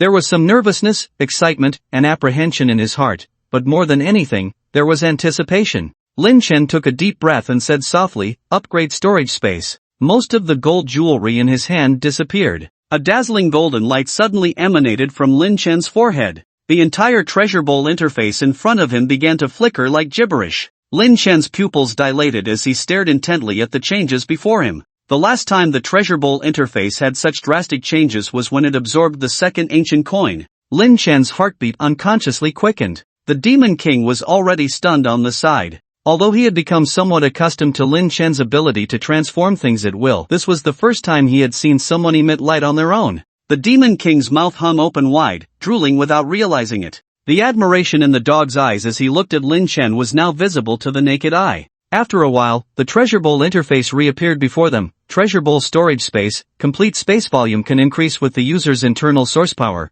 Can store living beings function, item duplication asterisk 381 money points required for upgrade, 1. 24 million can store living beings. Lin Chen roughly scanned the words in front and stared straight at the 5 words, can store living beings at the back. He understood what these words meant. He quickly used his consciousness to check the space. As far as the eye could see, the entire space had been expanded to infinity, making everything inside appear tiny. The nearly 10,000 containers of goods collected at the port previously had already occupied 1/3 of the space. After upgrading 4 times yesterday, those goods only occupied a corner of the space, 1/1000th of the volume. But now, the entire space seemed to be divided in two. One side was still a large vacuum area as before, while the other side unexpectedly revealed a piece of land as big as a football field. The newly appeared land in the space was barren. Like a wasteland, there was nothing but gray-black soil. Lin Chen immediately wanted to try it out. Of course, he wouldn't use the Demon King for the experiment. The Demon King was already his companion, and if anything went wrong, he would regret it.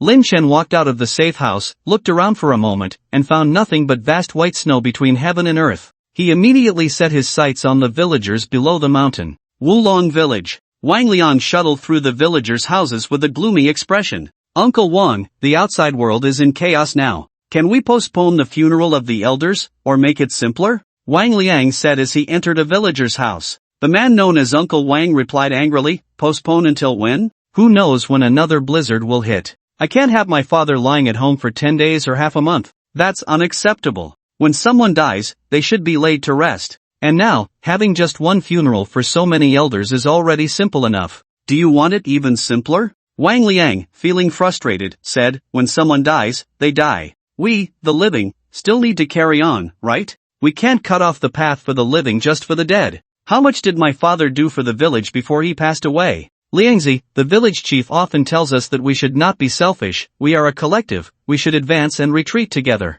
Do you want my father's body to be left in the wilderness? Stop saying these heartless words. Wang Liang visited over a dozen households in a row, and received almost identical responses. Wang Liang cursed inwardly and walked away with a grim face. The former village chief had always wanted to groom Wang Liang as his successor. If given a few more years, after the village chief had made arrangements for his passing, Wang Liang could definitely become the next village chief. But now, with the sudden death of the village chief, he had not yet established his authority in the village, and the villagers simply did not listen to him. They insisted on holding funerals for the deceased in the village. In these past few days, almost every household in the village had lost someone. Unlike the various families in the city, the villagers had been united through the efforts of the village chief over the years. They were mostly of one mind. With so many relatives and friends suddenly passing away, one person suggested following the old rules and holding funerals for the deceased villagers, and surprisingly, all the villagers agreed. The village was located in the suburbs near the mountains, and the villagers had reserves of food in their homes,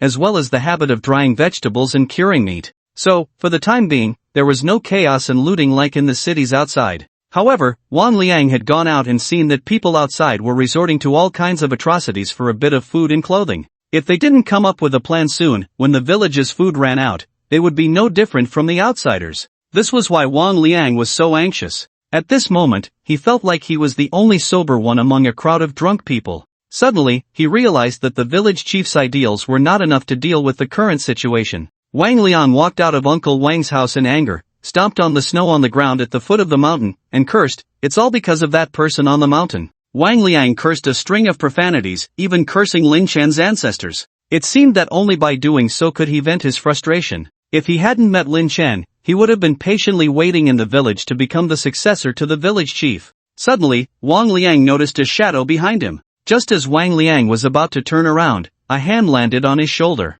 As soon as Lin Chen descended the mountain, he saw a lone villager. He was ready to use this villager to test his spatial abilities. The people in this village were hostile towards him, so it was convenient. Coincidentally, Lin Chen happened to overhear Wang Liang cursing at him. A cold smile played on Lin Chen's lips as he placed his hand on Wang Liang's shoulder and activated his abilities. Wang Liang turned around to meet Lin Chen's eyes. Both of them were slightly stunned. "Lin Chen, why isn't the space responding?" "Wang Liang, this person looks familiar." Wang Liang's eyes suddenly widened in horror. Before Wang Liang could react, Lin Chen swiftly knocked him unconscious with a hand chop. He then tried to communicate with the space again. This time, there was no obstruction, and Wang Liang disappeared from under Lin Chen's hand. "Does the living being placed in the space have to be unconscious?" Lin Chen frowned and looked around the space. He saw a person lying on the previously empty land in the space. It was Wang Liang, who had just been knocked out by Lin Chen. With a thought, Lin Chen made Wang Liang reappear in the snow.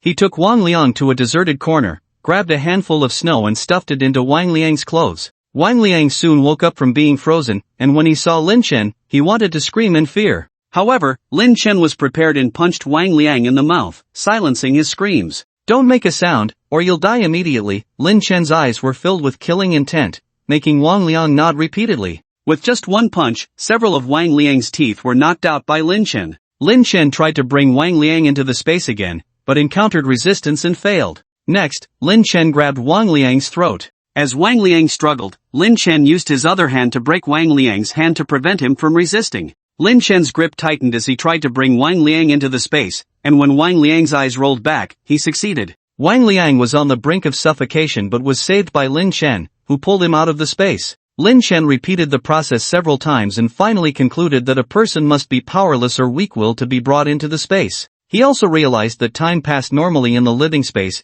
and creatures inside could breathe and move. Lin Chen decided to experiment with animals before attempting with the Demon King. Finally, Lin Chen glanced at the dying Wang Liang and snapped his neck. Wang Liang felt a sense of relief in his eyes as he passed away. Lin Chen then tested the ability on 2 other villagers before sending them away. In order to avoid any fish slipping through the net, Lin Chen directly used a heat induction device to find and kill the hidden villagers one by one. Then he collected all the bodies into the space. When he returned to the safe house, the killing intent on Lin Chen had not dissipated. Seeing the Demon King approaching, his eyes, tainted with killing intent, turned crimson as he said, "Demon King, shall we play a game?" The Demon King unconsciously took 2 steps back. Huh? Seeing the Demon King's reaction, Lin Chen knew that his state had frightened the Demon King. After killing so many people in one go, he emitted a heavy murderous aura. He took a bath first, washing away the bloody aura, and then walked into the kitchen. He cooked himself a meal of his favorite boiling fish.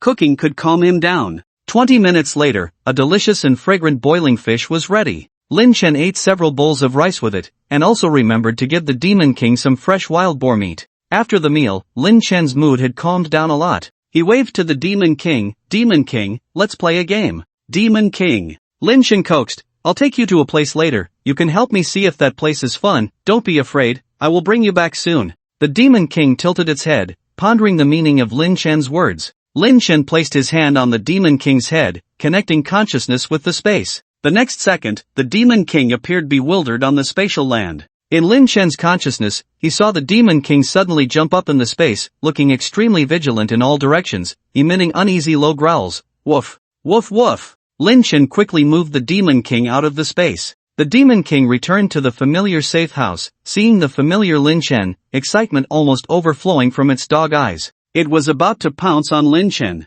After patiently explaining and comforting the Demon King, Lin Chen let it enter the space again. This time, the Demon King was not as uneasy as before, running around in the space. The spaceland was about the size of a basketball court, and the Demon King ran to the edge and was blocked by an invisible wall. Lin Chen tried to communicate with the Demon King using his mind. "Demon King, can you hear me?" The Demon King suddenly looked up, looking around in the space. Seeing the Demon King's reaction, Lin Chen was delighted, it actually worked. He gave another command, "Demon King, try digging the soil." Although the Demon King was puzzled why it couldn't see its master but could hear the voice, it immediately dug the soil in place. Its strong hind legs quickly dug out a hole. Lin Chen moved the Demon King out of the space. The Demon King, still in the motion of digging, suddenly found itself back home, looking confused again, turning to see Lin Chen almost grinning from ear to ear. Ha ha ha! Lin Chen was ecstatic, unable to hold back his laughter. His inner thought became clearer and stronger. Since human hearts are unreliable, he must try to build his own army of source beasts in the apocalypse. Only then could he have the day to avenge the Shin family. Lin Chen squatted down and patted the Demon King's head, his eyes determined. "Demon King, we need to get stronger quickly. I will make you the king of the source beasts in the future." The next day, although the Demon King's injuries had healed, Lin Chen still decided to go out alone. Because today, he was going to the eastern suburbs. In order not to attract attention, Lin Chen deliberately changed into a less conspicuous outfit and covered his face with a mask. He took out Li Er's ID card and put it in his pocket. Yesterday, he saw a flyer asking survivors to register their information, just in case. He had kept Li Er's ID card because although Li Er's features were ordinary, his facial contours resembled his own to some extent. Keep it. Maybe it will come in handy someday. In order to look more authentic, Lin Chen deliberately shaved a crew cut similar to the one on Li Er's ID photo with an electric razor. When not wearing a mask, he already bore a resemblance to the photo's outline. If the military personnel were not strict in their inspection, they might not be able to detect it. Lin Chen nodded satisfactorily at himself in the mirror, left enough food for the Demon King, and then descended the mountain. He walked towards the eastern suburbs, encountering many people on the road, all heading in the same direction, obviously also notified to go to the eastern suburbs. Today was peaceful all the way, and no one dared to act. Occasionally, one could see small groups of soldiers patrolling the streets. Walking from the western suburbs to the eastern suburbs on foot alone would probably take a whole day. Lin Chen found an unmanned place to take out the snowmobile, rode a long way to avoid the crowd, and only found a place to retract it when approaching the eastern suburbs. Finally, he arrived at the eastern suburbs around noon. Upon arriving at the eastern suburbs, Lin Chen realized that although he arrived quickly, he was not considered early. Many residents who already lived in the eastern suburbs had long surrounded the entrance of the Shanghai apartment. Many survivors had already rushed to the eastern suburbs after receiving the notice yesterday. Although the nighttime temperature was tens of degrees lower than during the day, some people with sick or starving family members did not care about the cold and rushed to the eastern suburbs at the risk of their lives. Many survivors were already emaciated and weak, with a yellowish complexion. Amidst the crowded heads and bustling voices, Lin Chen couldn't even see the gate of the Xinghai apartment. He was here to investigate the situation, so he didn't rush forward and stood quietly on the outer edge of the crowd observing the situation. Before long, a harsh horn sounded from the front of the crowd, followed by a rough voice that rang in everyone's ears. Quiet. Listen to me. Everyone, line up in 5 columns, and queue up in order. Those who cause trouble, kill them. The word kill carried a chilling murderous intent. If this didn't directly intimidate the survivors, what would? Next, a long line of soldiers standing at the entrance of the apartment chambering their guns in unison finally quieted the noisy crowd. After a moment, some clever survivors squeezed to the front to form a line. Others hurriedly lined up. Lin Chen also followed one of the queues at the back. At this moment, a younger voice replaced the previous one at the front, sounding less aggressive. Everyone, line up, take your ID cards, register your identity, and then enter the community to collect supplies.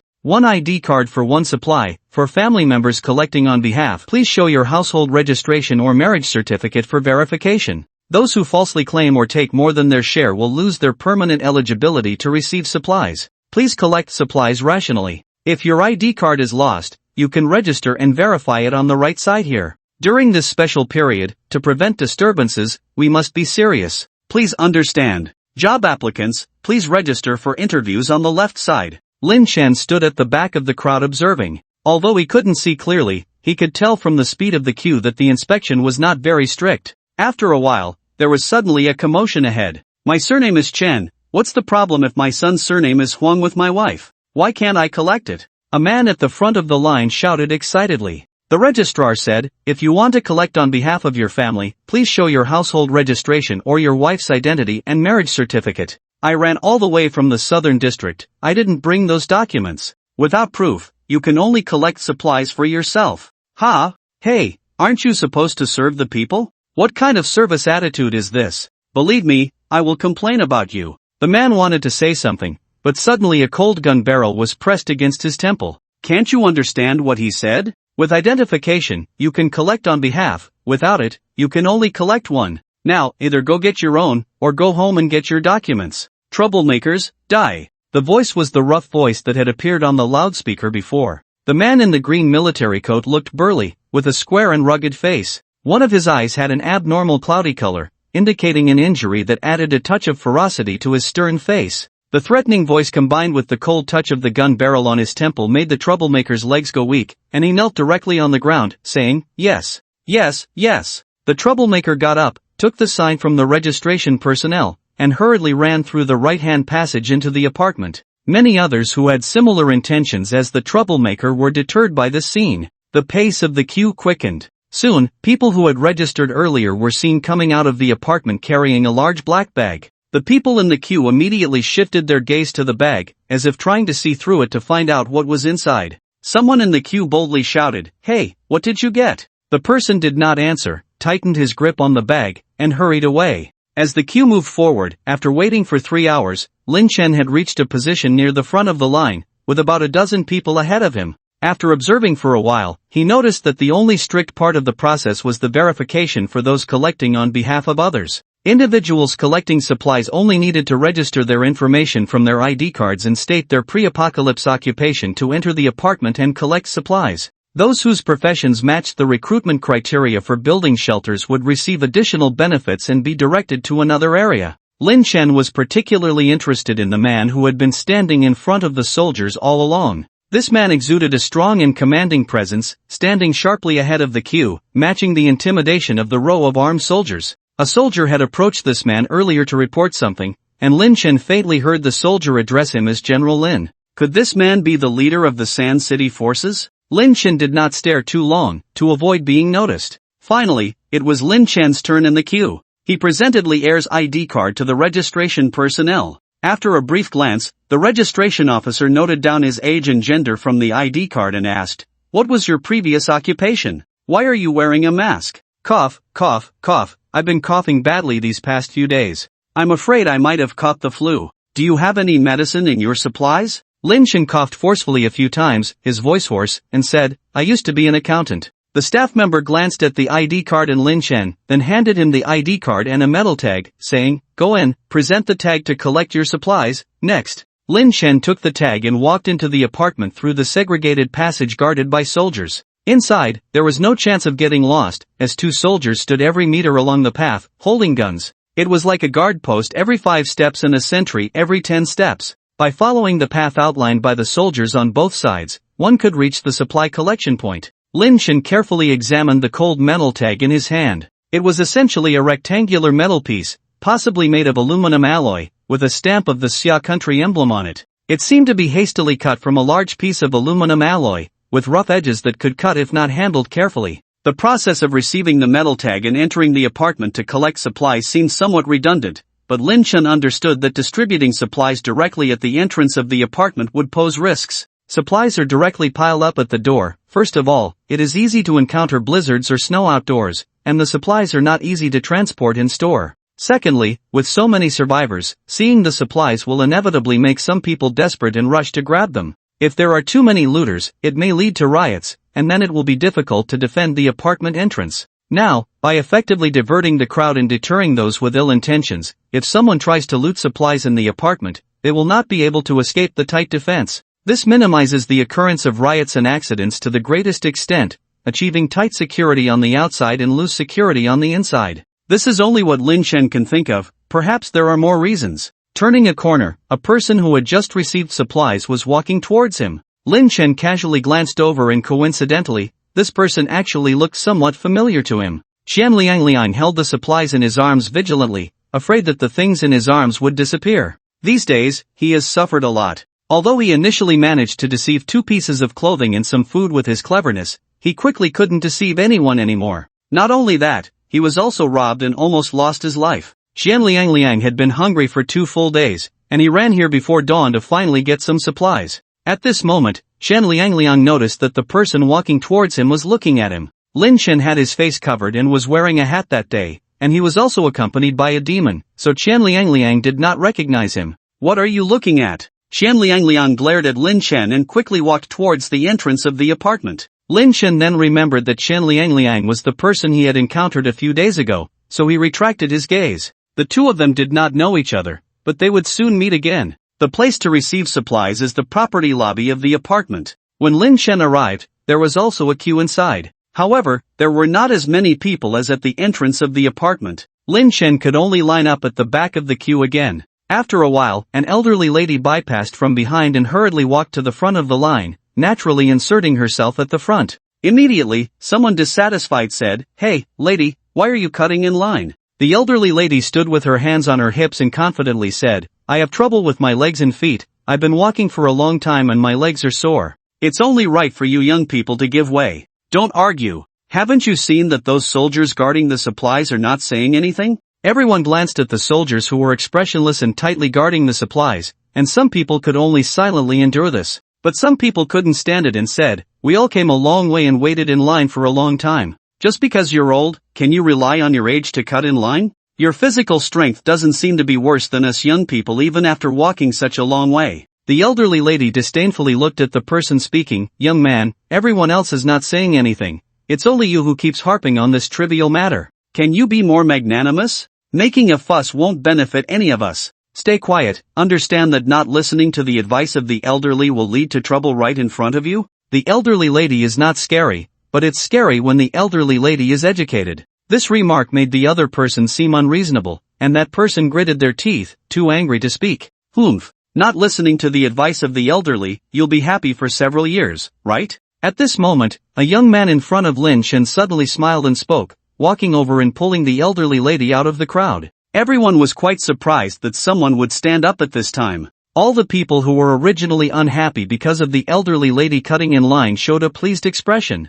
Although they didn't want trouble, they were happy to see someone deal with this annoying elderly lady. Lin Chen also watched this scene with interest. "What are you doing? What are you doing? Why are you pulling me?" The young man's strength was obviously not small, and the elderly lady struggled but was still pulled out of the line. The elderly lady turned around to go back to the line. The people in the line immediately stood closer together, not giving the elderly lady a chance to squeeze back in. Seeing that she couldn't cut in line anymore, the middle-aged woman pointed at the young man who had pulled her out and cursed, "Are you sick? I didn't cut in front of you, your home is by the seaside, why are you so nosy?" The young man just smiled, walked back to the line, and this time stood behind Lin Chen. The middle-aged woman was furious, but didn't dare to make a scene. She walked behind the young man and continued to curse under her breath, "You shameless person. Look, you still have to line up again. You think you're doing a good deed, but others didn't ask you to go back in line." At this moment, the young man leaned towards Lin Chen and asked, "Can I go back in line?"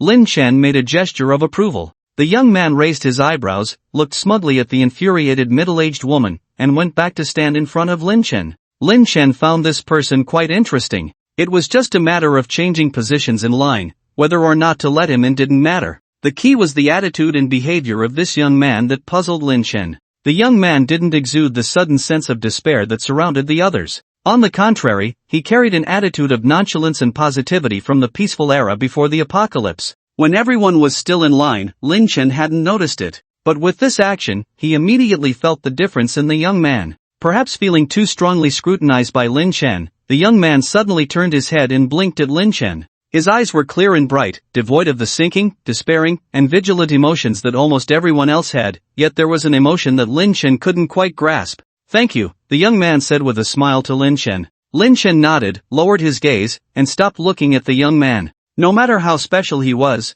somewhat unrelated to Lin Chen. After waiting for over half an hour, it was finally Lin Chen's turn to collect supplies. Like everyone else, he handed over his metal tag, and the staff, after checking the tag, took out a black bag from the cart behind and handed it to Lin Chen. The bag was fluffy, and it probably weighed only about 10 kilograms. On the other side of the queue, someone who received their supplies immediately opened the bag and angrily threw it on the ground, cursing, "This little bit of stuff is supposed to last us a week? Are they trying to starve us?" Lin Chen glanced over. Inside the bag were several packs of instant noodles, 3 loaves of bread, a sausage, 2 candles, a box of matches, some cold medicine, and some fruits and vegetables that had already frozen. The crowd immediately voiced their dissatisfaction. Perhaps there had been incidents before, as a soldier quickly stepped forward to pick up the bag, and in a cold tone said, "If you don't want it, go find it yourself." These things were brought back by our people who risked their lives. Even the troops in Sha City were not prepared for such extreme cold weather gear. Even if there were enough clothes collected,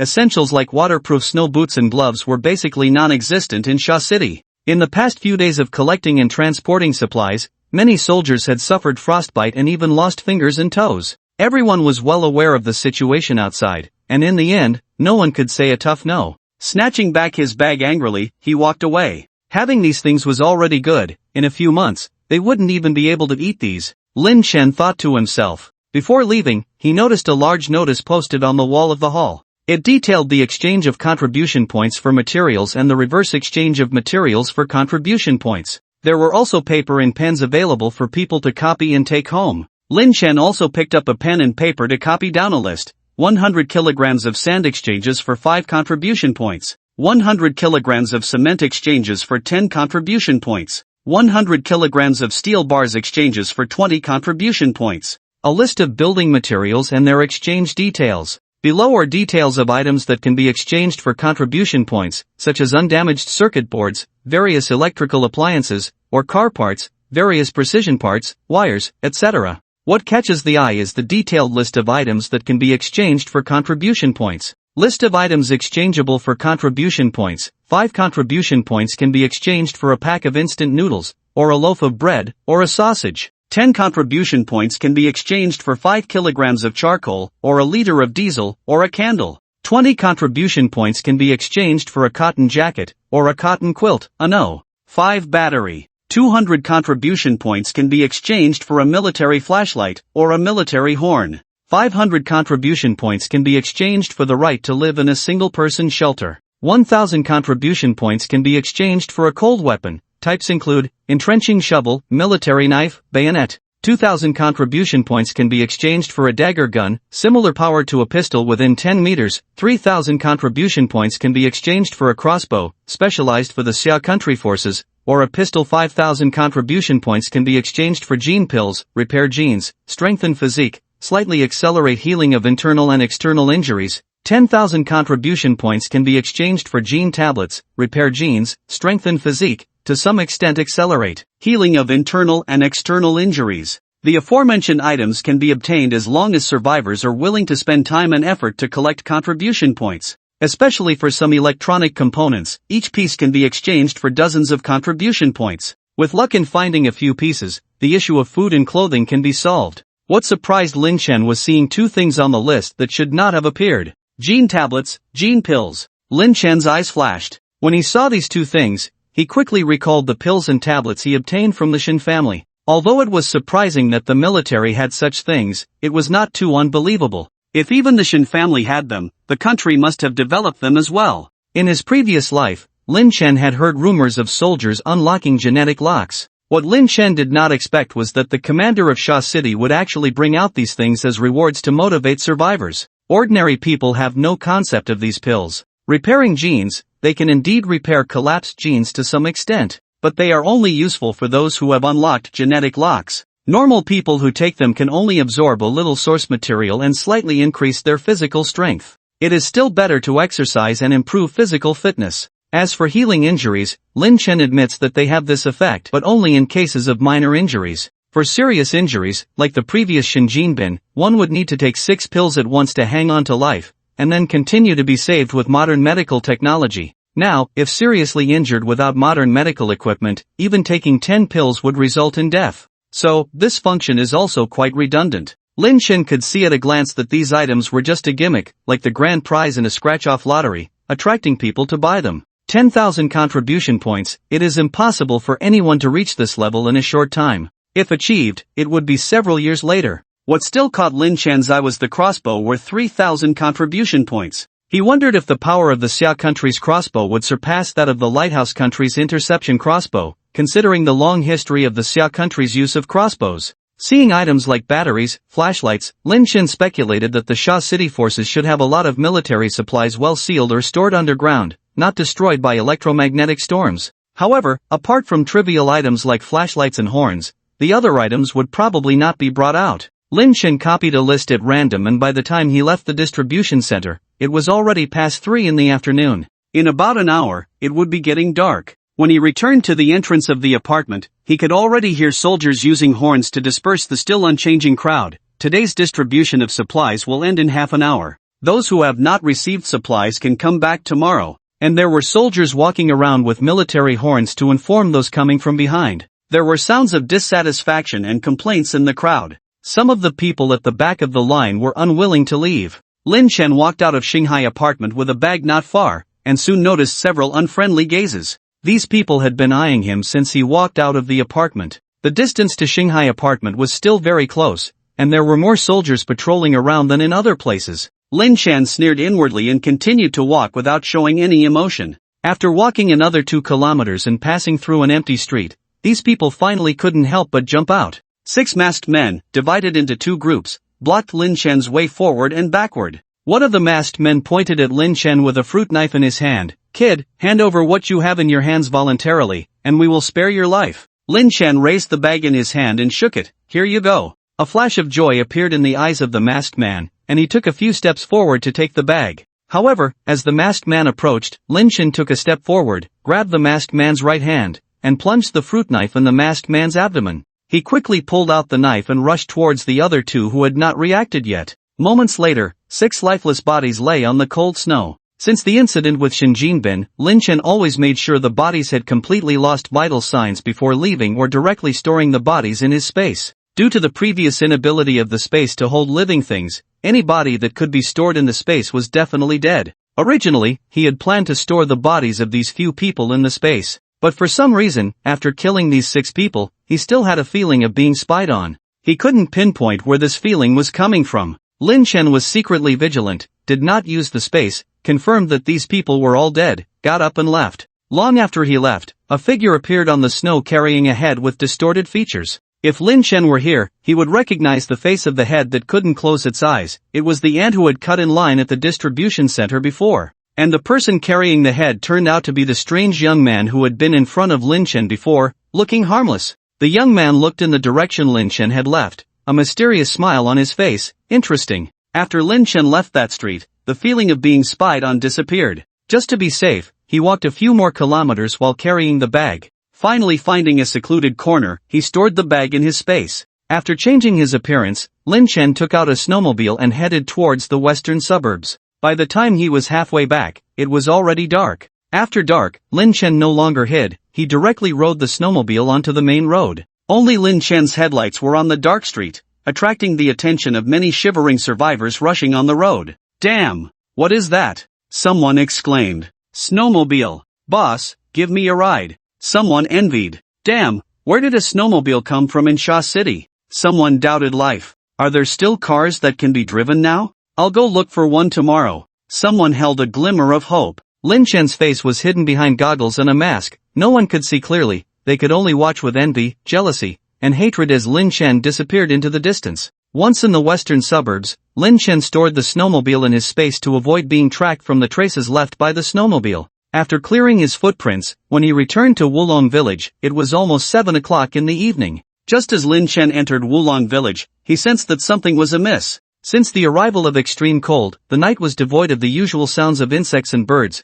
making the already silent night even more eerily quiet. The entire Wulong Village was shrouded in darkness under the night sky. In the darkness, the dimly lit village entrance seemed like a monster opening its abyssal maw, waiting for Lin Chen to enter. Lin Chen felt a sense of danger creeping up from the depths of the darkness. Although there were no longer any living villagers in Wulong Village, the nighttime threat did not usually come from humans but from beasts lacking food in the deep mountains, even source beasts. Wulong Village was originally a mountain village surrounded by mountains, making the likelihood of encountering wild beasts or source beasts higher than in other places. Lin Chen had never expected the anomaly of source beasts appearing prematurely in his lifetime, otherwise, he would not have built his safe house in the mountains. At that time, he had thought that there were many wild beasts in the mountains, and after consuming the meat in his space, he could go hunting in the mountains to increase his meat reserves. He took out the infrared night vision goggles from his space and put them on. In the dark night, any warm-blooded animal within 200 meters would be unable to hide from the infrared night vision goggles.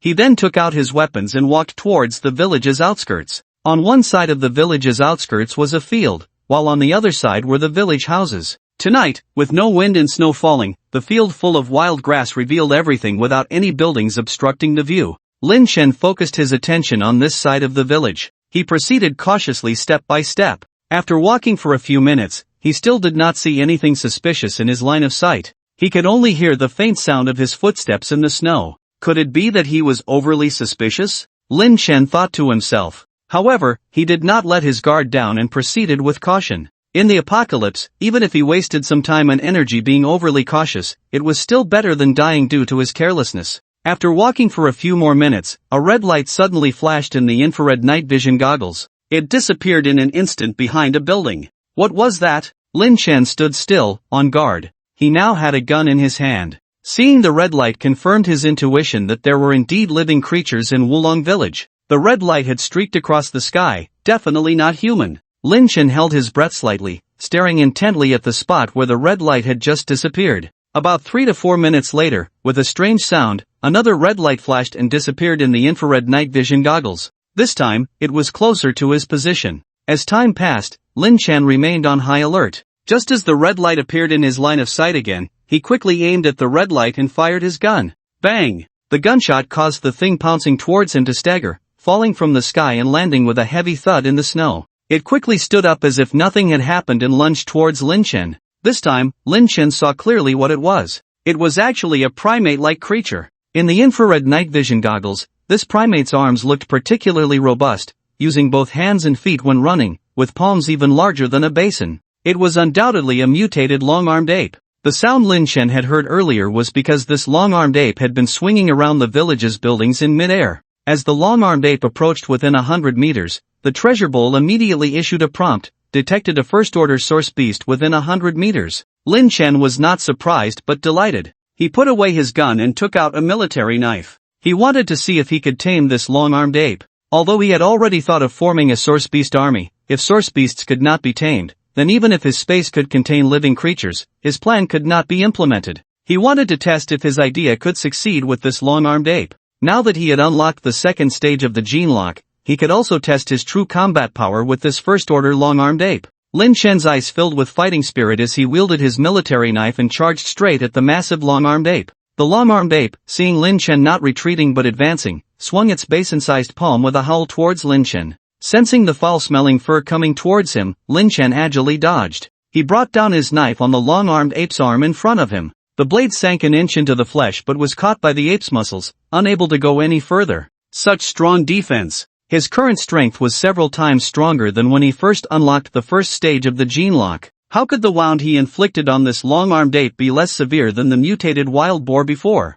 The pain on his arm made the long-armed ape roar in anger, and its other arm came down towards Lin Chen's head. Lin Chen immediately abandoned his military knife and leaped back to avoid it. The snow splattered where Lin Chen had been standing. He had no doubt that if that blow had landed on his forehead, it would have split open like a watermelon he usually smashed in the safe house. The gene lock quietly opened in an instant. Lin Chen's eyes changed, and he entered a mysterious state again, with power surging out of his body. In his mind, he quickly identified the weak points of this long-armed ape. As a primate, its defense was not as strong as a wild boar, but the long-armed ape's arms, both in strength and defense, seemed extremely powerful. Obviously, the arms had undergone mutation. If he wanted to take down this long-armed ape, he needed to target its body. The long-armed ape missed Lin Chen and quickly wrapped its arms around him. The arms, which were at least 2 meters long, almost blocked all of Lin Chen's retreat paths. A military knife reappeared in Lin Chen's hand, and as the long-armed ape embraced him, he cleverly used its arm for leverage, stepping on the ape's shoulder with one foot. After unlocking the second stage of the gene lock, his strength and speed were incomparable to the first stage's source beast. His left hand grabbed the ape's hair to stabilize himself, while his right hand, holding the sharp military knife, stabbed towards the ape's neck. The tide of battle turned in seconds. The long-armed ape howled in pain. With precise control of the gene lock, Lin Chen's stab avoided the ape's carotid artery and deeply pierced its neck. With a sideways force, he could cut open half of the ape's neck. Regardless of whether the long-armed ape could understand him, Lin Chen said sternly, "Submit to me, or I will kill you." Although the long-armed ape couldn't understand Lin Chen's words, animals instinctively fear death, and they could feel their lives in someone else's hands. The mutated long-armed ape was obviously smarter than ordinary animals. Instead of struggling to the death, it stopped attacking and remained still. If Lin Chen could see the ape's eyes, he would see fear and panic in them. Lin Chen immediately tried to bring the long-armed ape into his space. However, it was not as smooth as when he brought the Demon King into the space.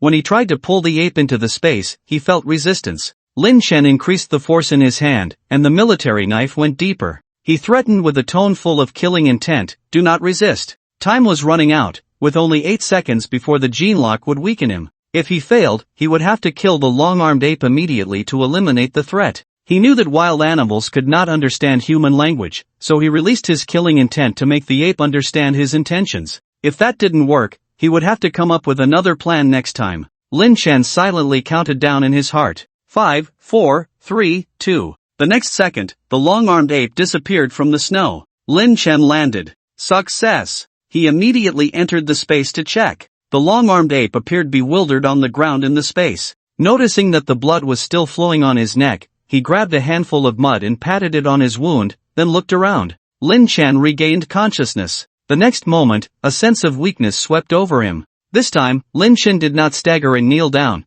but supported his legs to stabilize his body. He took out the gun and held it in his hand, constantly scanning the surroundings with the infrared night vision device. Although his body was weak, he dared not relax his vigilance at all. After all, this was still outside, still in the dark of night. It was still possible for another source beast to appear. It would be great if the Demon King were by my side, Lin Chen thought at this moment. The reason why he didn't take the Demon King out with him before was because he was afraid of the potential risks of placing living creatures in the space. For example, insufficient oxygen after a long time, or the inability to place living creatures for an extended period, or other drawbacks. Originally, Lin Chen was planning to go to the mountains these days to find a wild beast to experiment with. Now he could try it with this long-armed ape. Once he confirmed that the space could indeed accommodate source beasts for a long time, he would always bring the Demon King with him on his travels. With the Demon King on guard, he wouldn't have to worry about safety issues like he did now after unlocking the genetic lock. Lin Chen regained his strength and walked step by step towards the safe house.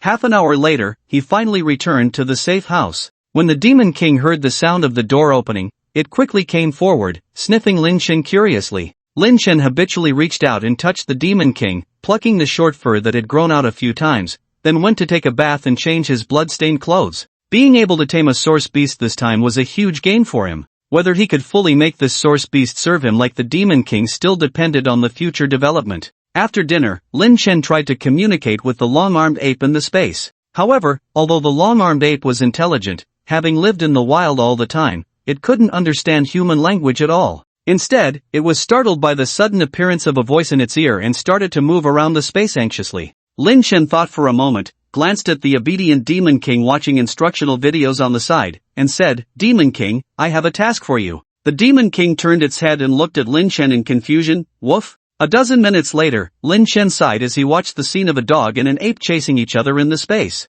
The long-armed ape was fleeing in front, while the Demon King was chasing after it, barking wildly. The key was the expression on the Demon King's face. Lin Chen asked it to communicate with the long-armed ape in a friendly manner, but the Demon King somehow learned a smiling expression from somewhere. This expression on the Demon King's dog face was extremely ferocious, making it look like a pervert. It seemed that communication between different animals was not easy. Lin Chen helplessly held his forehead. He had originally thought that since they were both source beasts and the Demon King was so smart, taming a long-armed ape should be no problem. Lin Chen realized he was too impatient. Although they were both mammals, it was still not easy for a Xia country person who had not learned a foreign language and a foreigner who had not learned Xia country language to communicate. Especially since the long-armed ape was still in an unfamiliar and alert environment, it was even more impossible for it to communicate well with the suddenly descended Demon King. Moreover, when the Demon King saw the long-armed ape, which was also a source beast, it seemed to release some kind of instinct and suddenly became somewhat improper. It was only then that Lin Chen realized he had never understood what breed of dog the Demon King was. With a thought, he released the Demon King from the space. The Demon King seemed a bit reluctant to come out, looking at Lin Chen as if it still wanted to try. Lin Chen smiled bitterly and said, "It's still a bit shy since it just arrived. Let's try again in a few days." He carefully observed the Demon King. Now that the shaved fur had grown back a bit, he could distinguish the color of the Demon King's fur. Pointed ears, gray-black fur on the body, white from the neck to the abdomen, white claws as well. Except for the black nose, the mouth, nose, and eyes are surrounded by white, but there is a strip of gray-black fur between the eyes and forehead. Although Lin Chen has never raised a dog, he always feels that the appearance of the Demon King is somewhat familiar. The Demon King tilted his head and stared at Lin Chen with big eyes. Lin Chen immediately denied his speculation. It shouldn't be, the Demon King is so gentle, never destroys things, and is much larger in size than that kind of dog, with longer fur. Lin Chen compared the dog in a movie on the computer and asked the Demon King seriously, "Demon King, are you an Alaskan Malamute?" The Demon King blinked. Woof. Lin Chen felt relieved. It turned out that the self-healing ability of the source beast was indeed strong. The next day, Lin Chen woke up and found that the wounds of the orangutan were no longer bleeding. He brought some fruits from another vacuum space to feed the orangutan. Every time he fed it, he would talk to the orangutan, letting it get used to his voice first. This orangutan was even smarter than Lin Chen had expected. The intelligence of the mutated beasts would increase, especially for apes, which already had higher intelligence than ordinary animals. Knowing that it couldn't go anywhere, the orangutan calmed down and was no longer afraid of Lin Chen's sudden appearance. 2 days later, the orangutan was no longer as restless as when it first arrived. It even got along well with the Demon King. Lin Chen rubbed his forehead and pulled the happily playing Demon King out of the space. These 2 days, Lin Chen also confirmed that there was no problem leaving living creatures in the space for a long time. Today, he was going to collect gold in the eastern suburbs. When he went to the eastern suburbs a few days ago, he only investigated the situation and didn't have time to collect gold. These 2 days, he visited all the gold shops in the suburbs in the other 2 directions. In total, he collected over 100 kilograms of gold and other jewelry. It just happened to upgrade the item replication by 1 level. The data of the upgraded treasure bowl is as follows. Treasure bowl, storage space, complete. The space volume can increase with the user's internal source power, can store living creatures, function, item replication *765, money points required for upgrade, 2. 48 million, the item replication count increased by 384 times, and the required money points doubled again. This was the 8th upgrade. Lin Chen took the time to replicate various types of items in the space, using up 15 replication counts. He replicated generators, medicines, outdoor survival tools, cold-resistant clothing, and other items with relatively low quantities. He also replicated coal and wood, which were consumed quickly. There were still 750 item replication counts left.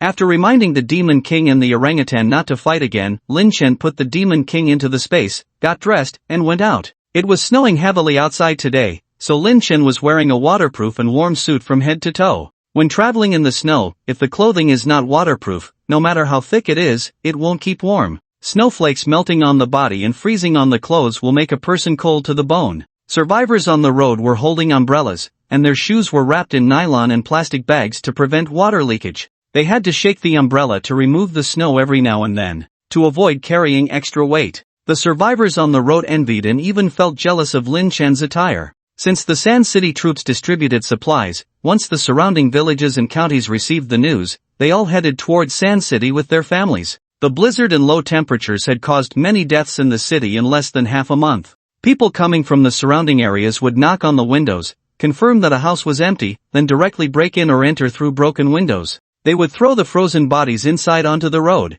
fix the windows, and then settle in as if it were their own home. Therefore, the number of survivors in the Sand City increased visibly at a rapid pace. The order that had just started to improve deteriorated again. Perhaps no one dared to act directly on the main road, but in the alleys or deserted places, there were always several bodies lying in the snow without closing their eyes. These bodies were buried by the heavy snow overnight. No one knew how many bodies were underneath the paths they walked on. Lin Chen dealt with a few troublemakers and prepared to take out the snowmobile in a secluded place as usual. Just as he entered an alley, he heard a plea for mercy not far away. This kind of situation was already common, so he didn't interfere and turned to leave, planning to find another place. "I'll fight you guys to the end." A loud shout rang out, and hurried footsteps approached Lin Chen, getting closer and closer. "Quick, chase him! You brat, don't let me catch you, or I'll skin you alive." Xian Liangliang desperately rushed out from 3 people plotting to rob and kill, fleeing for his life. Seeing Lin Chen was like seeing a life-saving straw. He shouted, "Help! Someone is robbing and killing." When Lin Chen pretended not to hear and continued walking, a flash of malice appeared in Xian Liangliang's eyes. He reached out to grab Lin Chen's back. Since he saw no help coming, he wouldn't blame himself for using him as a shield. However, Lin Chen's back seemed to have eyes, and with a slight tilt, Xian Liangliang grabbed at thin air. Xian Liangliang was momentarily stunned, but not daring to linger, he prepared to continue fleeing. Just as he took a step, he suddenly tripped over a foot that appeared out of nowhere. Tripped, Xian Liangliang lost his balance and fell into the snow, landing face first. It was Lin Chen's leg that tripped him. Lin Chen looked down at Xian Liangliang from a high vantage point. It seemed that the Sand City was too small, as this was the 3rd time he had encountered this person. Xian Liangliang glared resentfully at Lin Chen, preparing to get up and continue running. But this delay had allowed the 3 people behind him to catch up. One of them, a man in a black down jacket, swiftly kicked Xian Liangliang as he tried to get up, sending him tumbling back into the snow. "You brat, trying to run. Keep running. Dare to kick me? Try kicking me again." Xian Liangliang tried to speak up, but the man stabbed his leg with a knife. A pig-like scream echoed through the sky. "Shut up! If you scream again, I'll kill you. Where's the food? Hand it over quickly." Xian Liangliang, in pain and tears, said, "My food was stolen 2 days ago. I really have nothing left, brothers, otherwise, I wouldn't have run out alone to find something and be caught by you." He turned to Lin Chen, pointing at him with resentment. "Look at him, dressed so well, there must be food at home. I also know he has a dog. If you slaughter that dog, you can eat for days. Please spare me." Xian Liangliang had recognized Lin Chen through his attire as the person who had a dog a few days ago. Because Lin Chen's outfit was unique in the entire Sand City, his appearance left a deep impression. The Demon King playing with the orangutan in the space was unaware that someone had set their sights on his dog meat. The other 2, upon hearing Xian Liangliang's words, licked their lips and immediately approached Lin Chen with knives. A flash of killing intent appeared in Lin Chen's eyes as he reached for his waist. At that moment, a series of orderly footsteps approached. Lin Chen's movement stopped, as only well-trained soldiers could produce such footsteps in this area. One of the assailants, clearly experienced, whispered anxiously, "Oh no, this brat just shouted too loudly," attracting the soldiers. They immediately helped Xian Liangliang up and shielded him, burying the bloodstains in the snow. Another person pressed the knife against Xian Liangliang's back, warning, "Don't speak out of turn later. If we are discovered, you'll be the first one we kill. If you cooperate with us, we will spare your life. Do you understand?" Xian Liangliang nodded frantically. Another person threatened Lin Chenwei, "Dare to seek help from us and we will kill you first." The 3 men quickly assumed a defensive posture, but within moments, a group of soldiers approached and inquired about the situation. The man blocking Xian Liangliang awkwardly explained to the leading soldier, "The 5 of us came out together to look for supplies. My brother just fell and hurt his leg, so he cried out loudly. I apologize for the disturbance." Xian Liangliang was firmly blocked by one of the men behind him, trying to signal with a sideways glance,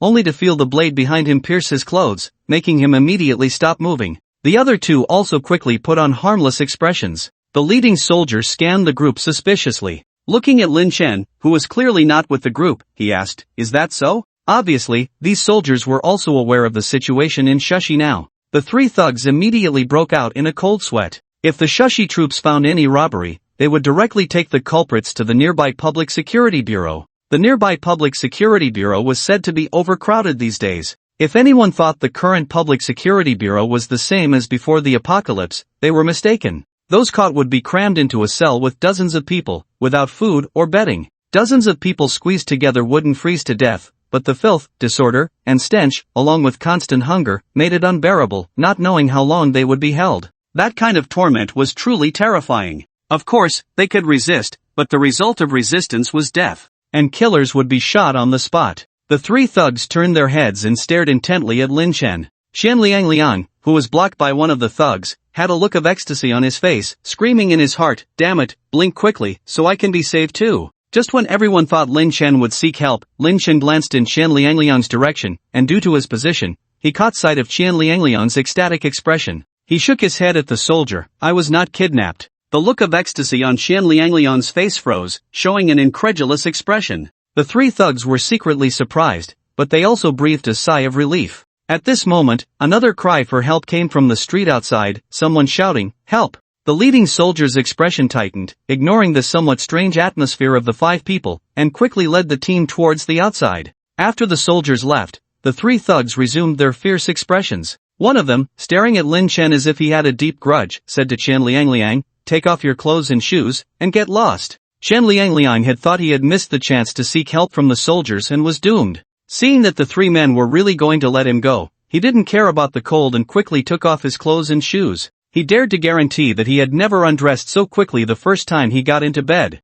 As he undressed, he looked at Lin Chen with a triumphant look and mouthed, "Serves you right." Another person said to Lin Chen, "Kid, look, we only seek wealth, not lives. You did well just now. Take off your clothes and hat, and then your dog." However, before he could finish his sentence, he felt a sharp pain in his neck, and he could no longer speak. Xian Liang was taking off his clothes when he heard a heavy object hitting the snow beside him. He turned his head to look and witnessed a scene he would never forget. The three men who had just looked fierce were now all lying on the ground, their bodies and heads permanently separated. The expression on their severed heads still bore a fierce look, as if they hadn't realized they were dead. Xian Liang instantly understood. He finally knew why Lin Chen hadn't sought help from the soldiers just now. Because it's not necessary. Seeing Lin Chen's eyes devoid of any warmth, Xian Liang couldn't even be bothered to pull up his pants halfway, and he knelt down in the snow, pleading for mercy, "Big brother, spare me. Spare me." Lin Chen naturally wouldn't let go of this person who dared to harm him, and the knife in his hand swiftly slashed towards Xian Liang's neck.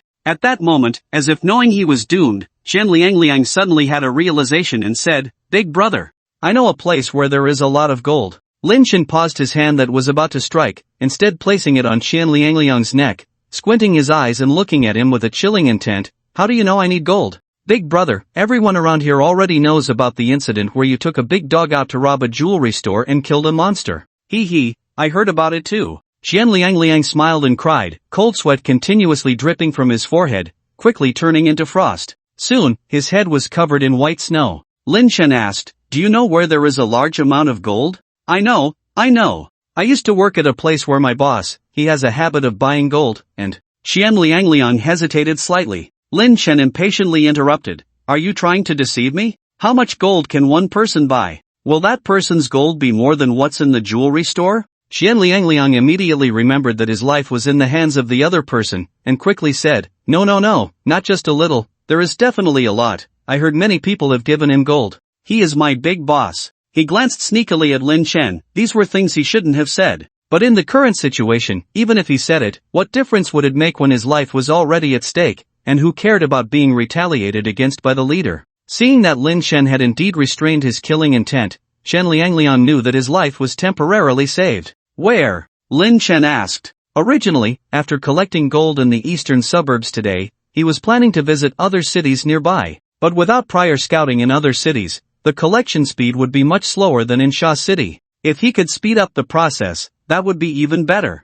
Xian Liang's eyes rolled, smiling, Hee, big brother, if I tell you, won't I be doomed? I'm not that stupid. How about this? I'll take you there, you take the gold and let me go, deal? Lin Chen sheathed his knife, "Get dressed, take me there." Watching the panicked Qian Liangliang putting on his clothes, Lin Chen's voice was icy cold. If there isn't the gold I want, you will regret living in this world for this period of time. Having spent 8 years in the apocalypse, he knew several ways to make people wish for death and extreme cold. Qian Liangliang shivered coldly, looking around at the 3 people whose blood had frozen into ice slush, and hurriedly said, absolutely dare not. After Qian Liangliang put on his clothes, Lin Chen used a backpack to conceal and took out a golf ball from the space. This was collected from a container at the port, which contained sports equipment. Handing the golf ball to Qian Liangliang, he said, hold it in your mouth. Qian Liangliang stared at Lin Chen. Lin Chen squinted his eyes. The threat was evident. If you go out and shout later, I will kill you. Holding a ball of this size in the mouth would make it impossible to speak.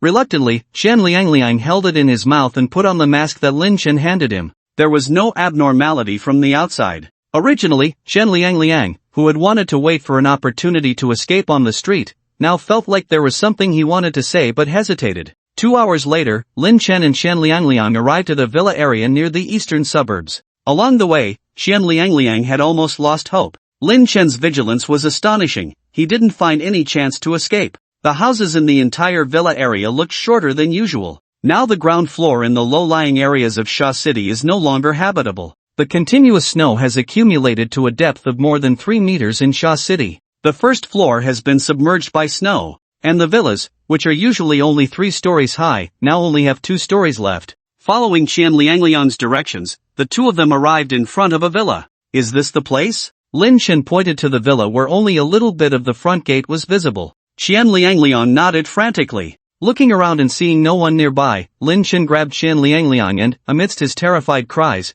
threw him up onto the second-floor balcony, which was only a little over a meter high from the snow. Then he jumped up himself. Qian Liangliang landed on the balcony, falling and seeing stars. Just as he was about to get up, his eyes met another pair of eyes inside the balcony's glass. A pair of murky yellow eyes were staring at him intently. Woo woo woo. Qian Liangliang was so scared that he frantically retreated, almost falling off the balcony again. Seeing Lin Chen coming up, he quickly pointed towards the room. As soon as Lin Chen came up, he saw a person lying inside the French window. It's a corpse. He opened the French window, which was not locked at all. Walking in, it was a bedroom with 2 bodies. One lying on the bed was a middle-aged woman. The other lying on the floor was a middle-aged man. The middle-aged man's eyes were wide open, staring in the direction of the balcony. There were obvious external injuries on the bodies, clearly indicating they were murdered. Qian Liangliang saw the face of the middle-aged man clearly and kept pointing and whimpering. Lin Chen asked Qian Liangliang to speak after removing the golf ball from his mouth. After struggling for a while to remove the golf ball, Qian Liangliang, excitedly, said, "This is my boss."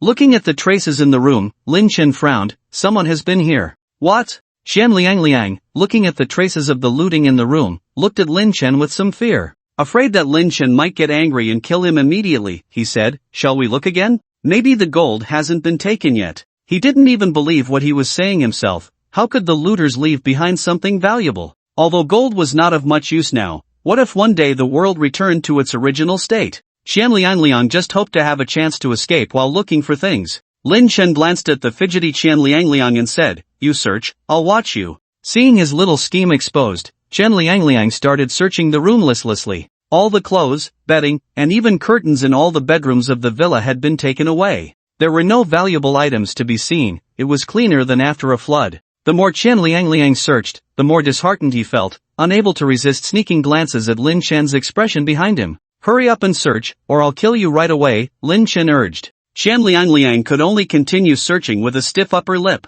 Finally, after opening what seemed to be a study room, he shouted in excitement, "The safe is still here." The safe was not large but very heavy, and without power or cutting equipment, it couldn't be forced open for a while. Perhaps that was why the criminals didn't take the safe with them. Lin Chen gave an icy glance at the excited Qian Liangliang. "Even if this is all gold, it won't fit much. This." Upon hearing this, Qian Liangliang, who had been happy a moment ago, immediately broke out in a cold sweat, frantically trying to make Lin Chen believe him. There must be other places with gold, there can't be just this much. He often saw news about corrupt officials hiding money in walls and mattresses. Lin Chen's eyes scanned the entire study, and he knocked on the wall. Nothing seemed out of the ordinary. "Does your boss have any strange habits or quirks?" Lin Chen asked. "Strange habits or quirks?" Qian Liangliang scratched his ears and cheeks, pondering deeply. Suddenly, he had an idea and said, "Does he like listening to rock music?" Likes listening to rock music? A middle-aged career high-level executive likes listening to rock music?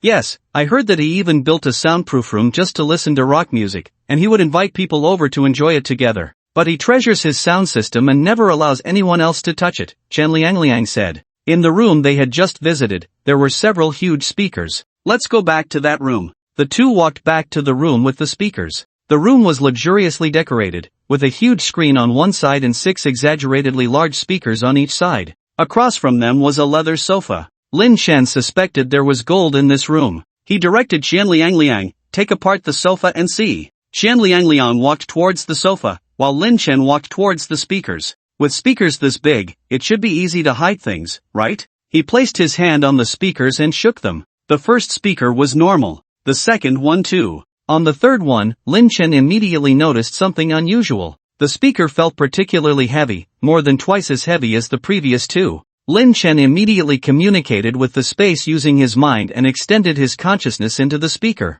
Sure enough, he found gold inside. And it was all square gold bars. These gold bars of this size were almost the same size as the ones Lin Chen had bought from the bank before, each weighing about 10 kilograms. And there were a total of 53 bars in this speaker. He placed his hand on the other speakers and casually asked, "How many years has this leader been working in your unit?" "I heard he has been working for 20 to 30 years, Chen Liangliang said. Lin Chen nodded. No wonder. There were also more than 50 bars in this speaker. While Lin Chen was carefully collecting the gold, Chen Liangliang, who had originally been searching for something by cutting open the sofa, had a sinister look on his face. He reached into a pocket and when he pulled his hand out, there was a sharp blade in it. Carefully, he walked towards Lin Chen, who had his back turned. The carpet on the floor muffled his footsteps, and the closer Chen Liangliang got, the more ferocious his expression became. If there weren't 3 people present today, he would have killed and robbed the other person long ago. Unfortunately, the subsequent developments completely exceeded his imagination.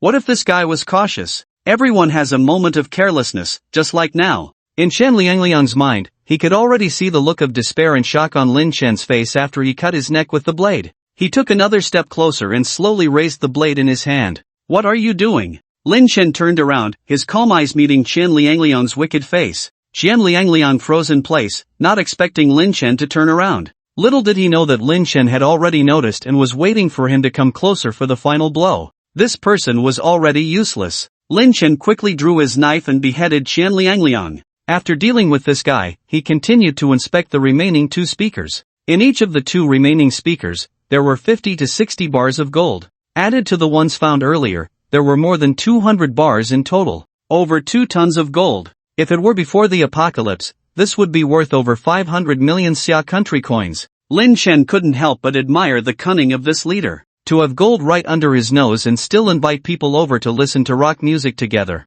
People of the same age as this leader generally don't like rock music and would not come back for a second time. No one would have thought that there was so much gold in the speakers right in front of them. By usually only using the front 2 speakers, it would be hard for anyone to suspect. He checked other places and confirmed there was nothing else before returning to the room where the safe was found. Generally, the thickness of a safe is 6 to 8 centimeters. Lin Chen wanted to see if he could take the gold out of the safe from a distance. Since the last time he experimented multiple times with telekinesis to the limit of taking objects across space, he found that the distance his mind could penetrate when retrieving items from space had increased. Just in case, Lin Chen summoned the demon from space. "Remind me if anything approaches." The demon immediately went into a state of alertness, with its eyes becoming sharp in an instant, scanning the surroundings. Lin Chen placed his hand on the safe, communicating with space. Unlike retrieving gold from the sound system, when his consciousness spread into the safe, he felt a stronger sense of obstruction and obscurity.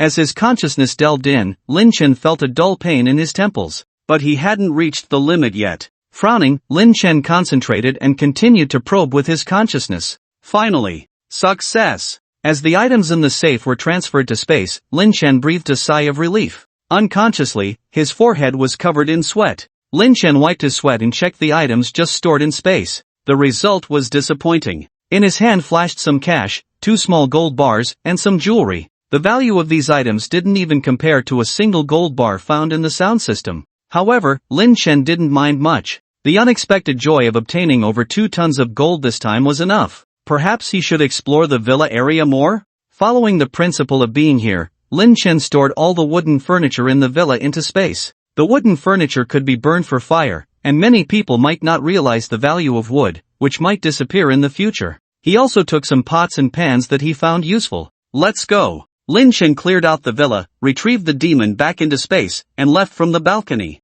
Landing lightly, he saw that it was still early, so he planned to see if there were any other gains in this villa area. By checking if there were residents in the villa and if the snow at the entrance had been cleared, he could tell. Some villas had the snow at the entrance cleared to the sides, while some doors were buried in the snow. Lin Chen was looking for the villas where the doors were buried in snow. Within half an hour, Lin Chen searched 2 uninhabited villas. In one villa, everything that could be taken had been taken, with no signs of disorder, indicating that the owner had moved out on their own. The other villa showed no signs of habitation, but there were some dusty furniture. Regardless of whether they were useful or not, Lin Chen took them first. After 2 rounds, Lin Chen's space was filled with various odds and ends, but no gold was found. Indeed, the chances of luck in the villa area were not high. Without a clear idea of where the gold was, the efficiency of this search was not as high as raiding a jewelry store. After coming out of another uninhabited villa, Lin Chen decided to leave. At that moment, there was a slight sound of something falling into the snow not far away, followed by the sound of something crawling out of the snow. Lin Chen turned his head vigilantly to look. A young girl in a beige down jacket was climbing out of a snow pit, shaking off the snow from her body. The bulky down jacket couldn't hide the girl's graceful figure. The fluffy fox fur on the brim of the down jackets had covered half of the girl's face. Lin Chen's eyes under the goggles moved, and he recognized her at a glance. This girl was the one he almost collided with in the team he rode a shared bicycle with before, the girl who was heavily protected. After encountering the personnel from the port forces that day, Lin Chen became more convinced that he had almost collided with military personnel, not ordinary soldiers. The man named Uncle Chiu, Lin Chen felt a strong sense of threat from him at the time. Now that the second stage of the gene lock has been activated, Lin Chen finally realized how powerful the man named Uncle Chiu was at that time. That kind of strength and reaction speed. At least he was also a strong person who had activated the first stage of the gene lock, or a well-trained strong person. With such a protector, this girl might be a relative of an important figure in the military.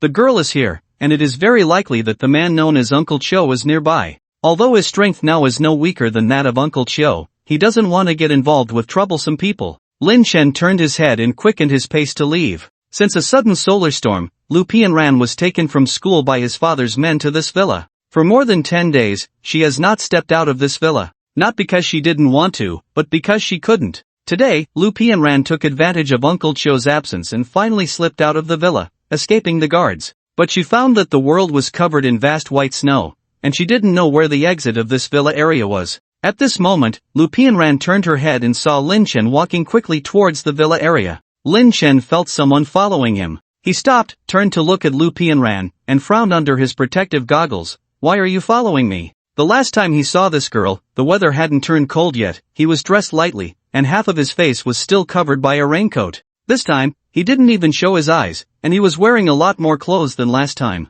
Therefore, even judging from his figure, this girl couldn't possibly recognize him. Lin Chen looked around in confusion, but didn't see the man named Uncle Chiu. Lu Pianran, panting, caught up with Lin Chen's pace and, seeing Lin Chen accusing her first, said impatiently, "Is this road yours? Who said I'm following you?" This tone made Lin Chen frown even tighter, unwilling to waste more words, and warned, "If you follow me again, I'll kill you." "Kill me?" Lu Pianran stared. No one had ever dared to speak to her like that. "I'm following you. If you dare, try to touch me. My dad is the most powerful person in Sha City. Tell my dad later and he'll make sure you, this ugly freak, won't get away with it." Lu Pianran felt that she just wanted to leave this villa area, but it caused such a big reaction from Lin Chen, which made her very angry. However, Lu Pianran had been locked in the villa for more than 10 days and didn't know that the outside world had undergone earth-shaking changes. Not to mention Lin Chen, even if it was someone else, they wouldn't let a stranger follow them. Moreover, if it wasn't Lin Chen, maybe someone would have already made a move on Lu Pianran, a young girl in her prime.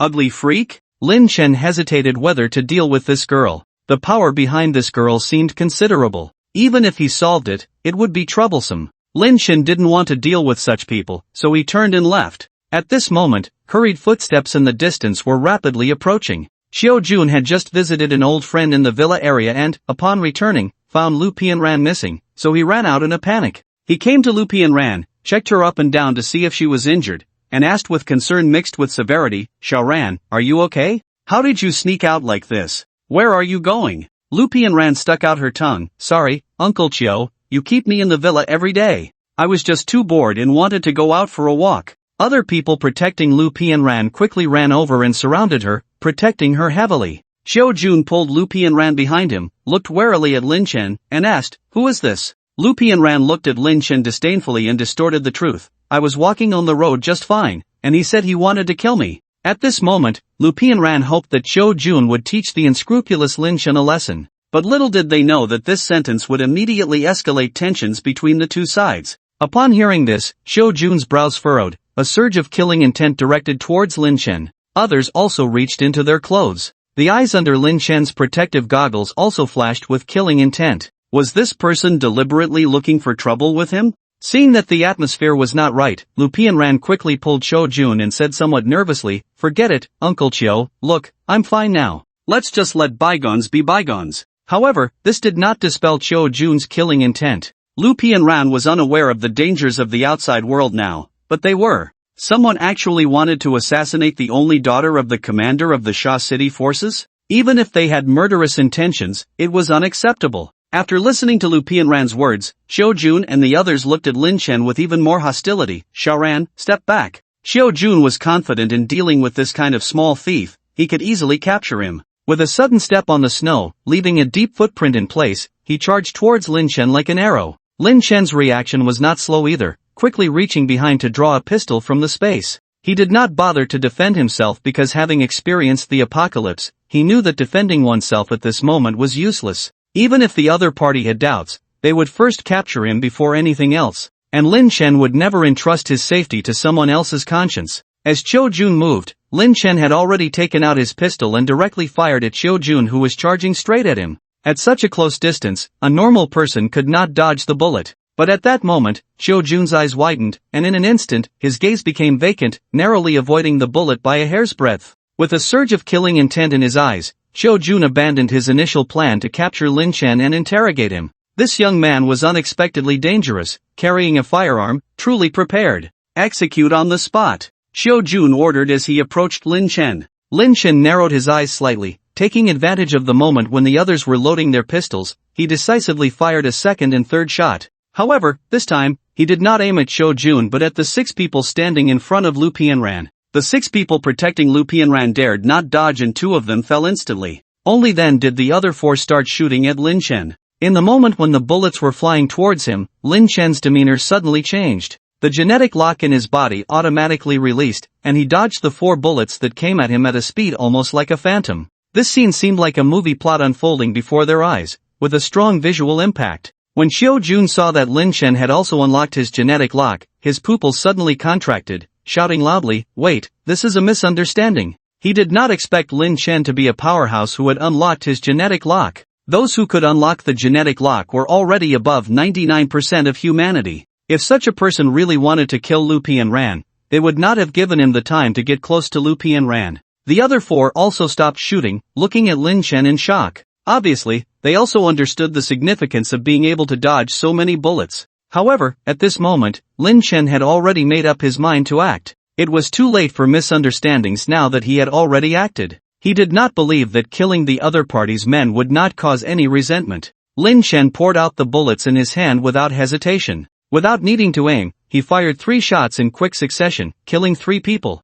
Xiao Jun pulled out his pistol and aimed at Lin Chen, trying to stop him. "Stop. It was just a misunderstanding. Let's talk it out. If you join us, whatever you did before can be forgiven." Although Lin Chen had already killed some of his men, one genius who had unlocked the genetic lock was more important than 100 ordinary subordinates. He. Lin Chen responded with a cold smile. He could not join any organization. With the genetic lock activated now, when the time for the genetic lock ended, he would be at a disadvantage. Therefore, it's either him dead or the other perishes. Moreover, it was the other party who provoked first. The killing intent on Lin Chen's body increased instead of decreasing. A shot killed the last person blocking in front of Lu Pianran, and the gun was aimed at Lu Pianran, who was already pale with fright. "Stop!" Xiao Jun became nervous, and after shooting down the bullet Lin Chen fired at Lu Pianran, he rushed towards Lin Chen. Xiao Jun and Lin Chen were not far apart, and after unlocking the gene lock, his speed increased. After once again shooting down the bullet Lin Chen fired at Lu Pianran, Xiao Jun had already rushed to Lin Chen's front.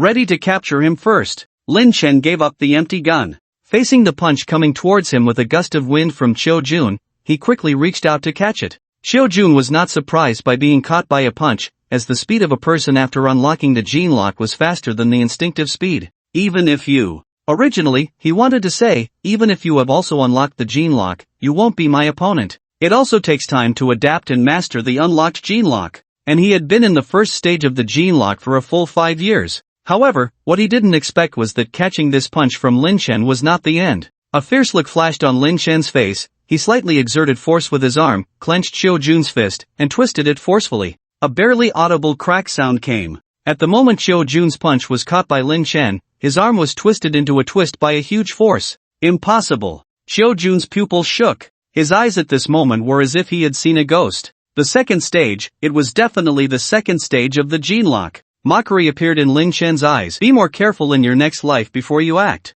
In the blink of an eye, Qiu Jun hadn't even felt the intense pain of his arm being disabled, and Lin Chen's other hand also moved. No! Qiu Jun still wanted Lin Chen to listen to him. He didn't want to be hostile to a genius who had voluntarily unlocked the second stage of the gene lock. He wanted to explain that it was all a misunderstanding. But Lin Chen didn't give him a chance. And since he had already offended someone, he had to eliminate all threats. On this point, Lin Chen never hesitated. Lin Chen grabbed Qiu Jun's neck, expressionless, and squeezed hard. Crack! Qiu Jun stared in disbelief. His neck was directly twisted by Lin Chen. Before his death, he still stared at Lin Chen firmly, as if he didn't understand why he had encountered someone who could voluntarily unlock the second stage of the gene lock, and why such a misunderstanding had occurred. And this scene finally made Lu Pianran, who had been stunned, react. Ah! Lu Pianran's scream rang out. Everything happened too quickly, so fast that she still thought she was dreaming. After directly breaking Qiu Jun's neck, Lin Chen threw it on the ground as if throwing away trash.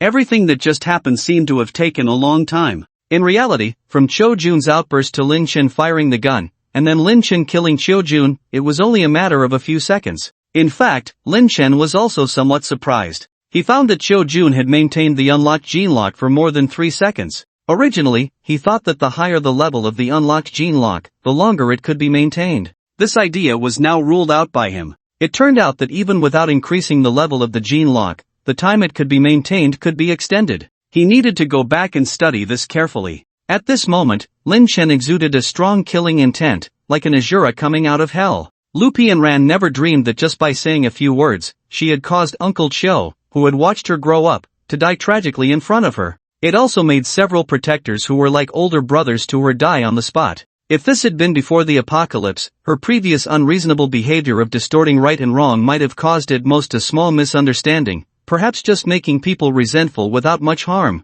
But she didn't know. The end of the world had come, the rules and order had collapsed. Her words at this time were like a spark igniting dynamite. With a bang, it ignited 2 unrelated parties. The problem was, she had always been too well protected, overly pampered, always speaking and acting according to her own will, without considering others and the consequences. And such a personality, in the end of the world, would sooner or later have to pay the price. After a sharp scream from Lu Pianran, her eyes rolled back and she fainted under the intense emotional change. Except for Lin Chen, there was no one standing in the scene. The cold wind howled, blood and bodies littered the ground. In the icy snow, blood burst into clusters of blood-red ice flowers. Lin Chen was resisting the aftereffects of the gene lock, and soon, 3 sneaky figures emerged from the villa at the end of the road. After a careful observation, they quickly approached the battlefield where Lin Chen was. The 3 were a middle-aged man and 2 young men, each carrying a weapon. They wore a tang knife, a broadsword, and a sword. It seemed that someone in this family had a hobby of collecting cold weapons. One of the young men among the 3 hesitated and said, "Dad?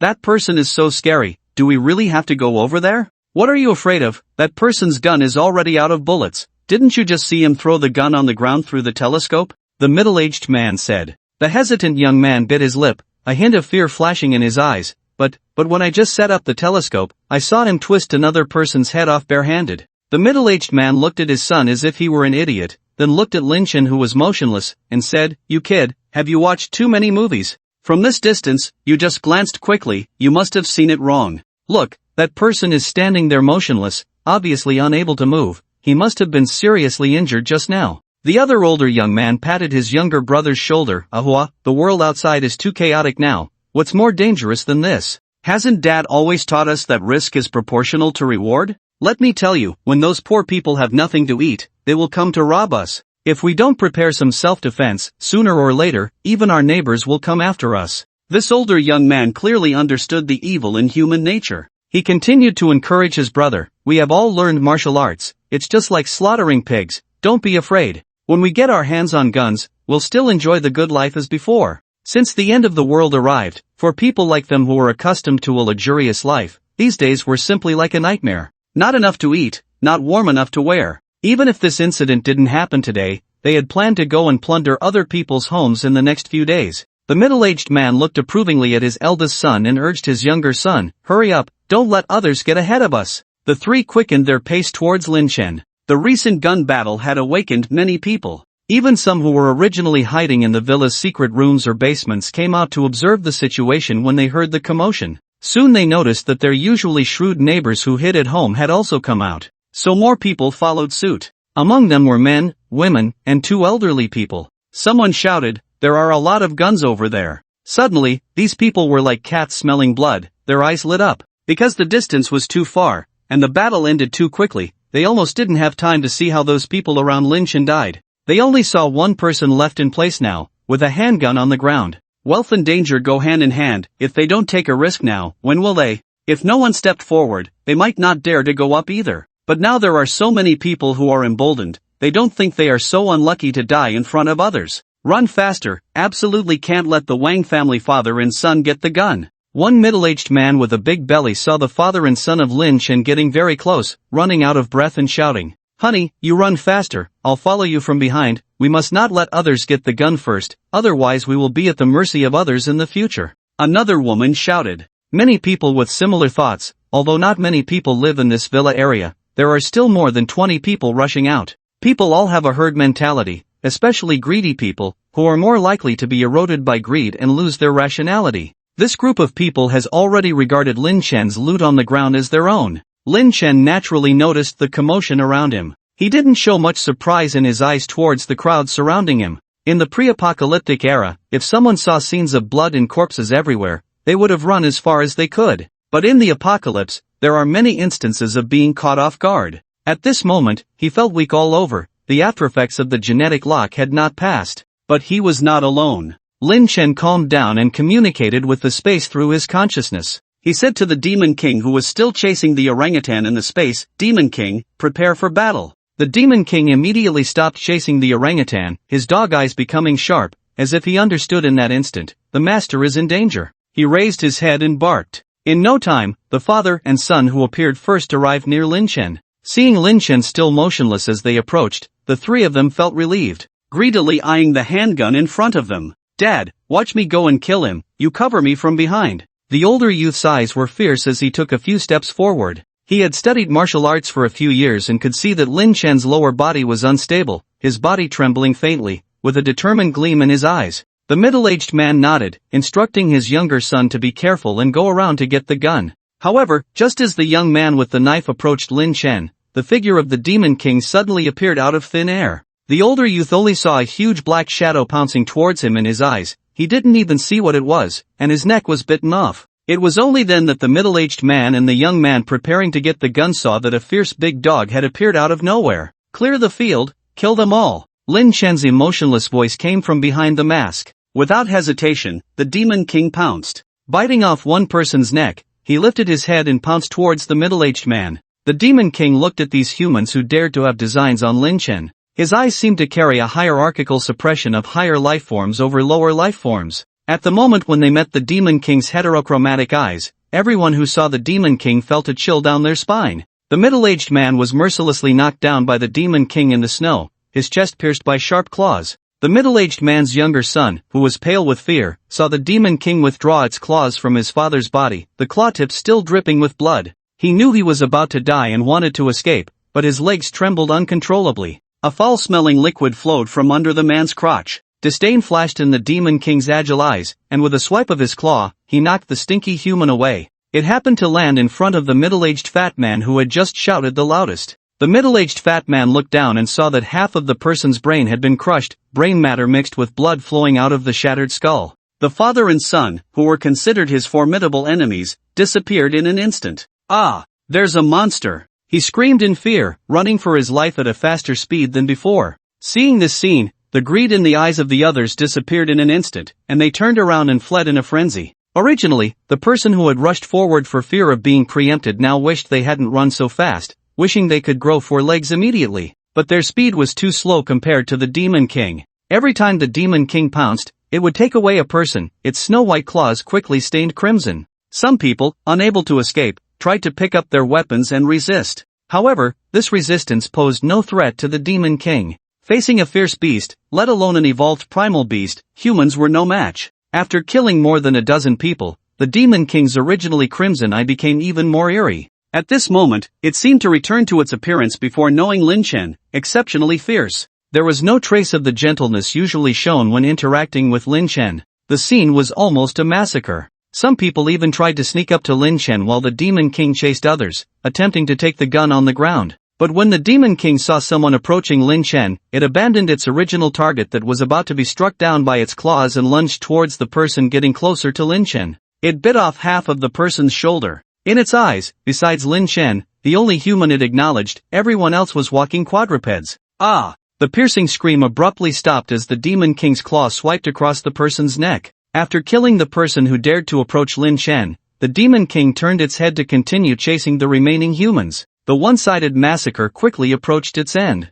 With the Demon King's speed and keen sense of smell, none of these people could escape. They all turned into lifeless bodies that would never make mistakes again. Lin Chen finally revealed a smile on his face as he watched this scene, realizing that forming a partnership with the Demon King was the best decision he had made. The genetic lock had an explosive force but insufficient endurance. He had to find a way to solve this deadly flaw, or in the future, he couldn't easily activate the genetic lock again. After the side effects of the genetic lock subsided, Lin Chen was surprised to find that this time the duration of the side effects was even shorter than before. Lin Chen remembered the changes he underwent after absorbing the source power the previous 2 times. A flash of light appeared in his eyes. Perhaps with enough source power, he could resolve the side effects after activating the genetic lock. Lin Chen walked up to the mastermind behind all the trouble today, Lu Pianran. In an instant, a military knife appeared in his hand, ready to end this woman. But suddenly, a thought flashed through his mind. This woman's identity was extraordinary, and now he was sure that he had made an irreconcilable enmity with Lu Pianran. But it was best to first determine who was behind her to avoid being passive in the future. Thinking of this, Lin Chen decided to let this woman live a little longer and stored her in his space. Then, he collected all the bodies in the villa into the space, erasing all traces. After changing his attire and retrieving the Demon King, Lin Chen left the deserted villa area. By the time he returned to the safe house, it was already dark. Lu Pianran, who had been taken into Lin Chen's space, also woke up. Upon waking up, Lu Pianran saw herself being stared at by a dog and a giant ape. The Demon Kings and the long-armed ape's imposing figures, along with the primal beast's oppressive aura, made Lu Pianran faint again. It wasn't until Lin Chen had the Demon King pour a bucket of snow water on Lu Pianran that she screamed and woke up again. Lu Pianran was suddenly drenched from head to toe by a bucket of snow water, and she sat up from the ground with a start. As she sat up, she came face to face with the Demon King, causing her to scream in terror once again.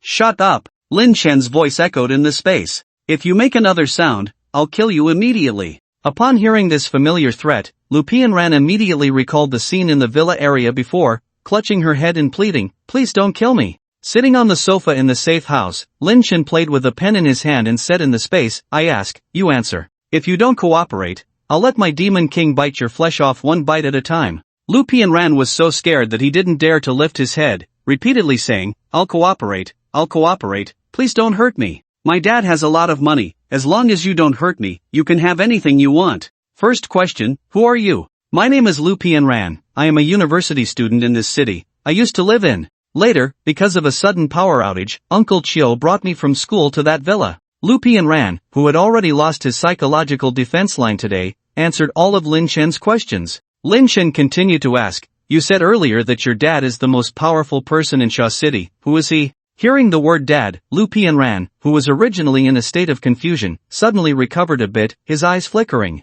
Woof! A roar from above made Lu Pianran tremble in fear again, quickly replying, "My dad is an officer in the Sha City military." Lin Chen's eyes flashed with a knowing look, and he continued, "What rank?" "He's a major general." Lu Pianran's eyes flickered. Lin Chen's voice turned cold. You're lying. The Major General in the Sha City military is not surnamed Lu. He clearly remembered the man standing in front of the crowd with an imposing presence when he went to collect supplies, and the people around him called him Major General Lin. Lu Pianran was surprised that Lin Chen knew this, raised his head and quickly corrected himself. I'm sorry, I haven't finished. My dad is the aide to the Major General. He. Lin Chen's voice was mocking. An aide is the most powerful person in the Sha City military? Lu Pianran, upon hearing this, subconsciously raised his head to retort. My dad saved the life of that Major General. The relationship is different. Even the Major General has to listen to my dad. My dad is the most powerful. It was only then that she noticed she was in a strange place. What's your dad's name? Lin Chen asked. Lu Peng. My dad's name is Lu Peng. Lin Chen then asked several more questions, such as what Lu Peng looks like, and if Lu Pianran has any other relatives. Lu Pianran could answer all of these. But when Lin Chen asked about the information on the genetic lock in the military, Lu Pianran was at a loss. Lu Pianran had stood up by this time, surveying the space. She dared not move around as the Demon King kept staring at her. Curiosity overcame some of the fear in her heart, and she asked Lin Chen, I really don't know anything about the genetic lock you mentioned. Where am I? Where are you? Can you let me go? You can ask my dad for money, ask for anything, my dad will definitely give it. She clenched her hand hidden under the slightly dirty down jacket. When I go back, I must make my dad shoot you, avenge Uncle Chiu and the others. But she didn't know she wouldn't have this opportunity again. Lin Chen did not respond to Lu Pianran, but said to the Demon King, kill. After giving the order, Lin Chen no longer paid attention to this woman who had lost her value. He didn't want to keep this woman in his space to eat and drink. As for the threat from the Major General's aide, Lin Chen had not shown his face throughout the day, and the witnesses in that villa area were already dead. Even if the people from the military found any clues there later, they wouldn't know who he was. Lin Chen took out over 2 tons of gold bars collected from the space. He glanced at the interface of the treasure bowl. Treasure bowl storage space, complete. The space volume can increase with the user's internal source power, can store living beings function, item duplication asterisk 750 upgrade cost, 2.48 million money points. This would be the 9th upgrade of item duplication. Lin Chen silently said, upgrade item duplication. As a familiar golden light flashed before his eyes, the interface of the treasure bowl changed to treasure bowl, storage space, complete. The volume of the space can increase with the user's internal source power, can store living beings, function, item replication asterisk 1478, money points required for upgrade, 8.4 million, it increased by a total of 728 times. Lin Chen felt that these 1478 times would not be used up for at least 20 or 30 years. As long as he kept replicating the items he already possessed, using the replicas while keeping the originals, he could have an unlimited supply of resources. If he continued to upgrade according to this pattern, the next increase should be 1,456 times. However, an anomaly occurred when the space was upgraded to the 10th time last time, not expanding the original space but transforming it into a space that could store both living and non-living things. Therefore, Lin Chen was very much looking forward to what the item replication upgrade would become after the 10th time. The upgrade process only took a few minutes. When Lin Chen returned his consciousness to the space, he saw that Lu Pianran was already dead beyond death. What surprised him was that Lu Pianran was actually killed by a long-armed ape. At this moment, the long-armed ape's arms were still stained with red and white brain matter. The Demon King stood beside the long-armed ape, looking at it with an encouraging gaze. The Demon King can actually command the long-armed ape? Lin Chen raised his eyebrows in surprise. Demon King, did you order it to do this? Lin Chen asked directly. Woof! The Demon King lifted its head high, as if responding to Lin Chen. It pointed a claw at Lu Pianran and then barked at the long-armed ape. The long-armed ape's fist, as big as a wok, smashed down on the already dead Lu Pianran. This was truly an unexpected joy. Lin Chen moved Lu Pianran's body to the vacuum space. He released the Demon King and gave it a well-deserved reward for dinner. He also gave the long-armed ape in the space a sumptuous fruit feast. Even though the long-armed ape in the space had undergone a mutation, it did not change its taste to eat meat like the previously mutated wild boar. The Demon King, on the other hand, seemed to disdain human flesh. To avoid trouble, in the following days, Lin Chen did not go out but focused on practicing the health-preserving technique at home. And on the second day after he killed Chiu Jun and captured Lu Pianran, Lu Peng finally received the news of Chiu Jun and Lu Pianran's disappearance. Dongjiao Xinghai apartment. The property management building upstairs, which was requisitioned by the military for office use. What? Chiu Jun and the others are missing? What about my daughter? Lu Peng, who was sitting in the property building dealing with military affairs, stood up with a bang, slapping the table upon receiving the report from his subordinates. Yes, sir. We went to deliver supplies this morning and saw someone breaking into Miss Lu's villa. After we captured the person, we found no trace of Miss Lu and Captain Chiu inside the villa. The soldier answered truthfully. He and another soldier were responsible for delivering life supplies and food to Lu Pianran's group every 3 days. The entire Shashi army knew how much Lu Peng cared about his daughter. As a staff officer of General Lin, Lu Peng usually had to help General Lin with many miscellaneous tasks, deploying patrol soldiers and other affairs. He couldn't move to live in that villa with his daughter, but he was particularly concerned about his daughter's situation. Lu Peng was a middle-aged man in his 40s. Years of military life made him look older than his actual age. His skin was dark, his features plain, and the only thing that stood out was a hawk-like nose on his face that didn't quite match the rest of his features. It gave him a gloomy and stern demeanor. At this moment, his face was full of urgency, and the deep wrinkles on his forehead formed an even tighter frown. Where is the person who broke into the villa? Have you interrogated them? The soldier replied, just outside the corridor, we questioned him on the way here. He said he came from another area and wanted to find supplies in the villa area. When he found no one, he broke in. Bring him in. Lu Peng's face was dark, with a hint of killing intent in his tone. There was another person sitting in this temporarily requisitioned office, also dressed in military officer attire. He looked much younger than Lu Peng, but from his relaxed posture, he didn't seem like Lu Peng's subordinate. If Lin Chen were here, he would recognize that this person was the military officer Wang Chao whom Lin Chen had met at the port last time. Seeing Lu Peng's expression, Wang Chao reassured, Lu's staff, don't worry, send someone to look for her first. Maybe the little girl is just playing around and ran out.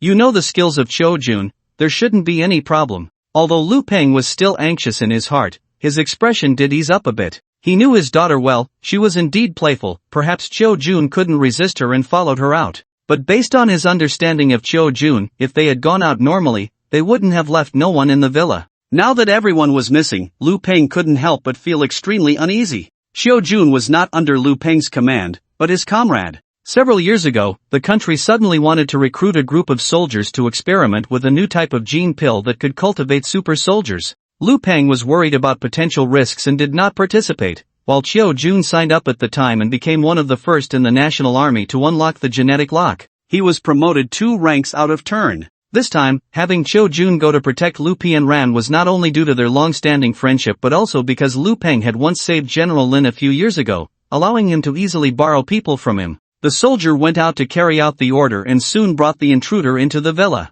The man, in his 30s, was brought in and immediately shouted, Officer, I just went in because I saw there was no one inside and took something. Who doesn't do this outside now? I have a 3-year-old child and a 60-year-old mother at home, please. Enough talk. Answer my questions. Lu Peng questioned sternly with a dark expression. The answer he received was the same as the soldier's. The soldier asked, Officer, how should we deal with this man? Lock him up. Now gather a few teams and search near the villa to see if there are any traces of Chiu Jun and Pianran. Also, investigate if there are any signs of fighting in or near the villa, and inquire if anyone has seen Pianran and the others leaving in the past 2 days. Investigate all relevant clues carefully for me. Yes. If it weren't for the matters at hand, Lu Peng would have personally gone. Currently, not seeing anyone and not finding any bodies made him secretly tell himself that things were not as bad as he had imagined. The soldier took the man who kept crying and begging for forgiveness away. Afterwards, several teams were hastily assembled and rushed to the villa area where Lu Pianran had lived before.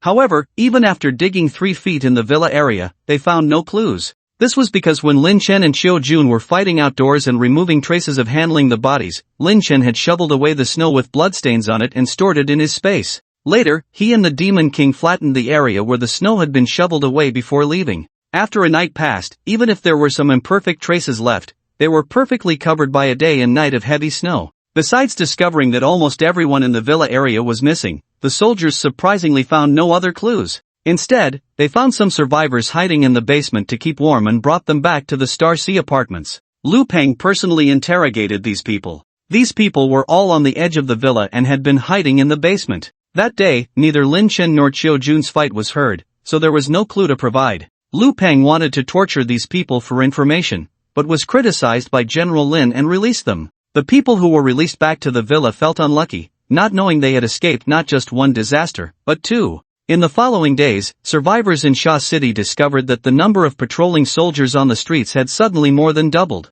Although General Lin criticized Lu Peng, he knew that Lu Peng cared most about his only daughter. He took the initiative to send people to search for the whereabouts of Lu Pianran and his subordinate Xiu Jun. However, Lu Pianran and Xiu Jun were taken away by Lin Chen using spatial manipulation in the villa area. Once they left the villa area, no one could trace their whereabouts. After a few days, with no clues, many troublemakers were caught. Meanwhile, Lin Chen, who was staying peacefully in the safe house, was unaware of the turmoil outside due to this incident. Even if he knew, he wouldn't be emotionally affected. As Lu Pianran said, her father's concern for her made this situation inevitable. At this moment, Lin Chen had been practicing the health cultivation technique in the safe house for a whole week. During this week, he only went out every day to shovel the snow on the top of Anshan Mountain, never stepping out of the door otherwise. He immersed himself in cultivation all day long. Finally, he succeeded in autonomously unlocking the genetic lock. Lin Chen, wearing a short-sleeved shirt and shorts, stood in the living room, concentrating. He felt a faint source of power within his body. After 7 days of continuous cultivation of the health cultivation technique, Lin Chen discovered that there seemed to be an extra energy in his body. This energy flowed through his body like blood, very weak but giving him an extremely comfortable feeling. Lin Chen speculated that this might be the source power transformed from the source material absorbed by the health cultivation technique. These 2 days, he tried to control this source power and made a startling discovery. Open! Lin Chen shouted lowly, controlling the source power in his body to spread out all over, merging into his body. A sensation like an electric shock came from the depths of his heart. He seemed to hear a click sound coming from his body, as if something had been unlocked. He then entered the state of unlocking the genetic lock. Success again! Lin Chen secretly cheered, reaching out to grab the Demon King hiding in the corner of the living room. The Demon King desperately squeezed his body into the corner, with a rich expression on his dog face. Its mouth slightly opened, eyes wide open, looking like it wanted to hide but couldn't, as if saying, "Here we go again. Don't come near me." Lin Chen picked up the Demon King, opened the door of the safe house like the wind, and threw the Demon King into the snow. Despite the temperature being below -30 degrees Celsius outside, Lin Chen was just wearing a short-sleeved shirt and shorts. However, he didn't feel cold at all, but rather felt a warm flow circulating through his limbs and bones. "Demon King, let's practice." Before the words fell, Lin Chen rushed towards the Demon King who was standing up and shaking off the snow in the corner of the living room. The Demon King used the dog rolling Lin Chen had taught him in the past few days to dodge Lin Chen's punch, then got up and pounced on Lin Chen. However, as it made its move, Lin Chen's punch was just a feint, instantly retracted. He quickly moved 2 steps forward in the direction the Demon King dodged, crouched down, and swept his leg. The Demon King's action of jumping was interrupted, and it fell into the snow with a thud, eating snow like a dog. "I told you last time, human moves are very cunning, you need to observe carefully, adapt on the fly. Even when fighting with me, you have to be serious. Get up, this time it's your turn to attack first,"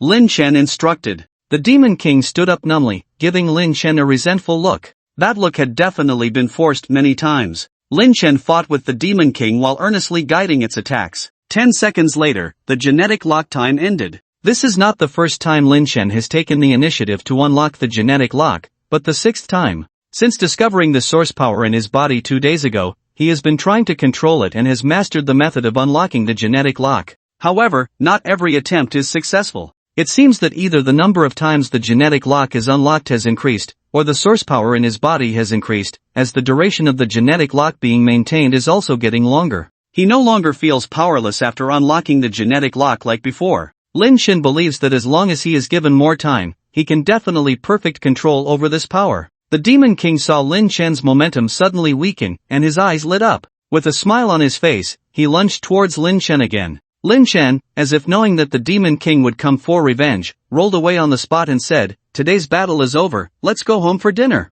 After unlocking the genetic lock, Lin Chen was able to move, but he still didn't have much strength left. He quickly ran a few steps and entered the door. The Demon King, who was left behind, howled in anger. "Oh woo woo woo. You have no sense of honor." Lin Chen managed to appease the angry Demon King with a barbecue. Ever since tasting barbecue 3 days ago, the Demon King had developed a fondness for it. Even raw meat no longer seemed appetizing, and he stood by the oven every day hinting that he wanted to eat barbecue. Lin Chen skewered pieces of meat on a large iron skewer and placed them in the oven. Beef skewers, lamb skewers, pork belly skewers, and mutated wild boar skewers sizzled in the oven, emitting a tempting aroma. After grilling a batch of barbecue, he made some skewers without seasoning, took them out of the oven, removed the skewers, and placed them in a plate for the Demon King to eat. He then took out some fresh lettuce from the space and ate it together with the barbecue. The crisp and fragrant lettuce paired with the fatty and delicious lamb meat was satisfying with every bite. Eating too much barbecue can be overwhelming, so Lin Chen took out a watermelon from the space, buried it in the snow outside, and took it out a few seconds later, creating a chilled watermelon. If it weren't for the extremely low temperature outside, Lin Chen would have wanted to barbecue with charcoal outside, as the taste of charcoal grilled meat is unparalleled. After enjoying lunch, the Demon King licked his lips in satisfaction, walked over, nudged Lin Chen's leg, and looked at him. Going back into the space again? The Demon King nodded. Lin Chen couldn't help but laugh and cry. Every time the Demon King left something behind, he had to go back to the orangutan to retrieve it. But for the sake of his companion's request, why would he refuse? In the past few days, the Demon King had been obedient to a visible extent. After putting the Demon King back into the space, Lin Chen rested for a while before getting dressed. He was planning to go deep into the mountains today to see if there were any stray source beasts to capture another one. Star Sea Apartment. Damn it, how can't I find them? How is it possible not to find them? Lu Peng angrily grabbed the water glass on the table and smashed it on the ground in front of the reporting soldier. His voice was filled with unrestrained anger. Search the entire Sha City immediately, search every possible place, even if you have to turn Sha City upside down, find them for me. Yes, Chief Lu. After the soldier left, Lu Peng slumped down on the chair, his chest heaving violently. As time passed day by day, with still no news of Lu Pianran, his sense of unease grew stronger. He hadn't slept a wink since last night. Even with so many soldiers searching continuously for 7 days, the entire Sha City had been turned upside down, yet there were still no clues. The lack of any news already spoke volumes. Lu Peng had already guessed that his daughter was likely to have been killed. Most of the soldiers sent to search for people yesterday had been called back and reassigned. This made the hope of finding Lu Pianran even more dim. Resentment flashed in Lu Peng's eyes, and at this moment, he was furious with Major Lin Tianrui. Saved Lin Tianrui, this ungrateful person, and he refused to help find his daughter. Ungrateful. But as long as there is a glimmer of hope, Lu Peng will never give up. If his daughter is dead, he will definitely kill the person who harmed her. He will dismember him. Lu Peng, consumed by hatred, did not consider how heavy the soldiers' tasks were now. They had to collect supplies, distribute them, patrol, repair usable equipment, and some soldiers even had to work as cement workers with survivors to build shelters. Time was tight and the tasks were heavy. Any delay would result in more deaths among the survivors outside. Even within the troops, more than a dozen soldiers had already sacrificed their lives. Lu Peng, consumed by thoughts of his daughter, was determined to make others pay if he couldn't find her. His eyes turned fierce as he stood up, tucked a dagger from the drawer into his waist, and walked out the door. The soldiers at the door saluted Lu Peng. Lu Peng, with a stern tone, said, "Where are those criminals we caught a few days ago? Take me there." Although the soldiers had not found any trace of Lu Pianran and others in the past few days, they had caught many people who were looting supplies and committing crimes on the small roads. The soldiers led the grim-faced Lu Peng away from the Xinghai apartment. Meanwhile, on the balcony of an apartment building in Xinghai apartment, Wang Chao and a burly man stood watching Lu Peng leave the building. "Chief, aren't you going to do something about him?" Wang Chao asked as he watched Lu Peng become a black dot in the distance before turning to Lin Tianrui. Lin Tianrui's strong face lacked the dignity and solemnity he had when maintaining order in front of the apartment that day. He casually waved his hand and sighed. "Forget it, Lu Peng only has one daughter, left to him by his deceased ex-wife. We both know how important she is to him. If it were you or me, we would be just as distraught." He took out a pack of cigarettes from his shirt, handed 2 to Wang Chao, lit one, and asked, "Any news on that girl in Qiujun?" Wang Chao took the cigarette but didn't smoke it, instead putting it in his pocket and sighing, "No, still no news. It's been so long, the chances of finding them are slim. Chief, why not recall the soldiers and send your personal guards to look for them? Why not inform Lu Peng?" "What? Are you afraid he'll hold a grudge against me?" Lin Tianrui asked casually. "If we find them, I'll tell him then. If not, there's no need to mention it. Everyone knows what kind of person I am. He saved me and followed me for so many years, some things don't need to be said." Wang Chao's eyes twitched. "Chief, are you too confident in your charisma?" But he dared not say it and instead asked, "Do you think it's possible that survivors unlocked the genetic lock and clashed with Qiujun, killing them?" "I've had that suspicion too. Since the solar storm, the number of soldiers in the army who have unlocked the genetic lock has increased to 13. Perhaps even some ordinary survivors have unlocked it. But Xiao Jun has had the genetic lock for 5 years, and you have also unlocked it. You know that this kind of power is not something ordinary people can adapt to immediately. If it was a normal person who had just unlocked the genetic lock, even if Xiao Jun made a mistake, it wouldn't have been handled so cleanly. I suspect. Lin Tianrui paused suddenly. The cigarette was extinguished by the cold wind. He threw the cigarette butt on the ground, didn't say anything more, and instead said, these days, have Li Qi work a bit harder and take over Lu Peng's work. Consider it giving him a few days off. Yes. Wang Chao didn't ask what Lin Tianrui was suspicious about. Actually, deep down he knew very well that an ordinary person could never make a powerful individual who had unlocked the genetic lock and a few soldiers evaporate from the world. It's very likely that someone from another power has taken action. As for which power it is, Wang Chao feels that Lin Tianrui may already have his own speculation. Lu Peng left the Star Sea apartment and arrived at the guard station on the outskirts of Sha City. After the apocalypse, those who looted supplies and abducted women were caught and thrown here. After the soldiers inquired, the guard led Lu Peng to a newly captured cell. Captain, all the prisoners caught in the past week are here. Open it. These people are almost going crazy. If we open it, we may not be able to control them. The guard hesitated. Lu Peng repeated, open it. Seeing Lu Peng's insistence, the guard let the other guards prepare and open the cell door. The first thing that hit them was a stench of feces, urine, and blood. Lu Peng immediately wrinkled his brow from the smell. Over 100 people were crammed into a cell that could only accommodate a dozen or so, sitting or standing tightly packed together. Those sitting almost had to lean back to back, arms touching. There was no place to lie down. The floor was covered with feces, urine, and dark brown blood clots. Although frozen in the low temperature, the smell had diminished a lot, but the stench still made it difficult for those who entered suddenly to bear. These prisoners all had a green glint in their eyes, already so hungry that they wanted to gnaw on anything. On ordinary days, some prisoners who couldn't bear hunger would directly bite other prisoners. Incidents of mutual killings occurred every day. The guards didn't care, they just periodically dragged out the bodies. When the end of the world came, they couldn't even control the good people, and the bad ones still wanted the chance to reform as before? Unless they could survive until the day when this damn world returned to normal. Seeing the door open, a dozen or so prisoners near the door rushed forward. Food. Is there any food? Let me out. I'm starving to death. Kill these guards and run out. Charge out. The guards were obviously experienced with this scene. One of them pulled out a baton and struck the prisoner who had rushed to the front. The person fell to the ground with a groan. The other two guards were also ruthless, pulling out their weapons and hitting without hesitation. Regardless of whether they might kill those who dared to cause trouble, they would beat to death.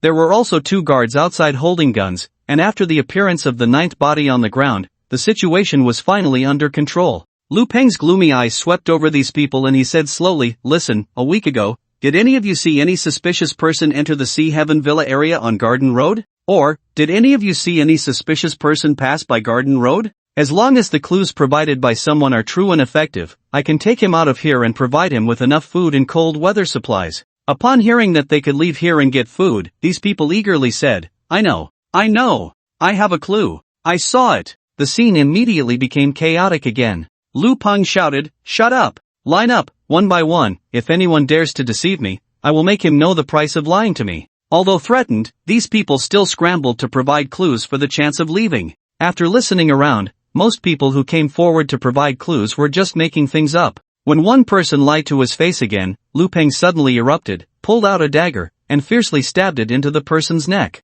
Impatient and full of killing intent, his eyes swept over all the prisoners in the cell. I said, don't lie to me. Anyone else who lies will die immediately. This immediately made others who were still trying to talk nonsense and test their luck hesitate and dare not approach. Just when Lu Peng felt that this road was also a dead end, a prisoner hesitantly stepped forward. Captain, I saw two suspicious individuals heading towards the Seaview Villa area last Wednesday. Lu Peng patiently asked, men or women, any specific features? The person thought for a moment and said, they were two men, one of them was Qian Liang, whom I know because he lives in the same building as me. The other one I have never seen before, but he was wearing a black tactical jacket, a black hat, a mask, goggles, and a pair of specially insulated boots. I was particularly envious and took a few more glances. They seemed to be heading towards the villa area, but I didn't follow them and I'm not entirely sure. Lu Peng's eyes lit up, and he asked for more detailed information. Who Qian Liang was, what he did, and more specific details about the two individuals. Whether it was true or not, this was the only lead at the moment. After returning to the army, Lu Peng immediately had someone investigate Qian Liangliang's information. As for the person who provided the clue, Lu Peng had no intention of fulfilling any promises. Just a prisoner who would die in a few days, was it worth his effort? That afternoon, Lu Peng obtained the basic information of Qian Liangliang. When he saw the name of the leader of Qian Liangliang's workplace, Lu Peng suddenly stood up. He had seen this person's name when he moved into the villa area, and this person was one of the residents in the villa area. Take people with me to the Seaview Villa area immediately. At this moment, Lin Chen was wearing a lightweight and flexible white combat suit, holding a crossbow, carefully searching in the dense forest. The reason for not using a gun was that compared to guns, crossbows were more discreet. Handguns lacked firepower, and AK rifles were likely to startle other wild animals in the area. In case it attracted a group of animals, even he would have to run first. Crossbows were weapons prepared for jungle warfare. In jungle hunting, as a hunter, one needed to conceal oneself well and then give the prey a silent and deadly blow. For this reason, Lin Chen even sprayed a layer of white paint on the crossbow in his hand. It's just that he didn't know if it was because the animals in the Shushi Mountain forest were mostly tropical animals, and not many survived. After more than 3 hours of deep exploration into the mountains, Lin Chen still had no gains. Suddenly, Lin Chen's footsteps paused, and he crouched down, moving cautiously towards the left front. On the snowy ground hundreds of meters away, a clouded leopard was tearing apart a deer dug out from the snow. This clouded leopard was larger than a northeast tiger, and Lin Chen could almost confirm that this clouded leopard had mutated. However, to fully confirm, he needed to get within 100 meters because the treasure bowl only provided hints for creatures within 100 meters. Lin Chen approached the clouded leopard step by step. The deer under the clouded leopard's mouth clearly did not survive the sudden extreme cold, as its whole body was stiff and frozen when dug out. Although it was fresh, it seemed difficult for the clouded leopard to bite, as if it was struggling. While the clouded leopard was focused on gnawing the frozen meat, Lin Chen had already approached within 100 meters. The treasure bowl in front of him indeed gave a prompt, detected a first-order source beast within 100 meters, it was a source beast. Lin Chen's face showed a happy expression. Clouded leopards were originally fast beasts, and after transforming into a source beast, their already fast speed would definitely be enhanced. In a previous life in Haishur, there was a cheetah that had transformed. This cheetah came and went without a trace, killing invisibly. Many people had tried to hunt the cheetah but failed. If he could tame this clouded leopard, it would definitely be a good combat force. At this moment, the clouded leopard seemed to sense something and raised its head. Lin Chen quickly concealed himself behind a withered tree. With the dry trees blocking the view and Lin Chen's camouflage, the clouded leopard did not notice anything unusual and lowered its head again to focus on the meat. And in that moment when it lowered its head, a white arrow sliced through the air, piercing its hind leg fiercely. Lin Chen intended to capture this clouded leopard alive, otherwise he would have aimed for the leopard's head. The clouded leopard let out a painful cry, trying to escape. However, the arrow piercing its hind leg severely affected its speed, and Lin Chen quickly shot another arrow. Swish! The clouded leopard's other hind leg was also hit. The clouded leopard fell into the snow and couldn't get up again. Everything seemed too easy, but it was all based on the fact that Lin Chen was equipped in this life. If he were still an ordinary person like in his previous life, with only a kitchen knife or a fruit knife in hand, he might not even dare to approach wild beasts, let alone prime beasts. Lin Chen put away his bow and arrow, and approached the injured clouded leopard with a broadsword. This sword was left behind by the three father and sons in the villa area. The clouded leopard finally saw the person who injured it, and a fierce light appeared in its crimson beast eyes. It tried to stand up while roaring loudly to stop Lin Chen from getting closer. The clouded leopard's voice sounded similar to a cat's meow, lacking intimidation. Lin Chen stood 1 meter away from the clouded leopard with the sword, staring directly into the leopard's eyes with a murderous gaze. "Submit to me, and I won't kill you."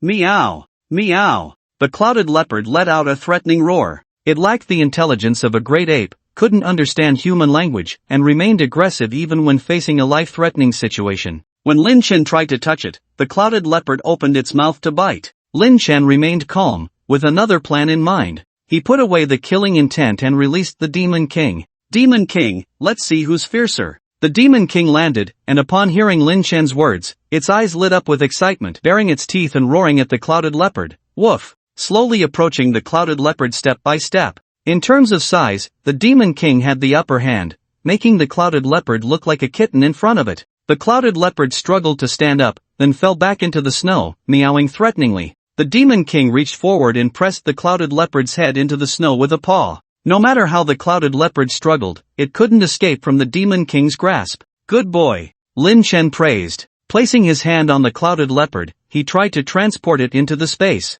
The clouded leopard struggled fiercely and, unsurprisingly, failed to be transported. Lin Chen looked at the Demon King and said, "Show it some color." In response, the Demon King lifted its paw and, as the clouded leopard raised its head, forcefully slapped it on the head. The clouded leopard was knocked down by the Demon King's paw and couldn't get up for a while. After sparring with the Demon King many times, Lin Chen had a clear understanding of its strength. The Demon King might not have the speed advantage among prime beasts, but it possessed immense strength. Even if he unlocked the second stage of the genetic lock, he would only be slightly stronger than the first stage Demon King in terms of strength. If he were to face such a paw head-on, he would probably be knocked out. This blow rendered the clouded leopard powerless to resist. Lin Chen tried to transport it again, and the next moment, the clouded leopard and the Demon King disappeared from the snow. Feeling pleased, Lin Chen communicated with the Demon King in the space. "Demon King, I leave this clouded leopard to you, make sure it behaves." The Demon King responded excitedly with 2 barks.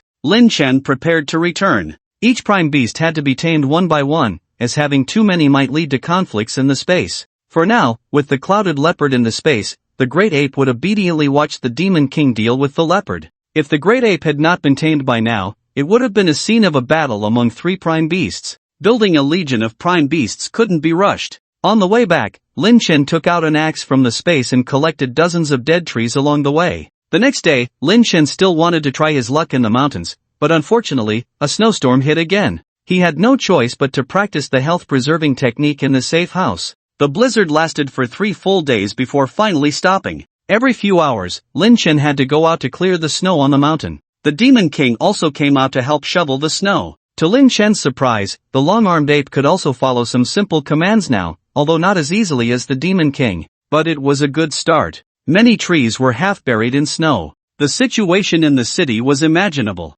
Just the self-built houses in Wulong village at the foot of the mountain, the first floor was completely invisible, and the second floor was mostly submerged. This wave of blizzards reduced the number of survivors in Sha City once again. On the 4th day, the blizzard stopped and turned into light snow. Lin Chen stood at the door, looking at the sky. He patted the Demon King, who was squatting beside him with his head reaching Lin Chen's chest, and said, "Today is a good day to go out." "Oh whoa!" The Demon King immediately let out an excited howl. Lin Chen smiled and interrupted the Demon King's howling. "Stop howling, you'll attract real wolves later." Today, Lin Chen was planning to collect gold, while the Demon King was going to play in the mountains by himself. The Demon King had been either practicing or eating and sleeping at home all day, and Lin Chen had long noticed that the Demon King had too much energy. Although there was space for the Demon King to play, the clouded leopard had also behaved obediently these days. The Demon King couldn't bully the clouded leopard every day. The clouded leopard now ran away at the sight of the Demon King.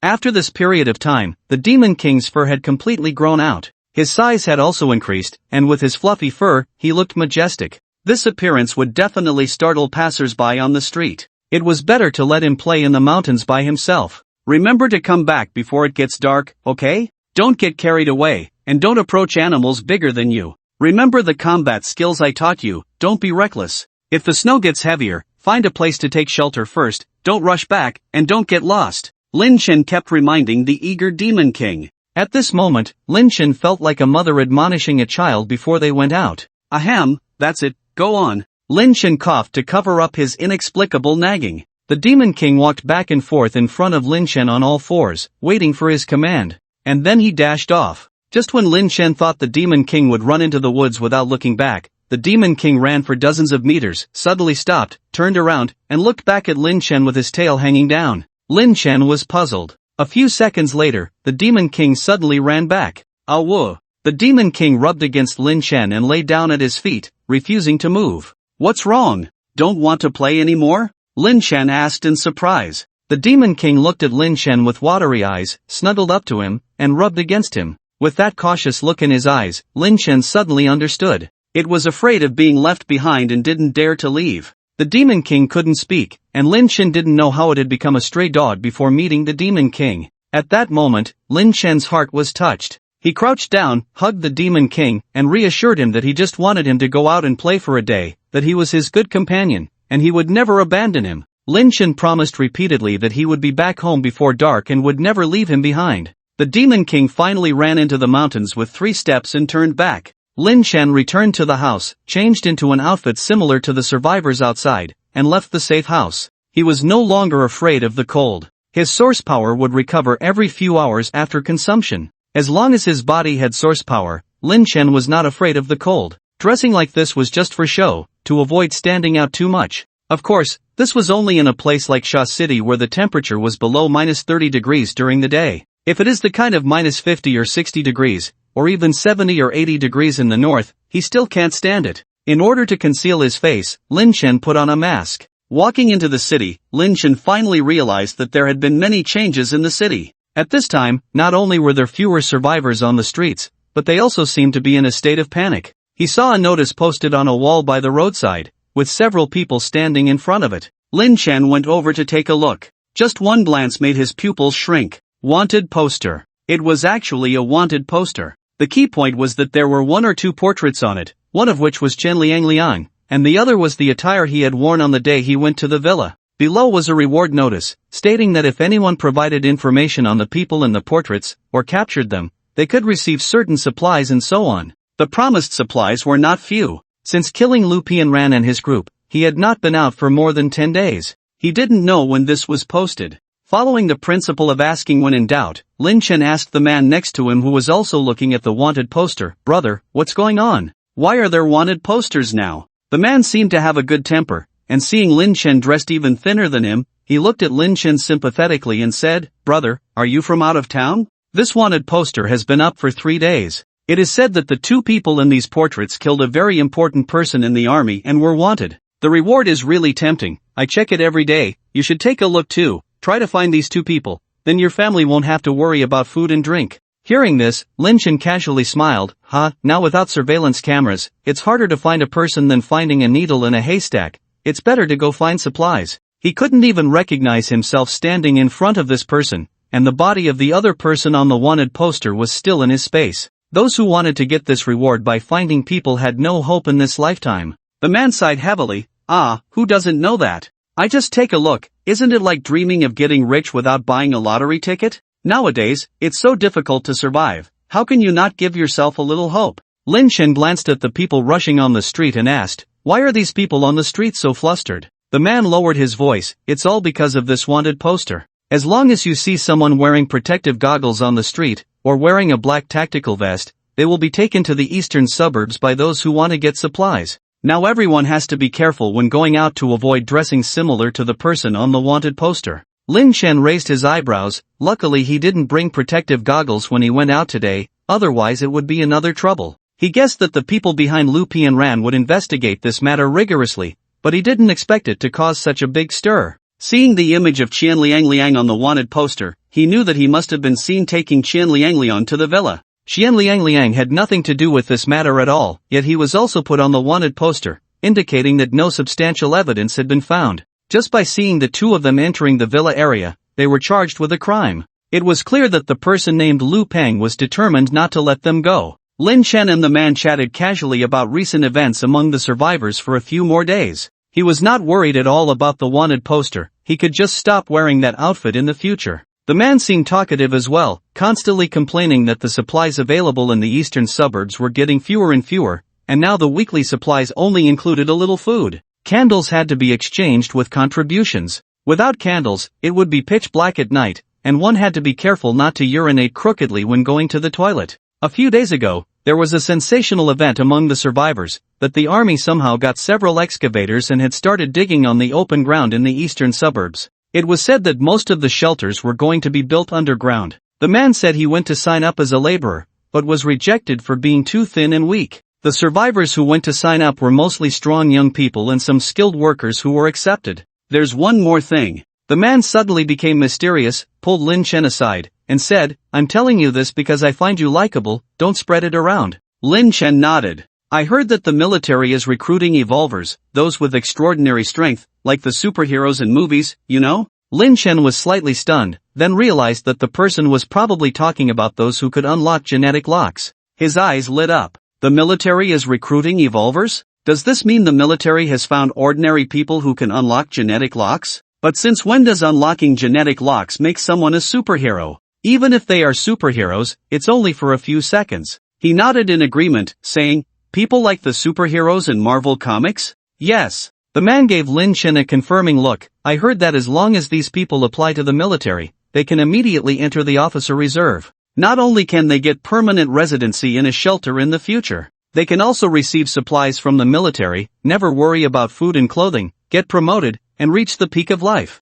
The man enthusiastically talked about the benefits of becoming an evolver, his eyes filled with envy and jealousy. Lin Chen casually agreed a few times, didn't get any more useful information, and bid farewell to the man. Last time when he went to the eastern suburbs jewelry store to collect gold, he changed his target because of Qian Liangliang and didn't collect anything. Originally, he planned to go to the eastern suburbs to collect gold today. This wanted notice directly dispelled his idea of going to the eastern suburbs to collect gold. He once wore similar attire with the Demon King and swept gold in the city area. It's inevitable that some people would associate him with that. Maybe someone is already waiting near the jewelry store in the eastern suburbs. Lin Chen turned around and headed west, planning to advance his plan to collect gold in the surrounding cities of Sha City. Let's go to Lunan City west of Sha City first. As usual, he had to walk to a remote path to take out the snowmobile. Walking on the road, Lin Chen was thinking about the incident of the military recruiting evolvers just now. He was curious about the proportion of ordinary people who could unlock genetic locks. Besides himself, after the apocalypse, he had only encountered one ordinary person, Su Qin, who unlocked the genetic lock. Of course, this was also because he had limited contact with ordinary people. While thinking, he caught sight of a short, thin man walking towards him. The man wore an old-fashioned felt hat and a mask on his face, only revealing his eyes. His oversized cotton coat made him look like he was wrapped in a quilt. They glanced at each other, then looked away and continued on their separate ways. As they approached, the man who was supposed to brush past Lin Chen suddenly leaned towards him, but Lin Chen was prepared and quickly grabbed the man's hand that was reaching for his waist where the military knife was, his eyes cold. Before he could say anything, the man gave Lin Chen a cunning look and shouted first, "Help! Someone is robbing me with a knife." Upon hearing the cry for help, a group of patrolling soldiers on this street immediately ran towards their position. Before the soldiers arrived, Sun Kangwen looked at Lin Chen with a fierce look and whispered, "Let go, you little rascal." Before the apocalypse, Sun Kangwen was a habitual thief, but because there were too many surveillance cameras at that time and he had been caught and taken to the police station many times, he eventually cleaned up his act. Unexpectedly, the apocalypse gave him a chance to return to his old ways. He targeted people who were alone on the street, stealing if he could, and making a scene if he couldn't. Since there were no surveillance cameras now, as long as he wasn't caught red-handed by the soldiers, there was no evidence of his theft. Sometimes, after the soldiers left, he would continue to steal from the person. If you can't steal, then ambush. Kill the person and take everything directly, not even leaving behind their underwear. Several souls have died under his blade in these days. Lin Chen's eyes flashed with cold light. "What's going on?" The soldiers rushed over. "Commander, this person was trying to rob me. Look, he's holding my hand and he has a knife on him." Sun Kangwen acted panicked, pointing at Lin Chen and accusing him. Lin Chen could tell from his skilled demeanor that this person had done this before. The soldier saw that Lin Chen was indeed holding the man's hand, but he didn't jump to conclusions, asking Lin Chen, "Is that true?" Lin Chen narrowed his eyes slightly and said, "He was just trying to steal from me, and I caught him." "I steal from you? Dressed so well, why would I steal from you? Look at you, wearing such tattered clothes, not even warm enough, what would I steal from you?" Sun Kangwen was agitated, arguing vehemently. But deep down, he found it strange that despite the man wearing so little, his hands were still warm. "Do you have any evidence?" Lin Chen glanced at the soldiers and let go of the man's hand, saying, "No." Sun Kangwen immediately flashed a smug look in his eyes. The soldier then asked Sun Kangwen, "You said he was trying to rob you, do you have any evidence? Isn't him carrying a knife evidence?" Sun Kangwen pointed at the knife on Lin Chen's waist. The soldier was speechless. Nowadays, who doesn't carry a knife when they go out? If that was considered robbery, the local jail would be overflowing. "Without evidence, we can only escort you home to ensure your safety," the soldier said to Sun Kangwen. Sun Kangwen pretended to reluctantly nod, "Fine then." After saying that, he gave Lin Chen a look of defiance and mouthed, "Just wait and see." Lin Chen's mouth under the mask curled slightly, his eyes extremely cold. Those who knew him well could tell he was angry. "Since there's no issue, can I leave now?" Lin Chen asked the soldier. The soldier nodded. Lin Chen reached into his pocket, made a gesture of putting his hands in his pockets, and suddenly, something fell out. A large piece of beef jerky landed on the pristine snow with a thud. This was something Lin Chen had baked in the safe house when he had nothing to do, so he could eat it directly when he didn't feel like cooking or going out. It was sprinkled with some chili and cumin, making it especially enticing against the white snow. Both the soldier and Sun Kangwen looked down at the tempting jerky. Sun Kangwen couldn't take his eyes off the jerky, his gaze fixed on Lin Chen as he put the jerky back in his pocket. His mouth kept salivating. He hadn't eaten meat in over half a month. Lin Chen quickly picked up the jerky, put it back in his pocket, and left without looking back. Sun Kangwen and the soldier turned a corner, and after a moment, Sun Kangwen stopped and said, "Commander, since the person just now has already left, I don't need you to escort me home. I have to go to my second uncle's house, thank you." With that, he ran off, disappearing in the blink of an eye. After leaving the street, Lin Chen slowed down his pace slightly. Not long after, a malicious gaze followed him, almost imperceptibly. A hint of killing intent flashed in Lin Chen's eyes. The fish took the bait. 2 minutes later, he turned into a small alley lined with old houses on both sides. The malicious gaze disappeared shortly after. Lin Chen's eyes flickered, and he continued walking forward. After another 2 minutes, suddenly, there was a sound of something heavy falling behind him. Lin Chen turned around to see a figure. Sun Kangwen, hiding behind a wall at the corner of an old house, revealed a triumphant smile. This ambush trick he tried never failed. As long as the other person turned around, they were doomed. As Lin Chen turned around, Sun Kangwen, holding a sharp knife polished to a shine, emerged with a wicked smile on his face, stabbing towards Lin Chen's back. Sun Kangwen was full of confidence. Although he was still in the process of committing a crime, he couldn't help licking the corner of his mouth,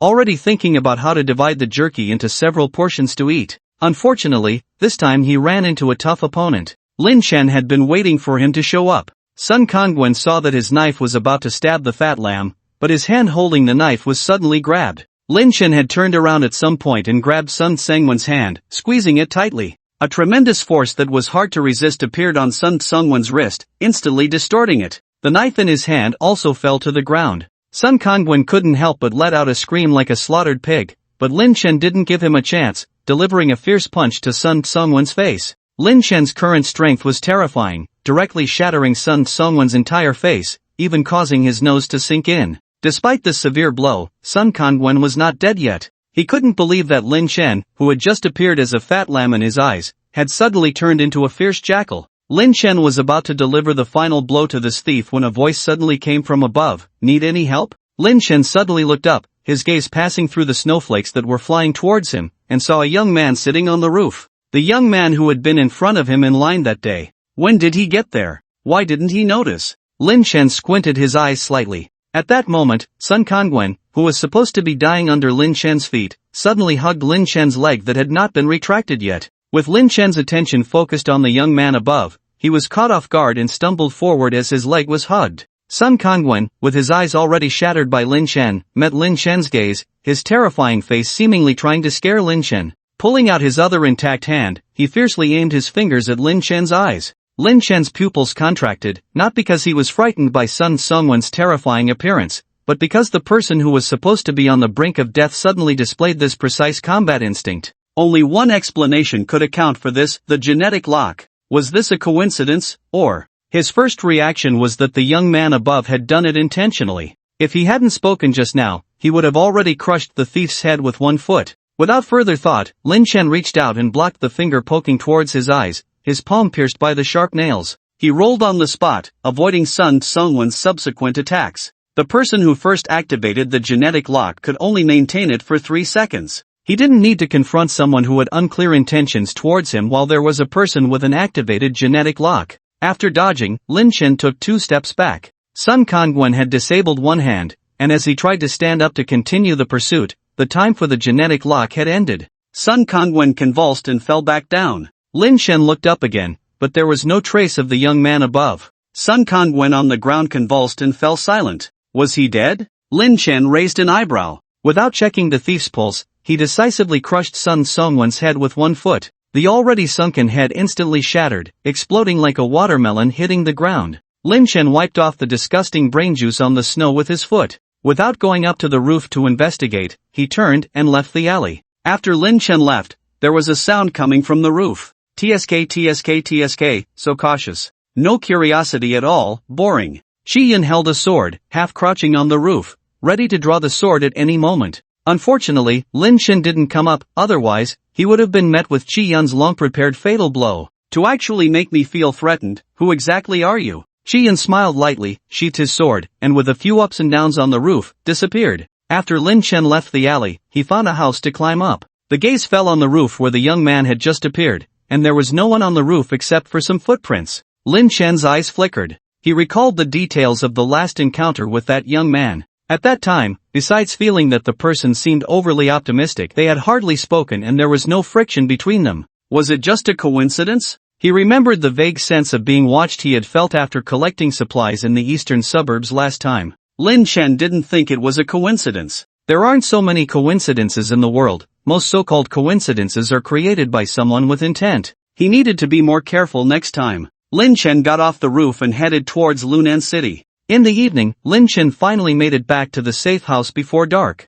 Today's harvest was unexpectedly poor, only about 30 kilograms of gold in total. As soon as he reached the mountaintop, the Demon King sensed his presence and pounced on him. Following that was a smell of blood. Lin Chen grabbed the pouncing Demon King and inspected it from top to bottom. "Are you injured?" The Demon King's fur was covered in blood, some of it already clotted. After the inspection, it was found that the Demon King had only suffered minor injuries, and the blood was not its own. The Demon King licked its lips, looking somewhat unsatisfied. Lin Chen chuckled, "Did you go hunting in the mountains today? Well, from now on, you can go out to eat by yourself every day, saving the meat in my space." The Demon King's appetite was getting bigger, and now that Lin Chen was also a big eater, the bit of meat in the space was really not enough for them. Fortunately, before the apocalypse, Lin Chen had already planned to live off the land. Lin Chen fetched a bucket of water and quickly gave the Demon King a bath in the snow. After the bath, the Demon King shook itself, leaving a pile of white ice crumbs on the ground. The water in the bucket had frozen into a lump of ice.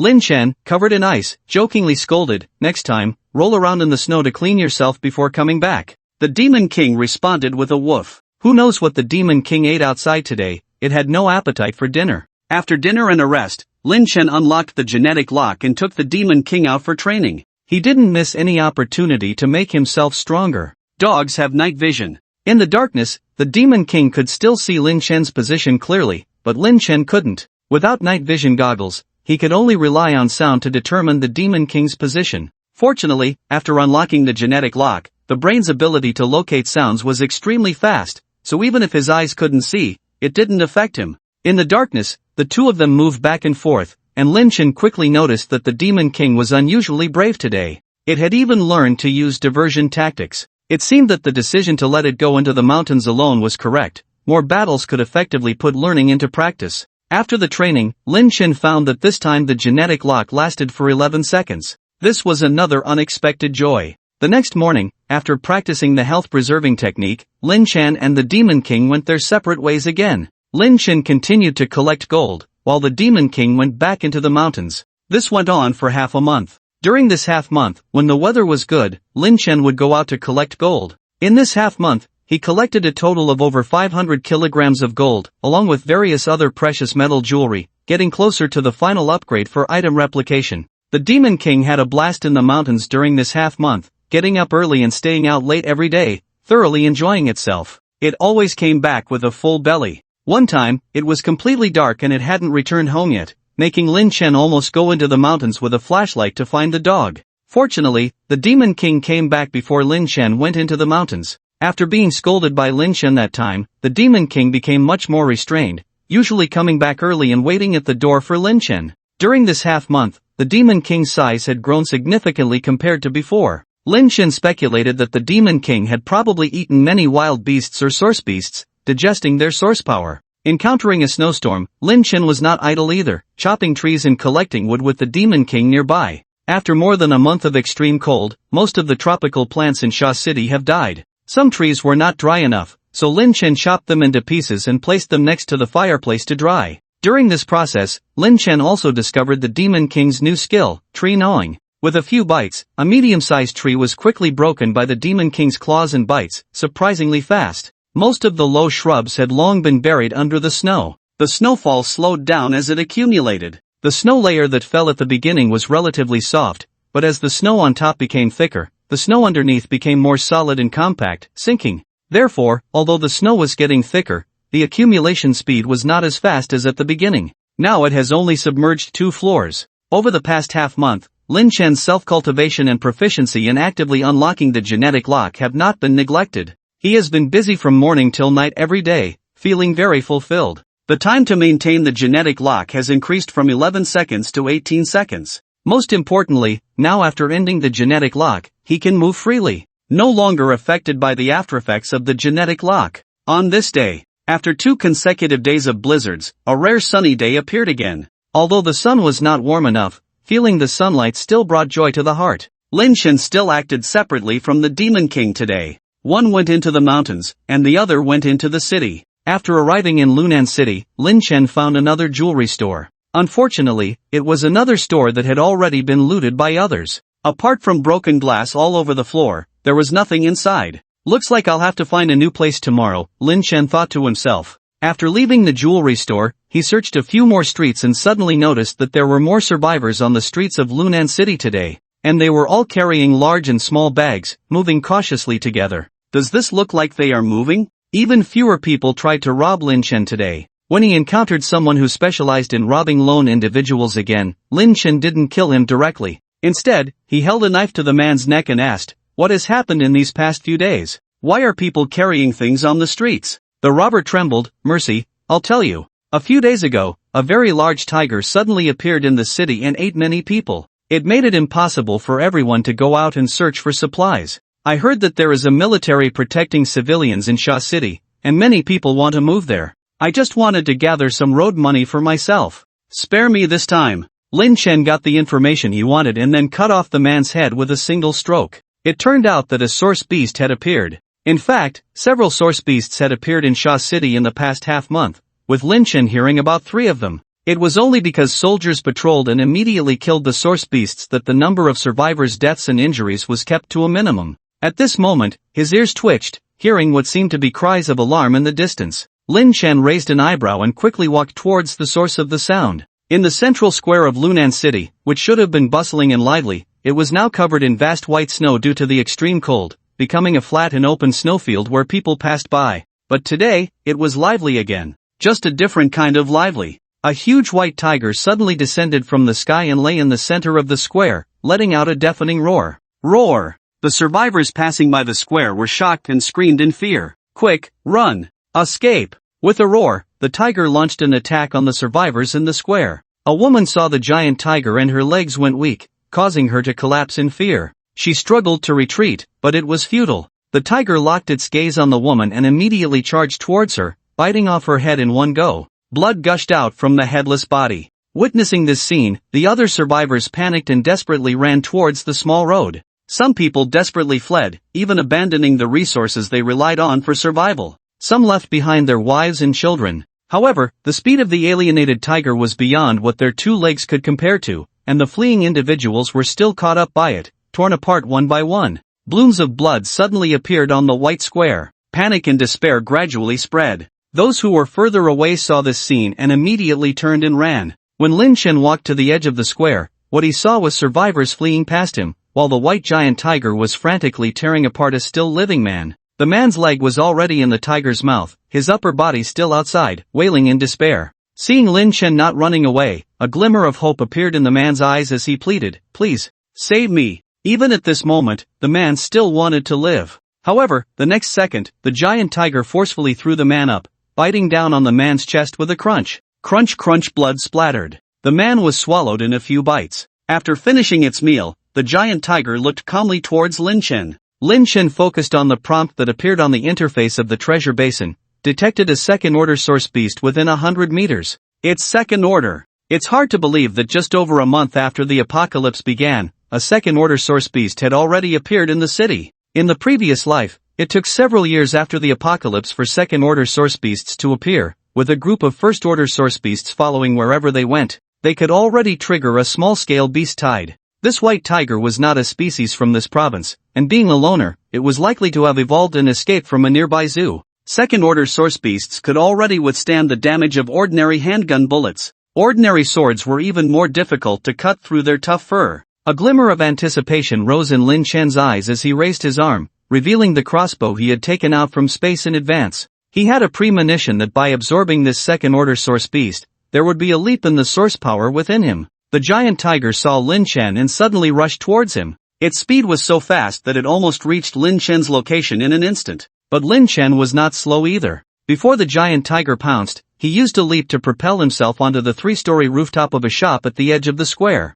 Taking the high ground, Lin Chen aimed at the giant tiger below and quickly shot an arrow. With the ability to attack from a distance, Lin Chen naturally chose a safer and more energy-efficient method. Swish! The arrow shot into the giant tiger with a piercing sound. Half of the arrow penetrated the tiger's skin. The power of the crossbow was evident. The giant tiger roared in pain. However, for a creature of the giant tiger's size, one arrow was clearly not enough to be fatal. It leaped towards the small building where Lin Chen was. While the giant tiger was still in the air, Lin Chen quickly loaded another arrow and shot a second one. Without waiting to see the result, he jumped down in another direction. His physical fitness now was incomparable to before, and the soft snow below, about 10 meters high, posed no threat to Lin Chen. A furious roar came from behind as the giant tiger stumbled to the ground, an arrow lodged in its left leg. Because Lin Chen was preparing to absorb the source power of this source beast, he was not planning to go easy on it. He aimed at the tiger's eyes and fired. Bang bang bang!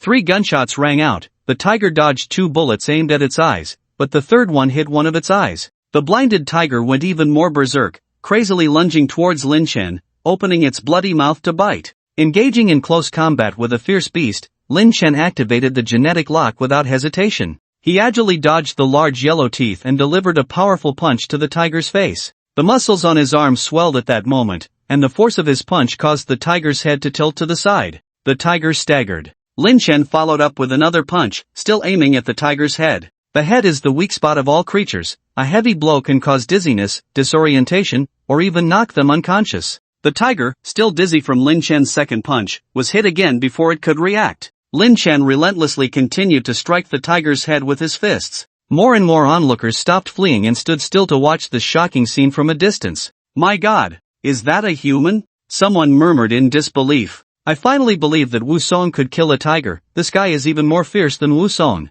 Someone shouted excitedly. Some looked at the crossbow that Lin Chen had thrown on the ground with a gleam of eagerness and greed in their eyes. Lin Chen's consecutive heavy punches finally knocked the tiger to the ground. The survivors who had gathered at some point cheered. Lin Chen just glanced at them and refocused his attention on the tiger. He knew the tiger was not dead yet, just repeatedly stunned by his blows. Lin Chen drew a dagger, lifted the tiger's eyelid, and ruthlessly stabbed its eye. The dagger went in all the way. The unconscious tiger suddenly struggled violently. But as Lin Chen forcefully twisted the dagger, the tiger's struggles gradually weakened. At this moment, a man sneaked over to where Lin Chen had left the crossbow, taking advantage of Lin Chen killing the tiger. The man's eyes were full of greed and desire as he stared at the crossbow on the ground. He thought to himself, with such a crossbow, he could easily kill some wild beasts and have some meat to eat in the future, right? However, before his hand could touch the crossbow, Lin Chen pulled out the dagger from the tiger's eye and flicked his wrist. The dagger shot towards the man's throat who coveted the crossbow. The tip of the dagger pierced through the back of the man's neck.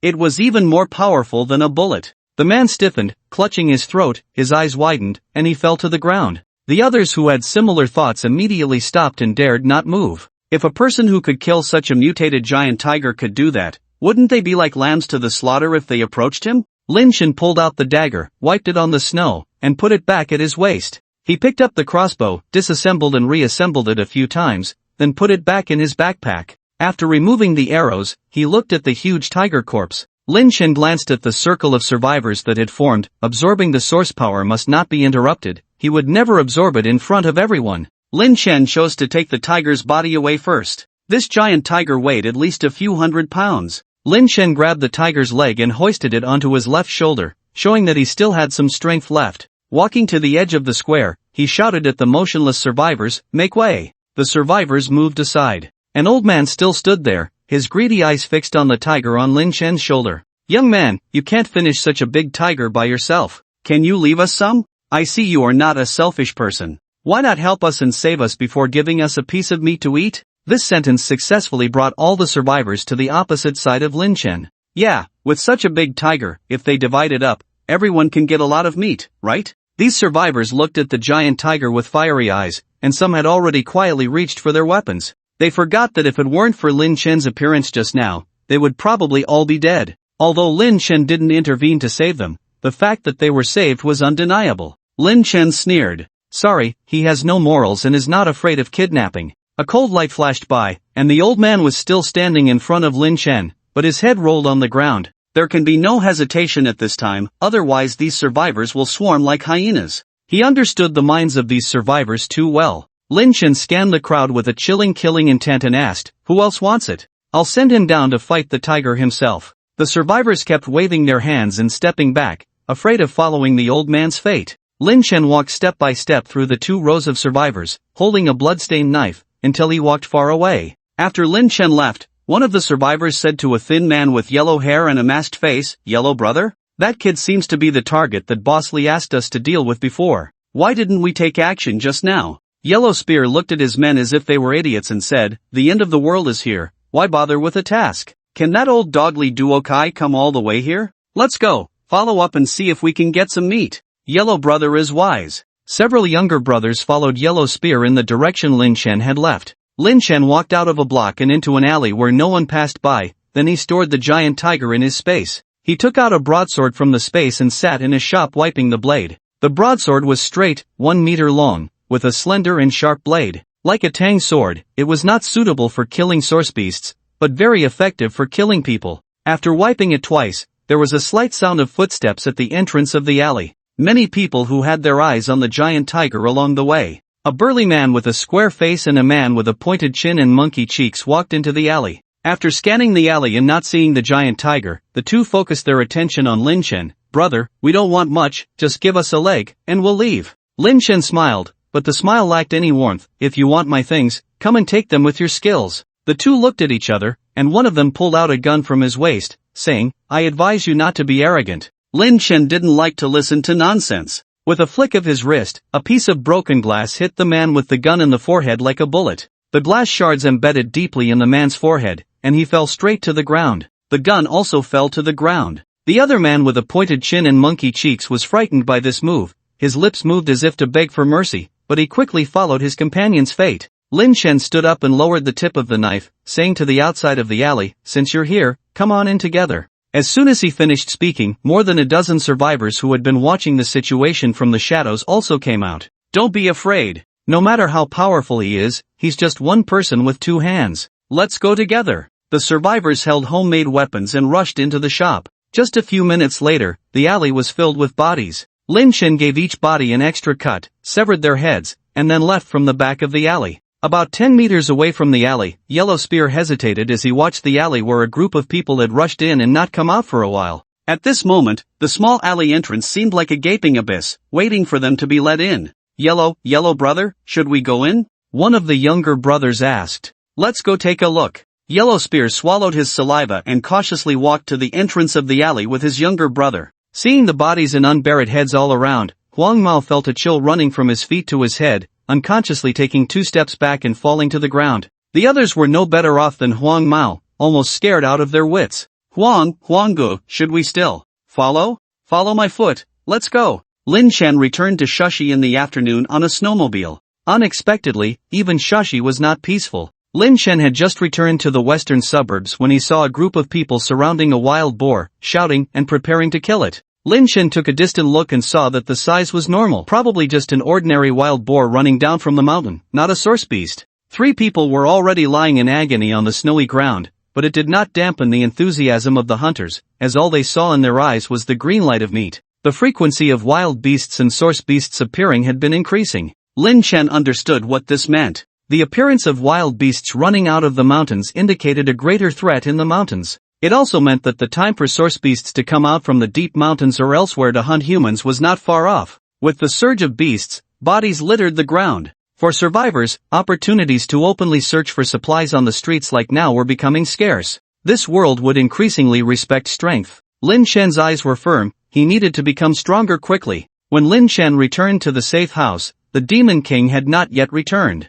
He took out the huge body of the giant tiger from the space and placed it in the utility room. Placing his hand on the tiger's body, he looked at the prompt in front of him. Detected ownerless source power, absorb it? Yes/no. Without hesitation, he said, yes. As Lin Chen's voice fell, the sensation of source power rushing into his body from his arm reappeared. It was more pronounced than the previous 2 times. The arm that touched the giant tiger began to heat up. Like a hot spring, the source power flowed into his body, merging with his own source power. As this power entered his body through his arm, Lin Chen felt his temperature instantly rise. A wave of heat emanated from his body. By the time Lin Chen entered the safe house, he had already taken off his coat. At this moment, a large amount of sweat poured out of his body's pores. Also flowing out was some dirty gray-brown substance. This was followed by an unprecedented sense of power filling his entire body. Lin Chen's eyes flashed with determination as he activated the genetic lock. As he mobilized his source power, the opening of the genetic lock this time was faster than before, almost opening at the moment he had the thought. A stronger force gushed out of his body. Lin Chen took out a steel bar the size of a wrist from the space, held it with both hands, and effortlessly twisted it into a spiral. The giant tiger, which had originally weighed nearly 1,000 catties, could now be easily lifted with one hand. If he were to battle this giant tiger now, Lin Chen was confident that he could knock it out with just one punch. What surprised Lin Chen the most was that this time the opening time of the genetic lock had extended to 32 seconds. As the saying goes, in a battle between experts, every second counts, with an extra second giving an additional chance of winning. With his current speed of unlocking the genetic lock, there were already many things he could do in 32 seconds. Before he could even rejoice, the prompt in front of him suddenly changed. Detected second-order source beast within 100 meters. Lin Chen thought to himself that it was good timing, as he could now test his current strength against this source beast. He swiftly opened the door, rushed out. The Demon King, with something in its mouth, stared at Lin Chen in surprise. Both were stunned. Demon King? Lin Chen scanned around, but there were no other animals. You again, you silly thing? Demon King? The Demon King spat out what was in its mouth, revealing a green fruit. Without paying attention to the fruit, Lin Chen held the Demon King's head and looked left and right. Have you evolved? Indeed, its size had increased slightly compared to when it had left in the morning. Lin Chen carefully observed and noticed a slight change in the Demon King's eyes. The originally blue and red pupils had deepened in color, and irises similar to those of humans had appeared in the eyes. The teeth and claws also looked sharper. The Demon King felt like he was being inspected like livestock by Lin Chen, and he wore a look of resignation on his dog face. After examining the changes in the Demon King, Lin Chen finally noticed the green fruit on the ground. Where did this come from? Speaking of the fruit, the Demon King's expression became excited, pointing to the fruit with his claws and then to his mouth. Are you saying you ate this fruit? Lin Chen understood the Demon King's meaning. The Demon King put on a proud expression and raised his dog head. And then evolved? Lin Chen raised an eyebrow. The Demon King nodded. His eyes were full of satisfaction with Lin Chen's understanding. The fruit looked freshly picked, with the stem still fresh at the broken end. Lin Chen looked pensive as he picked up the fruit. At that moment, the treasure bowl suddenly appeared with a prompt, found source fruit, recommended for consumption. Lin Chen looked at the fruit still covered in the Demon King's saliva, feeling a wave of emotions. It was a mutated plant. The Sand City was full of tropical plants, and it was rare to see surviving plants. It was unexpected to find one that not only survived but also evolved. Mutated plants did not change like animals did. Plants were still plants, even if mutated, they couldn't grow brains and organs like animals. However, mutated plants were either extremely cold resistant with strong vitality, extremely tough that even source beasts couldn't bite through, or highly toxic. Plants that could bear fruit were rare and extremely valuable. In the past, official news had reported that finding a mutated plant and handing it over to the authorities would result in a substantial reward. Finding a mutated plant that could bear fruit not only brought huge rewards but could also secure a lucrative position in the sanctuary. From then on, one would become a privileged person in the sanctuary. It turned out that the fruit contained source power. Lin Chen took out a bottle of water, rinsed off the Demon King's saliva from the fruit, and took a small bite. Despite the weather, the fruit was not frozen, and the flesh inside was still tender. The flesh was sweet and crispy, tasting like green dates but much better. After swallowing a few bites, a warm feeling spread from the stomach to the rest of the body. It was source power. Lin Chen finished the fruit in 3 or 2 bites and eagerly looked at the Demon King who was staring at the fruit. Where did you get this? Take me there. The Demon King seemed to have been waiting for Lin Chen to say that, took a few steps forward, then ran back to Lin Chen and lay down. The Demon King was now lying down, his head reaching Lin Chen's waist. Lin Chen was puzzled. Why aren't we moving? The Demon King stood up, looked at Lin Chen, then lay down again, gesturing with his head. Are you asking me to sit on your back? Lin Chen guessed. The Demon King nodded. Lin Chen was slightly excited. He wondered if other boys had dreams of having a cool mount like the ones in cartoons when they were young. Anyway, he did. Lin Chen had always envied the mounts of the characters in cartoons when he was young. He even begged his father to sign him up for horse riding lessons. There was a time when he loved riding horses and wanted to gallop on the grasslands, but his father never allowed him to go out of the province. Carefully, Lin Chen sat on the Demon King's back, feeling excited, and said, "Let's go." Upon hearing the command, the Demon King dashed off. Lin Chen lay on the Demon King's back, quickly grabbing the fur on the Demon King's neck to prevent himself from falling. The scenery changed rapidly before his eyes, with the cold wind whistling in his ears. The Demon King's speed was extremely fast, and he could ignore the terrain, running on snow, crossing through the dry woods, leaping over streams, and skimming across lakes. Until the sky gradually darkened, they stopped by a frozen waterfall. "Is this the place?" Lin Chen got off the Demon King. The Demon King gave Lin Chen a look and walked towards the waterfall. Lin Chen followed. The frozen waterfall was adorned with icicles, arranged in a picturesque manner. As Lin Chen approached, he discovered another world. There was actually a cave beneath the waterfall. It looked like it had been carved out. The Demon King entered first, then turned back to wait for Lin Chen. The entrance to the cave had been concealed by the waterfall before freezing, and after freezing, it was blocked by rapidly formed icicles, hidden very well. Lin Chen walked to the entrance and looked at the Demon King with a puzzled expression. "How did you find this place? This guy had been messing around in the mountains every day?" The Demon King raised its head proudly, gesturing for Lin Chen to follow it inside. As it was getting dark, the cave was already dim inside. Lin Chen took out a headlamp and put it on, carefully following. The ground was not covered in snow, but with icy rocks, very slippery. However, the cave was not deep. After walking a dozen meters, light appeared ahead. Lin Chen followed the Demon King into a cave. Seeing the scene inside the cave, Lin Chen's eyes flashed with amazement. The cave was high, with rock walls on both sides, and there was a hole at the top, a huge rock lying across the top, with faint light shining through the cracks. Below the cave was a pool of water, but it had already frozen over. In the middle of the pool were a pile of rocks protruding from the surface. A strangely shaped tree grew on top of the rocks in the middle of the pool, with scattered faint light falling on it. The scene looked very peculiar, and at this moment, Lin Chen felt as if he had wandered into a scene from a fantasy novel. The tree trunk was twisted, with a trunk as thick as a water bucket, in a gray-black color. The roots of the tree were intertwined in the crevices of the rocks. The numerous branches and dense purple-green leaves formed a large purple-green canopy. The tree was about 5 to 6 meters tall. Just by looking at it, there was a strong sense of vitality. Hanging on the tree were green fruits, the same kind that the Demon King had brought back. And under the tree, a giant snake lay motionless, already gutted. The Demon King saw the snake's body and swatted it with a claw, sending it flying onto the frozen pool, then pointed at the tree. Lin Chen walked over to examine the snake. The snake was over 3 meters long, with a thickness similar to an adult's calf, and its body was covered in the same purple-green patterns as the tree. The snake's body was almost split in half, and its gallbladder was missing. Looking at the bite marks on the snake's body, Lin Chen knew it was the Demon King's doing. "Did you bite this?" He glanced at the Demon King, who licked its mouth and woofed. "Don't eat everything next time." Lin Chen's father sighed. What if this thing was poisonous? Seeing the Demon King frolicking around proved that at least the surface of this snake was not poisonous. Judging from the size and color of the snake, which he had never seen before, Lin Chen speculated that this snake had undergone some kind of mutation, as ordinary cold-blooded animals would find it difficult to survive in this temperature. Perhaps the tree had something to do with it. But when he approached the snake, the treasure basin did not indicate the presence of any unclaimed source power nearby. Lin Chen tried to place his hand on the snake, but still got no response. Could it be that the source power of this snake was in its gallbladder, which the Demon King had eaten,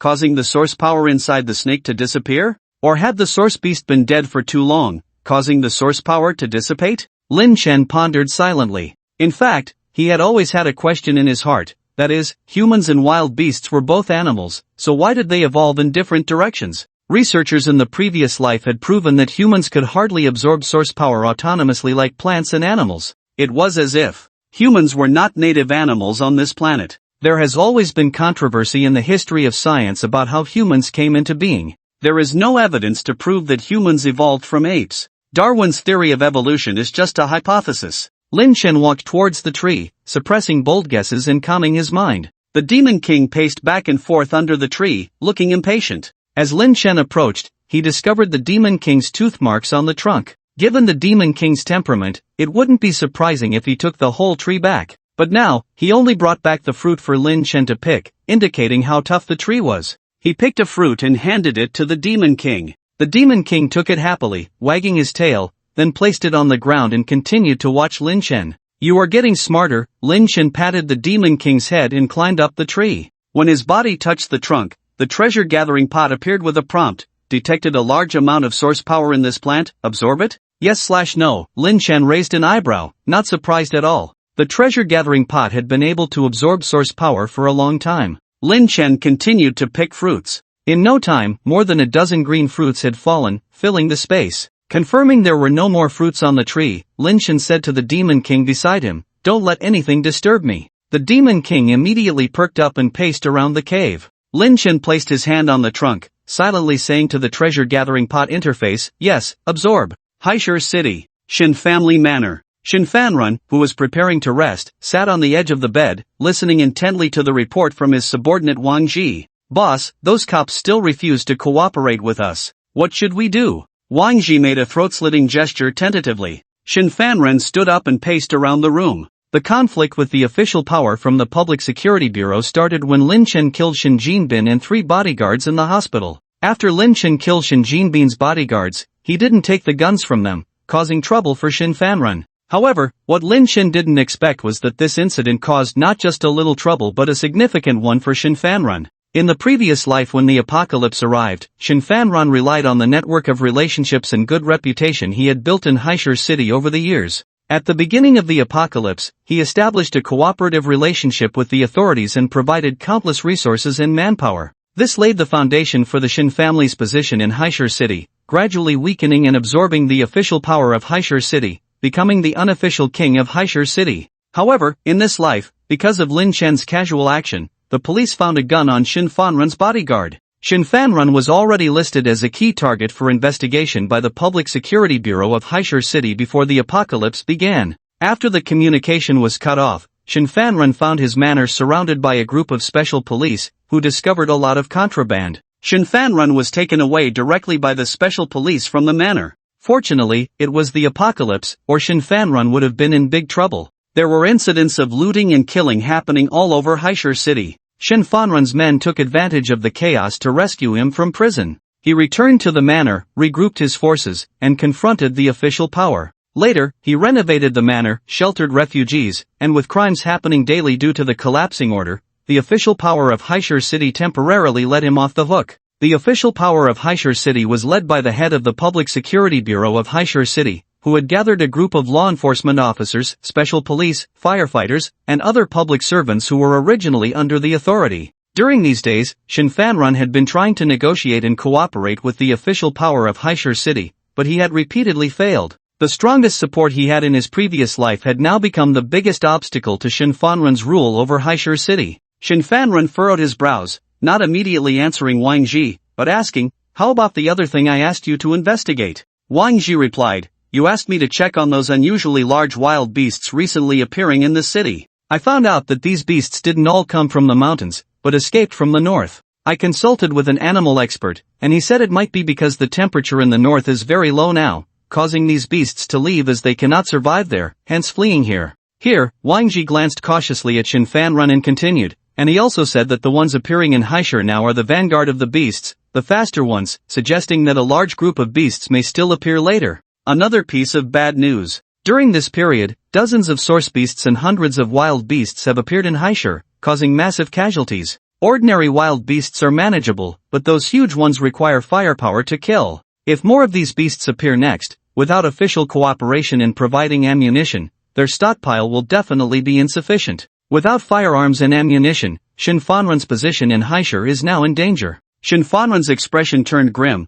"Do we have any news from the people we sent to investigate the situation up north?" "None. Currently, none of our people sent to investigate up north have returned," Wang Ji replied. "Since the solar storm erupted, the magnetic field of Blue Star remains unstable, and radio signals cannot be transmitted. Shin Fanrun's biological research lab is located in the north, but now all transportation is paralyzed, with no news, and he cannot access the genetic drugs he developed before the apocalypse." Shin Fanrun's face was beyond description. He closed his eyes, pondered for a long time, before opening his eyes and saying, "Pay attention to the beasts in the next few days, have the supplies concentrated by the subordinates, and prepare to evacuate Haishur at any time. Let's not bother with Pang Jiangwo and his people for now." Pang Jiangwo is the current leader of the official forces in Haishur. Hearing this, Wang Ji's eyes flashed with a different color, and he responded, "Understood." Shin Fanrun's room had excellent soundproofing. While Shin Fanrun and Wang Ji were conversing in the room, Two women were facing off outside Shin Fanrun's door. One of them was LVCUA. At Shin Fanrun's level, even the most beautiful women could be obtained. The more unattainable, the more he desired. LVCUA was like that in the beginning. Seeing LVCUA in the crowd, attracted by her ethereal beauty, but realizing she was already married, led to the plot to eliminate Lin Chen's father to win LVCUA. LVCUA was also very clever, knowing how to grasp a man's heart, not only catering to his preferences but also increasing her leverage in Shin Fanrun's heart. She knew that once a man invested more in something, he would be reluctant to let go. Therefore, following Shin Fanrun, she constantly made him spend time and money on her, even obtaining shares in Shin Fanrun's new energy company. Originally, such good days would have lasted a long time. Although Shin Fanrun later found many other women in his past life, LVCUA was irreplaceable to him. However, in this life, the incident of Lin Chen killing Shin Jinbin occurred. This made LVCUA suspected and neglected by Shin Fanrun, leading her to seek new love. At this moment, the other woman facing LVCUA had a voluptuous figure, wavy curly hair, exquisite features, and a completely different temperament from LVCUA. She was Shin Fanrun's new lover, the former A-list star, Hua Lingrong. Miss LV, the flower of yesterday, what are you doing here? Are you trying to provoke someone? Hua Lingrong twirled her hair, mocking. LVCUA smiled indifferently but with cold eyes, you don't call the shots here. Fanrun likes you now, just for a change. Hua Lingrong rolled her eyes, well, at least I'm still fresh, unlike some people who have gone stale. After finishing speaking, he covered his nose with his hand and looked at LVCUA, as if she really had a bad smell on her body. LVCUA's face turned pale with anger, wanting to retaliate. At this moment, there was suddenly a commotion and gunfire near the estate outside. What's going on? The wolf pack is here. Stop them. Help! A wolf pack composed of over 100 giant wolves actually broke into the estate. Unlike the random scattered source beasts in the city before, this group of wolves may have smelled the strong scent of blood and flesh in the estate, and they directly charged towards the estate. The 3-meter-high wall built outside the estate to resist the cold wind was easily leaped over by the giant wolves.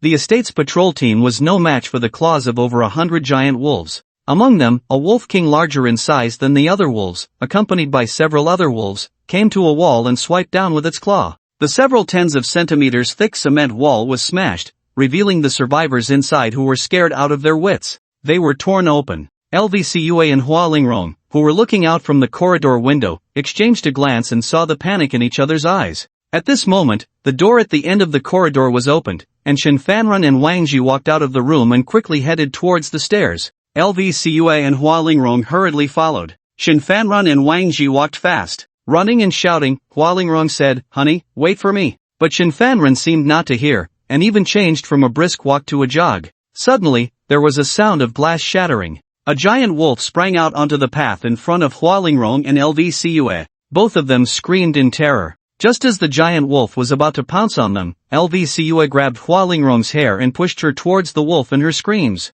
She then ran towards where Shin Fanrun had left. Finally, at the last moment, she ran to Shin Fanrun, who was opening the door to the basement. "Jinbin, I want to be with you forever," LVCUA said with tears in her eyes. It was unclear whether it was superb acting or genuine fear. Shin Fanrun glanced at her and ultimately took LVCUA with him into the basement. Throughout the night, there were bloody massacres all over the estate. When the three emerged from the basement the next day, the wolf pack had already retreated. The estate was completely destroyed, covered in blood and body parts, with not a single living person in sight. Shin Fanrun, looking at the shelter he had painstakingly built being destroyed, almost collapsed on the spot. After recovering, Shin Fanrun made up his mind and said to Wang Ji, "See how many people managed to escape yesterday, gather the manpower, and leave those survivors behind. Bring the snowmobiles you fixed last time, take what we can, and head south." In the cold cave, after absorbing the source power from the strange tree, Lin Chen felt that the source power in his body seemed to have reached saturation.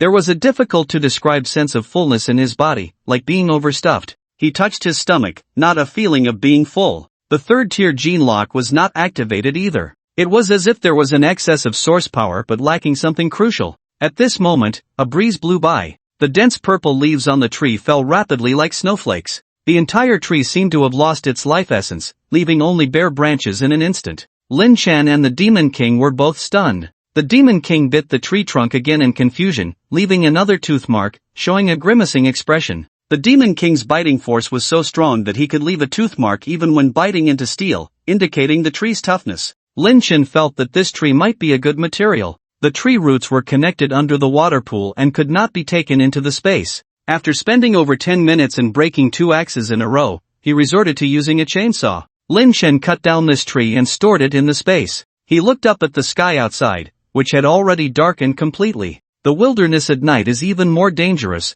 with many predators hunting at night. Lin Chen immediately decided to stay overnight in this water curtain cave and return tomorrow. He took out several moisture-proof pads from the space and placed them on the flat ice surface of the water pool, then set up the tent on the moisture-proof pads. He also placed blankets inside the tent. He and the Demon King's temporary nest were ready. The Demon King seemed excited, running in and out as if he had never lived in such a nest before. This was Lin Chen's first time spending the night outside since his rebirth. He checked the temperature inside the cave. -61 degrees. The temperature seemed to be getting lower recently. After Lin Chen and the Demon King had eaten something, they got into their sleeping bags. The Demon King was very alert, but he still didn't dare to sleep too deeply. He couldn't fall asleep, perhaps due to unfamiliar surroundings. He began to think, many things have changed in this life. Shortly after the apocalypse began, humans and other creatures evolved on a large scale, and the source beasts and evolvers appeared early. The beast type in this life will definitely be more terrifying than the previous one.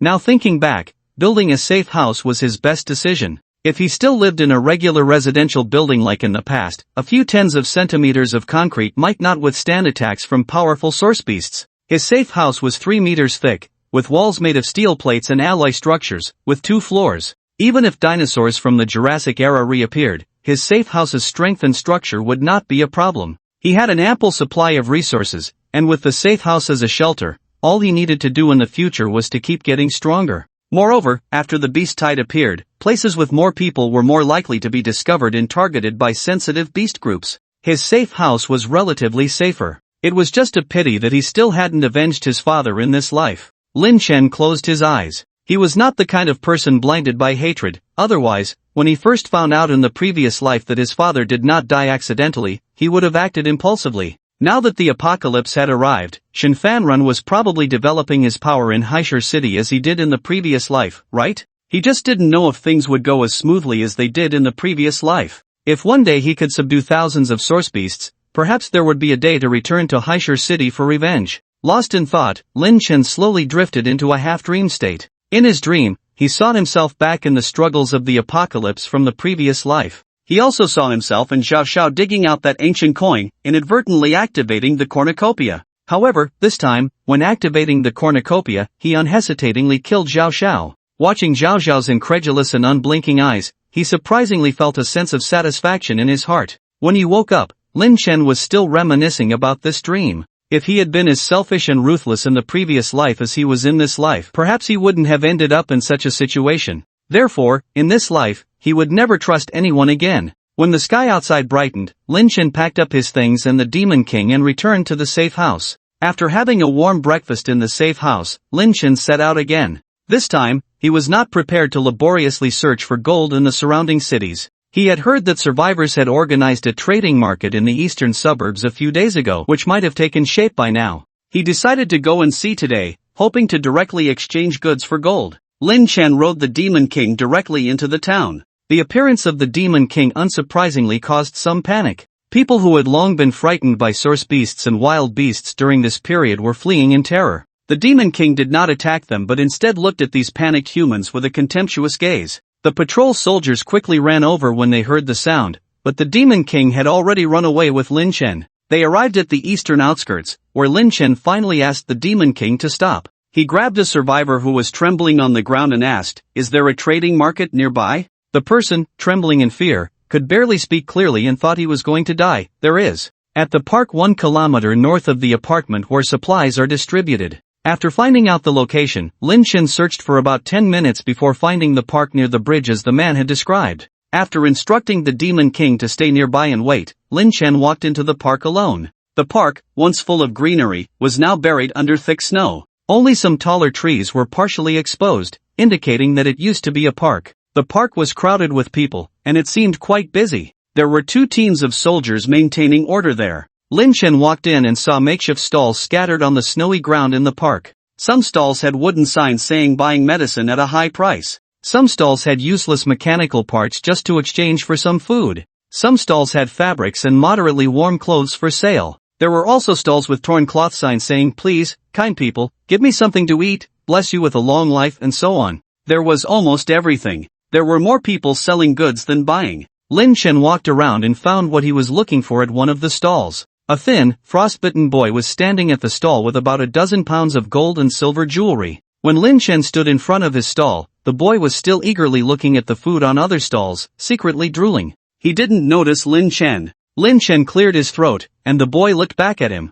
"How much for this gold?" Lin Chen asked. Since the solar storm erupted and the extreme cold came, food was only consumed and not produced, and the food survivors could find was becoming scarcer. Wang Liang was originally a 9th grade student, living under his parents' care. Like all students, he used to complain about the hardships of studying and the heavy workload. He had even fantasized that if doomsday came, he wouldn't have to study anymore, and perhaps he could awaken special abilities like the protagonists in novels and do whatever he wanted. However, when the apocalypse really came, it was completely different from what he had imagined. His father never returned after going out to find food for him and his mother. His mother fell ill with a fever and lay in bed, with no food at home. Wang Liang had to take on the responsibility of finding supplies. But being young and inexperienced in society, he couldn't find food, only some unrelated items or things discarded on the streets. He thought that exchanging these items for contributions would be the same as finding food. The gold on the stall was something he had picked up from a house where it was scattered on the ground. In addition to the gold, there were used toothbrushes, a half-new towel, and similar items. However, he couldn't exchange these items for a packet of cold medicine or a steamed bun. Wang Liang had been at the stall for 2 days and hadn't exchanged anything. The supplies provided by the military had run out yesterday, and it would be 2 more days before they could get more. If he couldn't exchange for anything, he and his mother would have to survive on melted snow for those 2 days. He could endure it, but his mother. Wang Liang stared intently at the frozen steamed buns on a nearby stall. Although it was hard to chew the buns once they froze, they were a rare delicacy compared to the frozen vegetables and uncooked rice. He had confirmed this over the past 2 days. No one in this market was willing to exchange anything useful for his worthless gold. If he rushes over now, takes 2 steamed buns and runs away, can he escape? Wang Liang already had this idea in his heart. Suddenly, a shadow blocked his way. But he didn't care, thinking it was just a passerby. Until a voice sounded above his head, "How much for the gold?" You want gold?" Finally, someone showed interest after 2 days, and Wang Liang stood up excitedly. But due to low blood sugar from not eating, his vision darkened and he sat back down on the ground. Lin Chen frowned, waiting for the young man in front of him to recover. Wang Liang exclaimed excitedly, "These for 2 steamed buns." After some thought, he felt he had asked for too much and immediately changed his offer. 1 steamed bun. Or a caddy of rice is also fine. Although a caddy of rice can indeed make one feel fuller than a steamed bun, everything that can be used for cooking is too precious now. Even a few pieces of firewood would require a caddy of rice in exchange. Even the matches at home had been sold by him in exchange for food, and even if he got rice, he could only eat it raw. Lin Chen glanced at the gold on the stall. He had a whole bag of rice in his space, but he didn't have steamed buns. He took out 2 sealed packages of bread from his prepared backpack and asked, "Can I exchange with these?" When Wang Liang saw the bread, he couldn't take his eyes off it. His mother used to buy a box of this bread and keep it at home, letting him take a few to school when he was hungry. He had grown tired of it back then. Seeing the familiar color and packaging again, Wang Liang thought of his mother still lying in bed, his eyes reddened, and he momentarily forgot to respond. "Not enough?" Lin Chen furrowed his brows slightly. Wang Liang came to his senses and nodded quickly, "Enough, enough." 2 loaves of bread didn't look like much, but Wang Liang knew that he could exchange these 2 loaves for at least 5 or 6 caddies of rice from the second-hand traders at the market. Wang Liang carefully took the bread, and only then did he notice that Lin Chen looked exceptionally clean and tidy. The eyes revealed by the mask were clean and sharp. He didn't seem much older than Wang Liang. Seeing that the young man in front of him was always in a daze, Lin Chen took matters into his own hands and put the gold from the stall into his backpack. Wang Liang lowered his head and saw many more loaves of bread, sausages, and even matches in the backpack that Lin Chen had opened. He felt envious but didn't dare to have any ideas. Deep down, he wished he could be as capable as this big brother. After collecting the gold, Lin Chen asked, "Besides the gold you have here, do you know where else there is?" Wang Liang's eyes lit up. Yes. I know another person who sells gold, but because no one was willing to exchange with him all day yesterday like me, it seems he didn't set up his stall today. Wait here, I'll go call him." With that, he quickly packed up his things and ran off. Lin Chen had originally planned to set up a stall to collect gold. Seeing the young man leave, he grabbed a plastic bag and sat in the spot where the young man had been. He took out paper and pen from his backpack, wrote, "Buying gold, exchange with goods, minimum of 10 caddies." He placed the paper in front of him and waited quietly. Soon, someone noticed what Lin Chen had written. They walked over and asked, "What are you exchanging for gold?" Lin Chen took out a loaf of bread, 1 loaf for 10 caddies. He had collected a whole container of this bread from the port before. There were tens of thousands of them. It was on the sweeter side, and since he didn't like sweet foods, he used some to exchange for gold. To prevent these loaves from being discovered as unusual, Lin Chen had stored them in his backpack in advance to make them hard. Seeing the golden bread, the person licked their lips greedily, staring at Lin Chen's backpack and said, "Wait here."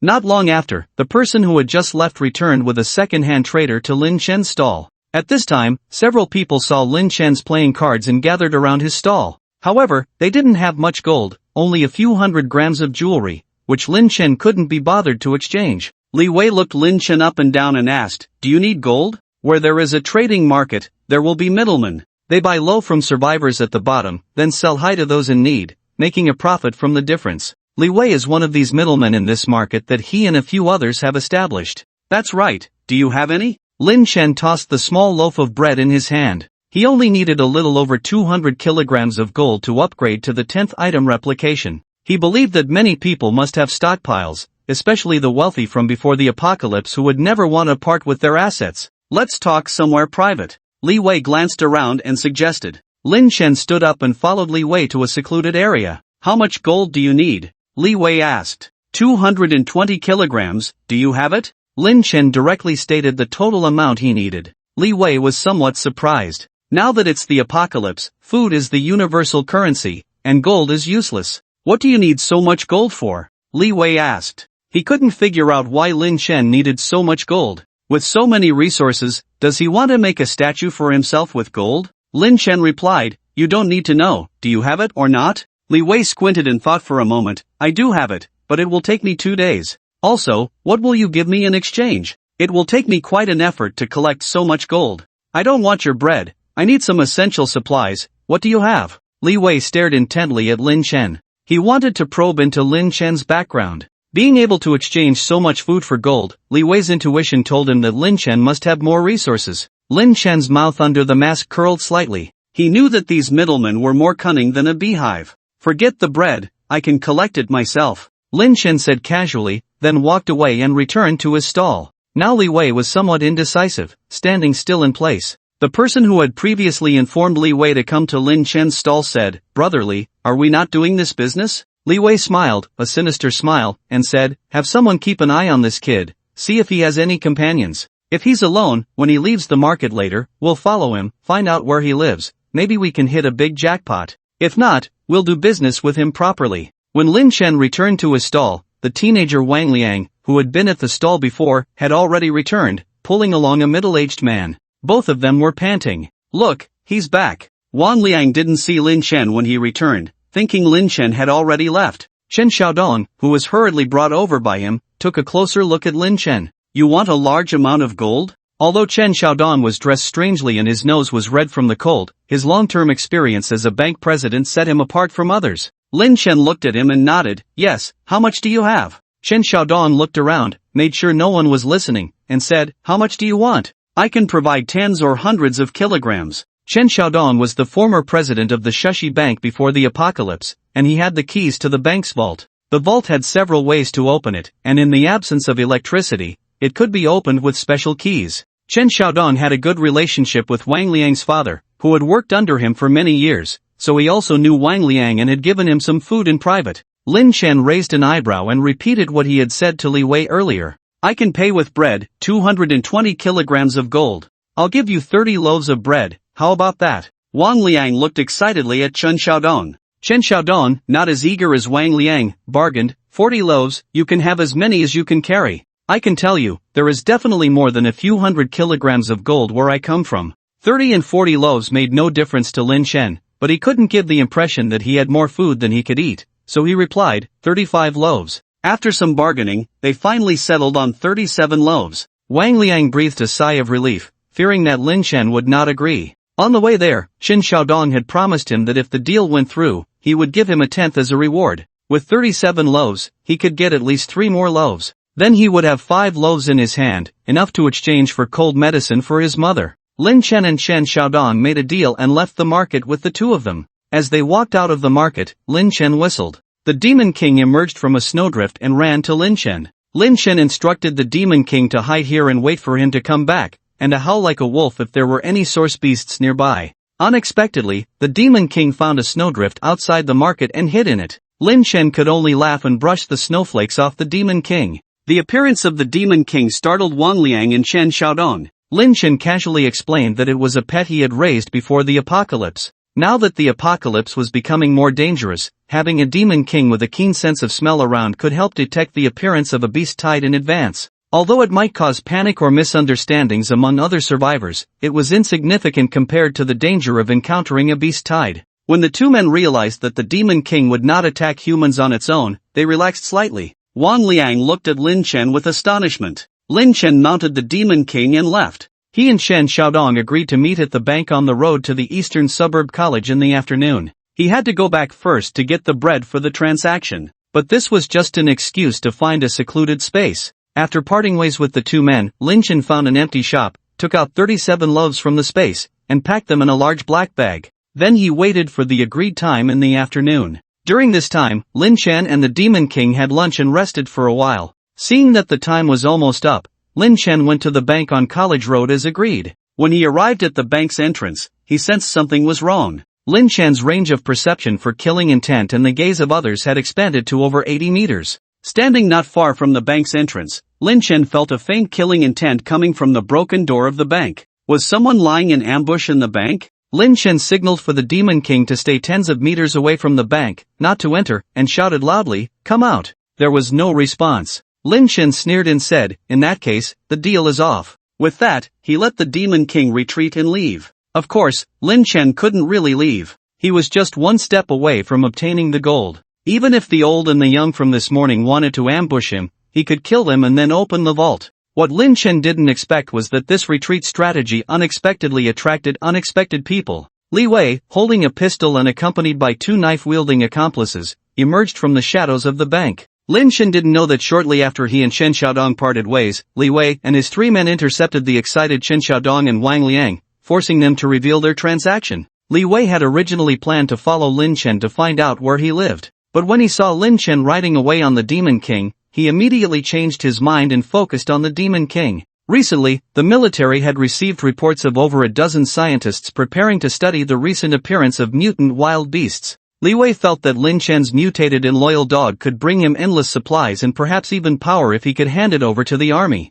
He dreamed of this, and his eyes grew greedy as he looked at the Demon King. Li Wei spoke loudly, "We meet again. I have decided what to exchange with you. I will give you all the gold in this bank vault in exchange for your dog.